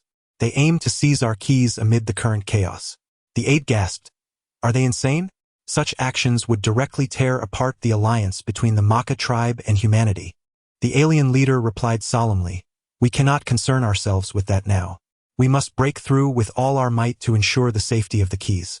The Maka delegation consisted of 9 individuals. Apart from the leader, who was a high-ranking warrior, there were 3 intermediate warriors and 5 low-ranking warriors. Boom! The alien leader unleashed a powerful punch against the door. A full-blooded punch from a 7th-level warrior crashed into the crowd. Bang! The commanding officer descended from above, intercepting the blow. "What are you doing?" The commanding officer's face turned pale. "You dare to strike at your own kin? Do you take me for a fool?" The alien leader replied coldly, "Of course I am opening the door. Don't think I am unaware of your intentions. This chaos tonight is entirely of your own making." The commanding officer frowned. "What nonsense are you spouting?" The alien leader retorted, "If it is not so, then let us leave now." "Leave? Not a single one of you shall depart today." In the void not far from the imposing figure and the leader of the alien faction, a 2-meter-tall mirror materialized. In the next moment, Pisces emerged from within the mirror. The tattered beggar's garb had vanished, replaced by an elegant black robe and a golden mask shaped like a serpent devouring its own tail. The Fairness Society. Both the imposing figure and the alien leader exclaimed in unison. "Now you should believe that tonight's events were not orchestrated solely by our human race," the imposing figure asserted. The instant he became aware of the presence of this formidable warrior, countless possibilities flickered through his mind. Yet, he had never anticipated that it was one of the 12 zodiac signs of the Fairness Society. Was the Circus of Shadows merely a puppet of the Fairness Society? Or had Pisces also fallen into the game? If it were the latter, then this circus was indeed a terrifying entity. "Hand over the key, and I shall grant you a swift end," Pisces declared, initially intending to subdue Wang Biao. However, upon realizing that the alien representatives were attempting to flee, he could not allow the prize to slip away. As for Wang Biao, a mere 5th-level warrior, he could easily be dealt with after eliminating the bothersome presence before him. What a fright! Chen Mian gasped, patting his heart. The moment Pisces locked onto him, he thought he was destined to perish. A message from Qin Zhe echoed within the local network. Quick! Reposition. The next scene is about to unfold. At this, Chen Mian stealthily approached the window. Meanwhile, the battlefield of high-level warriors erupted into chaos. The alien leader struck first, his right fist ablaze with purple flames, crashing into Pisces' face in a flash. The golden mask began to crack, fractures swiftly spreading across his entire form. With a crisp sound, Pisces shattered like glass, dispersing into countless fragments. Watch your back! The imposing figure brandished a 3-foot-long sword, swiftly thrusting it towards the alien leader's rear. A glimmer of cold light preceded a torrent of sword energy, which erupted in the space behind the alien leader. The ambushing Pisces fragmented once more into innumerable shards. The alien leader was drenched in cold sweat. Had the imposing figure not intervened in time, he would have met the former emperor of the Maka tribe. He. Pisces emitted a sinister laugh unique to villains. Which one is me? And which are you? Mirrors materialized around the alien leader and the imposing figure, reflecting their images along with that of Pisces. Which is real? Which is illusion? The reflections began to step forth from the mirrors, launching an assault from all directions. A mere parlor trick. A surging inferno of purple flames surged from beneath the alien leader, incinerating all approaching images, whether real or illusory, into nothingness. Simultaneously, his vitality and mental energy were rapidly depleting. The imposing figure was surrounded by several long swords, swiftly annihilating all images within 2 paces. This is where it ends. As soon as the imposing figure uttered these words, the swords began to whirl at high speed. With a flash of white light, they fused into a single azure blade. Open the clouds. In the eyes of the grand figure, the shimmering reflection of a sword's edge danced. A cerulean long sword soared skyward, only to plummet with incredible speed. A dazzling beam of sword light swept across the surroundings like a white silk ribbon. The dozens of mirrors, suspended in the void, shattered into dust in an instant. In the director's room, Qin Zhe's eyes widened in astonishment. Is this the essence of a duel between masters? Each maneuver more resplendent than the last. How enviable. How I long to possess such skill. Clapping enthusiastically, Pisces stepped forth from a newly formed mirror. Truly, it is no wonder that Yao Yuan is hailed as the sword immortal of humanity. The grand figure's gaze sharpened.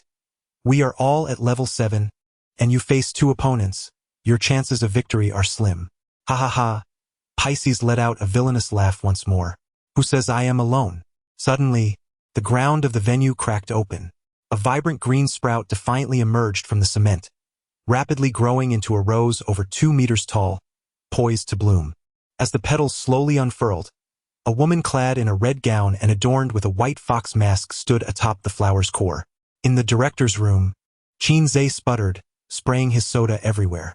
What on earth? Qinyu? Chapter 58. Capturing Wang Biao. The siblings had coexisted for 18 years. One need not don a mask. Even reduced to ashes, recognition was inevitable. The woman in the crimson dress casually scattered a handful of seeds onto the ground. In a swift flourish, dozens of pea plants burgeoned to a height of 2 meters. The pods burst open, revealing a cadre of figures clad in black robes. You have finally arrived. The Pisces smiled softly. After tonight, we shall owe each other nothing. The woman in red replied coldly. In the director's room, Qin Zhe furrowed his brow. This was not Qinyu. The voice was not right, nor was the stature. While the former could masquerade, the latter was unmistakably genuine. The two shared but a vague resemblance in form. With circumstances as they were, the final act could commence. The handsome figure wore a grave expression. Another 7th-level warrior. Who was this woman? He had never heard of her. Her demeanor suggested she was not aligned with the Fairness Committee either. The alien commander, drained of mental and physical energy, was now slightly out of breath. Hey, a voice suddenly emanated from the speakers. Now, please enjoy the 3rd act, impossible to fly. A beam of light descended from the ceiling, illuminating the figure of the faceless Biao, who was halfway through climbing in the window and perched upon the sill. In the dimly lit venue, he stood out conspicuously. In an instant, all eyes turned towards him. Stuck. Faceless grinned widely and waved at the crowd. Hello.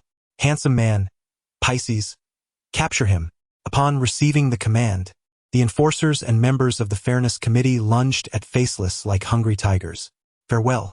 Faceless seized a rat mask from the ground and donned it before vaulting out the window. In the director's room, Qin Zhe stretched lazily. Although tonight's performance had its minor flaws, overall it was quite satisfactory. Only the concluding phase remained. Retreat. Do not forget to take the bodies of our brothers. Qin Zhe glanced at the 4 high-level warriors still locked in confrontation within the venue before turning to leave. Capture Wang Biao. The hounds of the Fairness Committee can step aside. The enforcers cleared the way. Take this. Feel my fist. The Jiangcheng Resort Hotel was nestled halfway up a mountain on the outskirts of the city.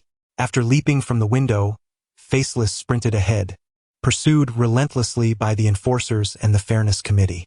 The two factions, already at odds, became embroiled in chaos over a common target. Soon, a melee ensued, with 3 adjudicators leading the enforcers and 2 slightly higher-ranked mid-tier warriors on the Fairness Committee's side. Enemies meeting sparked intense animosity. Several mid-tier warriors were on the brink of losing their minds as collateral damage ensued.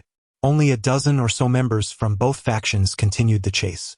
At this juncture, an unspoken agreement held. Neither side would strike until the target was apprehended. The one in the black server jacket was Wang Biao. Hearing the shouts behind him, Faceless swiftly shed his jacket and tossed it into the nearby bushes. The figure clad in a white shirt is none other than Wang Biao. Qian Mian gritted his teeth, accelerating wildly as he unbuttoned his shirt. Soon, he discarded the white garment, revealing his bare torso as he dashed away. Cursing under his breath, Qian Mian exclaimed, "Is this never ending?" Not far ahead lay a patch of overgrown grass, nearly as tall as a man. With a graceful drift, Qian Mian veered into the wild foliage. Alas! In a moment of carelessness, he stumbled and fell. He cried out in alarm. With a resounding thud, he collapsed, becoming engulfed in the grass that towered over him. At that instant, a doppelganger wearing a mouse mask emerged, bare-chested. "Good brother, the rest is up to you. I shall etch your name upon the Qin Zhe monument." Qian Mian patted the doppelganger's shoulder, his expression one of noble resolve. The doppelganger, however, appeared unfazed, even eager to engage. Having narrowly escaped the self-detonation group, he thought it a perfect opportunity to experience the thrill of self-destruction firsthand. The doppelganger sprang to his feet and shouted back at the pursuers, "Come here. Your lord is right here." To divert attention from Qian Mian, he sprinted in the opposite direction. Meanwhile, Qian Mian lay low in the grass, hardly daring to breathe. Only when the pursuers turned to chase the doppelganger did he sluggishly roll away into the distance. 15 minutes later, the doppelganger found himself at the edge of a precipice, where the 7 enforcers also halted their pursuit. A few members of the Fairness Society had been temporarily detained by other enforcers. "Damn, he can run," one exclaimed. "Wang Biao, you are under arrest. This cliff is over 200 meters high. Even if you're a mid-level martial artist, a fall would render you two-dimensional. Come quietly, and spare yourself further suffering." The 7 enforcers drew their golden rods, positioning themselves cautiously. They dared not underestimate Brother Biao, knowing the judicator was close behind. They needed only to stall for a moment. Sighing heavily, the doppelganger slowly turned to face the 7 enforcers. "I, Wang Biao, have fought for fairness all my life. Today, I cannot bear to see the wealth of humanity fall into the hands of other races, which is why I risked my life to seize it. Little did I know I would fall victim to treachery, ambushed by you human traitors. It seems my life shall end here today." He laughed heartily, dramatically embellishing his own narrative. The 7 enforcers exchanged bewildered glances, each wearing a confused expression. What was happening? Shouldn't an intense battle ensue? Why had he suddenly turned to melodrama? None of them were mid-level martial artists. How could he speak of his demise? "Indeed, the key lies within me, Wang Biao." The doppelganger's tone grew fervent once more, laced with a tinge of tragic nobility. rather than allow it to fall into the hands of other races. It is better for me to perish alongside it. In the struggle against foreign entities, sacrifices must be made, and today, I shall be the first. After my departure, they shall continue to resist the invaders, striving for the greater good of humanity. Not out of newfound conscience, but because I existed. As the words fell, the skin of the doppelganger began to rapidly flush crimson. This is bad. He is about to self-destruct. The 7 enforcers hastily retreated, fearing they would be engulfed by the impending explosion. With a thunderous boom, a cloud of blood mist descended from the cliff. The 7 enforcers returned to the edge, exchanging bewildered glances. What was he rambling about just now? The wind was strong, and they could not hear clearly. He seemed so filled with rage. Why did we appear as the villains? By the way, is the self-detonation power of a 5th-level martial artist truly so insignificant? Felt akin to a mere flatulence. Who knows? Have you ever witnessed a 5th-level martial artist self-destruct? No, have you? I have not. Enough. The person is gone. Let us return and report. The 7 enforcers inexplicably retraced their steps. The first banquet hall was in utter disarray. Every window shattered, and only the load-bearing walls remained. The floor was veiled beneath a thick layer of verdant vines. 2 enormous spheres, woven from thorny tendrils, stood in the center of the venue. The woman in the red dress and the Pisces stood to the side, having enjoyed a harmonious collaboration. The Pisces wore a cheerful smile. Before the banquet commenced, he had informed the woman in red. Otherwise, he would not have dared to challenge 2 at once. The woman in red snorted coldly. It's settled. The Pisces nodded in agreement. The dashing leader and the alien commander had already been subdued. Just as the woman in red was about to depart, she suddenly sensed an unstoppable surge of sword energy rising from within the green vine sphere. Chapter 59. Who is the mastermind? Quickly, act now. The Pisces wore a grave expression. With a sweeping motion of his hand, a series of mirrors coalesced around the vine ball. A flicker of surprise danced in the beautiful eyes of the woman in the red dress. It was her first encounter with someone who could retaliate while ensnared by poisonous vines. Crack! The mirrors shattered in a rapid succession. The sharp fragments soared like daggers, hurtling towards the vine ball that unleashed the sword energy. Boom! The white sword energy surged into the sky, obliterating both the vines and the shards of glass. The dashing figure stood resolutely upon the devastated ground, sword in hand, garments billowing. An indomitable sword intent roamed within his piercing gaze. Simultaneously, an ominous sword aura emanated from him. It seemed as if he were not merely a man, but rather a sword, one capable of severing all that stood in its way. The woman in the red dress and the Pisces did not dare to meet his gaze. He had transcended. A tempest of emotions surged within the Pisces. Without uttering a word, he turned and dove into a mirror behind him. The woman in red acted even more swiftly, her body exploding into a flurry of rose petals, swiftly escaping through the window. In that fleeting moment, a beam of white sword light erupted from the figure, propelling the 12-story hotel skyward. The sword light was relentless, soaring upwards. In that instant, the night sky above the hotel illuminated as brightly as day. All structures above the banquet hall vanished, transforming the building into a grand platform. Thud! The figure knelt upon the ground, his aura suddenly waning. Alas, I still cannot fully harness this power, he lamented. Nearby, the vines that had ensnared the leader of the Maka tribe withered rapidly. The pale leader slumped to the ground. Is this how your human race treats its guests? He spoke with a tone laced with displeasure. Tonight, he had nearly met with the Maka tribe's ancient sovereign. The figure rose slowly. The Fairness Council was always elusive, their actions impossible to predict.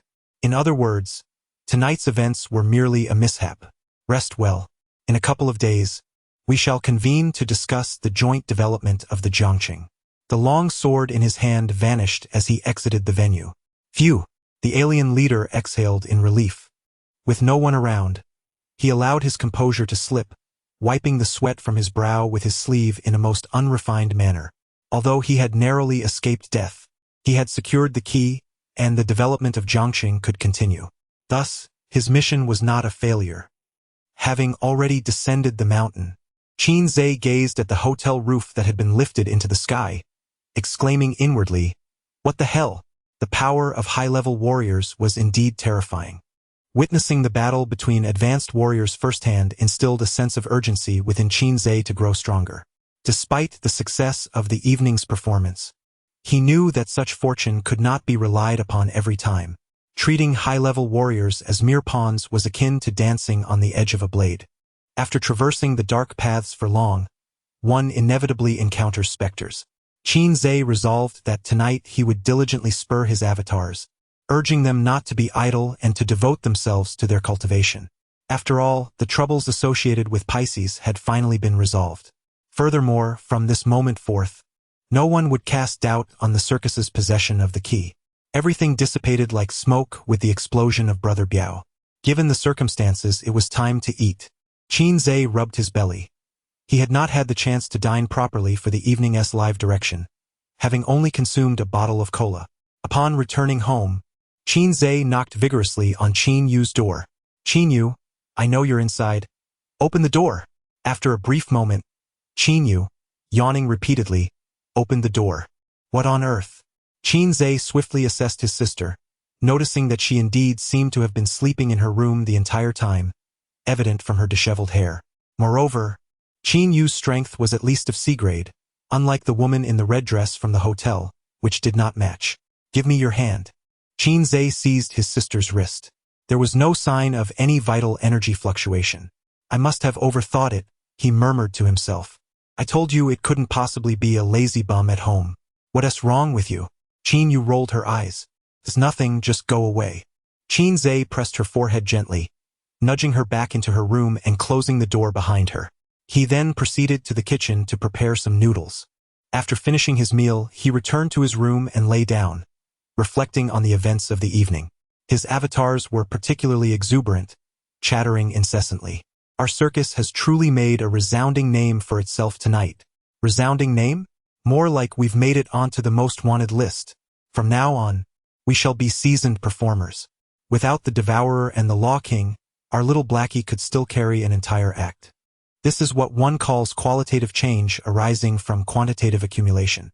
Qin Zhe found their chatter somewhat bothersome. Stop the incessant prattling and focus on your cultivation. If you do not strive to improve, how can I grow stronger? The avatars responded with astonishment. "Wow, we have never encountered such shamelessness. When will Qin Zhe finally meet his end?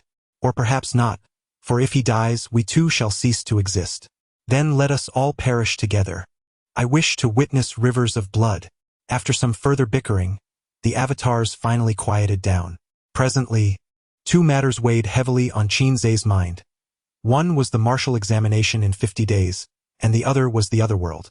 He had initially planned to explore the Otherworld after the martial examination, but the sudden visit from the Maka clan disrupted his plans. If the Maka clan truly possessed the means to enter the sanctuary, it would spell trouble. After some contemplation, Qin Zhe resolved to seek an opportunity to re-enter the Otherworld soon. He had a vague premonition that the key and the Otherworld were interconnected in some significant manner. Glancing down at the small tree on his chest, Qin Zhe murmured, "What door do you truly unlock?" Meanwhile, the handsome gentleman, freshly bathed, sat on the sofa, enjoying a massage from a maid while sipping red wine. He gently closed his eyes, mentally sorting through the events of the evening. Brother Wang Biao's explosion had taken him by surprise. Through his last words before death, it can be inferred that the key vanished along with his explosion. The esteemed leader finds it incomprehensible. What could be Wang Biao's intention?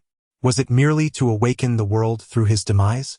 Such a notion seems exceedingly foolish. Furthermore, the circus has turned the banquet into chaos, resulting in significant casualties on our side, and ultimately we gained nothing but a hasty retreat. It is utterly perplexing, truly perplexing. The esteemed leader furrows his brow, sensing an invisible hand orchestrating events from the shadows. Is it the Fairness Society? Or perhaps the circus? Or is there yet another player involved? With a soft sigh, the esteemed leader acknowledges that no matter how he attempts to untangle the threads, a crucial link remains absent to connect them all. Suddenly, a series of knocks resound at the door. "Come in," he beckons, setting down his wine glass. The door swings open to reveal a hurried judge. "My lord, there has been an incident in the other realm." The esteemed leader raises an eyebrow, recognizing the misfortune that has compounded upon their troubles. "What has transpired?" The judge replies, "A sudden surge of S-class aberrations has emerged, resulting in severe casualties among our personnel. We have since evacuated everyone from the other realm." Chapter 60. Is there someone spreading rumors about my demise? Days later, in the snow city of the north. Within a certain tavern on the streets, a towering figure clad in a black cotton-hooded cloak entered. The fierce wind, carrying snowflakes the size of a baby's palm, swept through the crevice of the door. The hooded man swiftly shut the door behind him, shivering slightly from the sudden contrast of warmth and cold. "A pint of draft beer, and a platter of meat dishes, please," he ordered, taking a bold seat at a table. As he removed his hood, wisps of vapor rose from his head. The tavern was a notorious gathering place for all manner of individuals, especially in such a uniquely situated region of the north. Assassins, mercenaries, and wanted criminals, only those with some form of identity dared to enter. The server promptly presented the man with a pint of beer. He gulped down a hearty draught, letting out a satisfied belch. The tavern was bustling with customers, nearly every seat occupied. The air was filled with raucous conversations, laughter, and the sounds of patrons teasing the female servers. "By the looks of your attire, you must be new to the north?" A curious middle-aged man at the same table struck up a conversation with the hooded figure. The man nodded, driven by necessity. A knowing smile crossed the middle-aged man's face. After all, who among them was not compelled by the struggles of life? "Since you're here alone, how about teaming up for an expedition to the abyss tomorrow?" the middle-aged man suggested. The hooded man shook his head. "Let us discuss it in a couple of days." Conversations among men typically revolve around a few topics, often boasting about their drinking prowess. The two soon found themselves discussing the Fair Council. "In my opinion, the Fair Council is a farce, a collection of disarray," the hooded man remarked. The middle-aged man's words struck a chord. He suddenly felt a sense of familiarity. A friend of his had once said the same thing, expressing that the world had decayed to its core, necessitating not fairness, but a new order. The middle-aged man grinned. "A new order? This is the first I've heard of it. Intriguing indeed. Is your friend with you now? I would quite like to meet him." The hooded man shook his head. "Have you heard of the Black Circus?" The middle-aged man looked perplexed. "What era are we in? Who still watches traditional circuses?" Taking a sip of his beer, the hooded man chuckled. "They are akin to the Fair Council, proposing the idea of reshaping order. When they arrive in the north, I shall introduce you." The middle-aged man nodded enthusiastically. "Sounds good. Let us drink to that." As night deepened, the atmosphere within the tavern grew increasingly boisterous. A group of merchants entered, their attire suggesting their trade. Given the North's perpetual snow, agriculture was impossible, and all food and drink had to be transported from elsewhere. Coupled with high demand, a plethora of martial artists had emerged, specializing in trade. "Has anything interesting happened outside lately?" inquired a drunken bald man by the bar. The leader of the merchants, a bearded fellow, chuckled in response. "You wouldn't believe it, but indeed there is." Due to their infrequent ventures beyond the north, news was scarce, and the crowd leaned in with interest, turning their attention to the bearded man. The tavern owner also slid a beer towards him. "This one S on me." With a bushy beard, he savored his drink while beginning to recount a tale. Recently, a new realm had emerged in Jiang City, attracting the attention of the Fair Commission. On the day the Makara delegation entered the city, the Fair Commission orchestrated a grand spectacle. The others were eager to hear more. What spectacle? The Fair Commission, akin to a hound, chased after every new realm. Rather than relinquishing the realm to the Makara, they would prefer it for themselves. At least they were all human. "You're risking your life, spouting such unfiltered truths." After a brief pause, he continued. At the welcoming banquet of the Makara, one of the 12 zodiac signs, Pisces, made a dramatic appearance, causing chaos at the venue. Subsequently, a mysterious woman in a red dress appeared, and together, they almost toppled the alien delegation. They could only blame their misfortune. The officer present that day was Yao Yuan. Upon hearing that name, the drinker spirits were instantly revived. "Wait, the sword immortal Yao Yuan." Pisces' defeat was hardly unjust. What was Yao Yuan doing in Jiang City? Who knows? He relished the attention he garnered. Pisces and the woman in red eventually fled. It was said that Wang Biao, known as the disgrace of humanity, was also present that day, but he perished in a self-detonation while being pursued by law enforcement. The atmosphere grew even more fervent. A large crowd gathered around the storyteller. The men initially listened with rapt attention, but their expressions turned peculiar, resembling those who had seen a ghost, upon hearing of Wang Biao's demise. A middle-aged man noticed the change. "What's the matter with you?" The man managed a faint smile and replied, "Would you believe me if I said my name is Wang Biao?" The middle-aged man nodded. "Of course I would. The name Wang Biao is as common as Zhang Wei. At least 3 out of 10 bear it." The man chuckled. "Heh. Damn. Who is spreading rumors of my death?" In recent days, Qin Zhe's life revolved solely between home and school. His daily routine consisted merely of eating, sleeping, cultivating, and sparring with Qin Yu. It was indeed fulfilling. He initially sought an opportunity to enter the new realm but discovered that access was exceptionally restricted. Without a permit from the law enforcement department, entry was impossible. Just as Qin Zhe was becoming increasingly frustrated with his inability to access the realm, a sudden turn of events occurred. Through the monitoring system on the administrator's terminal, he discovered an unexpected influx of high-level aberrants in the shelter. These powerful aberrants were formidable. Moreover, the warriors stationed in the realm were mere weaklings. Within a mere half-day, the warriors were thoroughly beaten, fleeing the realm in disarray. The realm was now completely dominated by the aberrants, and the city defense department was rendered ineffective. A stagnant situation persisted, never breaking the deadlock. For Qin Zhe, chaos was advantageous. Through observations over the past few days, Qin Zhe noted that the group of high-level aberrants seemed to be searching for something within the shelter. They rampaged about, with over 20 aberrants charging into toxic gas each day, only to meet their demise midway. After that day, the aberrants became much more cautious, no longer charging recklessly into the toxic gas. What madness is this group of aberrants displaying? Qin Zhe found himself utterly perplexed. Their intentions were clear, and their methods consistent. It felt as if the aberrants were under a unified control. Could it be that they share a common CPU like us? When united, they resemble a foul mass. When scattered, they become a disarray across the sky. Both Devourer and the Law King have transcended to the second tier. It is time to take a bold step forward. Just do it, why overthink it? Qin Zhe listened to his avatar's chatter for a while Qin Yu prepared the meal. Nowadays, it was Qin Yu who took the initiative to cook 3 meals a day, fearing that on the day her little brother ascended, she might lose her half-mother role. Qin Yu turned on the television to watch a variety show, but Qin Zhe habitually switched to the evening news. In response, Qin Yu merely pouted in silent protest, but her little brother paid her no heed. On the screen, the host was reading tonight's news script. The City Defense Bureau has issued a recruitment summons for free warriors to enter the Otherworld and exterminate aberrant beasts, promising generous rewards. Upon seeing the news, Qin Zhe's eyes brightened. An opportunity, has it not arrived? Chapter 61. Re-entering the Otherworld in the conference room of the Law Enforcement Department, Yao Yuan occupied the head of the rectangular table. To his left sat the now-recovered leader of the alien race alongside 6 other members, while to his right were the city lord and the judges. "How many martial artists have we recruited?" Yao Yuan inquired in a deep tone.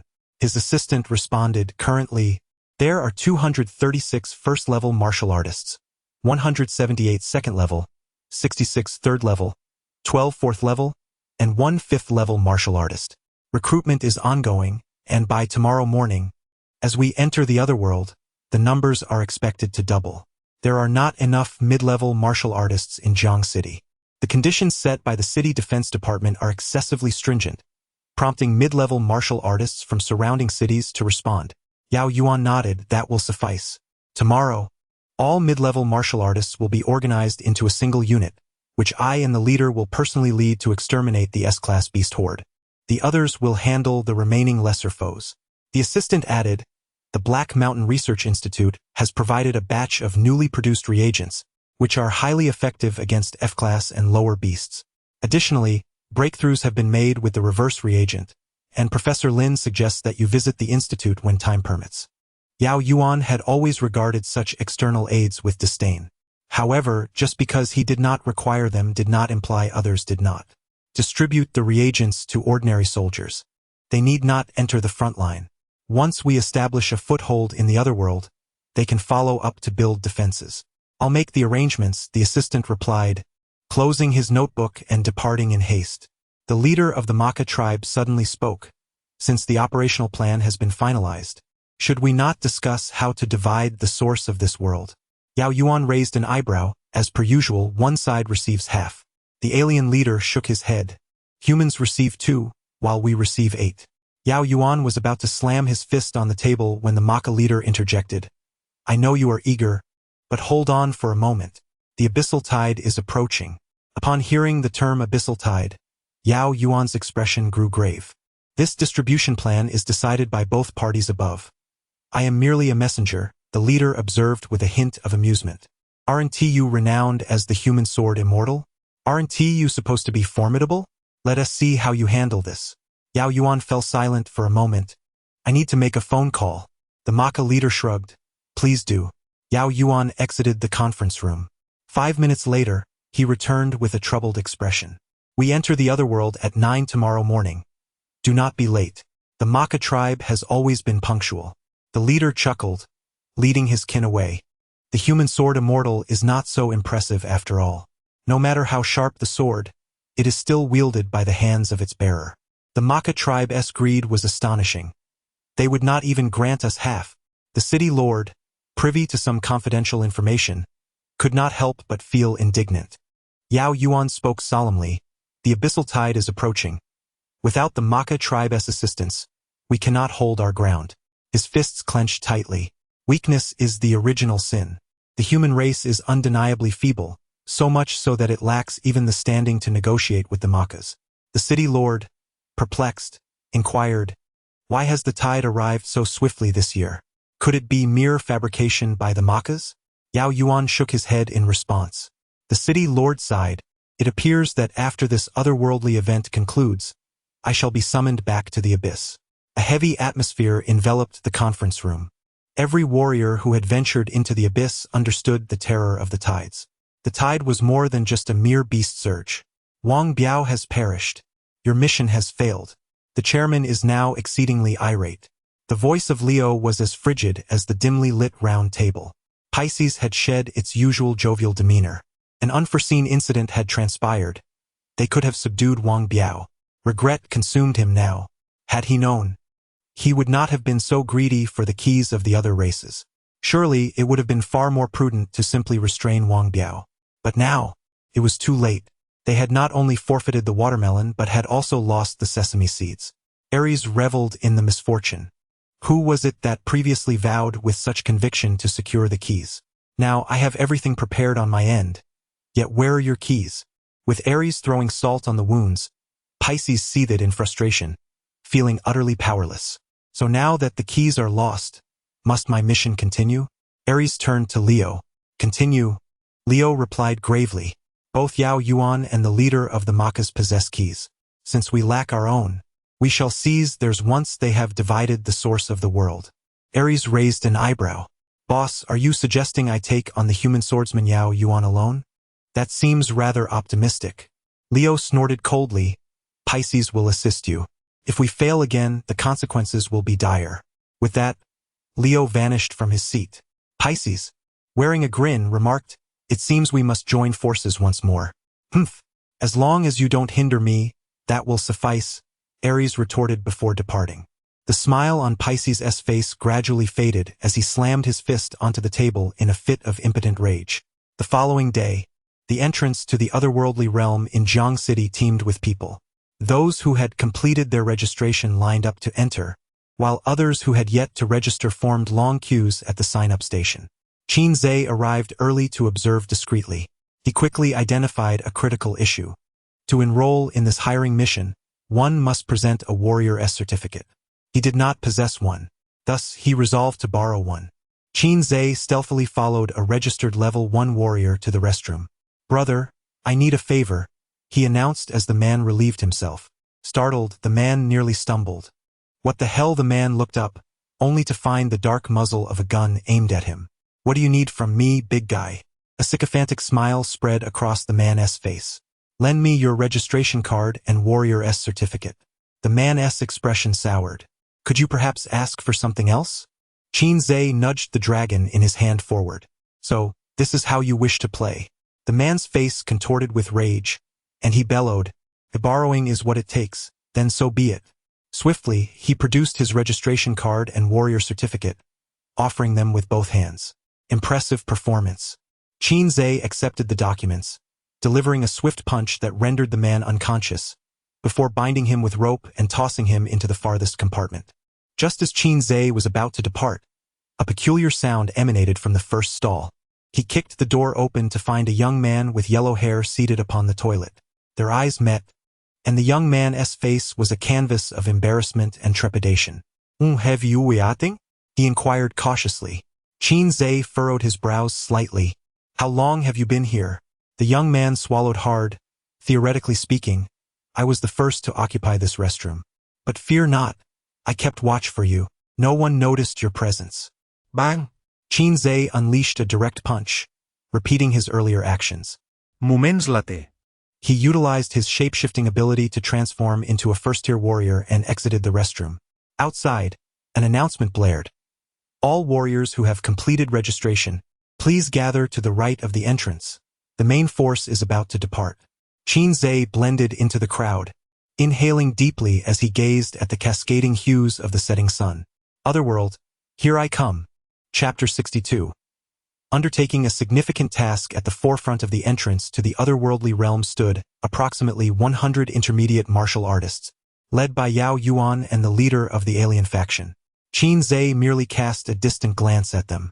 30 low-level martial artists formed a team, totaling 13 teams. The team that Qin belonged to was designated as number 1. Upon the issuance of the departure command, the squad of intermediate martial artists stepped into the radiant light first.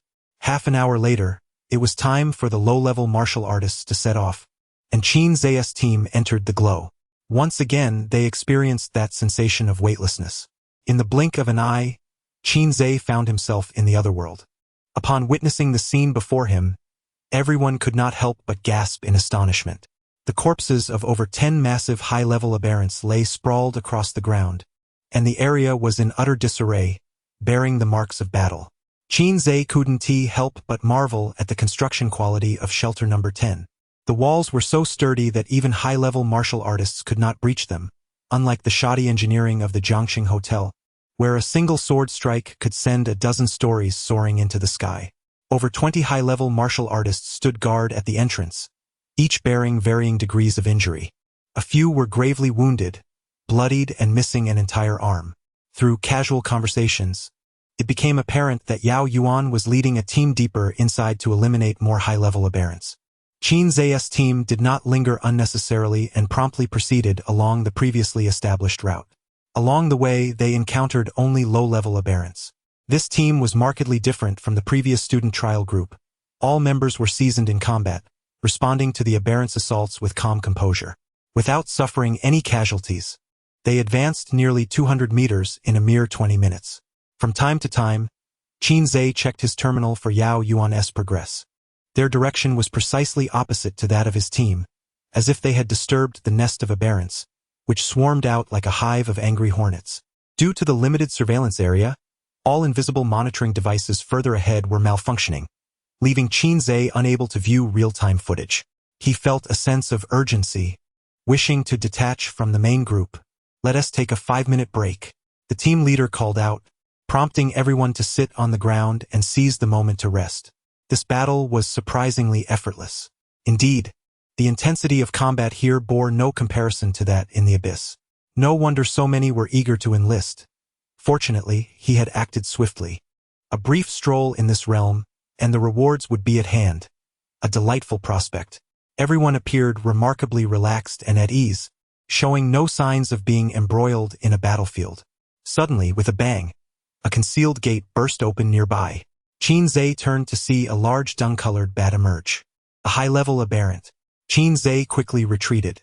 Even humanoid weapons were difficult to contend with against such aberrants, let alone the current situation with these monstrous creatures.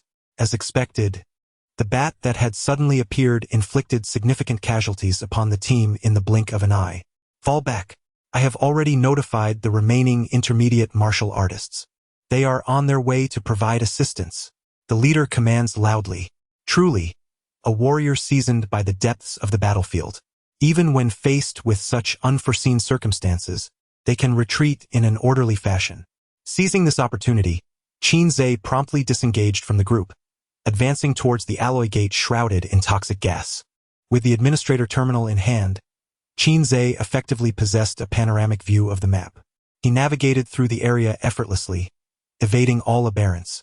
After a little over 10 minutes, Qin arrived at the toxic gas barrier. With a few taps on the administrator terminal, the ventilation system commenced operation. In less than a minute, the toxic gas before the alloy gate was entirely expelled. Qin approached, linking the administrator terminal with the alloy electronic lock on the door. Connection in progress. Connection successful. Initiating identity verification. Visitor code 0000. Verification passed. Welcome home, administrator. The alloy gate slowly opened. Just as it reached halfway, Qin crouched and slipped inside, swiftly closing the door behind him, now filled with gas. Entering the administrator's office, Qin unceremoniously pushed Lin Xiao's remains onto the floor and took a seat. AI of the shelter? I am here. What is the remaining management authority in the Eastern District? 9%. Qin retrieved a photograph of Yao Yuan. Inform me of the direction in which this group is moving. After a moment, the shelter's AI responded. Their trajectory is towards the Eastern District Gate, which was breached by aberrants and has since become their nesting ground. Qin's greatest fears had materialized. He did not have full control over the exit of the shelter.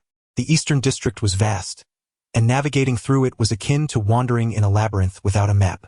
Furthermore, the abundance of aberrants there had led the City Defense Agency to neglect its cleansing. That was why the gate had remained undiscovered. However, this sudden uprising of aberrants had inadvertently guided Yao Yuan in the right direction. By pushing through the area where aberrants were continuously appearing, it would not be long before he located the gate. Qin furrowed his brow. Suddenly, he noticed the red light in the lower right corner of the computer on the desk blinking. He tentatively clicked the mouse, and the screen illuminated instantly. You have 3 unread emails. Qin opened the emails. The first email was dated a month ago, shortly after Qin had departed from the other realm.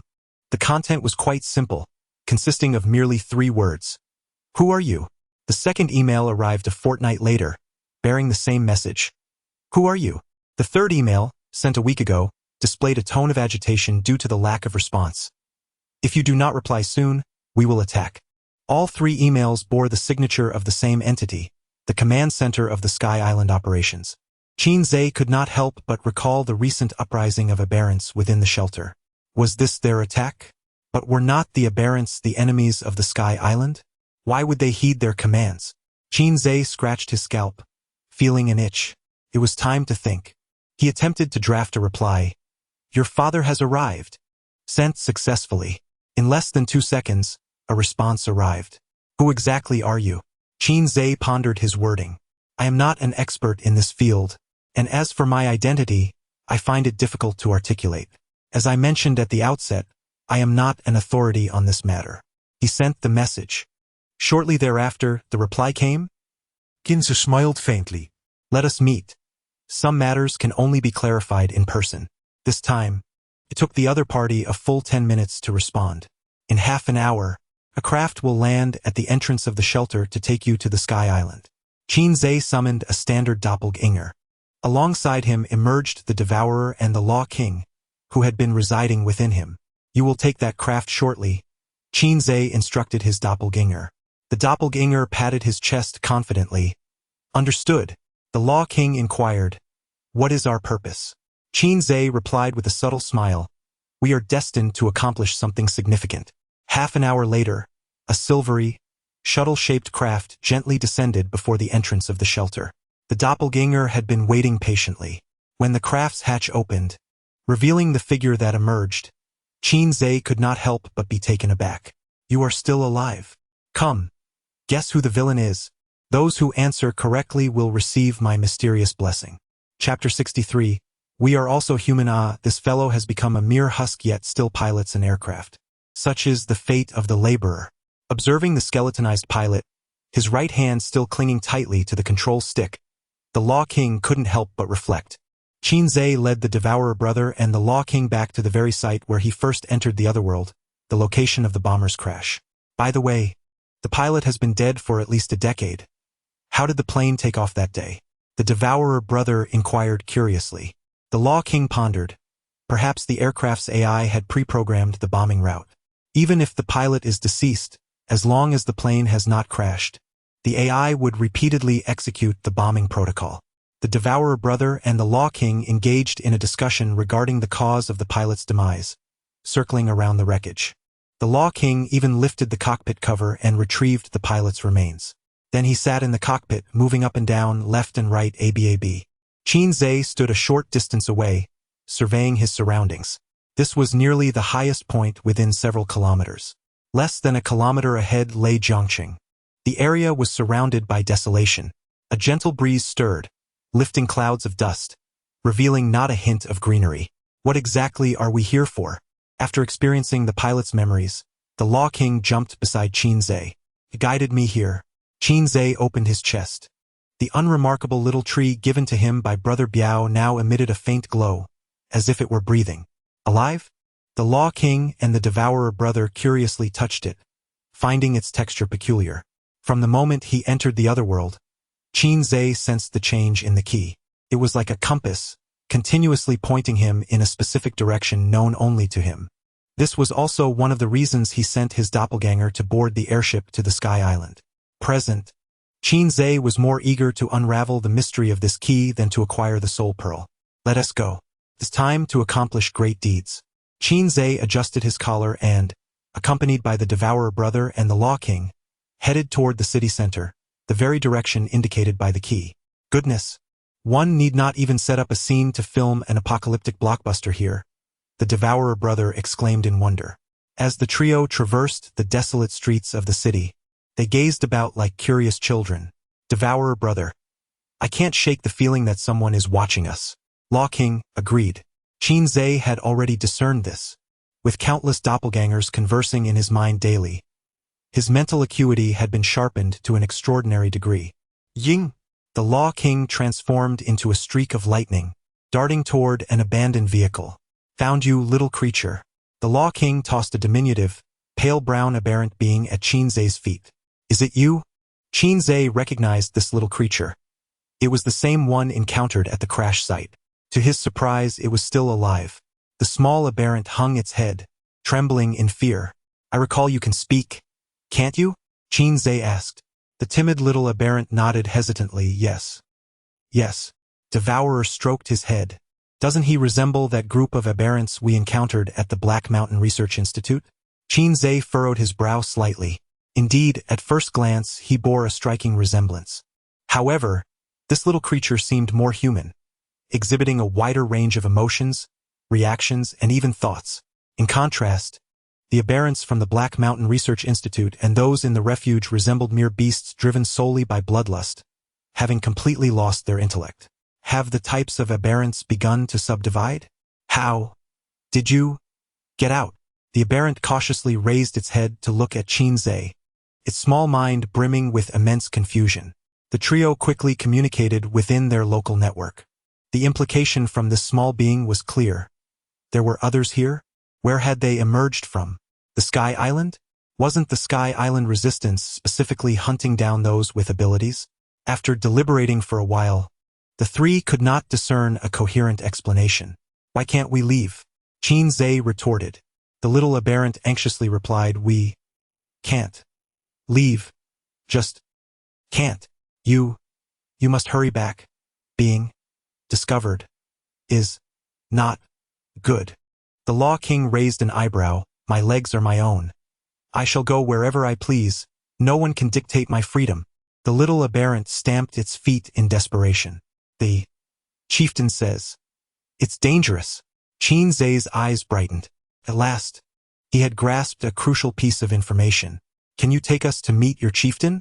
We have matters to discuss. The little aberrant hesitated for a moment but ultimately nodded. You, follow me. The little aberrant led the way, and the three of them hurriedly trailed behind. They navigated through a series of crumbling skyscrapers. Within the local network, Devourer inquired, could this be a trap? Ginza replied. The place it is leading us to is indeed the direction indicated by the key. Even if it is a trap, we must see it through. The Law King added, last time, one of this little creature's companions was eliminated in an instant. Their combat prowess seems rather average. If they are of that caliber, I could easily infiltrate and escape their lair multiple times. Devourer interjected. 6. After about 10 minutes, the little aberrant guided Qinze and his companions to a vast expanse formed by several dilapidated buildings. Below, a large space had been excavated, housing hundreds of aberrants. This ruin was exceptionally concealed. From the outside, one would never suspect such a substantial area existed beneath. Along the way, the surrounding aberrants cast curious glances at Qinze and his companions. Their eyes were clear, though slightly reddened. Some even possessed eyes indistinguishable from those of humans. Without exception, they showed no intention of attacking the trio. Reaching the innermost depths of the ruins, Qinze beheld an exceedingly aged aberrant. He was clad in tattered cloth, his skin a mass of wrinkles. However, those eyes were no different from those of an ordinary person, profound and benevolent. Qinze was reminded of the elderly gentleman basking in the sunlight beside the flower bed in the community. The small aberrants approached the chieftain, stammering as they recounted their encounter with Qinze and the three individuals. The chieftain waved his hand, and the small aberrants frolicked away. What exactly are you? Qinze inquired gravely. The chieftain replied softly, like you, we are human. Even though he had anticipated this, the answer still stirred tumultuous waves within Qinze's heart. Why have you transformed into such a wretched state? The chieftain gazed deeply at Qinze and remarked, it seems you did not emerge from there. Qinze dropped his facade. We come from a distant place, but I cannot explain the specifics to you. The chieftain did not press further. Follow me, he said, rising to lead Qinze and his companions deeper into the ruins. The passage became increasingly constricted, ultimately allowing only one person to traverse at a time. The surrounding darkness was oppressive. The, compelled by circumstance, summoned a flicker of lightning to illuminate his path. We have arrived. The chieftain suddenly halted. In the dim light, Qinze discerned the inscription on the sign overhead. Is this a subway station? Chapter 64. Welcome to the Rebel Headquarters. Jiangqing Line 3, North Street Station in the realm of reality. Qinze recalled that Line 3 had only commenced construction in the first half of this year. Yet, the entrance to the subway station in the alternate dimension had long since succumbed to ruin. The chieftain ceased to advance further, instead gesturing towards the entrance of the subway station below. Venturing inside will yield your answers. With those words, the chieftain turned and retraced his steps, showing no inclination to linger. The devourer glanced at the two companions. Shall we descend? Qinze nodded in agreement. Since we are here, we must indeed explore below. The Law King concurred, precisely. At this moment, it feels as though we are immersed in a single-player game, progressing through the narrative. Below may very well lie the ultimate boss to conquer. The devourer inquired, if it truly is the final boss, can the three of us manage to prevail? Qinze seized the Law King, urging him forward. You go first. The Law King widened his eyes. Why me? Qinze replied matter-of-factly, it is only fitting, given your brilliance like a great light bulb. You shall illuminate our path and, in a critical moment, draw the enemy's fire. The Law King rolled his eyes. That last part is the crux, isn't it? Without further ado, he energized himself, intensifying the electrical current coursing through him to enhance his luminescence. Consequently, he took the lead. Qinze followed closely, with the devourer bringing up the rear. After navigating a descending staircase, the trio finally arrived at the subway platform. The scene was one of utter chaos. All safety barriers lay shattered, and a significant portion of the tracks had been severed. The walls of the tunnel bore numerous scars, a testament to a fierce battle that had raged here long ago. Both ends of the tracks were obstructed, one side choked with rubble, while the other seemed to conceal. A door? What was this? Why could that old riddle not have been articulated more clearly? A perplexing enigma, indeed. The irritable Law King unleashed a bolt of lightning, the current crackling wildly throughout the subway station. The devourer leaped back, exclaiming, "Careful! Don't zap me!" Suddenly, the lights above flickered to life, illuminating the vast subway station in an instant. The Law King retracted his current. Bewildered, I seemed to have inadvertently energized the generator. Qinze approached the door, scrutinizing it intently. His companions stood vigilant, ever watchful for any signs of movement. This door bore a striking resemblance to the alloy gate of shelter number 10, featuring a colossal mechanical gear lock at its center. The thick layer of dust accumulated atop it indicated that this door had not been opened in a considerable time. Unlike shelter number 10, however, no numerical designation adorned its surface. It could be surmised that it was not a shelter within the established sequence. "Is anyone there?" Qinze knocked on the door. Silence ensued. Losing patience, the Law King unleashed another bolt of lightning. Yet, the formidable current left no mark upon the heavy alloy door. It merely brushed away the dust that had settled upon it. Devourer spoke. "It rivals the entrance of the shelter." A beam of crimson light suddenly descended from the heavens, enveloping the three individuals. Simultaneously, an electronic voice resonated from the gate. "Identity verification in progress. Verification ongoing. Verification complete. Human. Not within the citizen registry." Masked, Qinze raised an eyebrow. This method of detection was strikingly similar to what he encountered upon his initial entry into the shelter, seemingly designed to ascertain the visitor's species. Given this, there was a significant probability that living beings resided within. He raised his right hand, adorned with the administrator's terminal. "I am the administrator of shelter number 10. I mean no harm.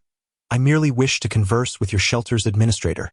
The red light was once again cast upon the terminal on Qinze's wrist for scanning. After a moment, the crimson glow vanished.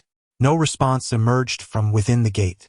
Just as Qinze prepared to leave empty-handed, the mechanical gears on the door began to turn slowly. With a click, the door opened. "After you," Devourer insisted, stepping forward first. His physical form was the most resilient. Should danger arise, he could serve as a shield to buy time. Qinze and the Law King followed closely behind. The trio cautiously crossed the threshold. With a rumble, the gate closed behind them. They found themselves in a spacious hall. Further inside stood a tightly sealed metallic gate. At that moment, a squad of fully armed soldiers occupied the hall. Over 30 ominous gun barrels were aimed at Qinze and his companions, alongside 2 sentry machine guns and a peculiarly designed cannon. The firepower was at least tenfold that of shelter number 10. Qinze explained, "We harbor no ill intentions." Suddenly, the soldiers parted to the sides, revealing a middle-aged man with a square face clad in military attire.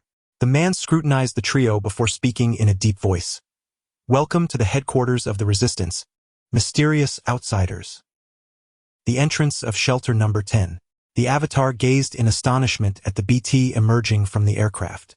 "I did not expect you to come for me. I thought you perished amid the encirclement of the aberrants that day." BT frowned slightly, remaining silent. The detection beam emanating from her body directed a red light towards the Avatar. After a brief scan, it concentrated on the terminal on his right hand. This was one of the 2 Qinze had unearthed from the drawer of the administrator's office. One was donned by the Avatar, while the other was intended for Yao Yuan, as Qinze had limited manpower, especially since the soul orbs had been consumed. These 2 terminals were merely ornamental, devoid of any authority over the shelter. Identity confirmed. Administrator of shelter number 10. "Esteemed guest, please board." BT's expression remained impassive. The Avatar approached, puzzled. "Do you not recognize me?" Data flashed in BT's eyes. "Database retrieval complete. We have not met before." The Avatar remained undeterred. "Humanity aids all beings. All beings follow suit. Esteemed human, I am the humanoid combat weapon BT-21. Behold, it is the esteemed human figure." The doppelganger recited the words previously uttered by BT, vividly embodying her reactions and expressions from that time. However, BT interjected.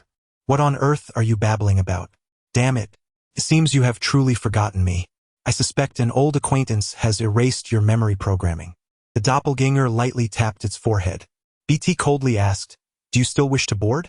The doppelganger nodded affirmatively. "Indeed, of course I do." The spacecraft was perfectly designed to accommodate 2 passengers. After fastening the seatbelt, the engines of the craft gradually roared to life, swiftly ascended, and pierced through the atmosphere. "Do you have a plastic bag?" The doppelganger felt a tumultuous upheaval in his stomach. He was experiencing motion sickness. BT remained silent, focused intently on piloting the aircraft. Once they exited the atmosphere, the flight stabilized at last. The doppelganger swallowed hard, managing to keep his stomach contents in check. "My goodness, it's colossal." Before long, a massive circular space station came into view, capturing the doppelganger's attention. The spacecraft expertly docked at the space station's landing pad. "We have arrived." BT led the doppelganger out of the hangar, traversing a series of corridors. Throughout this journey, the doppelganger encountered not a single soul. "Commander, the guest has arrived." Following BT, the doppelganger entered a grand hall. "Welcome to the headquarters of the Resistance." A wheelchair glided out from the adjoining room. Upon seeing the individual seated in the wheelchair, the doppelganger's expression shifted dramatically. "How can it be you?" Chapter 65 The Origin of the Aberrant. To my astonishment, this stout fellow with thick brows and large eyes has risen to the rank of commander. My clone was left speechless. Prior to ascending the Sky Island, Qin had envisioned countless scenarios. For instance, the core AI staging a rebellion, manipulating the sovereign to command the vassals, or perhaps orchestrating the takeover of all humanoid combat machinery. He even entertained the wild notion of humanoid weapons conquering Earth. However, Qin could never have anticipated that the Sky Island was not only intact but also led by his childhood friend, the rotund companion he had grown up with. The portly figure in the wheelchair, unkempt and with a head of white hair, sat comfortably in his seat. Unlike the 18-year-old Qin, this world's rotund individual had entered the twilight of his years, now at the stage of soaking goji berries in his cup. "It has been many years since anyone called me by that nickname. It truly evokes nostalgia." A reminiscent expression graced the fat man's face. "Your voice resembles that of a dear departed friend. Could you remove your mask, allowing me to see your face?" Qin slowly peeled off his mask, his heart a tumult of emotions. Upon seeing the visage beneath the mask, even the mentally prepared fat man could not help but be moved. "Zay! Brother Zay!" In an instant, the rotund man and his wheelchair materialized before Qin. Qin raised an eyebrow. Indeed, in this world, the portly fellow had awakened the talent for teleportation. Just moments ago, they were separated by a distance of 7 to 8 meters. This teleportation range was more formidable than BT's abilities. How eerily alike they were. The fat man reached out to touch Qin's face, but the latter deftly evaded him. "BT, you should take a rest. I wish to have a heartfelt reunion with my old friend." BT nodded and departed indifferently. "You must have many questions for me, right?" "I too share the same sentiment." The rotund man maneuvered his wheelchair toward the adjacent room, with Qin following closely behind.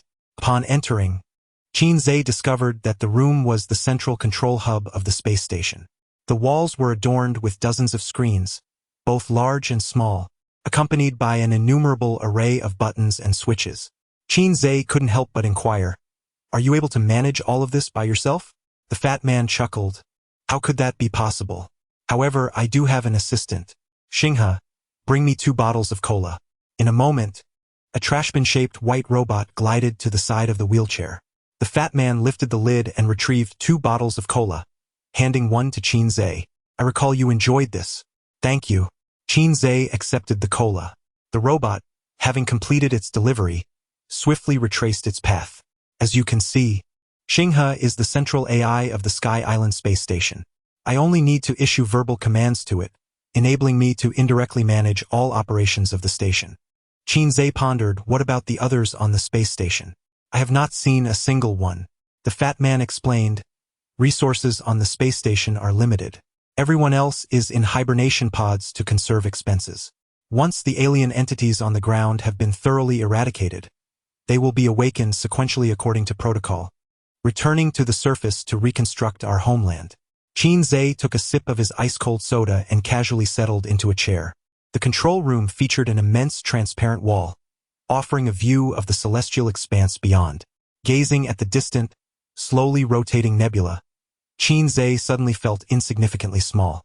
"Could you enlighten me on the origins of these alien beings?" he inquired. The stout man nodded slightly, "Of course, but the tale is rather lengthy." Qin shrugged. "I have ample time to spare." The stout man turned his gaze towards the vast sea of stars and began to narrate. In the year 2030, the abyssal tides became increasingly frequent, with more and more fissures appearing on Earth, hastening the pace of the alien invasion. In the ongoing conflict against the otherworldly creatures, martial artists suffered heavy casualties. To reduce the mortality rate among them, the serum was born. It is well known that the cellular integrity of these creatures is remarkably resilient. Even the weakest of them possesses greater physical strength than the most novice of martial artists. Thus, the concept of the serum emerged, directly targeting the alien cells to induce cellular disintegration. Qin furrowed his brow. In the real world, Lin Xiao was also developing the serum and had made initial progress. An alien realm evolving decades later on Earth? Unfortunately, after several years of research, it became evident that the serum could only affect F-level alien creatures, while higher-tier beings were completely immune to its effects. Consequently, the research into the serum was deemed a total failure. However, it wasn't long before Professor Lin Xiao, the project's lead, proposed a brilliant idea. If annihilating the alien beings proved challenging, why not devise a method for the mass production of martial artists? Soon, a new serum was under investigation. This serum's original solution was derived from the alien creatures and meticulously refined, ultimately capable of enhancing ordinary human cells. Even individuals devoid of any innate energy could, after injection, rival the combat prowess of mediocre martial artists. For those already skilled, the serum would elevate their abilities to new heights. This serum was dubbed the reverse serum. The stout man, parched, took a sip of his refreshing drink. "As I age, this beverage seems increasingly unpalatable," he remarked. Qin replied nonchalantly, "That's quite normal. Each age has its own pursuits." The stout man chuckled, "You're still the same, with your endless banter." He then continued his narrative. With the reverse serum, martial artists began to be produced en masse, allowing us to thwart the abyssal tides time and again, even shifting from defense to offense. The alien creatures ceased to be the proverbial sword of Damocles hanging over humanity, and the once dreaded abyss transformed into a proving ground for humankind. As the number of alien beings dwindled, the abyssal tides subsided, and the abyss gradually began to close. Yet, it wasn't long before everything changed. The stout man sighed, a mixture of regret and a hint of reluctance etched on his face. With the continuous advancements in the reverse reagent, ordinary individuals are now capable of ascending to the status of elite warriors after mere injections of this advanced serum. Those who wield resources, the martial arts factions and families, have begun to monopolize the reagent, while martial arts institutions have shuttered, leading to a complete severance of the martial heritage. To become a warrior, one must align with these factions and families and undergo the injection. Qin was left dumbfounded. It sounded utterly fantastical, yet it undeniably resembled something humanity could achieve. Throughout the annals of history, resources have consistently been concentrated within the upper echelons of society. Were it not for the impending extinction crisis faced by the real world, martial arts might not have maintained such a comprehensive lineage. Qin inquired, "What of the aberrants? Why have they yet to make their appearance?" The stout fellow sighed with a wry smile. "Although the reverse reagent is powerful, one must realize that every gift of fate has already been marked with a price in the shadows. As the abyss draws near to closure, those who have injected the reverse reagent begin to undergo aberration. They become bloodthirsty and frenzied, even losing all semblance of rationality. The aberrants are, in truth, merely humanity itself." Chapter 66. Who is the traitor? After listening to the corpulent man's account, Qin expression was exceedingly complex. The aberrant beasts ultimately failed to annihilate humanity. Instead, it was humanity that brought about its own demise. With the original mutated queen breaking free from the confines of the Black Mountain Research Institute, the situation spiraled out of control. The aberrants rallied to her call, crowning her as their sovereign. While the abyss was sealed, humanity found itself confronted with an even graver threat from the aberrants. How many had been injected with the reverse serum? The loss of martial prowess left no one to stand against the aberrants. In 2048, under the leadership of Professor Lin Siyuan, the Sanctuary Project and another initiative known as the Floating Island Project were proposed. Professor Lin advocated for the construction of large-scale sanctuaries to provide refuge for survivors. The aberrants, devoid of reason and thought, would ultimately starve themselves to death after a few decades. The Floating Island Project aimed to establish a space station as a base for survivors, deploying humanoid combat machines to actively engage and eradicate the aberrants. In the end, neither side managed to persuade the other, each pursuing their own course. The Floating Island and 10 sequential sanctuaries were completed in the same year. However, the Sanctuary Initiative lasted less than a year, with 9 sanctuaries succumbing in rapid succession, while Sanctuary number 10 has remained uncontacted to this day. At this juncture, the corpulent man's gaze fell upon the management terminal on Qin Zhe's wrist. Qin Zhe, shifting the topic, remarked, "The BTs are formidable. I have witnessed their prowess firsthand. Why does Professor Lin oppose the deployment of robots in combat, given that it would result in no casualties?" This was a perplexing point for Qin Zhe. A large group of BTs charging towards the aberrant stronghold would compel even the Queen to kneel in submission. The corpulent man shook his head. To some extent, the initial BT series humanoid combat machines are not true robots in the conventional sense. It would be more appropriate to refer to them as augmented humans. Qin Zhe inwardly exclaimed in disbelief. What a juxtaposition of flesh and frailty against mechanical transcendence. The corpulent man elaborated. The concept of humanoid combat machines was introduced in the year the aberrants first appeared. At that time, AI was not sufficiently advanced. Its information processing and on-the-spot reactions were no match for the human brain, leading to this desperate measure. Through experimentation, it was found that the physical attributes of female warriors were the most suitable for augmentation. The first batch of humanoid combat machines was thus comprised of the few voluntary female warriors available at the time.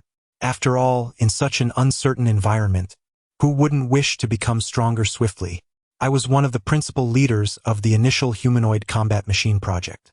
Possessing flesh and blood allowed me to channel my innate abilities, and I replicated my teleportation capability for them through special means. Qin Zhe regarded the corpulent man with newfound respect. The ability to replicate innate talents was indeed impressive. The corpulent man seemed to discern Qin Zhe's thoughts and chuckled. The project of ability replication was not under my purview. It was overseen by Professor Chan. He perished during an aberrant assault and missed the shuttle to the floating island. Otherwise you could have inquired with him. After a brief pause, he continued, years later, the second batch of fully mechanized humanoid combat machines began mass production. They are entirely mechanical in nature and lack the capacity for independent thought, resulting in a significant reduction in combat effectiveness. Nevertheless, they suffice in battles against the superhumans. The reverse reagent can indeed be considered a form of human augmentation, casting a considerable shadow over Professor Lin, who harbors a profound aversion to the development of humanoid weaponry, fearing the resurgence of the calamity of the aberrants. Professor Lin has long believed that the disaster of the aberrants was of her own making, regretting her involvement in the research of the reagent from the very beginning. Yet, without the reverse reagent, how could humanity triumph over the monstrous beasts? Qin Zhe also came across this sentiment in Lin Siyue's diary. It appears to be a conundrum. Without the reagent, humanity faces annihilation at the hands of the beasts. With it, they confront the disaster of the aberrants. However, was the calamity of the aberrants not also a consequence of humanity's own actions? Had the martial heritage continued unbroken, a widespread aberrant crisis would likely have been avoided. It can only be said that humanity has brought this upon itself. Where are the myriad clans? The Maka tribe, claimed to be strategic partners of humanity, did not extend their assistance? This puzzled Qin Zhe. Neither Lin Siyue's diary nor the recent narration by the portly man mentioned any foreign races. The portly man expressed his confusion. What breed of pig is a Maka pig? Qin Zhe smirked slightly. It seems this world lacks any foreign races. What does that imply? Evolution has occurred, yet it is not complete. The Sky Island resistance operates solely within the confines of the island. Do they not possess ground forces? Qin Zhe inquired curiously. The portly man frowned slightly. What do you mean? Qin Zhe scratched his head. I encountered 2 soldiers claiming to be from the resistance when I left the shelter. They wanted to take me to some headquarters. Upon hearing this, the portly man's breath quickened. One of them instantly moved closer, gripping Qinzhe's hand tightly. Where is their headquarters? Qinzhe forcefully withdrew his hand. How should I know? My sister taught me that boys must protect themselves when venturing out alone. I cannot simply accompany two strangers. So they are also your people? The portly man shook his head vehemently, gritting his teeth. They are not part of the resistance at all. They are traitors. A despicable band of traitors. The Sky Island is not the headquarters of the resistance. Lin Ziyuan is a shameless traitor. He has betrayed humanity. In a spacious office, a man with a square jaw clad in military attire was furiously shouting. After confirming the identities of Qinzhe and the other two humans, they were escorted behind the second alloy gate. This station was far larger than Qinzhe had imagined, likely accommodating at least 50,000 inhabitants. The station was divided into several zones: a market, residential areas, agricultural zones, and military barracks. It was crowded yet remarkably organized. Qinzhe couldn't help but marvel at the talent of the individuals managing this place. The management terminal in Qinzhe's possession validated his status as the administrator of shelter number 10. The trio was brought into the office by the square-jawed man. Through their conversation, it was revealed that the man's name was Nangong Xingye, a level 7 martial artist and the commander of the resistance. Qinzhe also inquired about the origins of the alienators. Nangong Xingye's initial response was similar to that of the rotund individual. Yet when the topic shifted to the Sky Island resistance, his demeanor abruptly transformed, and he vehemently denounced the man as a traitor. So, who truly is the traitor? After delivering a scathing rebuke, Nangong Xingye's emotions finally began to settle. I apologize for my earlier outburst, he said. Qinzhe shrugged nonchalantly, indicating it was of little concern to him. Could you elaborate? What exactly transpired on Sky Island? Qinzhe found it difficult to believe that the stout man with prominent brows and wide eyes could be a traitor. Nangong Xingye resumed his seat and, in a grave tone, declared, Lin Ziyuan is a lackey of the alien queen. They have long been colluding in secret. Chapter 67. Tales of the Sky Island in the localized network. Qinzhe and his companions swiftly exchanged thoughts. Swallowing Brother remarked, the waters are rather deep. The Law King retorted, stop dawdling. Confront the fatty directly. Swallowing Brother inquired, is the ultimate direction of the key this way? Qinzhe clarified, deeper within the subway. The Law King exclaimed, all these riddlers. The key is a riddle too. Let all riddlers perish. Bolts of lightning surged around the Law King. Witnessing the electric man, Nangong Xingye felt an inexplicable thrill. He is a gifted individual. Qinzhe delivered a swift slap to the Law King's scalp, extinguishing the current in an instant. His body was surcharged with electricity, requiring occasional release. Nangong Xingye nodded, a gifted ability. I can comprehend that. If you wish to delve deeper, I can recount the insurrection on the Sky Island. Qinzhe pulled a chair and seated himself, flanked by his two guards. Nangong Xingye poured a glass of water for Qinzhe before commencing his narrative. After the completion of the Sky Island, the faction advocating for an offensive brought a portion of the impoverished populace aboard. However, during the hasty evacuation, some individuals were unable to board the vessel in time. Had they survived, the current predicament would not be as dire. Alas, I digress. Qinzhe recalled that the fatty had mentioned this matter as well. A certain unfortunate Professor Chun failed to make it onto the ship. Rubbing his temples, Nangong Xingye continued, artificial intelligence soon achieved a breakthrough, allowing humanoid combat weapons to be produced without the need for the enhancement of martial artists, indicating mass production was feasible. With the deployment of the first batch of purely mechanical humanoid combat weapons, the command center experienced a rift in strategic direction. Some believed that the restoration of martial arts heritage was imperative, contending that one's own strength was the ultimate truth, while external factors remained merely external. However, the project's chief overseer, Lin Ziyuan, argued that having humanoid weapons was sufficient. They would reclaim all we had lost from the aberrants. Given the limited resources of the Sky Island and the scant number of martial artists, reviving the martial arts tradition would be both time-consuming and labor-intensive. It was more prudent to concentrate all efforts on the development of the next generation of humanoid combat weapons. Due to the impressive results of the humanoid combat weapons at that time, the command center initially acquiesced to Lin Ziyuan's proposal. However, as time progressed, the next generation of humanoid combat weapons saw no advancement. This stagnation was primarily due to the death of Professor Chun, who was responsible for the replication of gifted abilities. At this stage, the humanoid weapons lacked such capabilities, significantly diminishing their combat effectiveness. The command center, losing patience, decided to restart martial arts training. Given the limited resources on the Sky Island, the revival of martial arts would inevitably reduce the resources allocated to the humanoid combat weapons project. The conflict between Lin Ziyuan and the command center began to escalate. One day, Lin Ziyuan brought a group of aberrants to the Sky Island aboard a spacecraft. Even after many years, when Nangong Xingye recalled that scene, his emotions surged intensely. It was a massacre. At least 10,000 civilians perished within the space station. On that day, the high-ranking officials of the command were convening a meeting when senior aberrants stormed into the conference room, resulting in a tragic demise for all present. Accompanied by the remaining survivors, I boarded the lifeboat and returned to the surface, subsequently dwelling in the lightless depths of the subway, evading the relentless pursuit of Lin Ziyuan and the aberrant queen. The construction of Line 3 of the subway had been completed prior to the outbreak of the aberrant catastrophe, originally designated as a special refuge capable of withstanding the impact of a 1-megaton nuclear explosion. After the completion of the Sky Island project, the existence of this line was largely forgotten, yet it was ultimately put to use.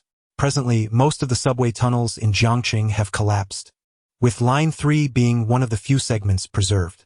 In the lengthy, fragmented tunnels of the subway, locating the whereabouts of Nangong Xingye and his companions is akin to searching for a needle in a haystack. Where were the humanoid combat weapons during the aberrant's assault on Sky Island? Qin Zhe inquired. Nangong Xingye gritted his teeth. All the humanoid combat weapons were dispatched by Lin Ziyuan on a mission. From that point onward, Sky Island became the sole domain of Lin Ziyuan. After a moment, as his emotions settled, Nangong Xingye eagerly asked, "How many individuals remain in shelter number 10? And how many warriors?" Qin Zhe replied nonchalantly, "The inhabitants of shelter know. 10 actually perished many years ago.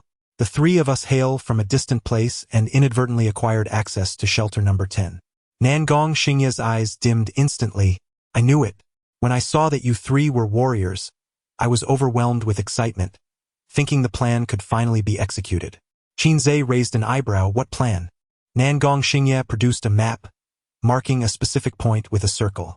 "Here lies an intact nuclear missile silo, buried 100 meters underground, for which I possess the key. The aberrant queen cannot breach its defenses, leaving only a swarm of aberrants to guard it. My plan is to reignite martial arts, training a cadre of warriors to seize this location and launch a nuclear strike against the aberrant stronghold. Even if we cannot eliminate the aberrant queen, we can eradicate 90% of the aberrants." As Qin Zhe gazed at the circled point on the map, the key within his chest grew increasingly warm. Did the key desire for him to seize this missile silo? "How many warriors do you currently have?" Qin Zhe asked. Nangong Xingye lowered his head, sighing softly. "We have 123 low-level warriors and 27 mid-level warriors.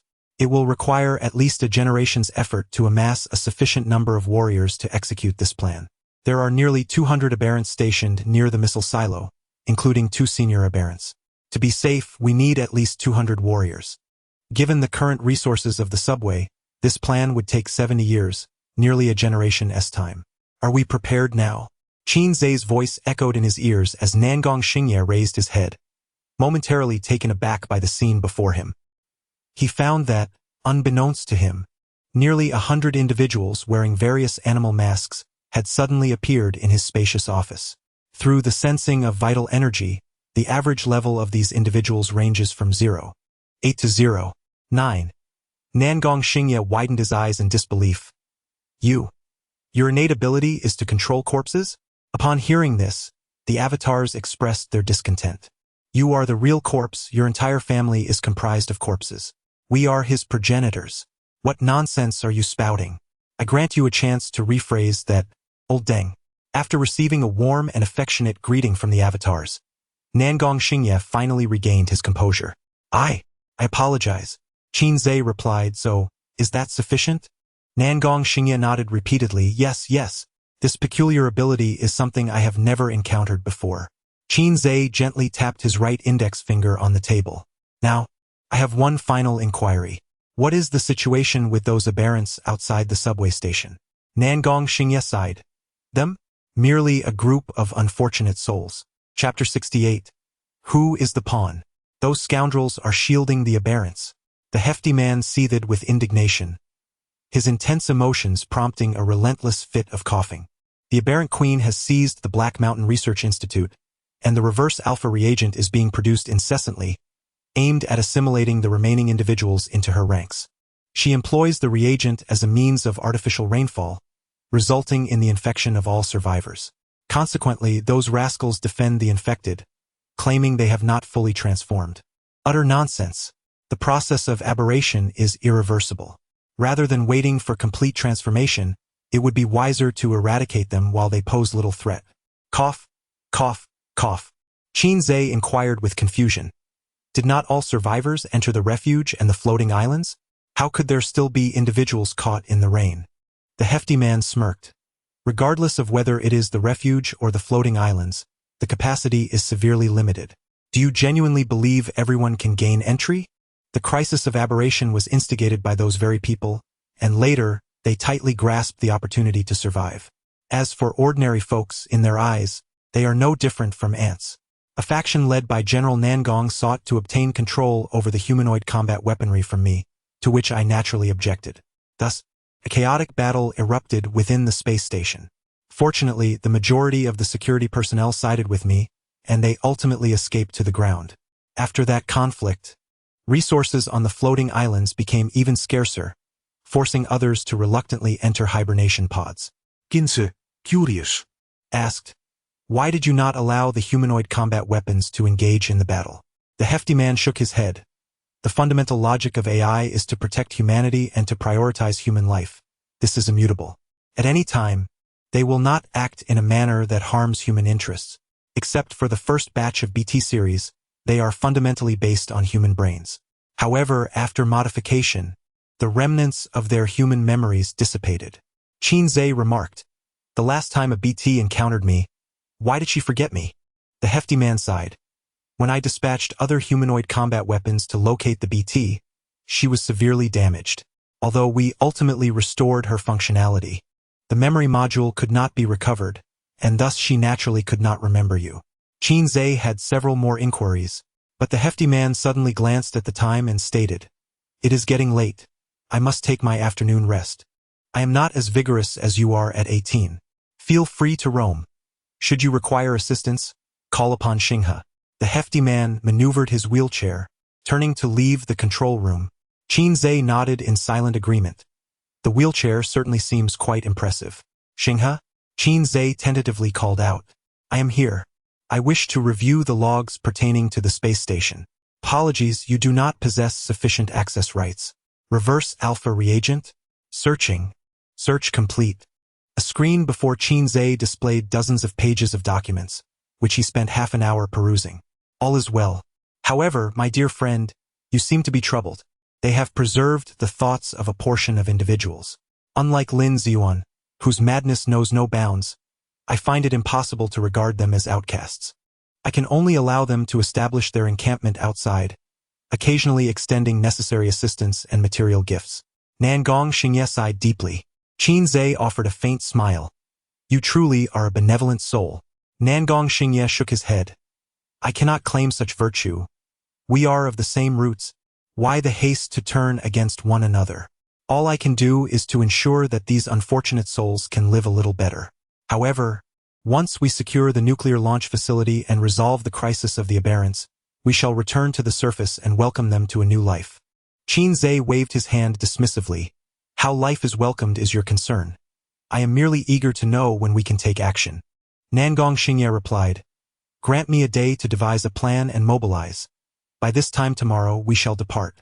With a grand gesture, Qin Zhe vanished in an instant, returning to his original form.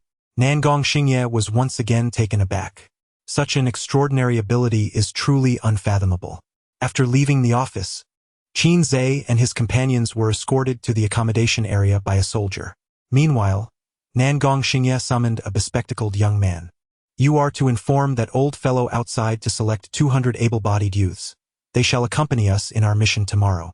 The bespectacled man nodded. Understood. Commander, do we truly stand a chance of success? Nangong Xingye clenched his teeth. Regardless of the outcome, this is our final opportunity to reclaim the Sky Island.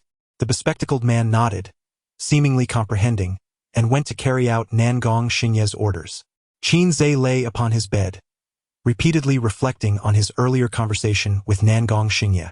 Nangong Xingye is far too kind-hearted. A pure-hearted individual cannot possibly sustain such a multitude. Suddenly, the bedroom door burst open. The king of law entered, dragging the bespectacled man. Bound like a zongzi, this old rogue visited that old Deng's office and then exited through a secret passage from the subway station. His purpose unknown. Qin Zhe stepped forward to tear the tape from the bespectacled man's mouth. What is your name? The bespectacled man trembled, turning his head away, refusing to utter a word. Qin Zhe chuckled. Still holding on to your pride, I see. I leave him to you, devourer.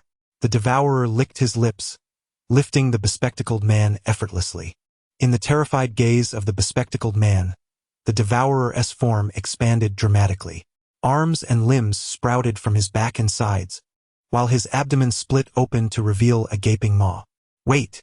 Before the bespectacled man could finish his sentence, he was tossed into the devourer's mouth. What is happening? Shouldn't you interrogate me first and then I resist? You then interrogate again, I resist again, and afterwards you bribe me with money before I speak, right? Alas, the script did not unfold as the bespectacled man had anticipated. Burp. The devourer, returning to normal, retrieved a handkerchief from his pocket to wipe his mouth. Qin Zhe and his doppelgangers instantly shared this memory. This is the ability acquired after the devourer's breakthrough. It allows one to access the memories of consumed individuals from a month prior. This power can be amplified. The higher the devourer's cultivation, the more extensive the memories retrieved. The bespectacled man grew up in the subway, having never experienced the era of the Sky Islands. His education was solely shaped by the teachings imparted by the subway environment. Qin Zhe captured a conversation between the bespectacled man and Nangong Xingye after they departed from the office. Reclaim the Sky Islands? After so many games, this is the first time someone has regarded us as pawns. The king of laws was enveloped in crackling lightning. I knew that old rascal was no good. The devourer asked, So, shall we go tomorrow? Qin Zhe glanced at the key hanging on his chest. Of course we shall. Tomorrow we will showcase our exquisite chess skills. The Sky Islands. Qin Zhe spent the day wandering the space station. After dining with the portly companion, he returned to his quarters for the night. In the dead of night, the door was suddenly pulled open. A shadow appeared by the bedside. In his slumber, Qin Zhe's right hand was slowly lifted. Chapter 69. Everyone is mad, that's absurd. The voice of the stout man echoed angrily in the darkness. You seem quite disappointed? He turned his head to find Qin Zhe, who had awakened at some point. Qin Zhe lay languidly on the bed, one hand propping up his head, the other arm resting elegantly by his side, exuding a certain charm. With a crash, the stout man hurled his terminal to the ground, shattering it into pieces. You deceived me. His fierce gaze was fixed on the figure of Qin Zhe in bed, devoid of the warmth he had displayed earlier, now resembling a furious beast. Qin Zhe yawned lazily. Regarding the tale you recounted about the floating island, I possess an alternate version. Would you care to hear it? The stout man narrowed his eyes suspiciously. Qin Zhe continued, unperturbed. Decades ago, someone, in a bid to ensure the seamless development of the next generation of human-shaped combat weapons, somehow transported the aberrants to a space station. Those who opposed him perished, leaving only the survivors on the ground to languish. The stout man fell silent. Then, unexpectedly, he burst into laughter, clutching his belly. It seems you have encountered them before. Qin Zhe shook his head. Oh, stout one, who would have thought that one day you, with your thick brows and large eyes, would transform into the villainous boss? Wasn't it you who leaked information, leading to the exposure of the safe house? And now, are the aberrants in the 10th refuge you're doing as well? The stout man denied it. The previous incident was an accident. I genuinely wished to bring you to the floating island for a discussion. The aberrant queen is equally intrigued by you, which is why she pursued you relentlessly. As for the exposure of the safe house, it was due to the aberrant queen breaching the communication channels of the human-shaped combat weapons. Though she never attended Wu University like me, she is nonetheless a gifted individual. I am unaware of the specific circumstances within the 10th refuge. The emails were merely threats. As for this so-called villainous boss, I must pose a question to you. What defines a good person, and what defines a bad one? Just as Qin Zhe was about to respond, the stout man interrupted. Do you know how I lost my legs? He bent down and removed his 2 prosthetic limbs. When my father died, the company was divided among numerous martial artists, and my legs were their doing. I was filled with rage. I despised that I could not cultivate, that I was not a gifted individual. Were they good people? The stout man's voice grew more impassioned, transforming into a roar. The world is in its current state because of these martial artists. They hide in shelters and space stations, while ordinary people are left to await their doom. They hypocritically proclaim that those who are not fully aberrated are our companions. What a farce. They merely require a group of dogs to perform tasks on the ground for them. Tell me, are they good people? Now it was Qin Zhe's turn to fall silent. In the real world, martial artists cannot be deemed entirely virtuous, for if they were, there would be no need for fairness to arise. One cannot truly label them as malevolent, for they have consistently stood at the forefront of the battle against the aberrations. The rotund figure continued to bellow. They should never have reinstated martial arts. Warriors ought not to exist. Their presence only serves to render this world increasingly dire. I shall forge a new world devoid of warriors. Qin Zhe raised an eyebrow, realizing that this was indeed the crux of the matter. The contention over resources was merely a pretext. From the very moment that Nangong Xingye advocated for the revival of martial arts, the rotund figure had harbored no intentions of allowing them to survive. Qin Zhe was rendered speechless. No wonder this world was on the brink of annihilation. It seemed that madness reigned supreme among all. The objective of Nangong Xingye in acquiring lethal weaponry was not to eradicate the aberrants, but rather to unleash a devastating strike on the floating islands above. Over the years, the rotund figure had been tirelessly devising ways to extricate the inhabitants of the subway. He was meek in external dealings but unleashed his might internally. Qin Zhe remarked, "Have you ever considered that if everyone in the subway perished, humanity would be left with no one but yourself? Do you wish to create a new world that consists solely of you?" The rotund figure grinned widely. "Within the floating islands lie 1 million human embryos. After I eliminate the vermin in the subway, I will concentrate my efforts on exterminating the aberrants. When the time comes, I shall hatch all the embryos. The future generations of humanity need not learn martial arts. Humanoid combat machines will safeguard them. This is embedded in the very foundation of logic." The more he spoke, the more animated he became, his visage alight with aspiration. Without warriors, it would be a realm of equality, an utterly just new world. For the sake of this new world, I now require you to relinquish the administrative authority of shelter number 10. The rotund figure directed his gaze at Qin Zhe. The space station's nuclear fuel was insufficient to manufacture a nuclear bomb capable of obliterating the entire Line 3. I need the nuclear reactor and fusion core from shelter No. 10. Once the new world is established, you and I shall both be crowned as kings. Qin Zhe reflected, how equitable indeed. Before the new world even materializes, thoughts of kingship already occupy your mind. The rotund figure's smile faded, replaced by a chilling expression. Qin Zhe, I am not negotiating with you. I am aware that you are not the Qin Zhe I once knew. I care not from whence you hail. As long as you surrender the authority of shelter No. 10, I shall grant you all that you desire. Qin Zhe, now serious, sat up. And what if I refuse? The rotund figure replied, BT.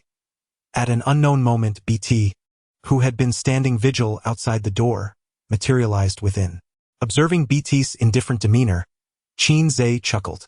No wonder I haven't seen any humanoid combat machines aside from BT. You must have shut them all down. After all, aside from the original model, other humanoid combat machines cannot harm humans. The rotund figure sneered. That is precisely why I expended such great effort to retrieve her. BT now obeys only my commands. Qin Zhe sighed. I truly detest threats from others. As he spoke, his skin began to flush lightly. The rotund figure felt an ominous premonition. What are you planning to do? With a subtle smile gracing his lips, Qin Zhe said, in light of our encounter in another dimension, I shall confide in you a secret. A group has discovered a launch site, guarded by aberrants, over 100 miles to the south of Jiang City. This morning at 9 o'clock, they intend to seize the launch site. Can you guess whom they plan to target? While the portly man was momentarily taken aback, Qin Zhe detonated an explosion. Commander, be cautious. BT shielded the portly man with a nitrogen barrier, absorbing the entirety of the blast. The portly man furrowed his brow, muttering, these wretched rats. Yet, it is fortuitous that they have emerged from their burrow, thereby sparing me considerable trouble. The following day, Nanguashingya pushed open the door and was momentarily taken aback by the scene in the living room. Rob the landlord. Why does this energy bar taste so dreadful? Everyone quiet down. I am in the midst of my training. What time is it? Are we not to let anyone sleep? Dozens of clones buzzed about chaotically. Some were engaged in card games, others were asleep, and a few were savoring the unique delicacies of the subway. Where was the slightest hint of tension before battle? Nanguashingya swallowed hard, pondering if perhaps his method of entering was amiss. Chapter 70. The mantis catches the cicada, while the yellow bird awaits old Deng. Do you have a matter to discuss? Upon hearing the sound of the door opening, the clones simultaneously turned their heads to look. This left Nanguashingya somewhat at a loss for words. It's time to set off. One of the clones, who had been engrossed in a game of landlord, stood up and said, wait, I'll go summon our boss. Moments later, Qin Zhe emerged, accompanied by Devourer and the Law King. Nanguashingya remarked, everything is prepared. Qin Zhe nodded and beckoned to the clones. Let us go. The clones set aside their activities, following Qin Zhe with unwavering determination as they exited. Nanguashingya gazed at them with envy, yearning for such a loyal entourage. He believed Qin Zhe's extraordinary talent lay in his possession of a vast portable space. These subordinates resided within that space, only revealing themselves in critical moments. Nanguashingya had encountered similar abilities before, but none as remarkable as Qin Zhe's, which could accommodate such a multitude. A train composed of several open-top carriages halted on the tracks. Over 100 fully armed warriors bid farewell to their loved ones. The air filled with soft weeping, enveloping the scene in an atmosphere of profound sorrow.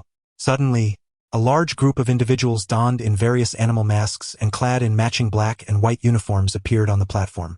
They appeared nonchalant, occasionally commenting on their surroundings. Goodness, a steam locomotive. Did this contraption emerge from a museum? How boring, when are we departing? When the nuclear missile launches, may I press the button myself? Dream on. Why are they crying? Perhaps it's because they're about to die. Nonsense, if death is imminent, what is there to weep about?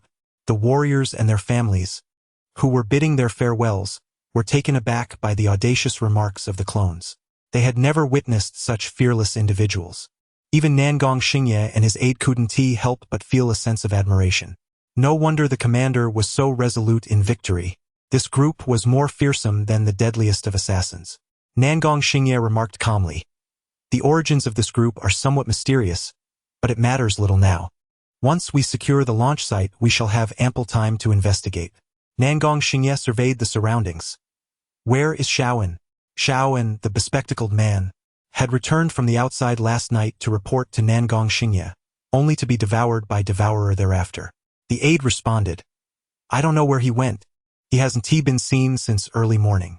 Perhaps he is frightened. Nanguashingya frowned. Truly a disgrace to the Nangang family. I shall settle the score with him upon my return. As the time arrived, Nanguashingya stepped before the warriors to commence the pre-battle mobilization. For 40 years, we have endured in this lightless subway. During these 4 decades, we have revived the martial arts legacy, cultivating over 100 warriors, and at last, we possess the strength to re-establish our foothold. Though we are still minuscule in the face of the endless swarm of aberrants, akin to ants, we stand resolute. Yet, a spark can ignite a prairie fire.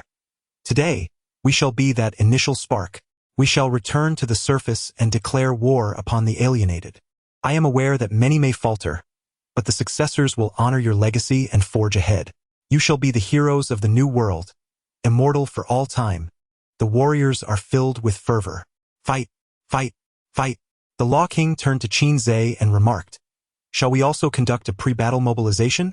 After a moment's contemplation, Qin Zhe responded within the local network, "Let us strive diligently, so I may soon drive a Land Rover." Damn. All right. With a command from Nangong Xingye, the assembly boarded the vehicles. The Law King and Brother Devourer took seats in the rear compartment with their avatars, while Qin Zhe and Nangong Xingye occupied the front. Nangong Xingye spoke solemnly, "I will handle the 2 high-level alienated. You shall clear the remaining foot soldiers. Let us aim to conclude the battle within 20 minutes. After dealing with the 2 high-level alienated, I will immediately proceed to the launch silo to deploy the nuclear missile." Qin Zhe nodded. Understood. 15 minutes later, the subway came to a halt. Disembark. This is the nearest exit. We are merely 2 kilometers from the launch silo. The procession of over 200 individuals slowly exited the subway station. The avatars showed little reaction, while the warriors were overwhelmed with emotion, some even kneeling to kiss the ground repeatedly. These individuals were born and raised in the subway. This was their first encounter with the sun. Qin Zhe gazed skyward. The performance is about to commence. Do not be late, my portly friend. At the exit of shelter number 10, the ground was strewn with the corpses of the alienated. Yao Yuan flicked his wrist and sheathed his long sword. "Do you feel it?" inquired the leader of the Maka tribe beside him. Yao Yuan nodded. Indeed, the guidance of the key grows increasingly potent. The Maka tribe leader furrowed his brow slightly. "There is another key aside from ours." A smirk crept upon Yao Yuan's lips. "It appears we have been preceded." "Leader, the Fairness Society?" Yao Yuan replied nonchalantly. "Who knows? Yet we must hasten our pace. If we dawdle any longer, we shan't even have time for soup." The 2 surged forth, their vitality surging, swiftly vanishing into the distance. Moments later, where Yao Yuan and the leader had disappeared, the space shimmered with ripples. Pisces and Aries emerged. Observing the blue crystal sphere in Aries' hand, Pisces was filled with curiosity. "What is this? It can render us completely invisible, erasing all traces of our presence." Aries cast a glance at Pisces and huffed. "This was given to me by the lion. It is called the source of the world, but you wouldn't understand." Pisces gritted his teeth in frustration. "How could I comprehend if you do not explain?" The failure of the last operation relegated him to a subordinate role this time, and he had been simmering with repressed anger throughout the journey. The mantis stalks the cicada, while the oriole lies in wait. Aries' expression was one of exhilaration. He sensed that today he would achieve great merit. As the impetuous Aries hastened forward, Pisces cast a fleeting glance at him before swiftly following suit. Qin Zhe and Nangong stood upon a hillside, while the main forces concealed themselves in the recesses below. Not far down the slope lay a modest military base, with a launch silo positioned at its heart. Over 100 aberrants occupied the premises, among which 2 bat-like creatures, resembling shades of murky yellow, hung motionless from the water tower. Qin Zhe turned his gaze in another direction, sensing 2 familiar fluctuations. The keys. A jolt of surprise coursed through him. Was his key not the sole one? At the hotel banquet, his words had indeed been prophetic. Was it true that the alien entities possessed keys? What was amiss? Nangong noticed Qin Zhe's unease. Qin Zhe shook his head, inquiring about the timing of the assault. Nangong surveyed the military base, replying, "Let us wait a moment longer." Suddenly, a throng of aberrants surged down the opposing slope, brandishing an array of iron rods, exuding an aura of reckless abandon. Nangong explained, "The chieftain, having learned of our impending assault on the aberrants, has sent us reinforcements." Qin Zhe, with a sardonic smile, remarked, "It truly takes a genius to devise a strategy that allows them to stand guard at the subway entrance and serve as cannon fodder when the moment arises." Nangong's lips twitched awkwardly. Down the hill, the semi-aberrants had already breached the base. Chapter 71. The theft of chickens. Half-mutants rushed into the base, awakening the slumbering mutants. A bloody close-quarters massacre ensued. Though similarly infected by the reverse serum, the half-mutants, not having fully transformed, retained most of their human characteristics. Their claws were not as sharp as those of the mutants, and their teeth lacked the same lethal edge. Thus, the moment the battle commenced, It was almost a one-sided slaughter in favor of the mutants. In mere moments, the ground was stained crimson with the blood of the half-mutants. Everywhere lay their torn entrails and severed limbs. The two senior mutants atop the water tower had yet to even make a move. Nonetheless, the half-mutants continued to charge forward, as if death were a form of liberation. I cannot help but wonder what promises you have made to them to spur such desperation. Qin Zhe mused. Nangong Xingye replied nonchalantly. Nothing much, merely a place in the new world. Even without complete transformation, their minds are not as sharp as they once were. A few empty promises, and they are willing to stake everything. With arms crossed, Nangong Xingye observed the battlefield below. Watching the half-mutants fall like wheat, his face remained devoid of any emotional fluctuation. They were mere cannon fodder. If they died, so be it. For a fleeting moment, Qin Zhe even found himself agreeing with the corpulent man's perspective. A world devoid of warriors seemed rather appealing. Despite their numerical superiority, the 200 half-mutants were significantly outmatched in combat prowess. In less than 10 minutes, almost none of the half-mutants remained standing at the entrance of the base. Those who had been cleaved in half, yet still clinging to life, attempted to bite at the legs of the mutants, only to have their heads crushed into a pulp before they could even make contact. Nangong Xingye withdrew his gaze. Truly pathetic. I had hoped they would delay us a bit longer. Nevertheless, the mutants have expended a considerable amount of their strength and energy. Now it is our turn. With a grand gesture, he signaled the warriors hidden in the hollow behind to advance. They took deep breaths, mentally steeling themselves. It was the first time on the battlefield for these fresh recruits. To claim they were unafraid would be unrealistic, and some even trembled uncontrollably. In contrast, the clones were eager to engage. Upon receiving a signal from Qin Zhe, they surged forth like unleashed wild dogs, howling as they charged down the hill. One after another, they zipped past the subway warriors, leaving them momentarily bewildered. Ritlan, the breakthrough warrior, requests to engage. Do not steal my first kill. Can you not be so reckless? Steady yourselves. Grant me vision, Father of all gods. Explosive group, slow down. It's not your time yet. If you could run as fast as I do, this situation would truly be a disaster. In mere seconds, the clones had reached the foot of the mountain, 100 strong, shouting with the momentum of 1,000 troops. Even the aberrants within the military base were momentarily taken aback. Nangong Xingye, witnessing this scene, couldn't help but exclaim, "Now, this is the true essence of a warrior."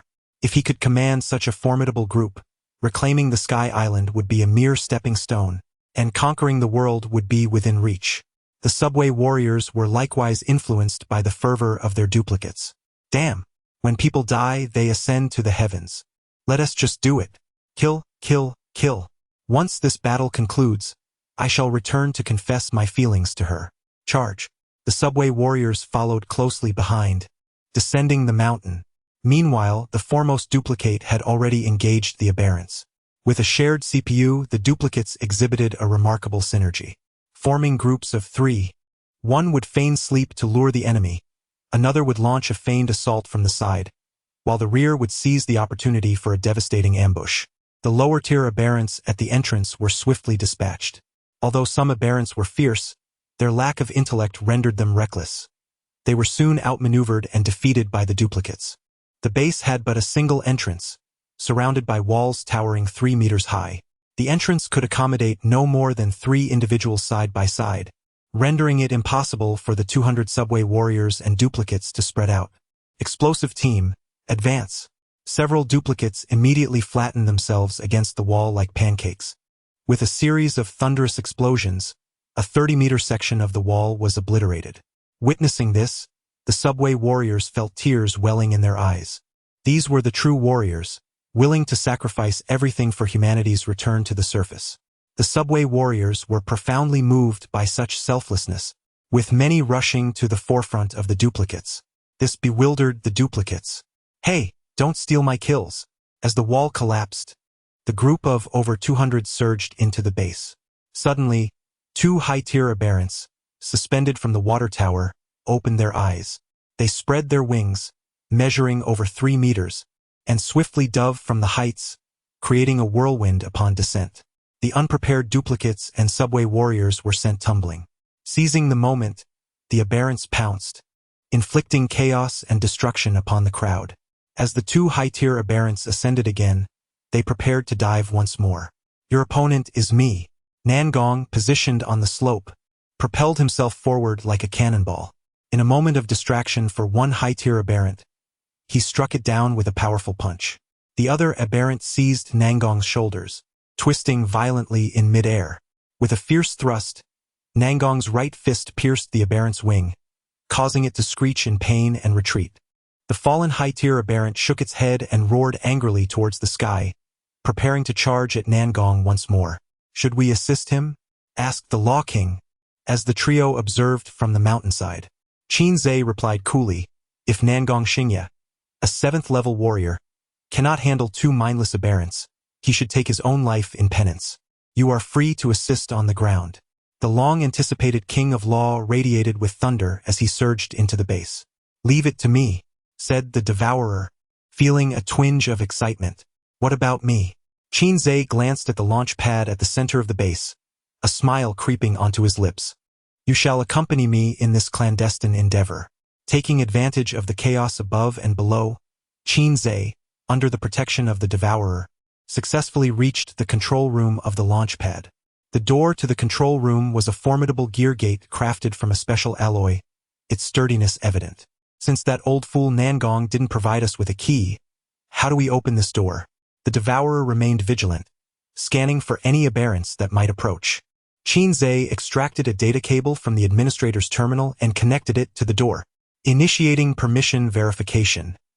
Verifying permissions. Verification successful. With a rumbling sound, the gear lock on the door began to turn slowly.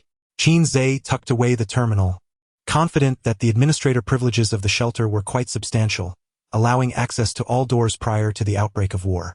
Noticing Nangong's gaze from above, Qin Zhe met his eyes. From Nangong's expression, Qin Zhe discerned a hint of panic. Old fool, do you truly consider me a mere jester? Chapter 72. The world hunt is underway. As the door opened halfway, Qin Zhe and Devourer brother bent down and swiftly entered, promptly shutting the door behind them. The control room's entrance had not been opened for decades, and the air was thick with a musty odor. At the moment they stepped into the control room, the key embedded in Qin Zhe's chest pulsed with increasing intensity. He approached the console and re-established the connection with the terminal. Initiating permission verification. Verifying permissions. Verification successful. Please enter strike coordinates. After some examination, Qin Zhe discovered that the nuclear missile in the launch silo was no ordinary weapon. Ranging from 5 kilometers to 50,000 kilometers, it could strike any target above or below. With just one shot, it could bring down the aerial island. Behind the control panel was a transparent glass wall, beyond which lay the launch silo. Qin Zhe could see the black-painted missile standing silently. Hunt capabilities acquired. Please commence the cleansing of worldly pollution. Hunt in progress 2359. 59. A solemn voice resonated in Qin Zhe's mind. Is it you? He glanced down at the key on his chest. The voice he just heard was indeed emanating from it. Why can you speak? Your voice is quite pleasant. Say something else for me to hear. Could you adopt a sultry tone? Why don't you speak up? Despite Qin Zhe's relentless inquiries, the key remained silent. The countdown of 24 hours continued in his mind. Cleansing pollution. So, who constitutes the pollution in this world? The fat man? The subway resistance? Or the aberrants? Qin Zhe scrutinized the strike map displayed on the screen. In a moment of clarity, he felt the key's guidance directing him to one of the coordinates. He quickly magnified it. Black Mountain Research Institute? At that instant, realization dawned upon him. He seemed to comprehend the purpose behind the evolution of the other realm. Placing his hands on the keyboard, Qin Zhe entered the coordinates of the Black Mountain Research Institute. So you are indeed alive. Therefore, the one from yesterday was a machine? A familiar voice echoed from behind him. Turning around, Qin Zhe saw the fat man appearing at the doorway in a wheelchair. The door opened halfway. Those who possess permissions are not limited to you alone. Thanks to you, I would not have discovered this formidable weapon. The fat man gazed at the missile behind Qin Zhe with fascination. How did you recognize me while I wore a mask? Qin Zhe inquired curiously. The fat man pointed to his nose. Your aura is identical to yesterday's. Qin Zhe glanced at Devourer brother beside him. What about him? The fat man frowned. A very familiar scent, quite repulsive. Suddenly, his eyes widened. This is the aura of the abyss. Qin Zhe chuckled. Indeed, you have a keen nose. What with the fuss? Is it good or not? A sultry and melodious voice drifted from behind the slowly opening gate. As the grand door swung open, Qin Zhe could not help but widen his eyes upon seeing the figure outside. This is indeed the place. Yao Yuan and the leader of the Maka tribe had sprinted to the foot of Black Mountain. In the distance, countless aberrants meandered through the hills. How could it be here? Yao Yuan furrowed his brow slightly. Is there an issue? The Maka tribe leader, taut with tension, scanned the surroundings with vigilance, wishing he had eyes in the back of his head.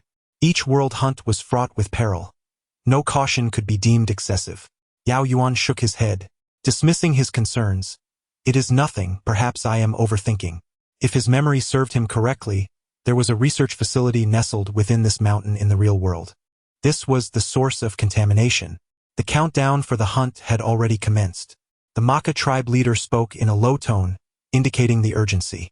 Yao Yuan questioned, why is the other key not here? He had initiated the hunting task after all. The Maka tribe leader grinned. It is likely a novice hunter, still trying to grasp the rules. Perfectly, the source of the world now belongs to us. Yao Yuan verified once more. The third key was indeed absent from the scene. Suppressing the myriad questions swirling within him, he turned his gaze toward Black Mountain. Thus, let us begin. With a flick of his wrist, Yao Yuan grasped his long sword. With a gentle slash, a sword aura several meters long swept forth. The dozen or so aberrants basking lazily in the sun were swiftly bisected by the sword's energy.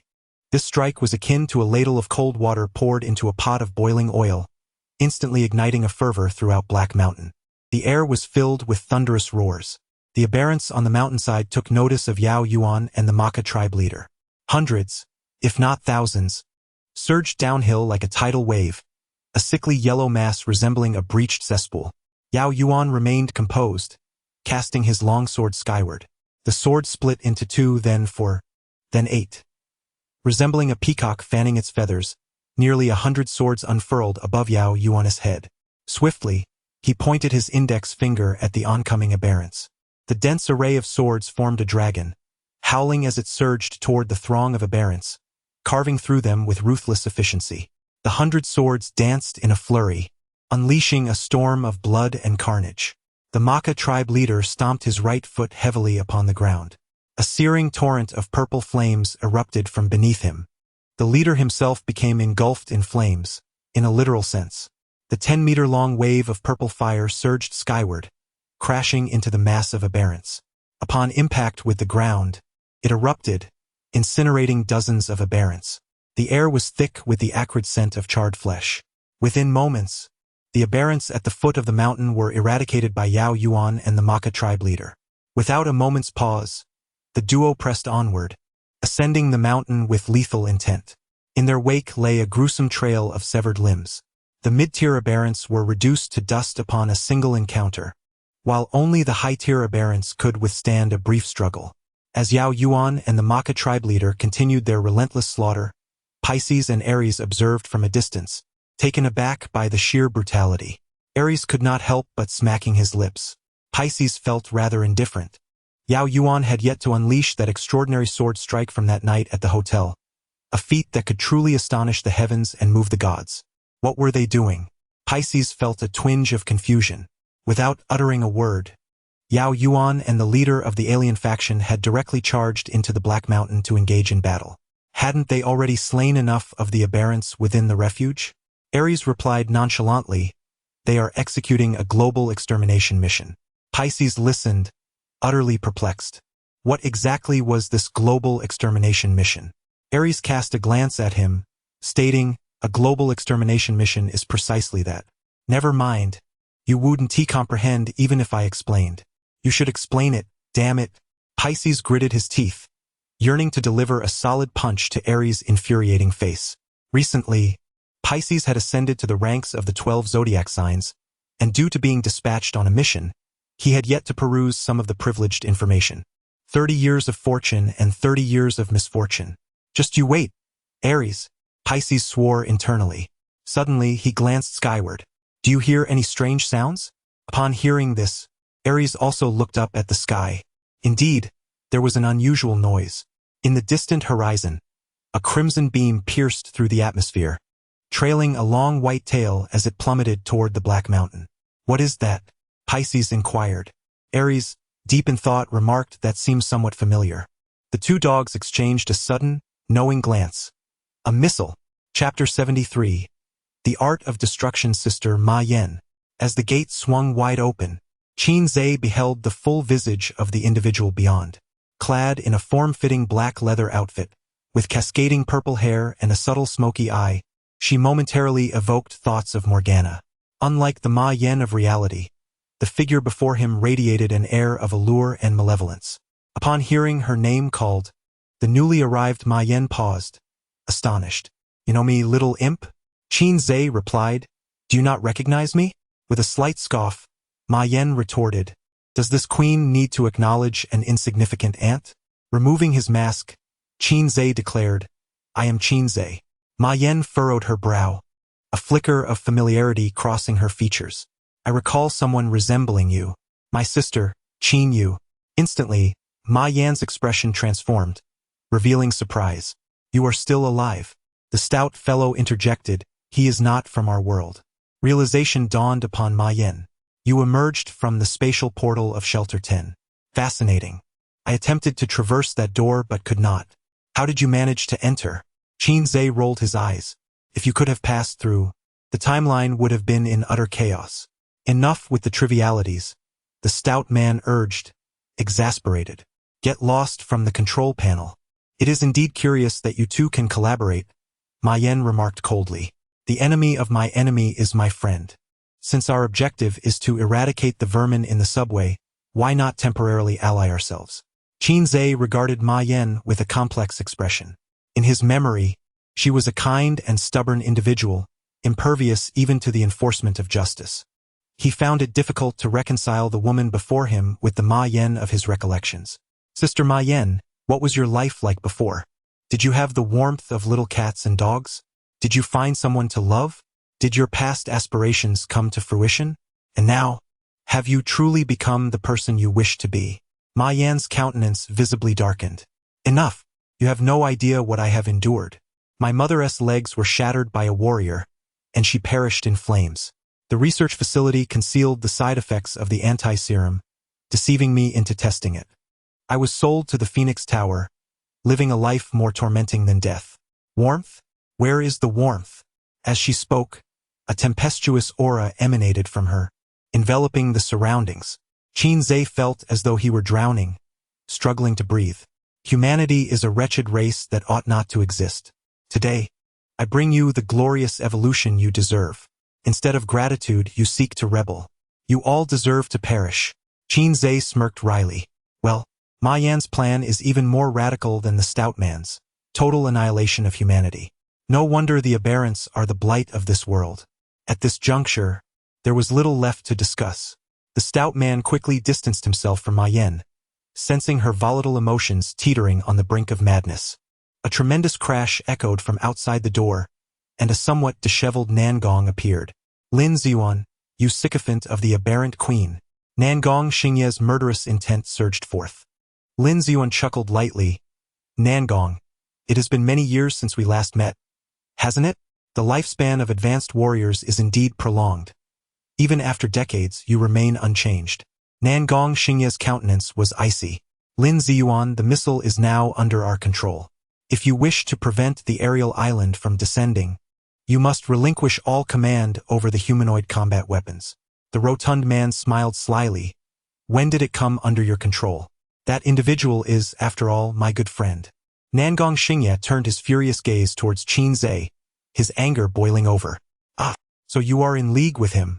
Qin Zhe was at a loss for words, feeling as if he had been unjustly caught in the crossfire.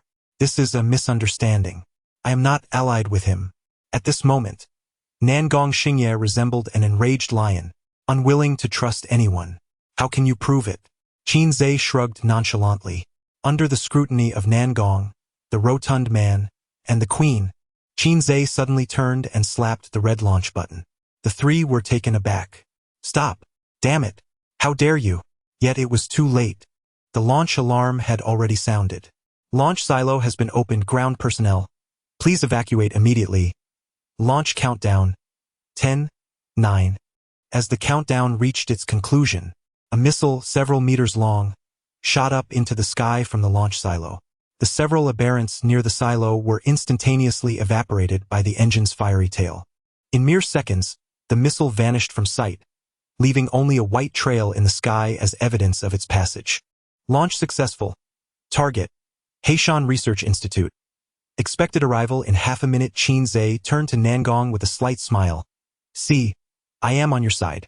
At that moment, Nangong was left speechless, grappling with his frustration. He had intended to use this nuclear weapon as leverage in negotiations with Lin Ziyuan, but now all was in vain.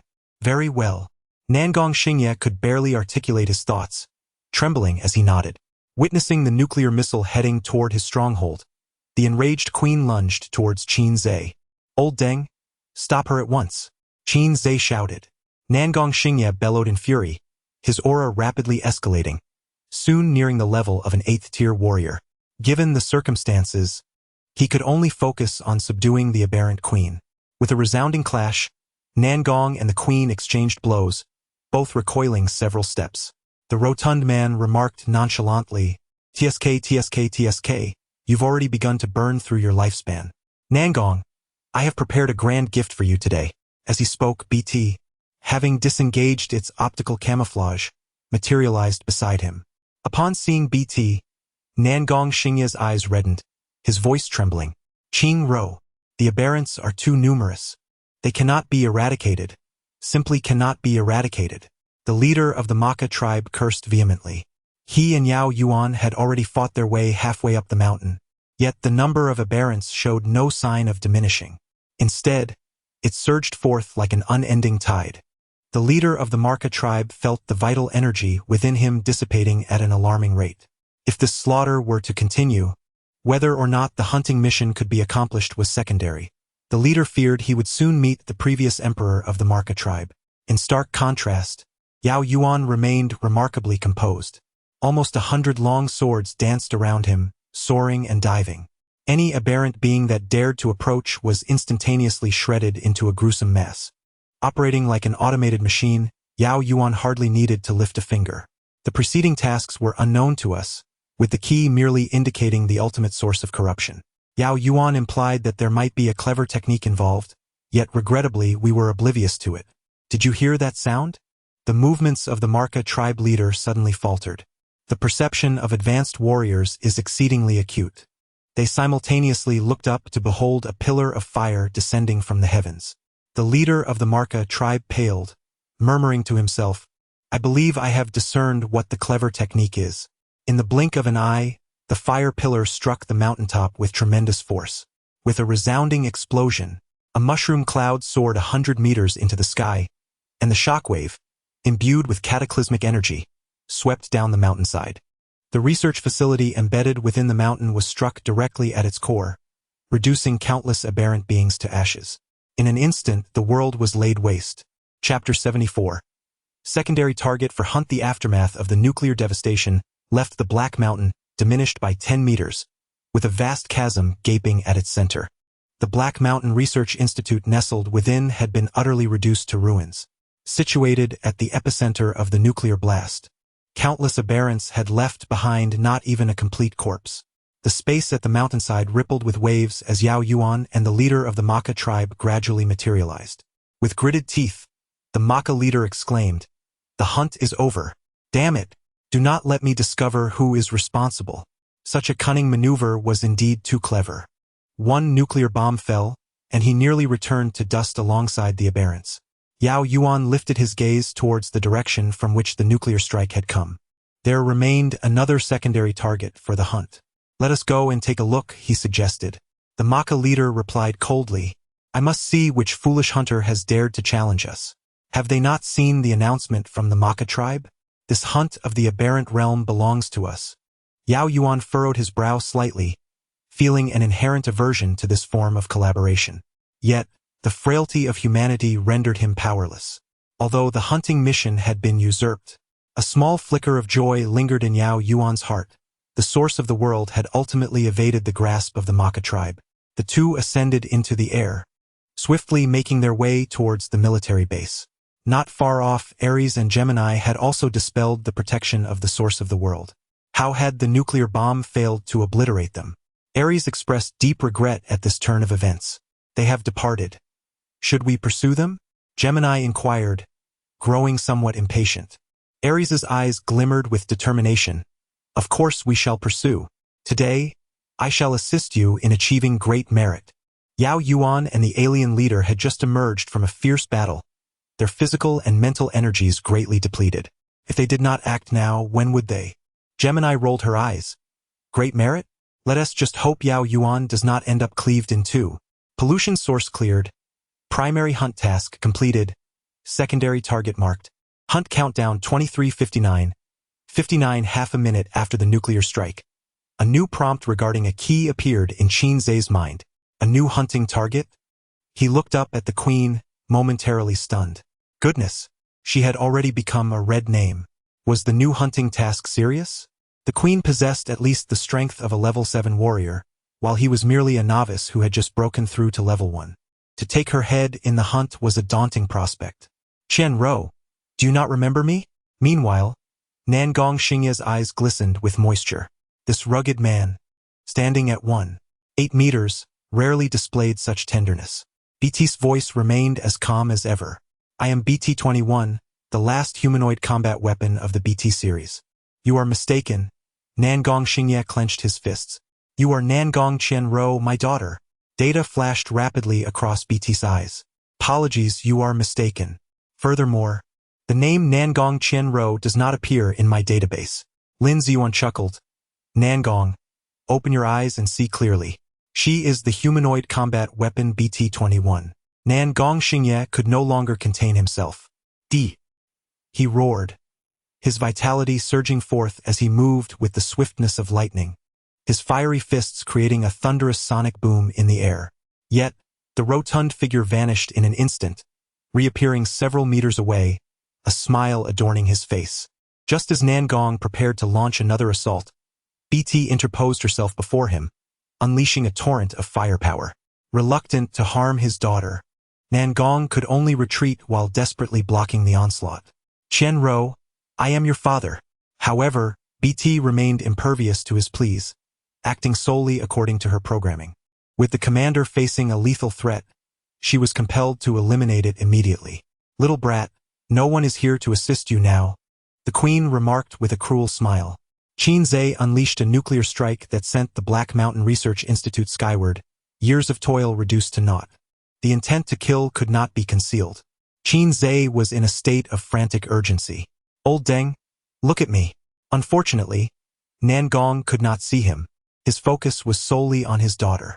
Qin Zhe calculated the remaining number of his clones, sufficient to buy him some time to escape. Just as he was about to concentrate all his clones' attributes into action, a voice echoed from the entrance. What a lively scene this is. Qin Zhe turned to see Yao Yuan and the leader of the Maka tribe at the door. In that moment, it felt as if he were gazing upon family. With a crackle, Qin Zhe, enveloped in lightning, dashed towards Yao Yuan.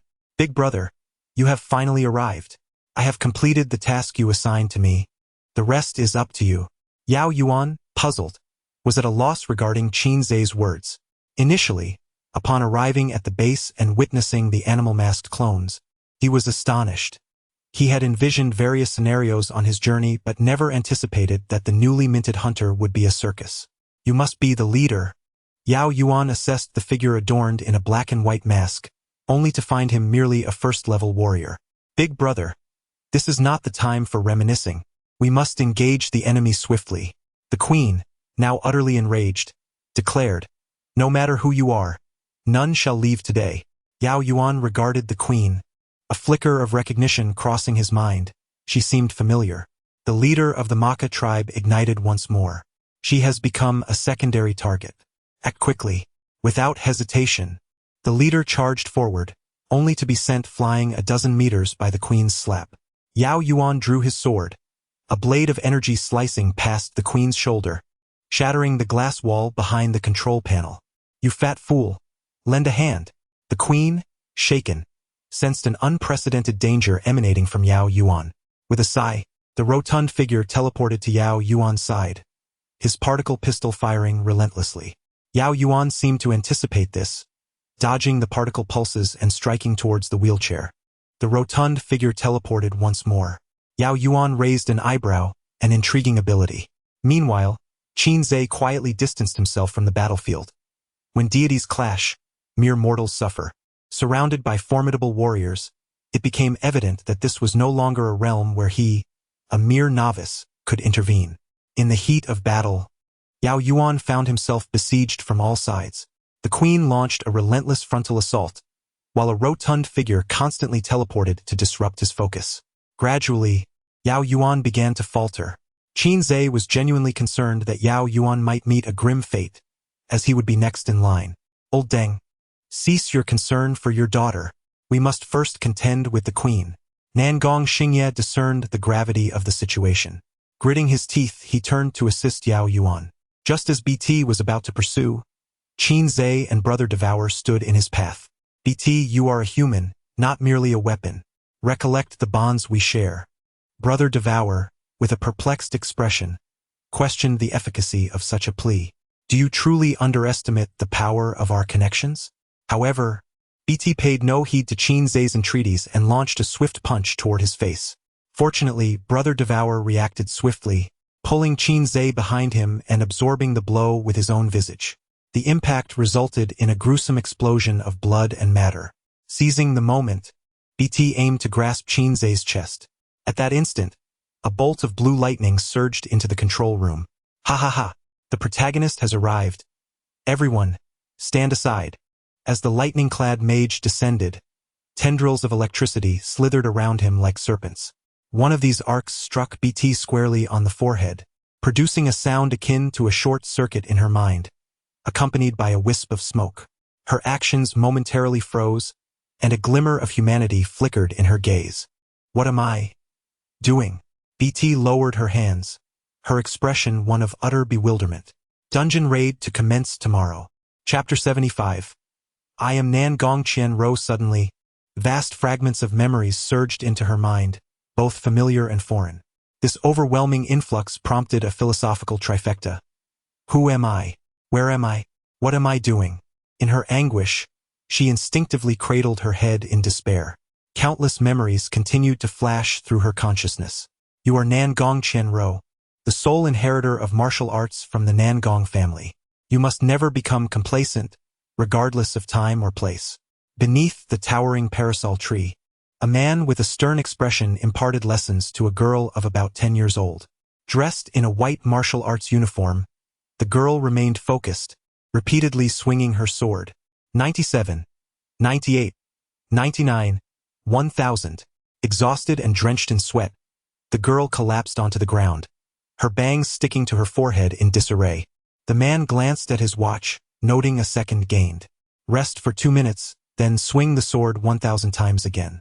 This year, the martial examination's top scorer in Chuanyang City was Nan Gong Qian Ro, an exceptionally gifted 18-year-old who had already attained the rank of a first-level martial artist.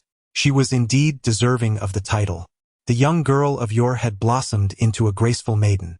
Standing on the podium, she felt the overwhelming cheers and applause of the audience. Yet, an unmistakable melancholy shadowed her spirit. She sensed that something vital had been amiss throughout her 18 years of life.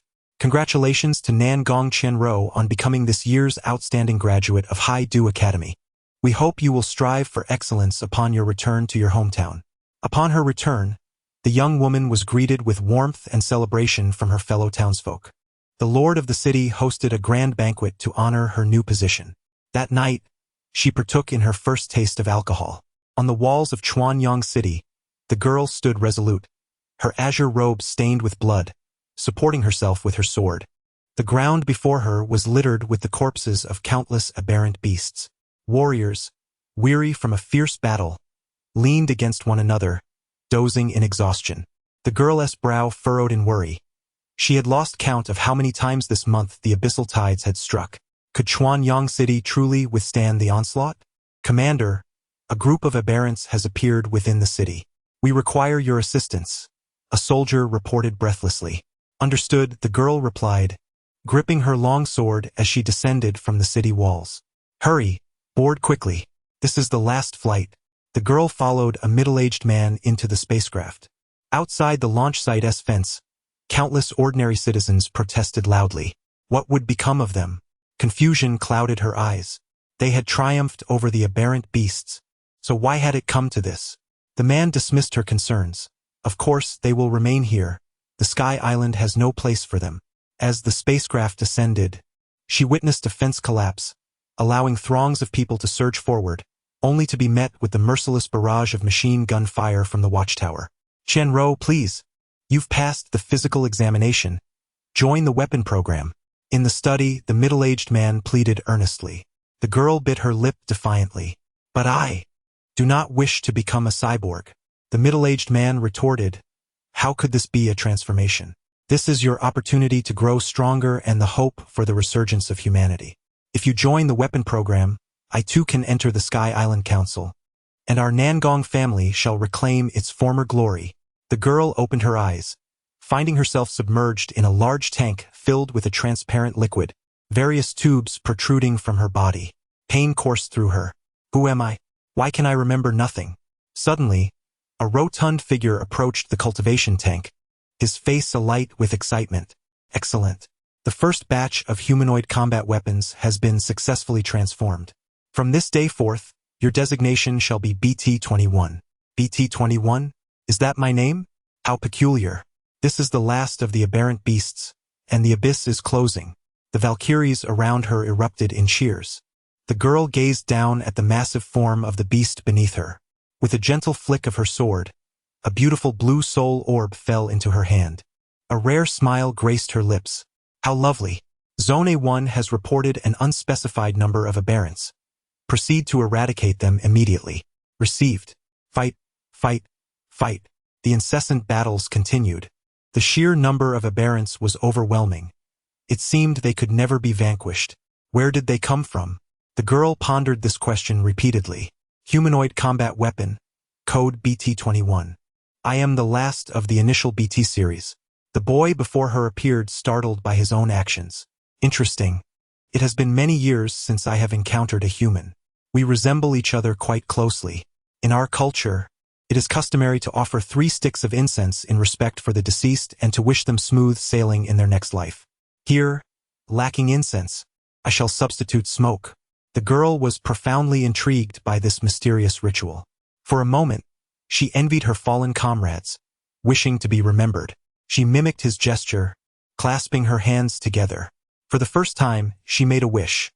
If there truly was a next life, she wished to be an ordinary girl, just like everyone else. Sir, please leave, do not worry about me. The girl sensed her energy rapidly depleting. Fortunately, the door was closing, ensuring his safety. She felt exhausted, longing for rest. Surely a brief slumber would pose no issue? She hoped he would remember to perform that mysterious ritual for her as well. With a crash, the girl was hurled away like a rag doll by a high-level aberrant. This time, she could not rise again. At last, the repairs are complete. Although the memory module remains somewhat unstable, it is of no great concern. Remember, your designation is BT-21. From now on, you will obey only my commands. I am the Commander-in-Chief of the Sky Island Command, Order Code A1B4. The girl gazed at the rotund figure, nodding in bewilderment. You are Nangong Chen-Ro, the daughter of Nangong Xingye. The man bellowed hoarsely. My name is Nangong Chen-Ro. But am I not the humanoid combat weapon BT-21? Who, then, do those memories belong to? My head aches. Who am I, truly? The king glanced at the crouching BT and murmured, what is wrong with her? Has her mind short-circuited? I can assure you, that was not intentional. A protagonist must make a spectacular and explosive entrance. Whether it was cool or not remains unclear, but it certainly was explosive. The headless devourer staggered to his feet. The king's eyes widened in disbelief. Goodness. He survived even after his head exploded. This is too overpowered. isn't it? We should quickly initiate a major attack. With a sudden pop, a head emerged once more from the devourer's neck, and he took out a handkerchief to wipe the mysterious substance off his head. You wouldn't understand, the devourer scoffed. My body is not as fragile as yours. Qin Zhe paid no heed to the arrogance of the king and the devourer. He was deeply concerned about BT's current condition. BT, are you alright? A formidable humanoid combat weapon like yourself shouldn't short-circuit from a mere shock. Should you? BT slowly lifted her head, her voice resolute. I am Nangong Qianro. Chapter 76. The Queen, did you recall the past? Qin Zhe blinked. The chubby man's restoration work was indeed shoddy. With one strike of lightning, the Law King short-circuited everything. Nangong Qianro slowly rose, her gaze fixated on the intense battle involving Nangong Xingye, her expression a tapestry of complexities.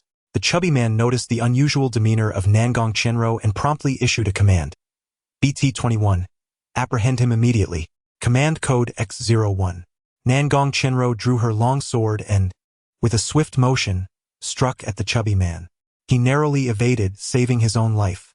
Cursed be this turn of fate. Just a moment ago, the winds were at his back, and now he found himself in dire straits. The chubby man swiftly turned to flee. But where could he escape? Just as he materialized at the doorway, he collided head-on with the fiery leader of the Maka tribe, who was brimming with pent-up rage.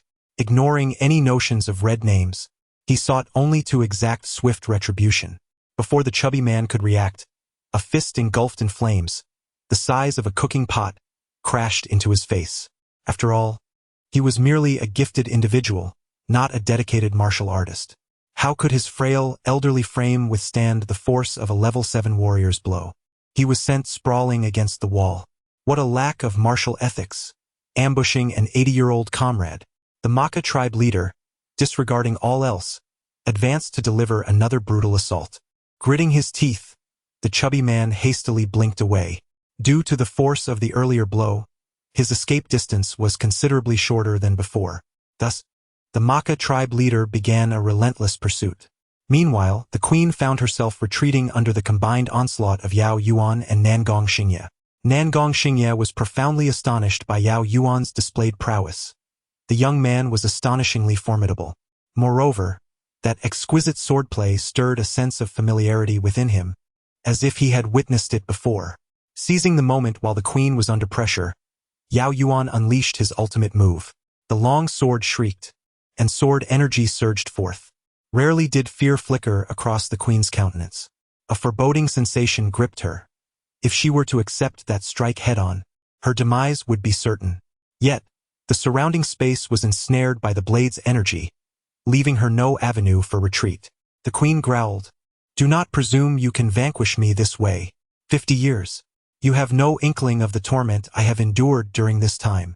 With that, the queen's entire vitality erupted instantaneously.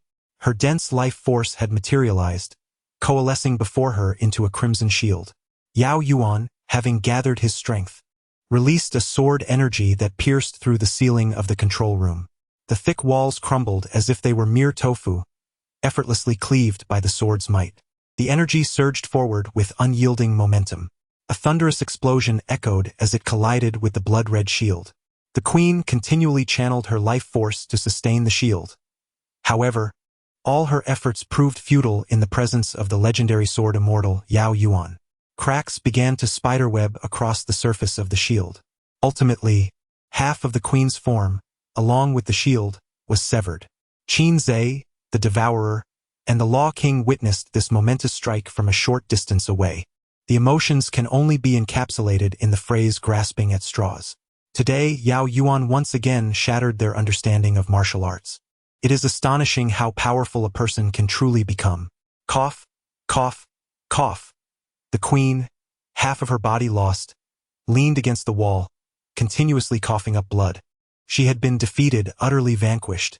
Reflecting on her past life, it was indeed a complete tragedy. Ending it sooner might not have been so bad, yet she remained unsatisfied.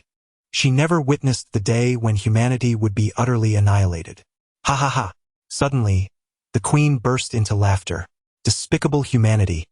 I curse you to an eternity of suffering.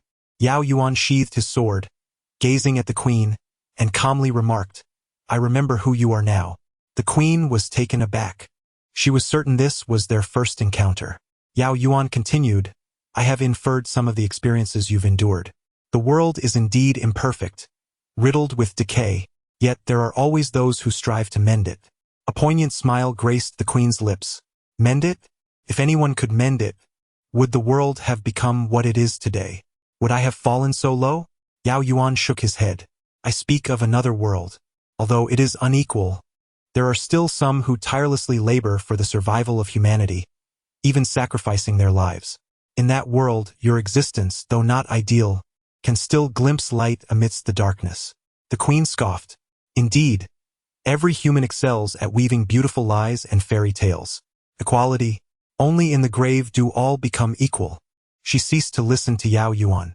In a moment of clarity, her complexion grew increasingly flushed. At one point, her visage unexpectedly overlapped in Qin Zhe's mind with that of Ma Yan.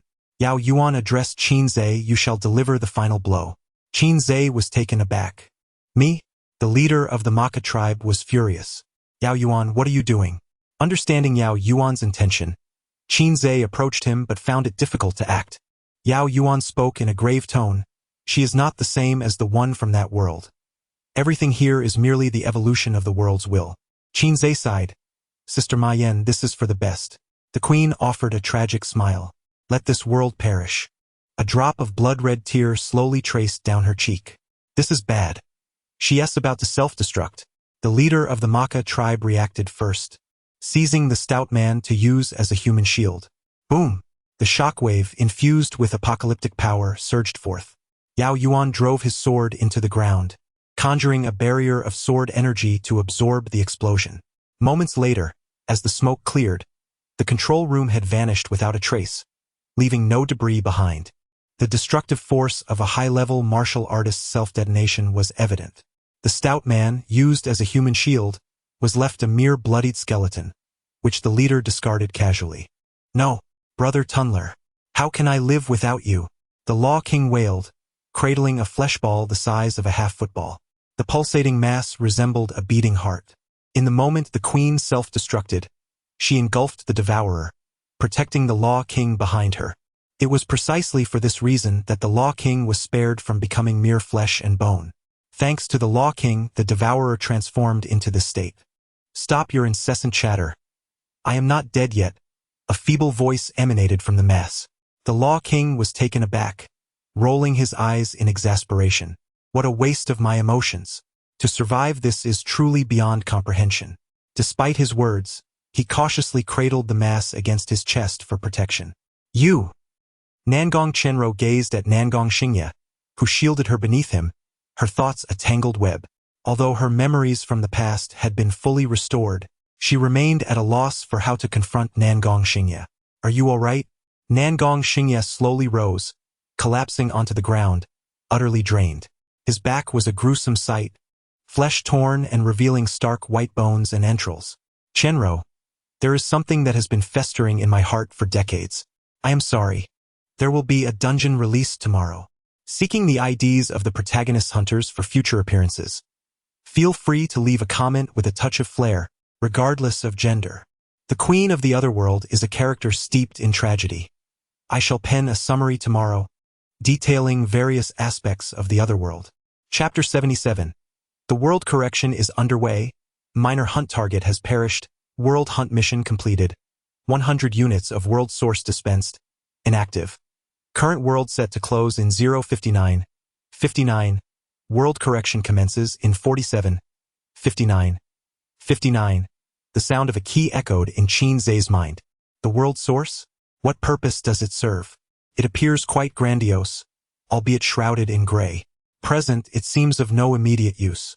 With merely an hour left before the world shuts down, Qin Zhe realized that with a mere thought, he could depart from this alternate realm along with all his avatars. However, it appeared that the so-called hunting mission was not entirely complete. A subsequent task loomed ahead, namely, the 48-hour countdown for world correction.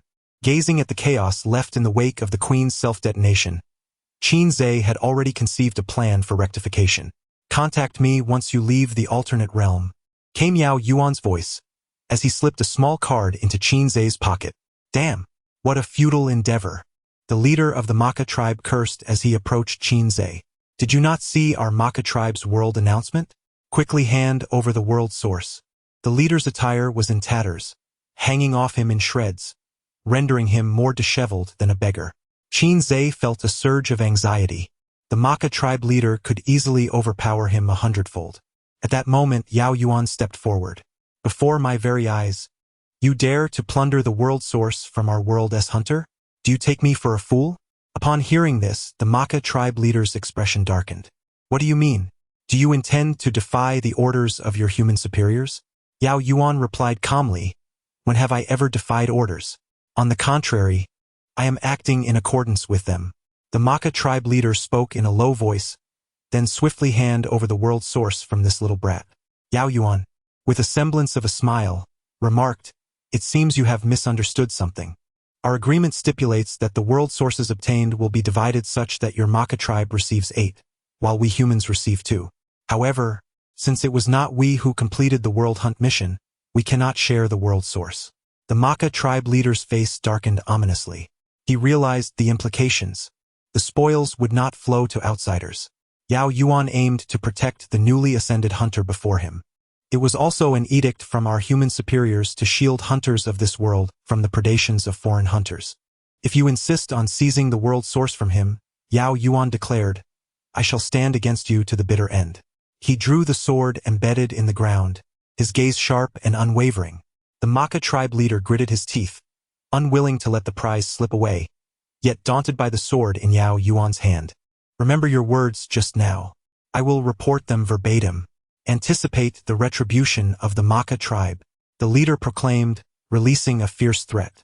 The body gradually began to fade, swiftly vanishing from sight. He had departed from the other realm. Ahem. Today, this act of kindness shall be remembered by the leader of the group. Qinzhe, who had been lurking behind Yao Yuan, stepped forward. Beneath his outwardly calm demeanor, his true thoughts were, impressive, my Yuan. After all, I am the leader of a group, commanding a pack of beasts. To maintain the dignity of the leader, Qinzhe suppressed the urge to bow deeply. Yao Yuan offered no response, merely turning to gaze at the distant horizon. Qinzhe had not forgotten about the soul orbs on the floating island. The plump man had fixated on them previously, and Qinzhe had refrained from wandering around the exhibition area of the soul orbs. With the world closing in an hour, there was ample time to visit the floating island. Nangong Xingye had perished. Logically speaking, the body of a high-level martial artist should not be so fragile. However, Nangong Xingye was quite aged.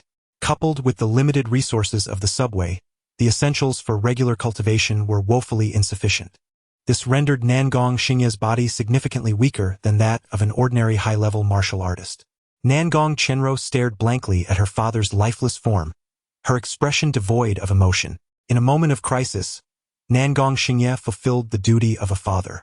Perhaps it was decades of guilt, or perhaps the long years in the subway rekindled feelings of familial affection.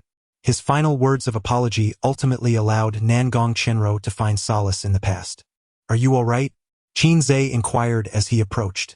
Nangong Chenro slowly rose, tilting her head slightly. Thank you. Over the years, Qinzhe was the first to treat her as a person. In the decades prior, she had merely been a tool. In her youth, she was an instrument for her family's rise. As she matured, she became a pawn in her father's power struggles. Transformed into a humanoid weapon, she was used to hunt strange beasts and aberrants. It was truly exhausting. From this day forth, she could finally live for herself. What are your plans moving forward? Qinzhe asked. Nangong Chenro looked at the surviving martial artists outside the base, deep in thought. I wish to rebuild this world. Qinzhe nodded in agreement. Commendable idea. It is indeed easier to reshape order amidst the ruins. About the soul orbs you mentioned last time, I have some unfortunate news, Nangong Chenro suddenly said. A sense of foreboding washed over Qinzhe. Indeed, there was a collection of soul orbs in the museum on the floating island. However, due to the disruption in martial arts, for safety reasons, the soul orbs had been completely purified. They were rendered useless beyond exhibition. Qinzhe felt himself gradually turning to a shade of gray. No, my soul orbs. Nangong Chenro seemed to hear the sound of a heart breaking. After a long pause, Qin Zhe managed a smile that was more grotesque than a cry. Soul orbs are but external objects. True strength does not rely on such things. Had Qin Zhe not been on the verge of tears, Nangong Chenro might have believed him. You are leaving, aren't you? Qin Zhe nodded. The Queen has personally conducted experiments. The creatures of this world cannot depart from the portal to the other realm. Otherwise, Qin Zhe would indeed wish to take her away. In the realm of reality, there exists a Nangong Chenro as well. According to the timeline, she is still attending Wuhan University. Qin Zhe is quite curious about the scene that would unfold if the two versions of Nangong Chenro were to meet. A tinge of melancholy and regret lingers in Nangong Chenro's heart. If you happen to encounter her, please convey a message for me. What is it? A radiant smile suddenly graced Nangong Chenro's lips. Put on your skirt again, and do not leave any regrets from your youthful days. Qin Zhe was momentarily taken aback. All right. Suddenly, a peculiar laughter echoed from the distant sky. Aries and Pisces made their appearance. Yao Yuan had long been fixated on that direction. I sensed the presence of mice trailing behind. So it is you, Aries declared with pride. Having just emerged from a fierce battle, your vitality must be nearly depleted. Hand over the key and I may spare your life. Yao Yuan replied nonchalantly, indeed, my vitality is lacking, but I merely wish to ascertain your identities. Yao Yuan's form began to fade gradually. With less than an hour remaining before the portal closes, you lack the key for transport, so you best hurry towards the gate. As these words were spoken, Yao Yuan vanished, leaving Aries and Pisces staring blankly at one another. Chapter 78. The closure of the Otherworld. Qin Zhe turned to Nangong Chenro and said, "It is time for me to depart." Nangong Chenro nodded in reply, safe travels. With a key in hand, Qin Zhe activated the portal. His doppelganger, along with its lifeless form, was swiftly transported out of the Otherworld. Nearby, Aries stood in bewilderment. What just happened? I had everything set up, and yet they all fled?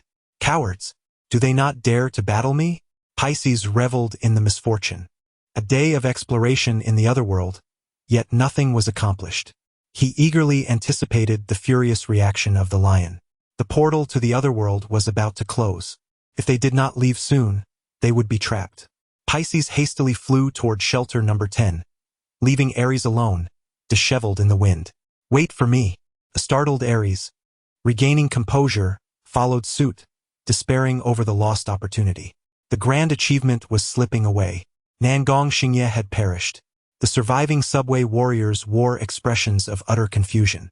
Nangong Chenro ascended the ruins. The queen was dead. The aberrants had vanished entirely.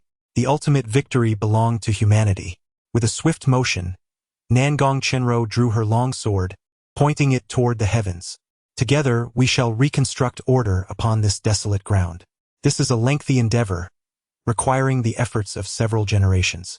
Yet, flowers will bloom, and the stars will shine. We shall tread a path illuminated by hope. Even those who have suffered the agonies of being half-infected shall transcend their tragic fates. Let us ignite the night and welcome the dawn. The ominous clouds in the sky parted, and sunlight cascaded upon the blade of Nangong Chenro's sword, the golden rays illuminating the faces of all present. In that shimmering brilliance they beheld something, hope. Qin Zhe and his doppelgangers returned to the circus headquarters after an enchanting adventure. Each doppelganger was brimming with exhilaration. What a thrill! I secured the first kill. Those subway warriors were utterly incompetent. They couldn't even claim a single head from me. Has that world truly vanished? It ought to continue evolving, much like a game. We are the fourth cataclysm. By the way, should we select an MVP? The doppelgangers collectively turned their gaze toward the meatball on the table. The Law King stepped forward, declaring, I announce that Devourer is the MVP of this encounter. Who is in favor, who is opposed? The contributions of Devourer were evident to all. The doppelgangers murmured in agreement. Devourer's prowess is simply unmatched. Without him, how could others even compete? Indeed, the panel data is overwhelmingly strong, hardly requiring any effort. Without Devourer, Qin Zhe would have been the first to meet defeat. If the main body fell, all doppelgangers would follow suit. Moreover, Devourer had saved the Law King's life at a critical moment. After deliberation, the consensus was reached to bestow the inaugural MVP title upon Devourer. Devourer scoffed. At least you possess a modicum of conscience. In the Otherworld, aside from Devourer and the Law King, Qinze had also summoned an additional 99 doppelgangers. In the chaotic melee with the alienators, over a third of the clones suffered casualties. Both the deceased and the injured have now been teleported back. The living clones have commenced the grim task of transporting the bodies. The headquarters has recently acquired a new incinerator, which is being put to use for the first time today. Those with missing limbs or grievous injuries have all been accounted for, lined up before the incinerator. After today, the names of several more will be added to the Qinze monument. In front of the incinerator, 2 clones are continuously tossing bodies into the flames. One clone, gazing intently at the roaring fire, is filled with profound curiosity. The other clone casually discards a body into the furnace and shuts the door. Curiosity beckons, I suppose, but you must go last. With so many bodies, I cannot manage them all alone. Curious brother nods in agreement, accepting his position as the last. I will operate it myself when the time comes. You need not interfere. Meanwhile, Qinze continues to study the newly acquired world source, which lacks any instruction or notes. What, indeed, is the world source? The reaction of the leader of the Marca tribe suggests its significance. As stated before, I may not need to comprehend the function of the world source, but I cannot do without it. Suppressing his curiosity, Qinze turns to the pulsating mass on the table. Is this how you will be from now on? Devourer yawns, declaring that his energy is currently depleted. He will need to wait until his devouring ability regenerates in a few hours, allowing him to accelerate the recovery through continual consumption. Qinze raises an eyebrow. You should have mentioned that sooner. I would have saved the bodies for you. Devourer retorts coldly. I desire fresh, quality offerings, ones brimming with vitality. Do you take me for a rubbish bin, to be filled with every rotten fruit? Qinze shakes his head. Being picky is not a commendable habit. Devourer snorts dismissively, uninterested in further discussion. Look, quick, turn on the television. A clone stationed at the entrance of the Otherworld suddenly sends a message back. Qinze leans back on the sofa, finds the remote, and switches on the television. Jiang City Television is broadcasting live. The square is in disarray, with people running in every direction amidst the persistent sounds of explosions in the distance. The female reporter is clearly an experienced war correspondent, maintaining her composure even in such dire circumstances. According to the latest news just received by our station, 2 high-ranking officials from the Fair Association have appeared on the scene, and Jiang City's law enforcement is doing everything in their power to pursue them. Viewers can see that fierce battles continue in the distance. Through the lens of the live broadcast, Qinze observes the fading rainbow light as it gradually disappears. The countdown has ended. The Otherworld is about to close. In his heart, Qinze silently wishes, BT, may you succeed in reshaping the new world. The female reporter has also noticed the vanishing light, unable to contain her exclamation. Everyone, look, the entrance to the has undergone a transformation. The halo is dissipating, and it seems that the is on the verge of closure. Moments later, as the final streak of rosy light vanishes beyond the horizon, the connection between the 2 worlds is irrevocably severed. The existence and progression of life have always been a luxury, yet those who dwell within this opulence remain blissfully unaware. Qinze is uncertain how that world will evolve under the guidance of Nangong Chenro. However, the crisis threatening humanity's survival has been averted. Progress will undoubtedly be the forthcoming theme. Qinze merely hopes that the inhabitants of that world will cherish this hard-won opportunity and refrain from repeating past mistakes. His phone displays dozens of missed calls from Qinyu. He has spent an entire day and night within the... Surely, that foolish woman has not perished from hunger at home? Qinze entrusted certain matters to Devourer and made his way back home. Passing by a telephone booth on the street, he paused for a moment before stepping inside. He retrieved the small card given to him by Yao Yuan, which bore only a single phone number. After a brief contemplation, he decided to dial it. Soon, Yao Yuan's slightly weary voice echoed from the other end. Who is this? Chapter 79. What is an alien realm? At the dimly lit round table, Pisces and Ares sat facing each other. In stark contrast to Ares's grim demeanor, Pisces appeared relaxed and cheerful, even unable to suppress a whistle. "You're being too loud," Aries exclaimed in irritation. Pisces smiled subtly, replying, "It is not my noise, but rather your turbulent heart that disturbs the peace." "Aries, your attachment is showing." Seeing Aries at a disadvantage brought Pisces immense joy, far surpassing the thrill of finding money. Ever since Aries' last mission had ended in failure, he had been mercilessly mocking Pisces. Now, however, the tides had turned, and Pisces reveled in this long-awaited moment. "Rest assured, you've done remarkably well. Even in the face of failure, Leo will not criticize you. After all, you are seasoned, unlike me, a mere novice." Pisces leaned back comfortably, exuding confidence. Aries gritted his teeth, about to speak when an overwhelming pressure suddenly descended upon the room. "Aries, I am deeply disappointed in you." The shadow of Leo emerged from the chief position, his voice low and tinged with barely concealed fury. Aries quickly interjected, "Please, let me explain." "Enough." Leo slammed his hand down on the table. "Do you have any idea how precious the source of the world is? I sacrificed immensely to acquire that fragment. And what did you do with it? A day trip to an alien realm. How could you be so reckless?" Pisces immediately seized the opportunity to fan the flames. "And it wasn't just a day trip. Aries also allowed me to closely observe Yao Yuan's sword techniques, which were incredibly enlightening." Aries shot Pisces a fierce glare. "Are you truly going to add insult to injury?" Leo continued, "This alien realm has been confirmed as a world of hunting.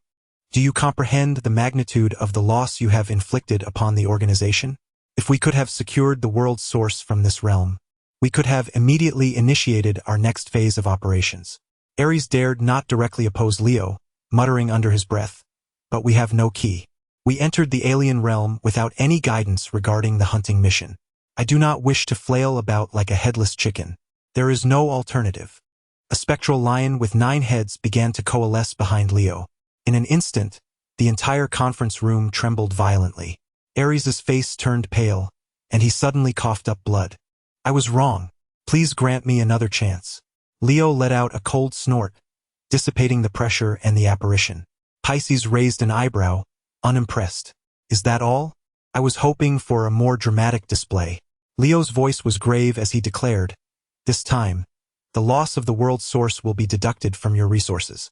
Aries looked pained, aware that the world's source was virtually priceless in the black market of the myriad races. He realized he would be working for a decade without pay. "That is only fair," Leo stated. Aries, unwilling to provoke the wrathful Leo further, could only muster the resolve to comply. The lion gently tapped his right index finger on the table and continued, "Tomorrow, you shall make a trip to the Black Mountain Research Institute. According to intelligence provided by an informant, Lin Xiao's research group is developing a potion capable of enhancing martial artists. I require you to obtain a sample." Bai Yong felt a wave of relief wash over him. A new mission had been assigned, indicating that the matters concerning the Otherworld had come to a close. How much security could a mere research institute possess? For me, Lord Bai Yong, it would be akin to an unguarded realm. This time I, Bai Yong, shall achieve great merit. No problem. I will definitely procure the sample." Pisces interjected, "What about me?" The lion turned to him, "You shall depart immediately for Haidu. Virgo requires your assistance." Pisces nodded, thankful to finally escape the daily grind with the dim-witted Bai Yong. "If it weren't for the lack of manpower in the abyss, I would truly want to slap you all into oblivion. Should you fail again, I shall demand your heads." With that, the lion vanished. Pisces smiled at Bai Yong. "Today marks our last day working together. Shall we have a drink?" "Get lost," Bai Yong retorted angrily before storming off. Pisces stretched lazily. "Truly ungrateful. Beautiful Haidu. Here I come." "It's me." Qin Zhe was at a loss for words. "Just a few hours prior, you had handed me a card, and now you've forgotten so quickly. How much time remains on the countdown?" Yao Yuan's voice was tinged with exhaustion. "Young man, moderation is advisable," Qin Zhe kindly advised. Yao Yuan replied, "The 2 individuals in the Otherworld wearing golden masks are the 12 Zodiac members of the Fairness Council. Each of the 12 Zodiac members is an elite martial artist, obeying the direct commands of that enigmatic leader. I had originally planned to capture them upon their exit from the Otherworld, yet they managed to slip away. Defeating two elite martial artists of the same caliber is a formidable challenge. After all, at such a level of cultivation, who doesn't possess a few life-saving trump cards? Moreover, given Yao Yuan's considerable exhaustion in the Otherworld, the escape of Pisces and Bai Yang was entirely reasonable. Qin Zhe exclaimed, "Goodness! So that fellow who enjoys cosplaying as a beggar has such a significant background." The countdown now stood at 40 hours. Yao Yuan observed lightly, as I anticipated. A short countdown signifies that world corrections are relatively effortless, typically without bloodshed. Qin Zhe was left bewildered. So what exactly is the source of the world? Yao Yuan did not answer directly but instead inquired, "Where did you obtain the key you possess?" "It was given by Biao Gu." At this point, there was little left to conceal. Yao Yuan smiled. Wang Biao is quite the character. Qin Zhe wholeheartedly agreed. Great minds think alike. Thereafter, Yao Yuan commenced enlightening Qin Zhe. Having just experienced an Otherworld, you might have surmised how such realms come into existence. Otherworlds are categorized into two types: ordinary Otherworlds and hunting Otherworlds. The ordinary realms and the secret domains found within cultivation novels are quite similar. They both harbor techniques, weapons, and various opportunities, yet are equally fraught with peril. The distinction lies in the absence of sentient beings within these spaces, rendering them as isolated dimensions. The hunt within these realms is a complete timeline evolved from the will of the world itself.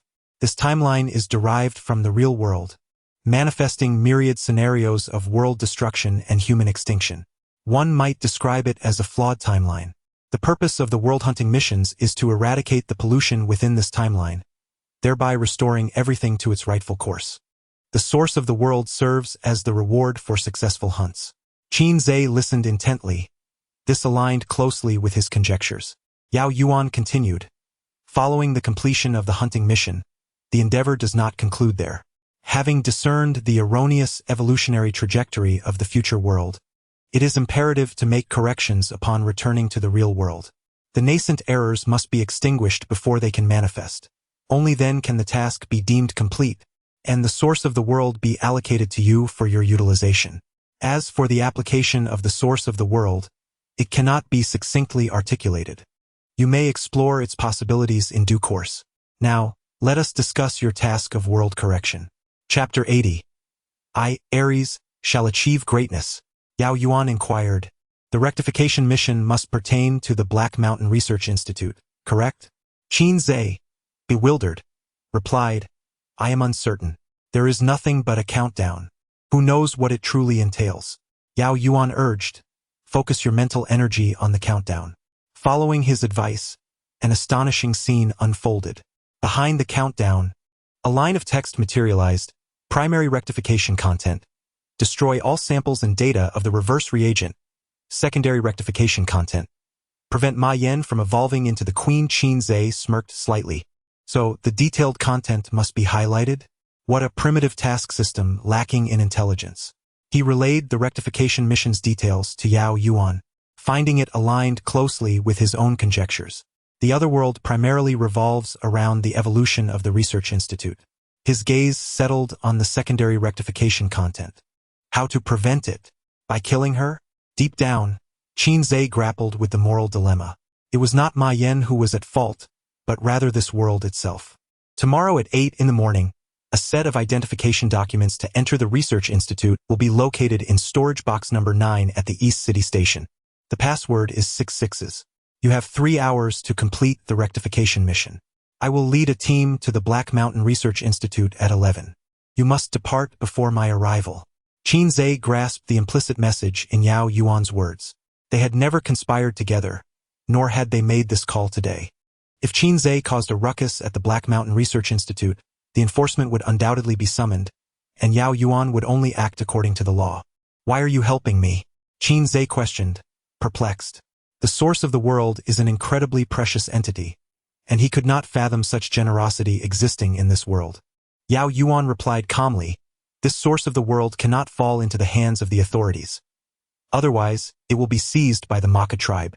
It is better to keep it within our own kin than allow it to languish in the hands of outsiders. Even if you were part of the Fairness Committee, I would make the same decision. In the face of a common enemy, internal strife must take a backseat." After a moment of silence, Qin Zhe posed one final question. The key, what purpose does it serve? Upon returning home, Qin Zhe discovered his sister, Qin Yu, asleep on the sofa, covered with a blanket. Hearing the door open, she jolted awake, and upon seeing Qin Zhe standing at the threshold, she was momentarily taken aback. Her hair was disheveled, suggesting a sleepless night, and dark circles adorned her eyes, rendering her visage quite haggard. With a pang of empathy, Qin Zhe said, "Sister, I'm back." Qin Yu's lips quivered, and tears cascaded down her cheeks. "Qin Zhe, where have you been? You didn't return home, nor did you answer my calls. I couldn't sleep a wink all night." Qin Zhe felt a swell of emotion. After all, she was his dear sister, worried sick over his absence for just one day. He resolved that when the day of his ascension came, he would ensure his sister accompanied him. "If you're not going home, at least leave the money behind. I have gone 2 meals without eating." Qin Yu approached her younger brother, looking pitiful. The moment Qin Zhe felt touched, it vanished without a trace. Alas, perhaps it is best to let it be. "Don't bother," Qin Zhe replied irritably, "you must be starving." Qin Yu sniffled, "If you don't bribe me properly, I will tell Mom about your late-night escapades." "Feel free," Qin Zhe retorted, turning back to his bedroom. Qin Yu stomped her foot. "You little rascal, just wait." That evening, Qin Zhe personally prepared a lavish feast, bringing joy back to his sister's face. In Qin Zhe's memory, Qin Yu had always been easy to please. While dining, Qin Yu suddenly said, "By the way, I need to tell you something." Qin Zhe looked up. "What is it?" Qin Yu continued, "I will be going to Haidu tomorrow, and I might be gone for quite a while." Qin Zhe, curious, asked, "What is taking you to Haidu?" Qin Yu casually replied, "A good friend is having a birthday, and I'm going to have some fun for a couple of days. Do you have enough money?" Upon hearing this, Qin Yu cast a hopeful glance at Qin Zhe. His younger brother had finally grown up, knowing to use his red envelope money to support his sister. Qin Zhe rolled his eyes and placed a bank card on the table. "There's 100,000 inside. The password is your birthday." Qin Yu couldn't help but exclaim, "Being a martial artist pays so well. I wish I had applied to Wuda back in the day." Qin Zhe chuckled inwardly.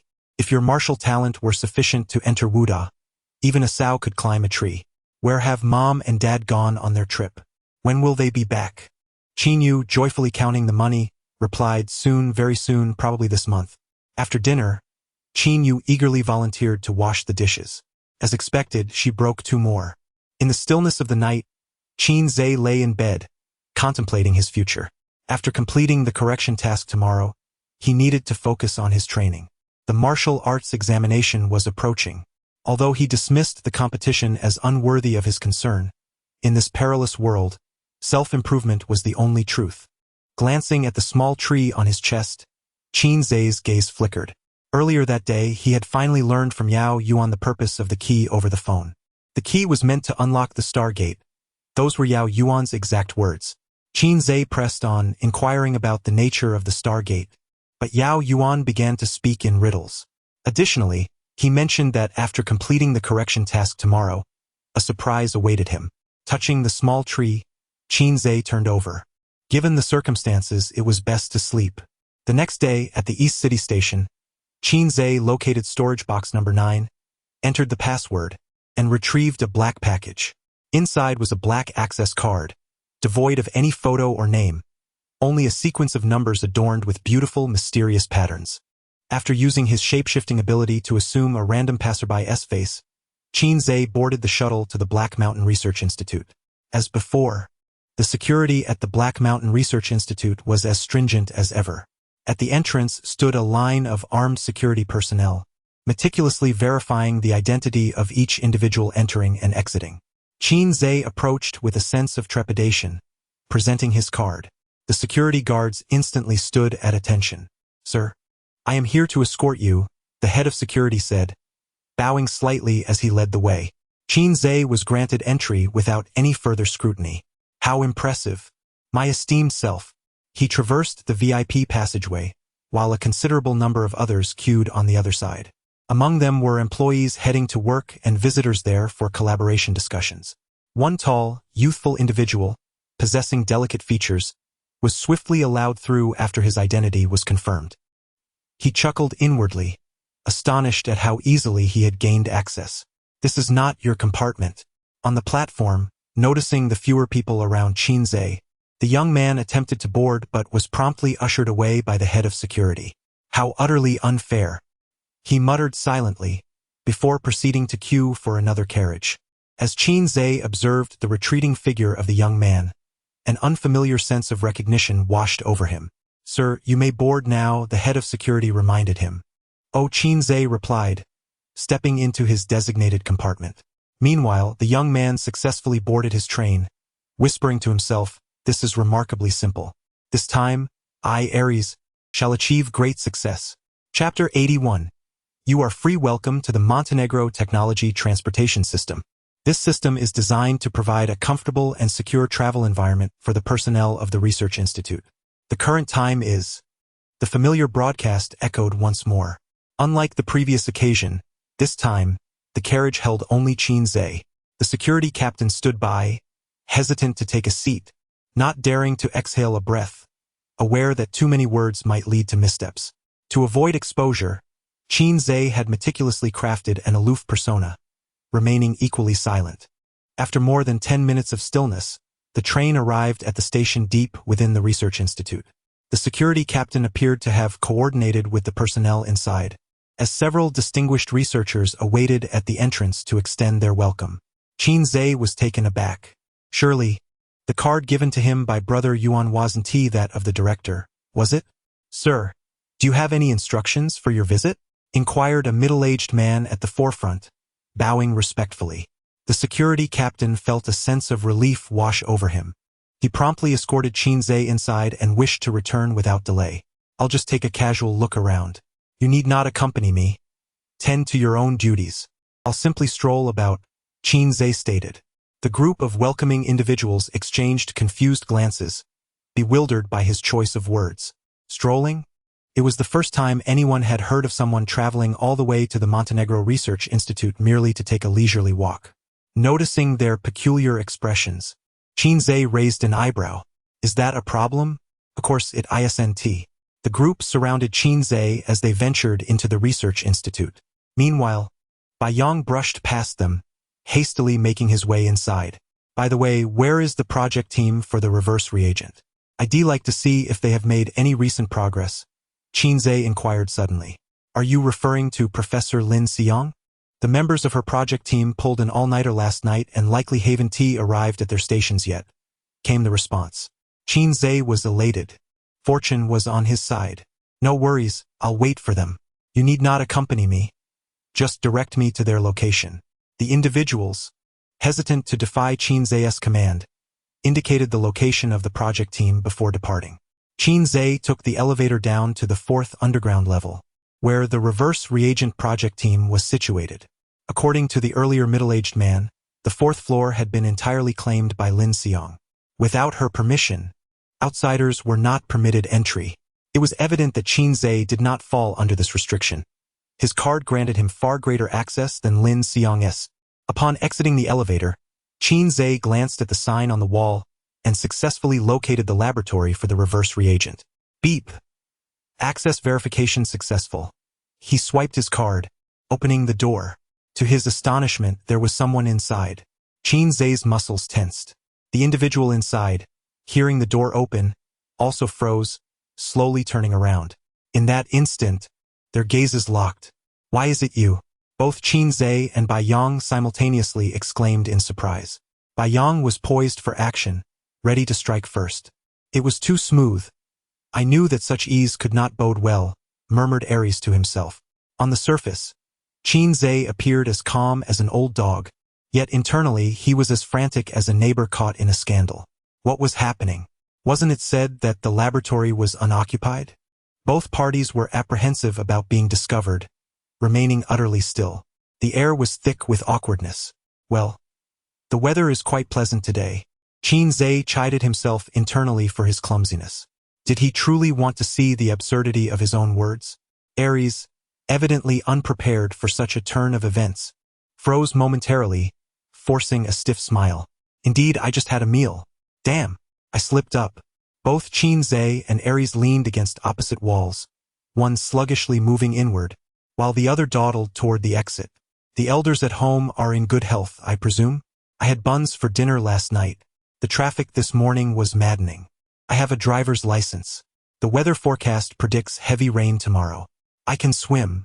They each rambled on, their conversations disjointed and nonsensical. Finally, with a resounding thud, the door closed. Both Qin inside and Ares outside in relief simultaneously. Thankfully, I was clever enough to avoid detection. This time, I, Ares, shall achieve great merit. With a flourish, Ares glanced at the green reagent in his hand and carefully tucked it into his pocket. Lucky for me, my acting skills prevented any exposure. Qin patted his racing heart. Just a hair's breadth away. That was too close for comfort. According to the man who had guided him earlier, no materials or samples were to be removed from the laboratory under any circumstances. Qin retrieved the TNT brick he had meticulously prepared, set a 15-minute timer, and placed it beneath a table. Although the bomb was palm-sized, its potential for destruction was formidable. Once the countdown concluded, it would obliterate the laboratory, leaving no trace behind. After completing this task, Qin dusted off his hands, preparing to depart. The next step was to locate Ma Yan. Ma Yan's pharmaceutical company was under the aegis of the Black Mountain Research Institute, which handled the sales of new products developed by the institute. Exiting the laboratory, Qin glanced at the sign on the wall. The subject area is over there. Ares was in high spirits, having easily acquired the sample. Bestowing such a simple task upon me was indeed an underestimation of my capabilities, thought Ares, humming a cheerful tune as he navigated the corridor. Through his observations, he noted that this floor's security was the most stringent, with even the ventilation ducts heavily fortified. Yet, no obstacle could thwart the greatness of Ares. He had bravely traversed the ventilation system, overcoming every challenge to gain entry. Now that he had secured the sample, Ares resolved to explore further. Since he was already here, he might as well gather additional valuable items to bring back. He wanted to demonstrate to the lion just how formidable I, Ares, truly am. In the subject confinement area, the words on the door sign piqued Ares's intense curiosity. The Ares pressed his right hand against the door. With a thunderous sound, the several centimeters thick iron door disintegrated into powder. Behind it lay a corridor, lined with several alloy-barred gates that partitioned numerous cells. Each door was electrified with high voltage. Even the most adept warriors would think twice before risking contact, as it could prove fatal. There were 6 cells in total, 5 of which were vacant. Only one contained a living soul. Approaching the iron door, Ares gazed inside at the woman. She was none other than Ma Yan. Lying on the bed with her eyes closed, she exhibited no signs of awareness. Her right arm was riddled with countless needle marks, and her complexion was pale, indicating her dire condition. Outside the door, Ares rested his chin on his hand, lost in thought. They have confined you in a cage. This is unjust, and it strips you of your freedom. A smirk curled at the corners of Ares' mouth. However, fortune smiles upon you today, for you have encountered me. I shall grant you freedom and justice. Suddenly, the pupils of Ares transformed into a pure white. With a crack, the iron door embedded in the wall released itself and floated in midair. Ares snapped his fingers, and the door gently descended to the ground. Now you are free. Chapter 82. A failed correction? Is there a fight? As Qin traversed the corridor, he soon discerned the distant sounds of a fierce altercation. Suddenly, Bai Yong was hurled from the confines of the experimental holding area. Is it truly him? Qin's eyes widened in disbelief. It seemed he was a persistent ghost. Bai Yong cursed vehemently. Damn it! Are you out of your mind? I was the one who set you free. I offered you fairness and liberty. Though I do not strike women, let me warn you not to overstep your bounds. With a whoosh, an iron door hurtled towards him. Bai Yong raised a hand, effortlessly suspending the door in midair. With eyes as red as a blazing inferno, Ma Yan lunged at Bai Yong like an arrow released from a bow. Such audacity! Bai Yong furrowed his brow, his pupils transforming to a stark white. Ma Yan seemed frozen in place, as though ensnared by an invisible force. A good deed often goes unrewarded. Had I known, I would have refrained from releasing you. Bai Yang lamented silently. Ma Yan continued to struggle, her limbs thrashing wildly, yet her efforts were futile against Bai Yang's grip. Ma Yan, upon recognizing the familiar figure, Qin Zhe couldn't help but shout. Ma Yan halted abruptly, slowly turning her head to face him, her once indifferent crimson eyes flickering with a hint of emotion. Bai Yang felt a wave of relief wash over him. So, you are acquainted, that is splendid. I shall leave her in your care. Ma Yan soared towards Qin Zhe. He opened his arms to embrace her. Bai Yang reattached the torn-off door, then vanished into the ventilation shaft. Qin. 15. Ma Yang questioned uncertainly. It is I am Qin Zhe. He dispelled his illusionary abilities. Ma Yan's pupils returned to their normal hue. Is it truly you? She extended her hand to touch his face in disbelief.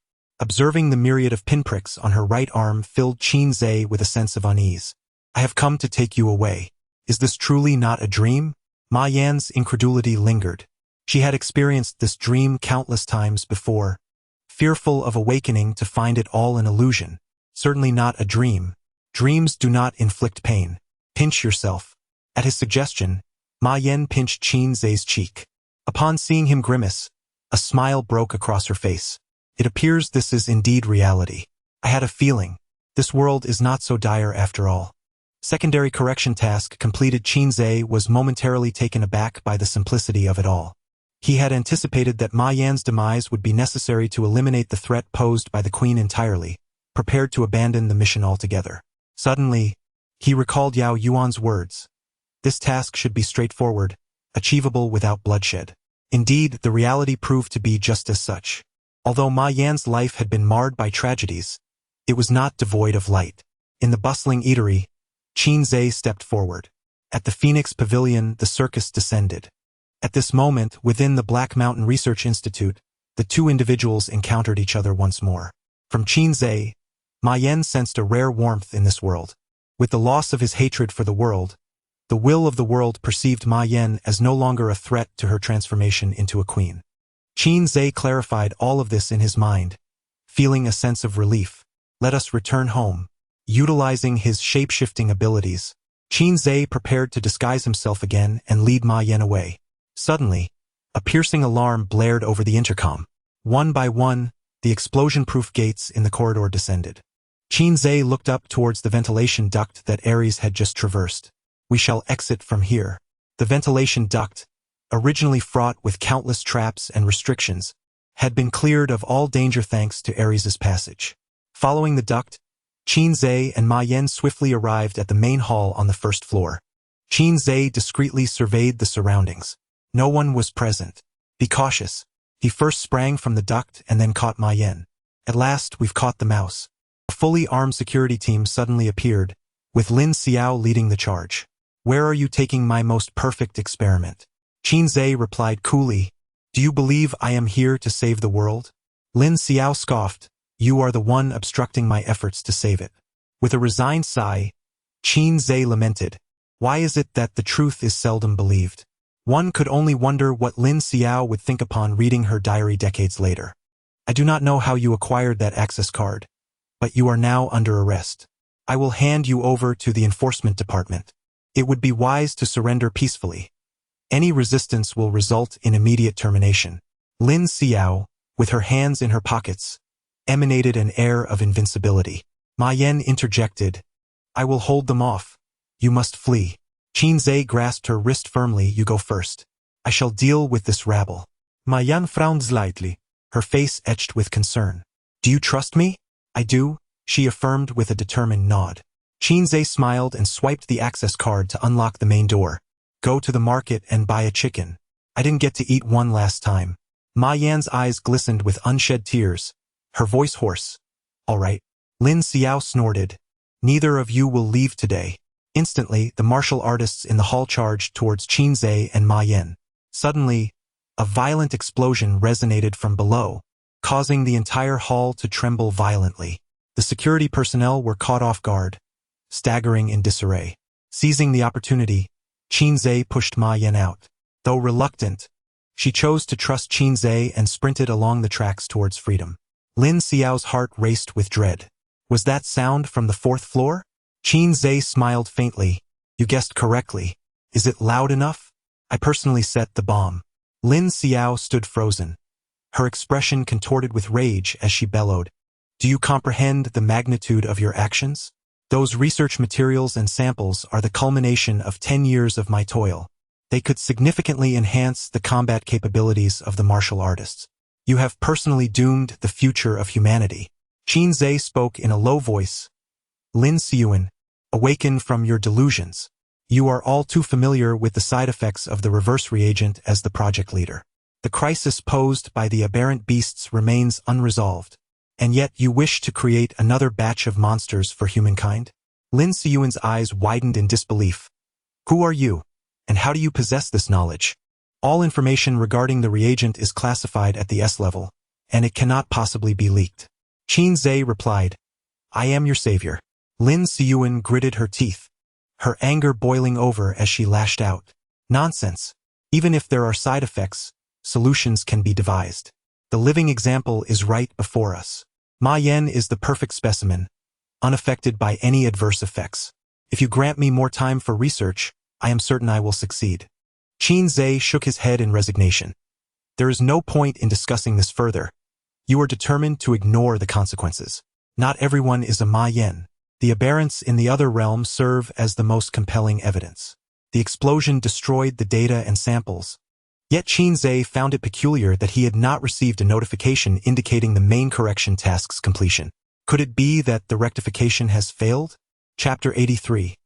The sudden rampage of Ma Yan, I had a feeling that things were going too smoothly, and indeed, trouble was lurking. Bai Yang sprinted furiously along the railway within the tunnel, his misfortune palpable. Just as he emerged from the ventilation shaft, he stumbled upon a security patrol. In an instant, the Heishan Research Institute was on high alert. All martial artists of level 2 and above in the security team dashed out in pursuit, but fortunately, no high-level warriors were among them. They could not match Bai Yang's speed. In the blink of an eye, he left those guards far behind. Don't move. At the exit, the heavy doors were firmly shut. The alerted guards, having received prior notice, aimed their weapons at Bai Yang and fired simultaneously. Yet, the bullets suspended in midair failed to inflict any harm upon him. With a swift motion of his hand, Bai Yang sent the guards and the door flying outwards. At last, he had made his escape. He patted the reagent samples in his pocket, satisfied with the completion of his mission. Suddenly, an alarm rang in Bai Yang's mind. A flash of white sword energy tore through the air, aimed directly at his head. Reacting swiftly, Bai Yang pointed his right index finger lightly, causing the sword energy to halt 2 steps away from him. With a powerful punch, he shattered the sword energy. What began as a routine task had unexpectedly yielded thrilling developments. Yao Yuan, wielding a long sword, approached slowly. Bai Yang smirked, thrilled by the timing. The last encounter with that inept Pisces had been unsatisfactory, and today he was eager to truly experience the prowess of a human sword immortal. As he spoke, Bai Yang's arms trembled, and 2 azure, semi-transparent arms began to coalesce behind him, each nearly 2 meters in span, a stark contrast to his slender physique, more reminiscent of limbs severed from a giant. Yao Yuan's gaze brimmed with intrigue. He had long heard of the unique talents possessed by each member of the 12 zodiac signs within the Fairness Society, and today, he was witnessing it firsthand. Yao Yuan twirled his wrist, channeling his vital energy into the long sword. The blade trembled lightly, resonating with a melodious hum. Bai Yang seized the initiative, darting toward Yao Yuan in an instant. Those gigantic arms descended upon Yao Yuan like a tempest, delivering a flurry of punches with astonishing speed, leaving only blue afterimages in their wake. Unwilling to be outdone, Yao Yuan wielded his sword, deftly countering each of Bai Yang's strikes. The sound of fists colliding with sword edges resonated through the air, creating a series of thunderous explosions amidst golden sparks. Observing Yao Yuan's continued struggle against his relentless offense, Bai Yang, brimming with confidence, began to taunt. Is this it? If this is what it means to be a human sword immortal, then how about I call myself the human god of fists? With a resounding strike, Yao Yuan managed to repel Bai Yang. Cloud burst. Yao Yuan unleashed his full vitality, casting the long sword skyward. The clouds were rent asunder, and a sword, measuring 70 or 80 meters in length, shot forth from the heavens, plummeting at breakneck speed. Bai Yang's eyes widened in disbelief. What the hell? I wish to report someone for cheating. Within the tunnel, Ma Yan felt her consciousness gradually blurring. Here it comes again. Ever since her transfer to the Black Mountain Research Institute, Ma Yan had been subjected to daily blood draws and injections of the continuously modified reverse alpha serum. Her waking hours diminished with each passing day. Recently, she could barely maintain an hour of lucidity. Her steps slowed as crimson threads began to encroach upon her eyes, swiftly transforming them into a deep scarlet hue. Simultaneously, an overwhelming aura of brutality surged from her being. With a sudden burst of energy, Ma Yan propelled herself forward, breaking the sound barrier within the tunnel.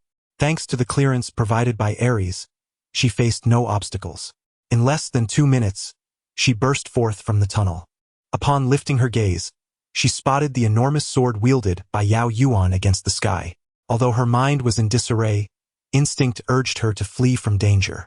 Without hesitation, Ma Yan dashed away at breakneck speed. The Mage King, who was concealed nearby in preparation to assist Ma Yan, was taken aback by her sudden outburst. What was happening? The Mage King, enveloped in crackling lightning, hastened to pursue her. However, he soon realized he could not keep pace. As a mere second-tier warrior, he found himself outmatched by Ma Yan's explosive speed, which was nearing the pinnacle of intermediate prowess. It was utterly absurd. In mere seconds, Ma Yan vanished completely from the Mage King's sight. He leaned against a tree, gasping for breath, his vitality nearly depleted. Meanwhile, in the Research Institute's hall, Qin Zhe remained locked in confrontation with Lin Xiao.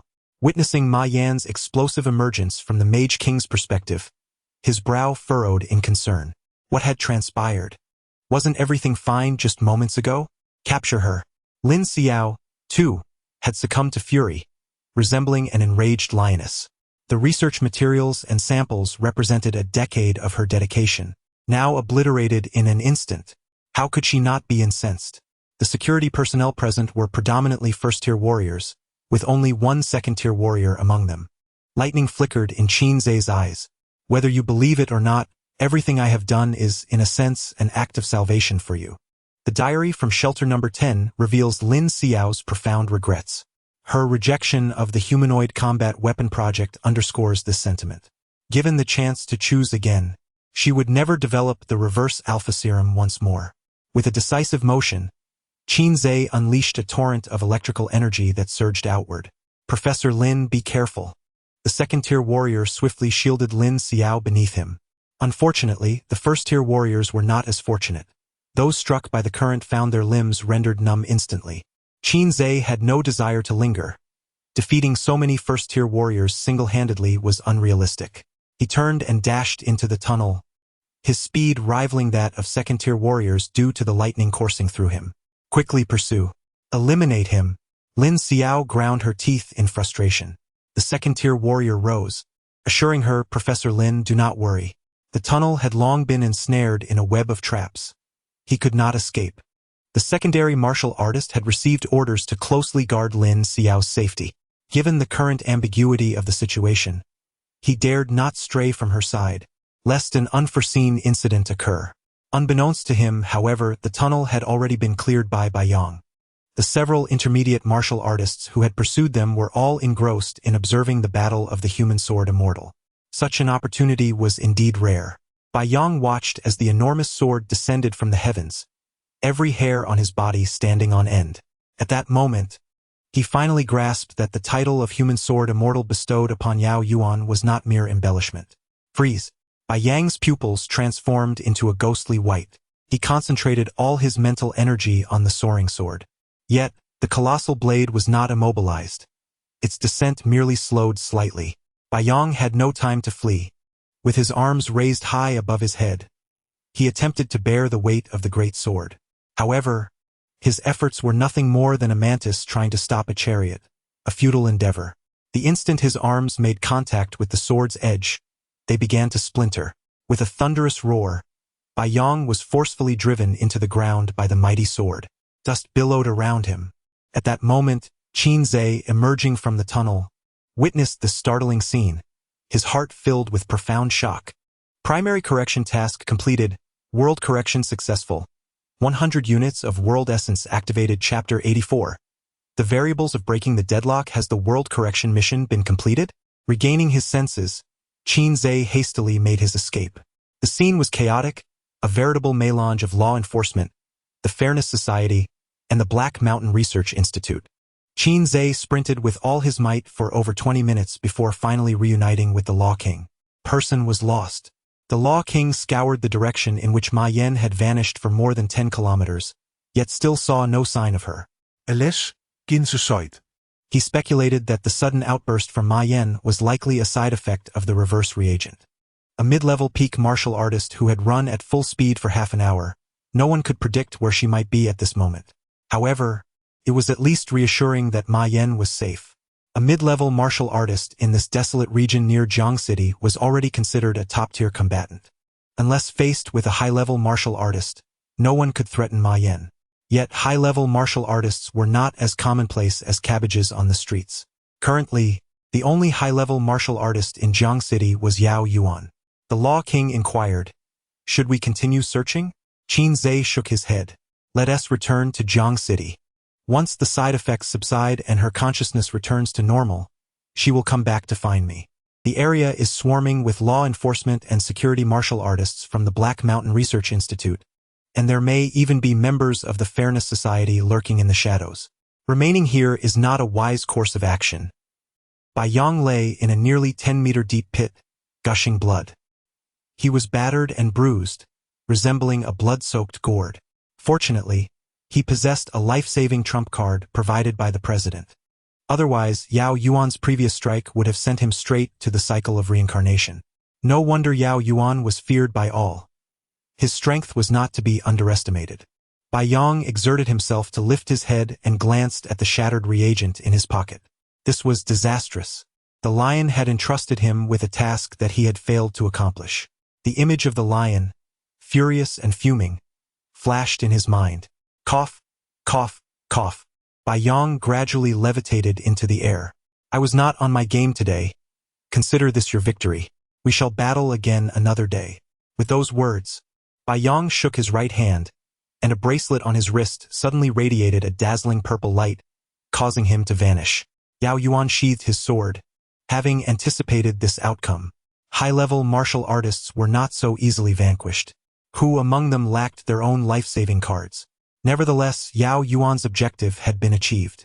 Bai Yang, a high-level combatant of the Fairness Society, had been severely injured today, ensuring he would not stir up trouble for the next 2 or 3 months. Executor, the experimental subject from the Research Institute has fled eastward. The 2 judges are pursuing with all their might, reported a 3rd-level enforcer. This time, Yao Yuan had brought along 15 ordinary enforcers and 2 judges. The battlefield of high-level martial artists was one that a 3rd-level enforcer dared not approach. His frail body, if it ventured too close, would be torn to shreds by the residual force of the battle. Yao Yuan replied calmly, "Call them back. There is no need to pursue." The 3rd-level enforcer, perplexed, asked, "Why?" Yao Yuan explained, "She is not a criminal, merely a victim. Now that she has regained her freedom, she can go wherever she wishes. It is none of our concern." Upon hearing this, number 3 was momentarily rendered speechless. Yao Yuan's reasoning was indeed compelling. Furthermore, the world has undergone a transformation.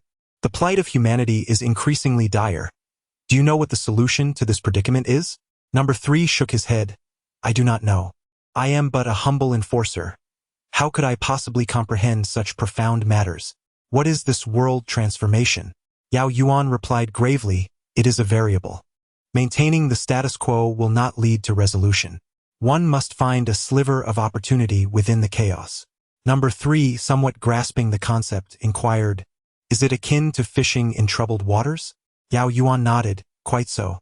What kind of variables might the world boss from another timeline bring to our realm?" He was filled with anticipation. Let us proceed to the research facility.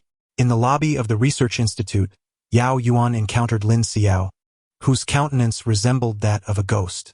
At that moment, Lin Xiao appeared utterly lifeless, like a soulless automaton. "You have arrived too late," she lamented. Yao Yuan replied indifferently, "It is only natural that the Aries from the Council of 12 Zodiac has intervened. However, rest assured he did not take the samples." Lin Xiao retorted angrily, "It is already meaningless. The data and samples of the reverse reagent have been completely destroyed. The perfect experimental subject has escaped. Do you have any idea how much manpower and energy it will take to start over?" Yao Yuan shook his head. "I do not know, nor do I have the interest to find out." Lin Xiao gritted her teeth. "I need your enforcement team to immediately recapture that experimental subject. Although the outcome is dismal, as long as Ma Yan is still alive, I am confident that I can replicate the reverse reagent within 3 years." Yao Yuan declined. "We will not assist you in capturing anyone. Furthermore, I have come to inform you of a decision. The project of the reverse reagent has been terminated from above. Therefore, Professor Lin, capturing anyone is unnecessary." Struck by this dire news, Lin Xiao was momentarily stunned, then erupted in hysteria. "What?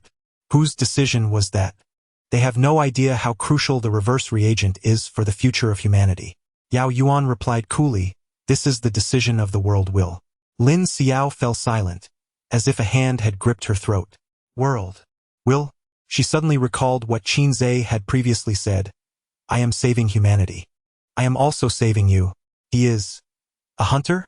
Yao Yuan nodded, thus, face reality, Professor Lin. After confirming that everything in the 4th floor laboratory had been destroyed by the bomb, Yao Yuan departed with the enforcers. Lin Xiao sat despondently on the ground, knowing a modicum about the world hunter. Was the reverse reagent truly a mistake? She fell into a deep abyss of confusion and self-doubt. Suddenly, her phone rang. "Teacher Chen." A man's voice came from the other end of the phone. "Xiaolin, I have heard about the reverse reagent. Do not lose heart. In the development of the reverse reagent, you have simultaneously propelled at least 5 experimental projects. These are your contributions." Lin Xiuan responded with a hint of frustration, "But, teacher, what can I do in the future?" The man chuckled. "I have initiated a project concerning innate abilities, and I am currently in need of assistance. Together, we shall surely achieve success." A glimmer of hope returned to Lin Xiuan's eyes. "I understand, Teacher Chen. I shall set off to Haidu to find you now." Meanwhile, Bai Yang appeared out of thin air, 100 miles away from the Heishan Research Institute. He glanced at his teleportation bracelet, now cracked and unusable, feeling a pang of regret. How could he face the lion after this? Bai Yang felt a headache coming on, having failed 2 consecutive missions. The lion would undoubtedly tear him apart. Suddenly, he noticed a figure lying in the nearby bushes. It was Ma Yan, sound asleep. A smile crept across Bai Yang's lips. "There is always a way out. I, Bai Yang, shall redeem myself." Chapter 85. The newly emerged hunter, beast tamer headquarters of the circus. After a day of recuperation, Devourer finally regained his devouring abilities. All stood in formation, chests out and heads held high, in the living room. 10 avatars aligned in a row, adjusting their positions under the command of 1,000 faces. Devourer remained spherical, shimmering on the couch, fully prepared. 1,000 faces placed a tray before Devourer, which held 10 nameplates. Devourer extended a long tentacle and randomly tapped one of the nameplates. 1,000 faces promptly flipped it over, revealing the number 4. Number 4 stays. The rest may depart. The chosen number 4 avatar sighed in resignation. "So, ordinary avatars have no rights, do they?" 1,000 faces patted his shoulder. "The circus will remember your contributions. I shall personally engrave your name on the monument of Qinzhe. Rest assured." Devourer leaped, landing atop the avatar and then, resembling a slime, enveloped him from head to toe. In mere moments, the avatar was utterly consumed, leaving no trace behind. Devourer reverted to his spherical form and returned to the couch. Consuming rotten fish and shrimp was far too slow for recovery. If only there were a high-ranking warrior, Devourer lamented. At this pace, he would require at least half a month to restore himself to his former peak. "What are you pondering?" Qinzhe and the Sage of Luo returned, weary from their journey. "It's been quite tense lately. We've managed to hold on," Qinzhe advised. Devourer, feeling helpless, replied, "I actually want to stir things up." Upon returning to the captain's exclusive room, Qinzhe eagerly began to examine the key. With merely a mental connection, a system-like interface materialized in his mind. First world mission completed. Congratulations on becoming a newly emerged hunter. Please set a hunter title. Qinzhe pondered. The universe's super invincible handsome one. Title already exists. Qinzhe? Someone truly has that name. Once set, the title cannot be changed. Please choose wisely. How inhumane. There's not even a name change card. After a moment's contemplation, Qinzhe ultimately decided. Beast Tamer. Are you sure you want to use Beast Tamer as your hunter title? Yes. Newly emerged hunter. Beast Tamer. Welcome to the world of hunters. The imagery in Qinzhe's mind rapidly transformed. A flurry of messages akin to bullet comments flashed by. Is this a chat group? Bystander A. Oh, a newcomer has arrived.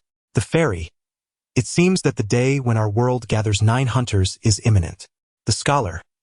I am a melancholic wanderer in this realm, aware of your sorrows that flow like tears, reminiscing about life amidst the heart-wrenching sounds. The fairy. Scholar. Could you please quiet down? The scholar. How fortunate and joyous. Bystander. Do not frighten the newcomer. They should speak. Ginze. So, the purpose of the key is to gather hunters from the same world into a chat group. The Beast Tamer. Greetings, everyone. The fairy. Beast Tamer? So your innate ability involves taming beasts? The Beast Tamer.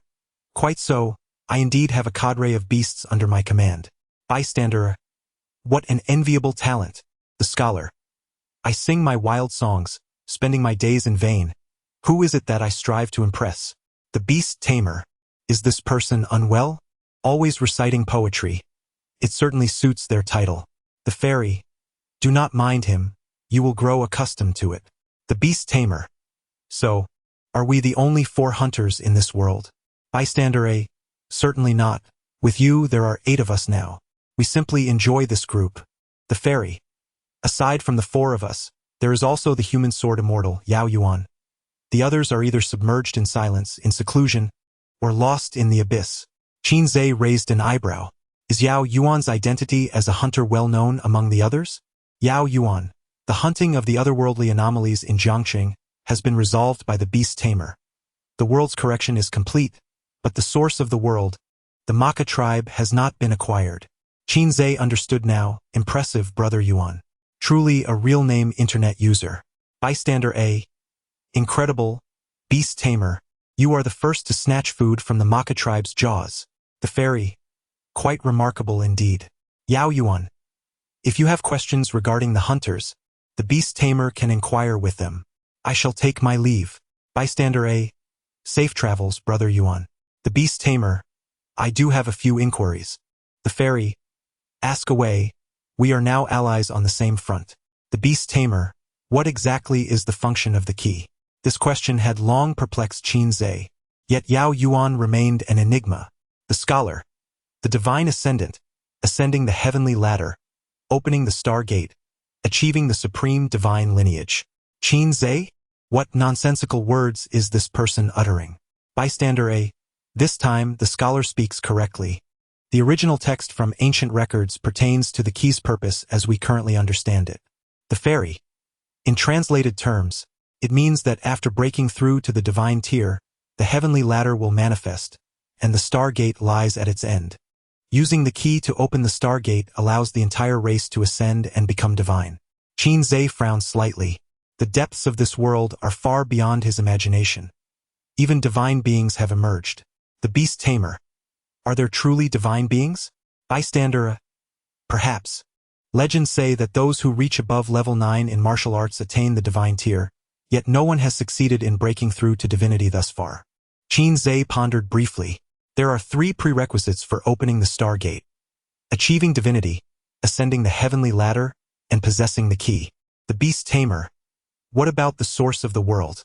The source of the world is regarded as a renewable resource, produced by the will of the world. However, its generation is sluggish, and distribution is based on the contributions of the hunters. The quantity of the world's source ultimately determines whether the stargate can be activated.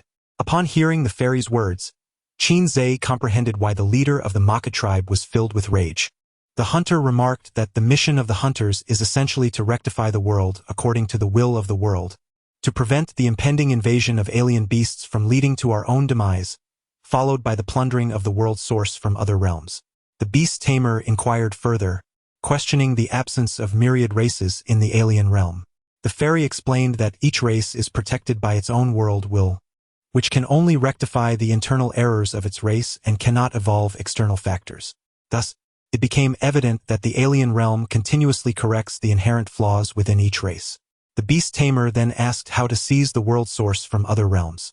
The hunter responded that one must wait for all 9 hunters to appear to gain eligibility, and at present, there is still one missing.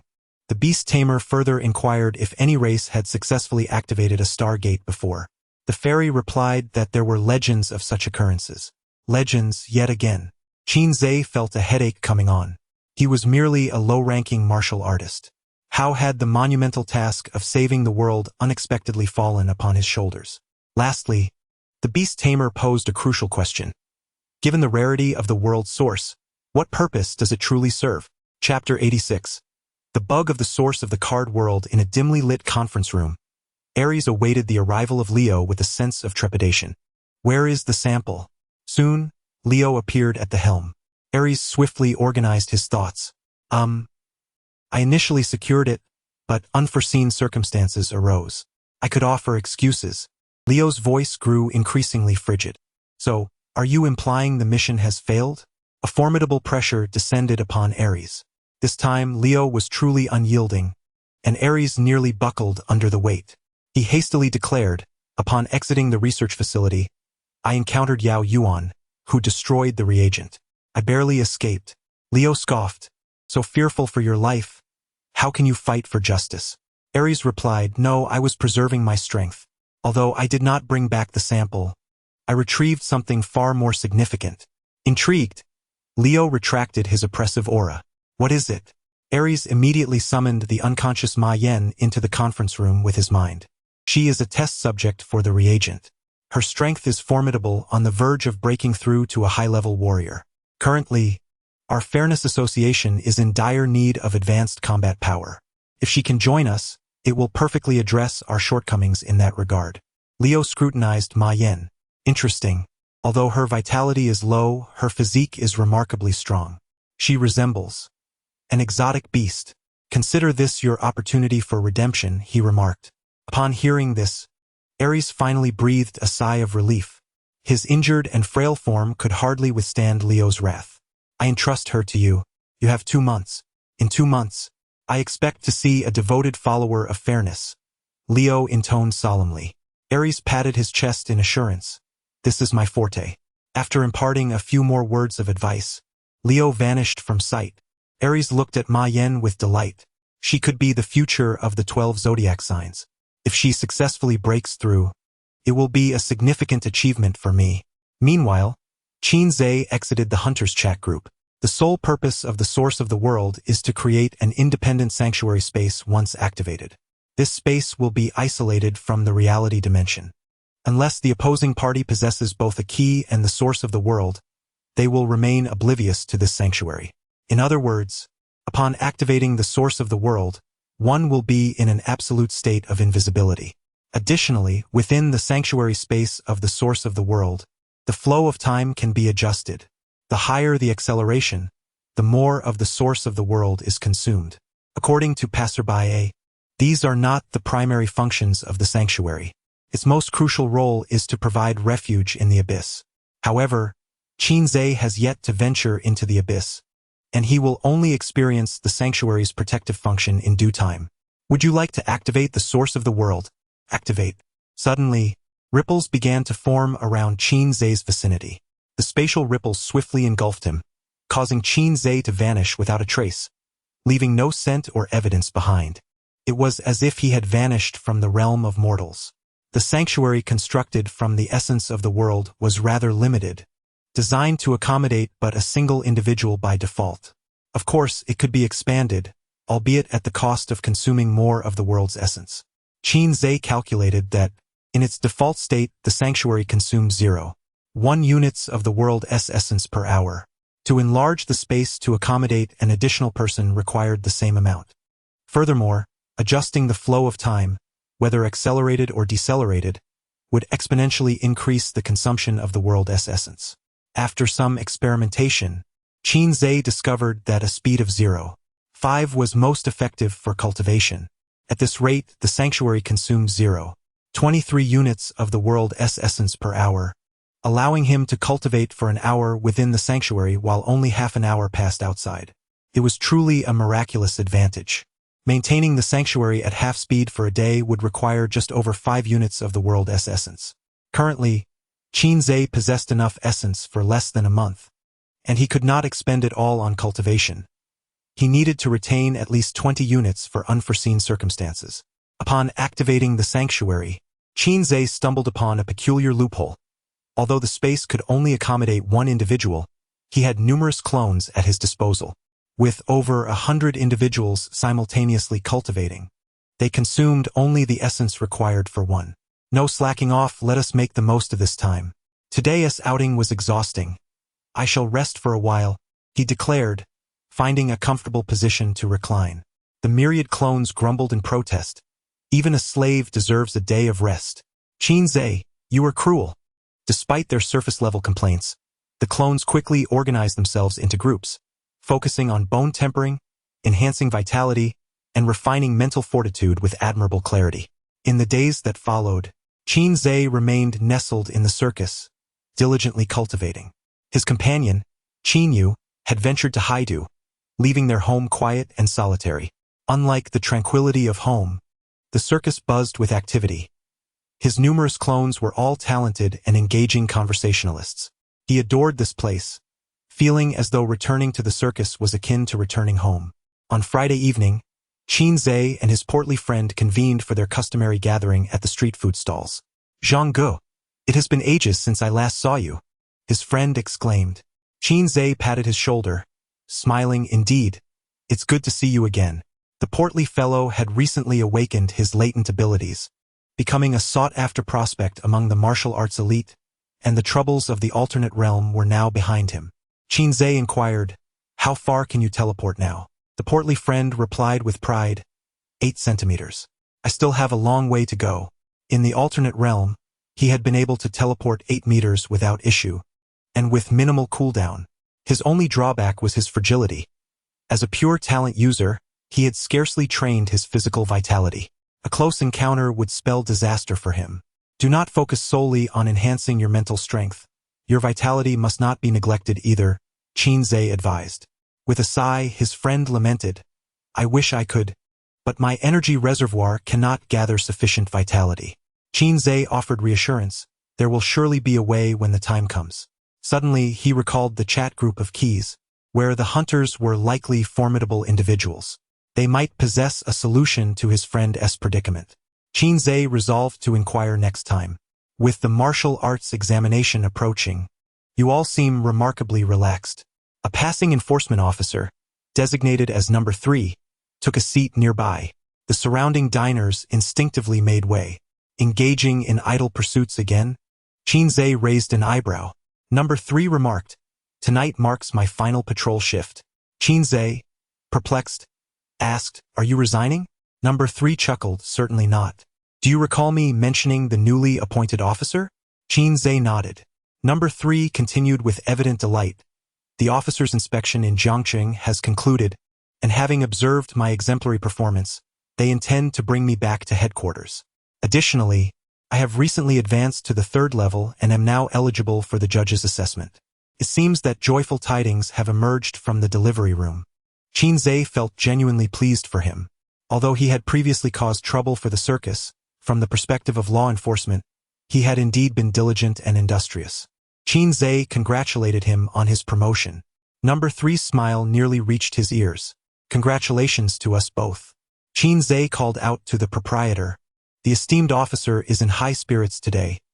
Let him cover the entire bill. Bring forth all your finest delicacies and beverages.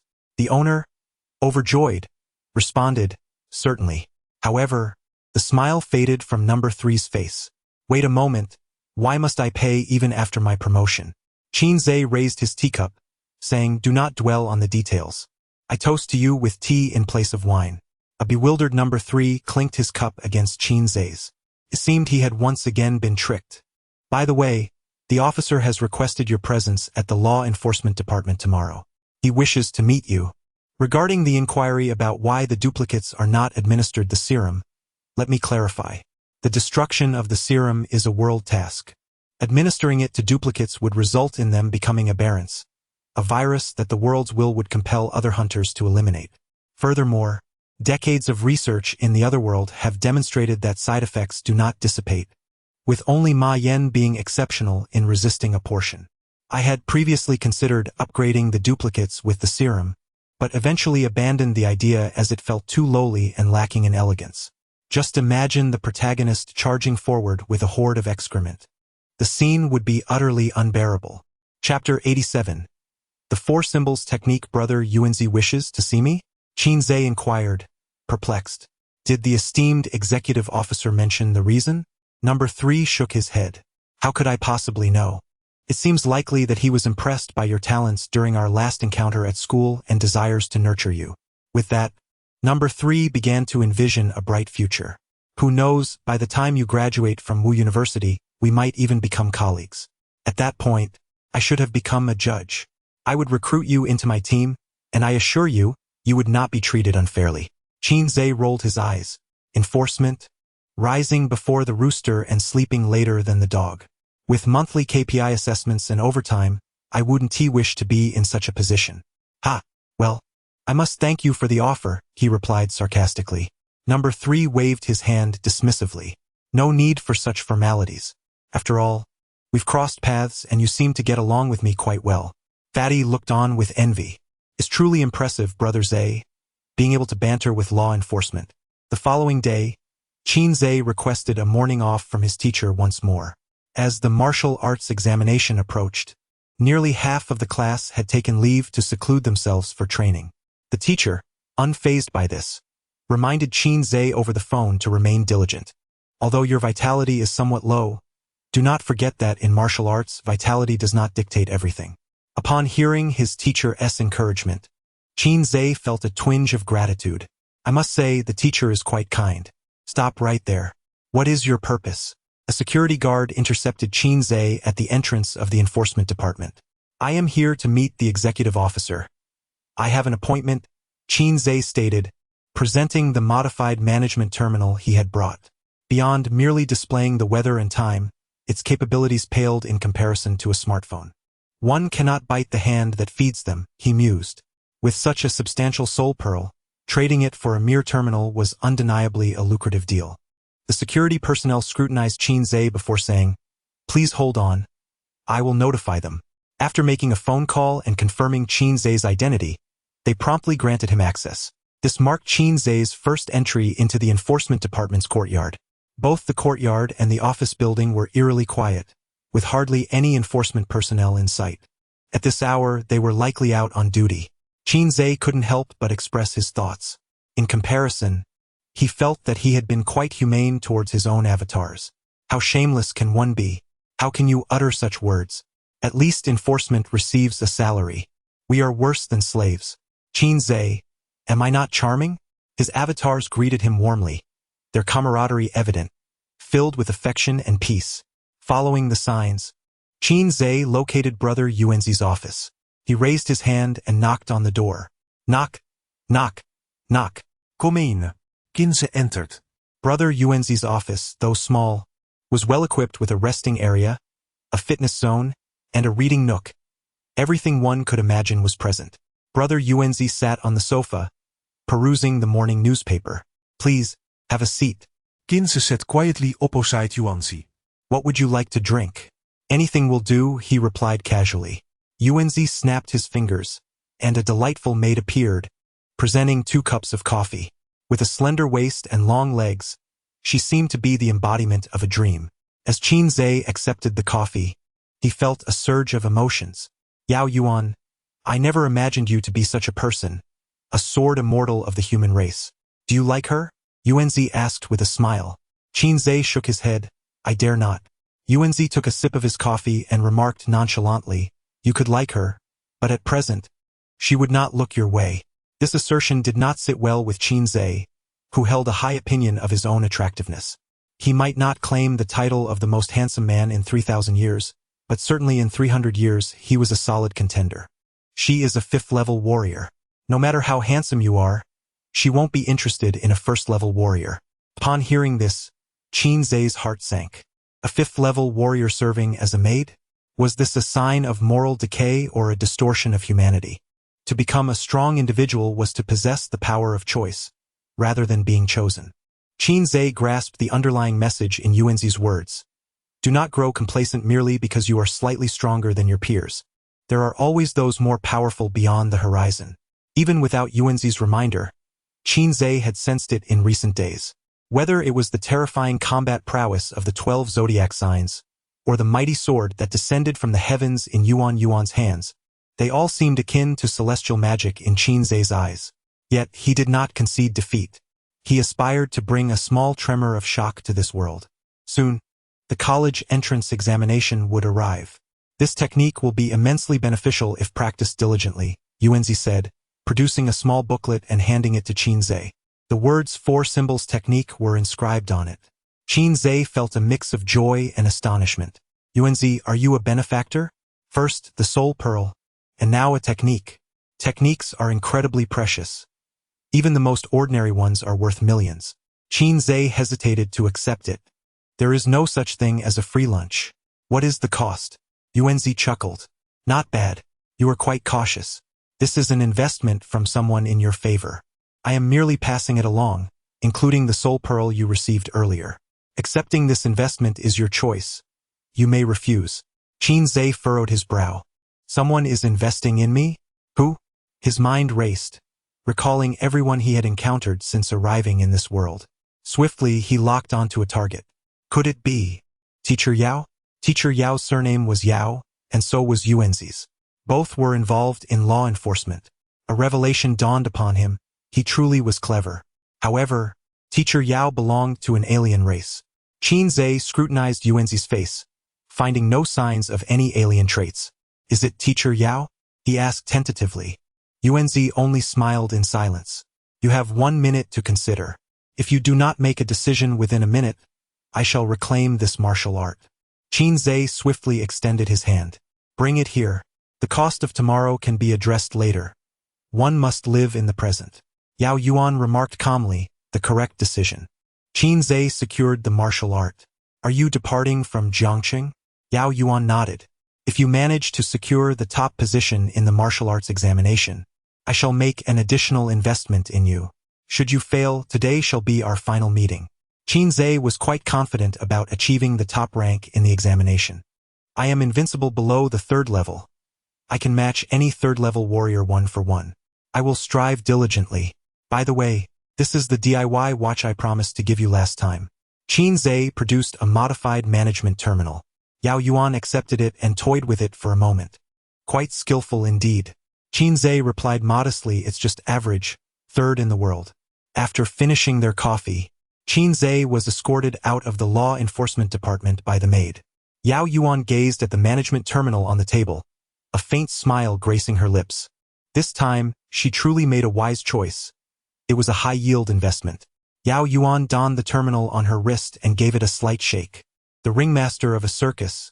How intriguing. Thanks to the reminder of those who have lost their way and hesitated. The 3 individuals absent from the chat group in Chapter 85 are currently in seclusion, diligently cultivating, having drifted into silence.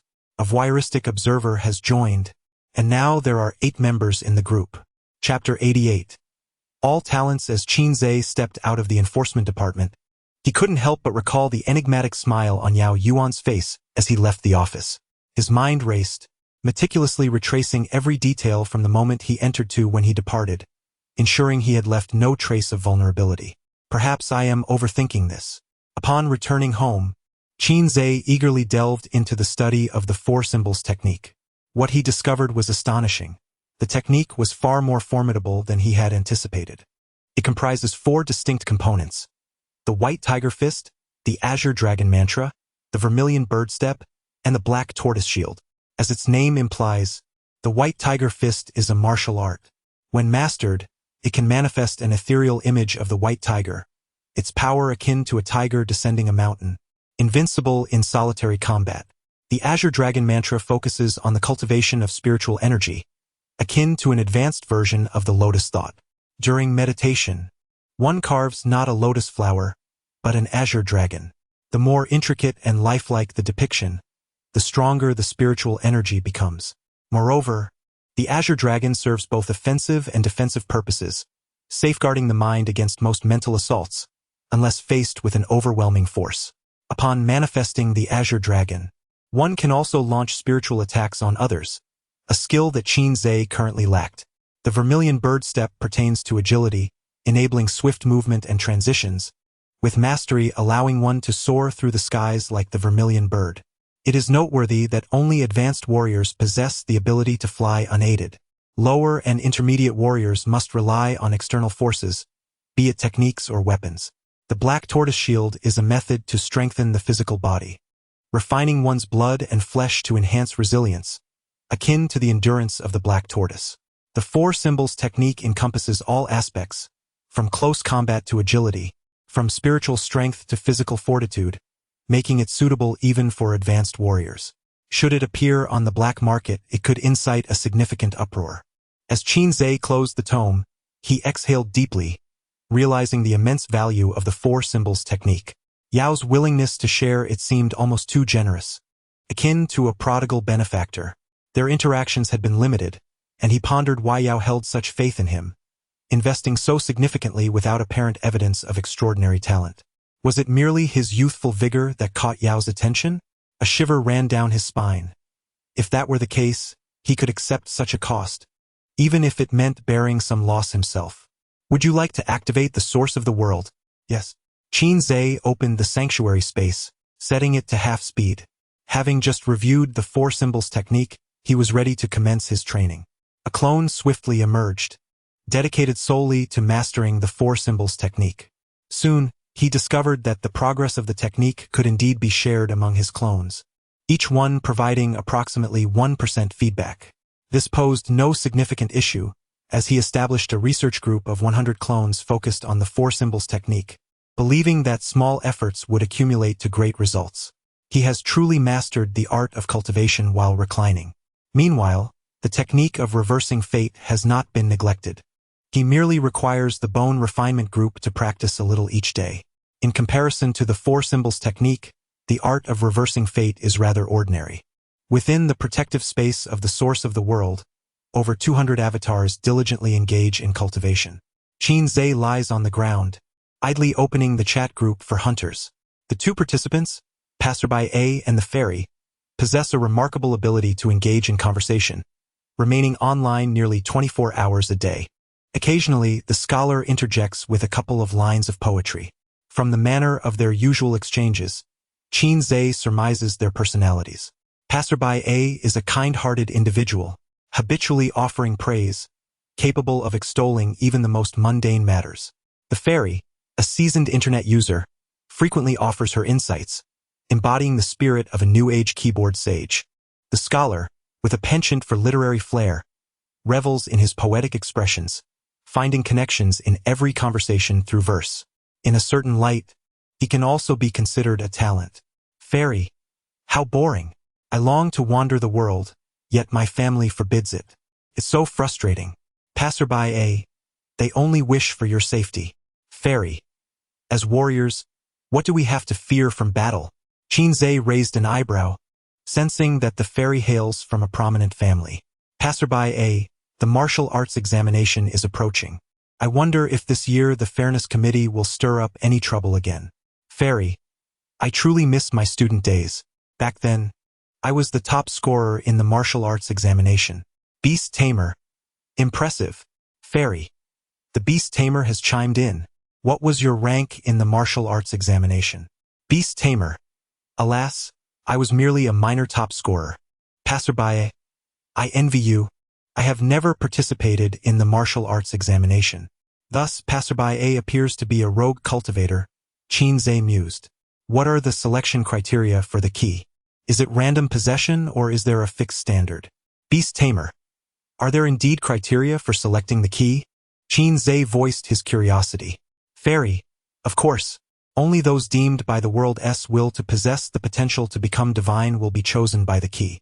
Since Qin Zhe's key was bestowed by Brother Biao, does that imply Brother Biao also possesses divine potential? Beast Tamer. When will the 9th hunter make an appearance? Passerby A. That depends on when the world's will can produce the 9th key. Fairy. Sigh. Compared to the myriad worlds, ours is merely a stumbling child at present. Indeed, the world is stratified. Edgewalker. Oh, we have a newcomer. Fairy. I senti this the swift man lost in the abyss. Edgewalker, remember, swift is the greatest insult to a man. You may call me running man, but never swift man. Thank you. Passerby A. Is Edgewalker safe now? Edgewalker. Although a high-ranking warrior from the Moon Clan is pursuing me, I am unperturbed. His horse cannot outrun me. Fairy. Still able to joke? It seems you won't perish any time soon. Qin Zhe couldn't help but marvel. Indeed, every member of the group is a remarkable individual. Pursued by formidable warriors, one remains remarkably composed. Scholar. Frantically fleeing. Edgewalker. The scholar need not speak. I refer to this as a strategic retreat. Beast Tamer. I am genuinely curious about the misdeeds that have incited such wrath, prompting this pursuit. Edgewalker. Best left unspoken. Beast Tamer. By the way, there is a matter I wish to discuss with you all. Edgewalker. I am well versed in both celestial and terrestrial knowledge. Beast Tamer. Regarding the issue of Qi, while the absorption of energy is rapid, it also dissipates swiftly, and I am unable to convert it into vital essence. Is there a remedy for this? Bystander A. Is that truly a concern? Fairy. My suggestion is to restart. Beast Tamer. Edgewalker, do you have a solution? Edgewalker. The Doe Emperor is closing in. I must take my leave. Fairy. Relying on him is akin to expecting a withered tree to blossom. Qin Zhe felt a weight upon his heart. Is there truly no remedy for the robust Qi of the corpulent one? Dear Call, well, I seem to have an idea. Chapter 89. The method of the fat man's job transition was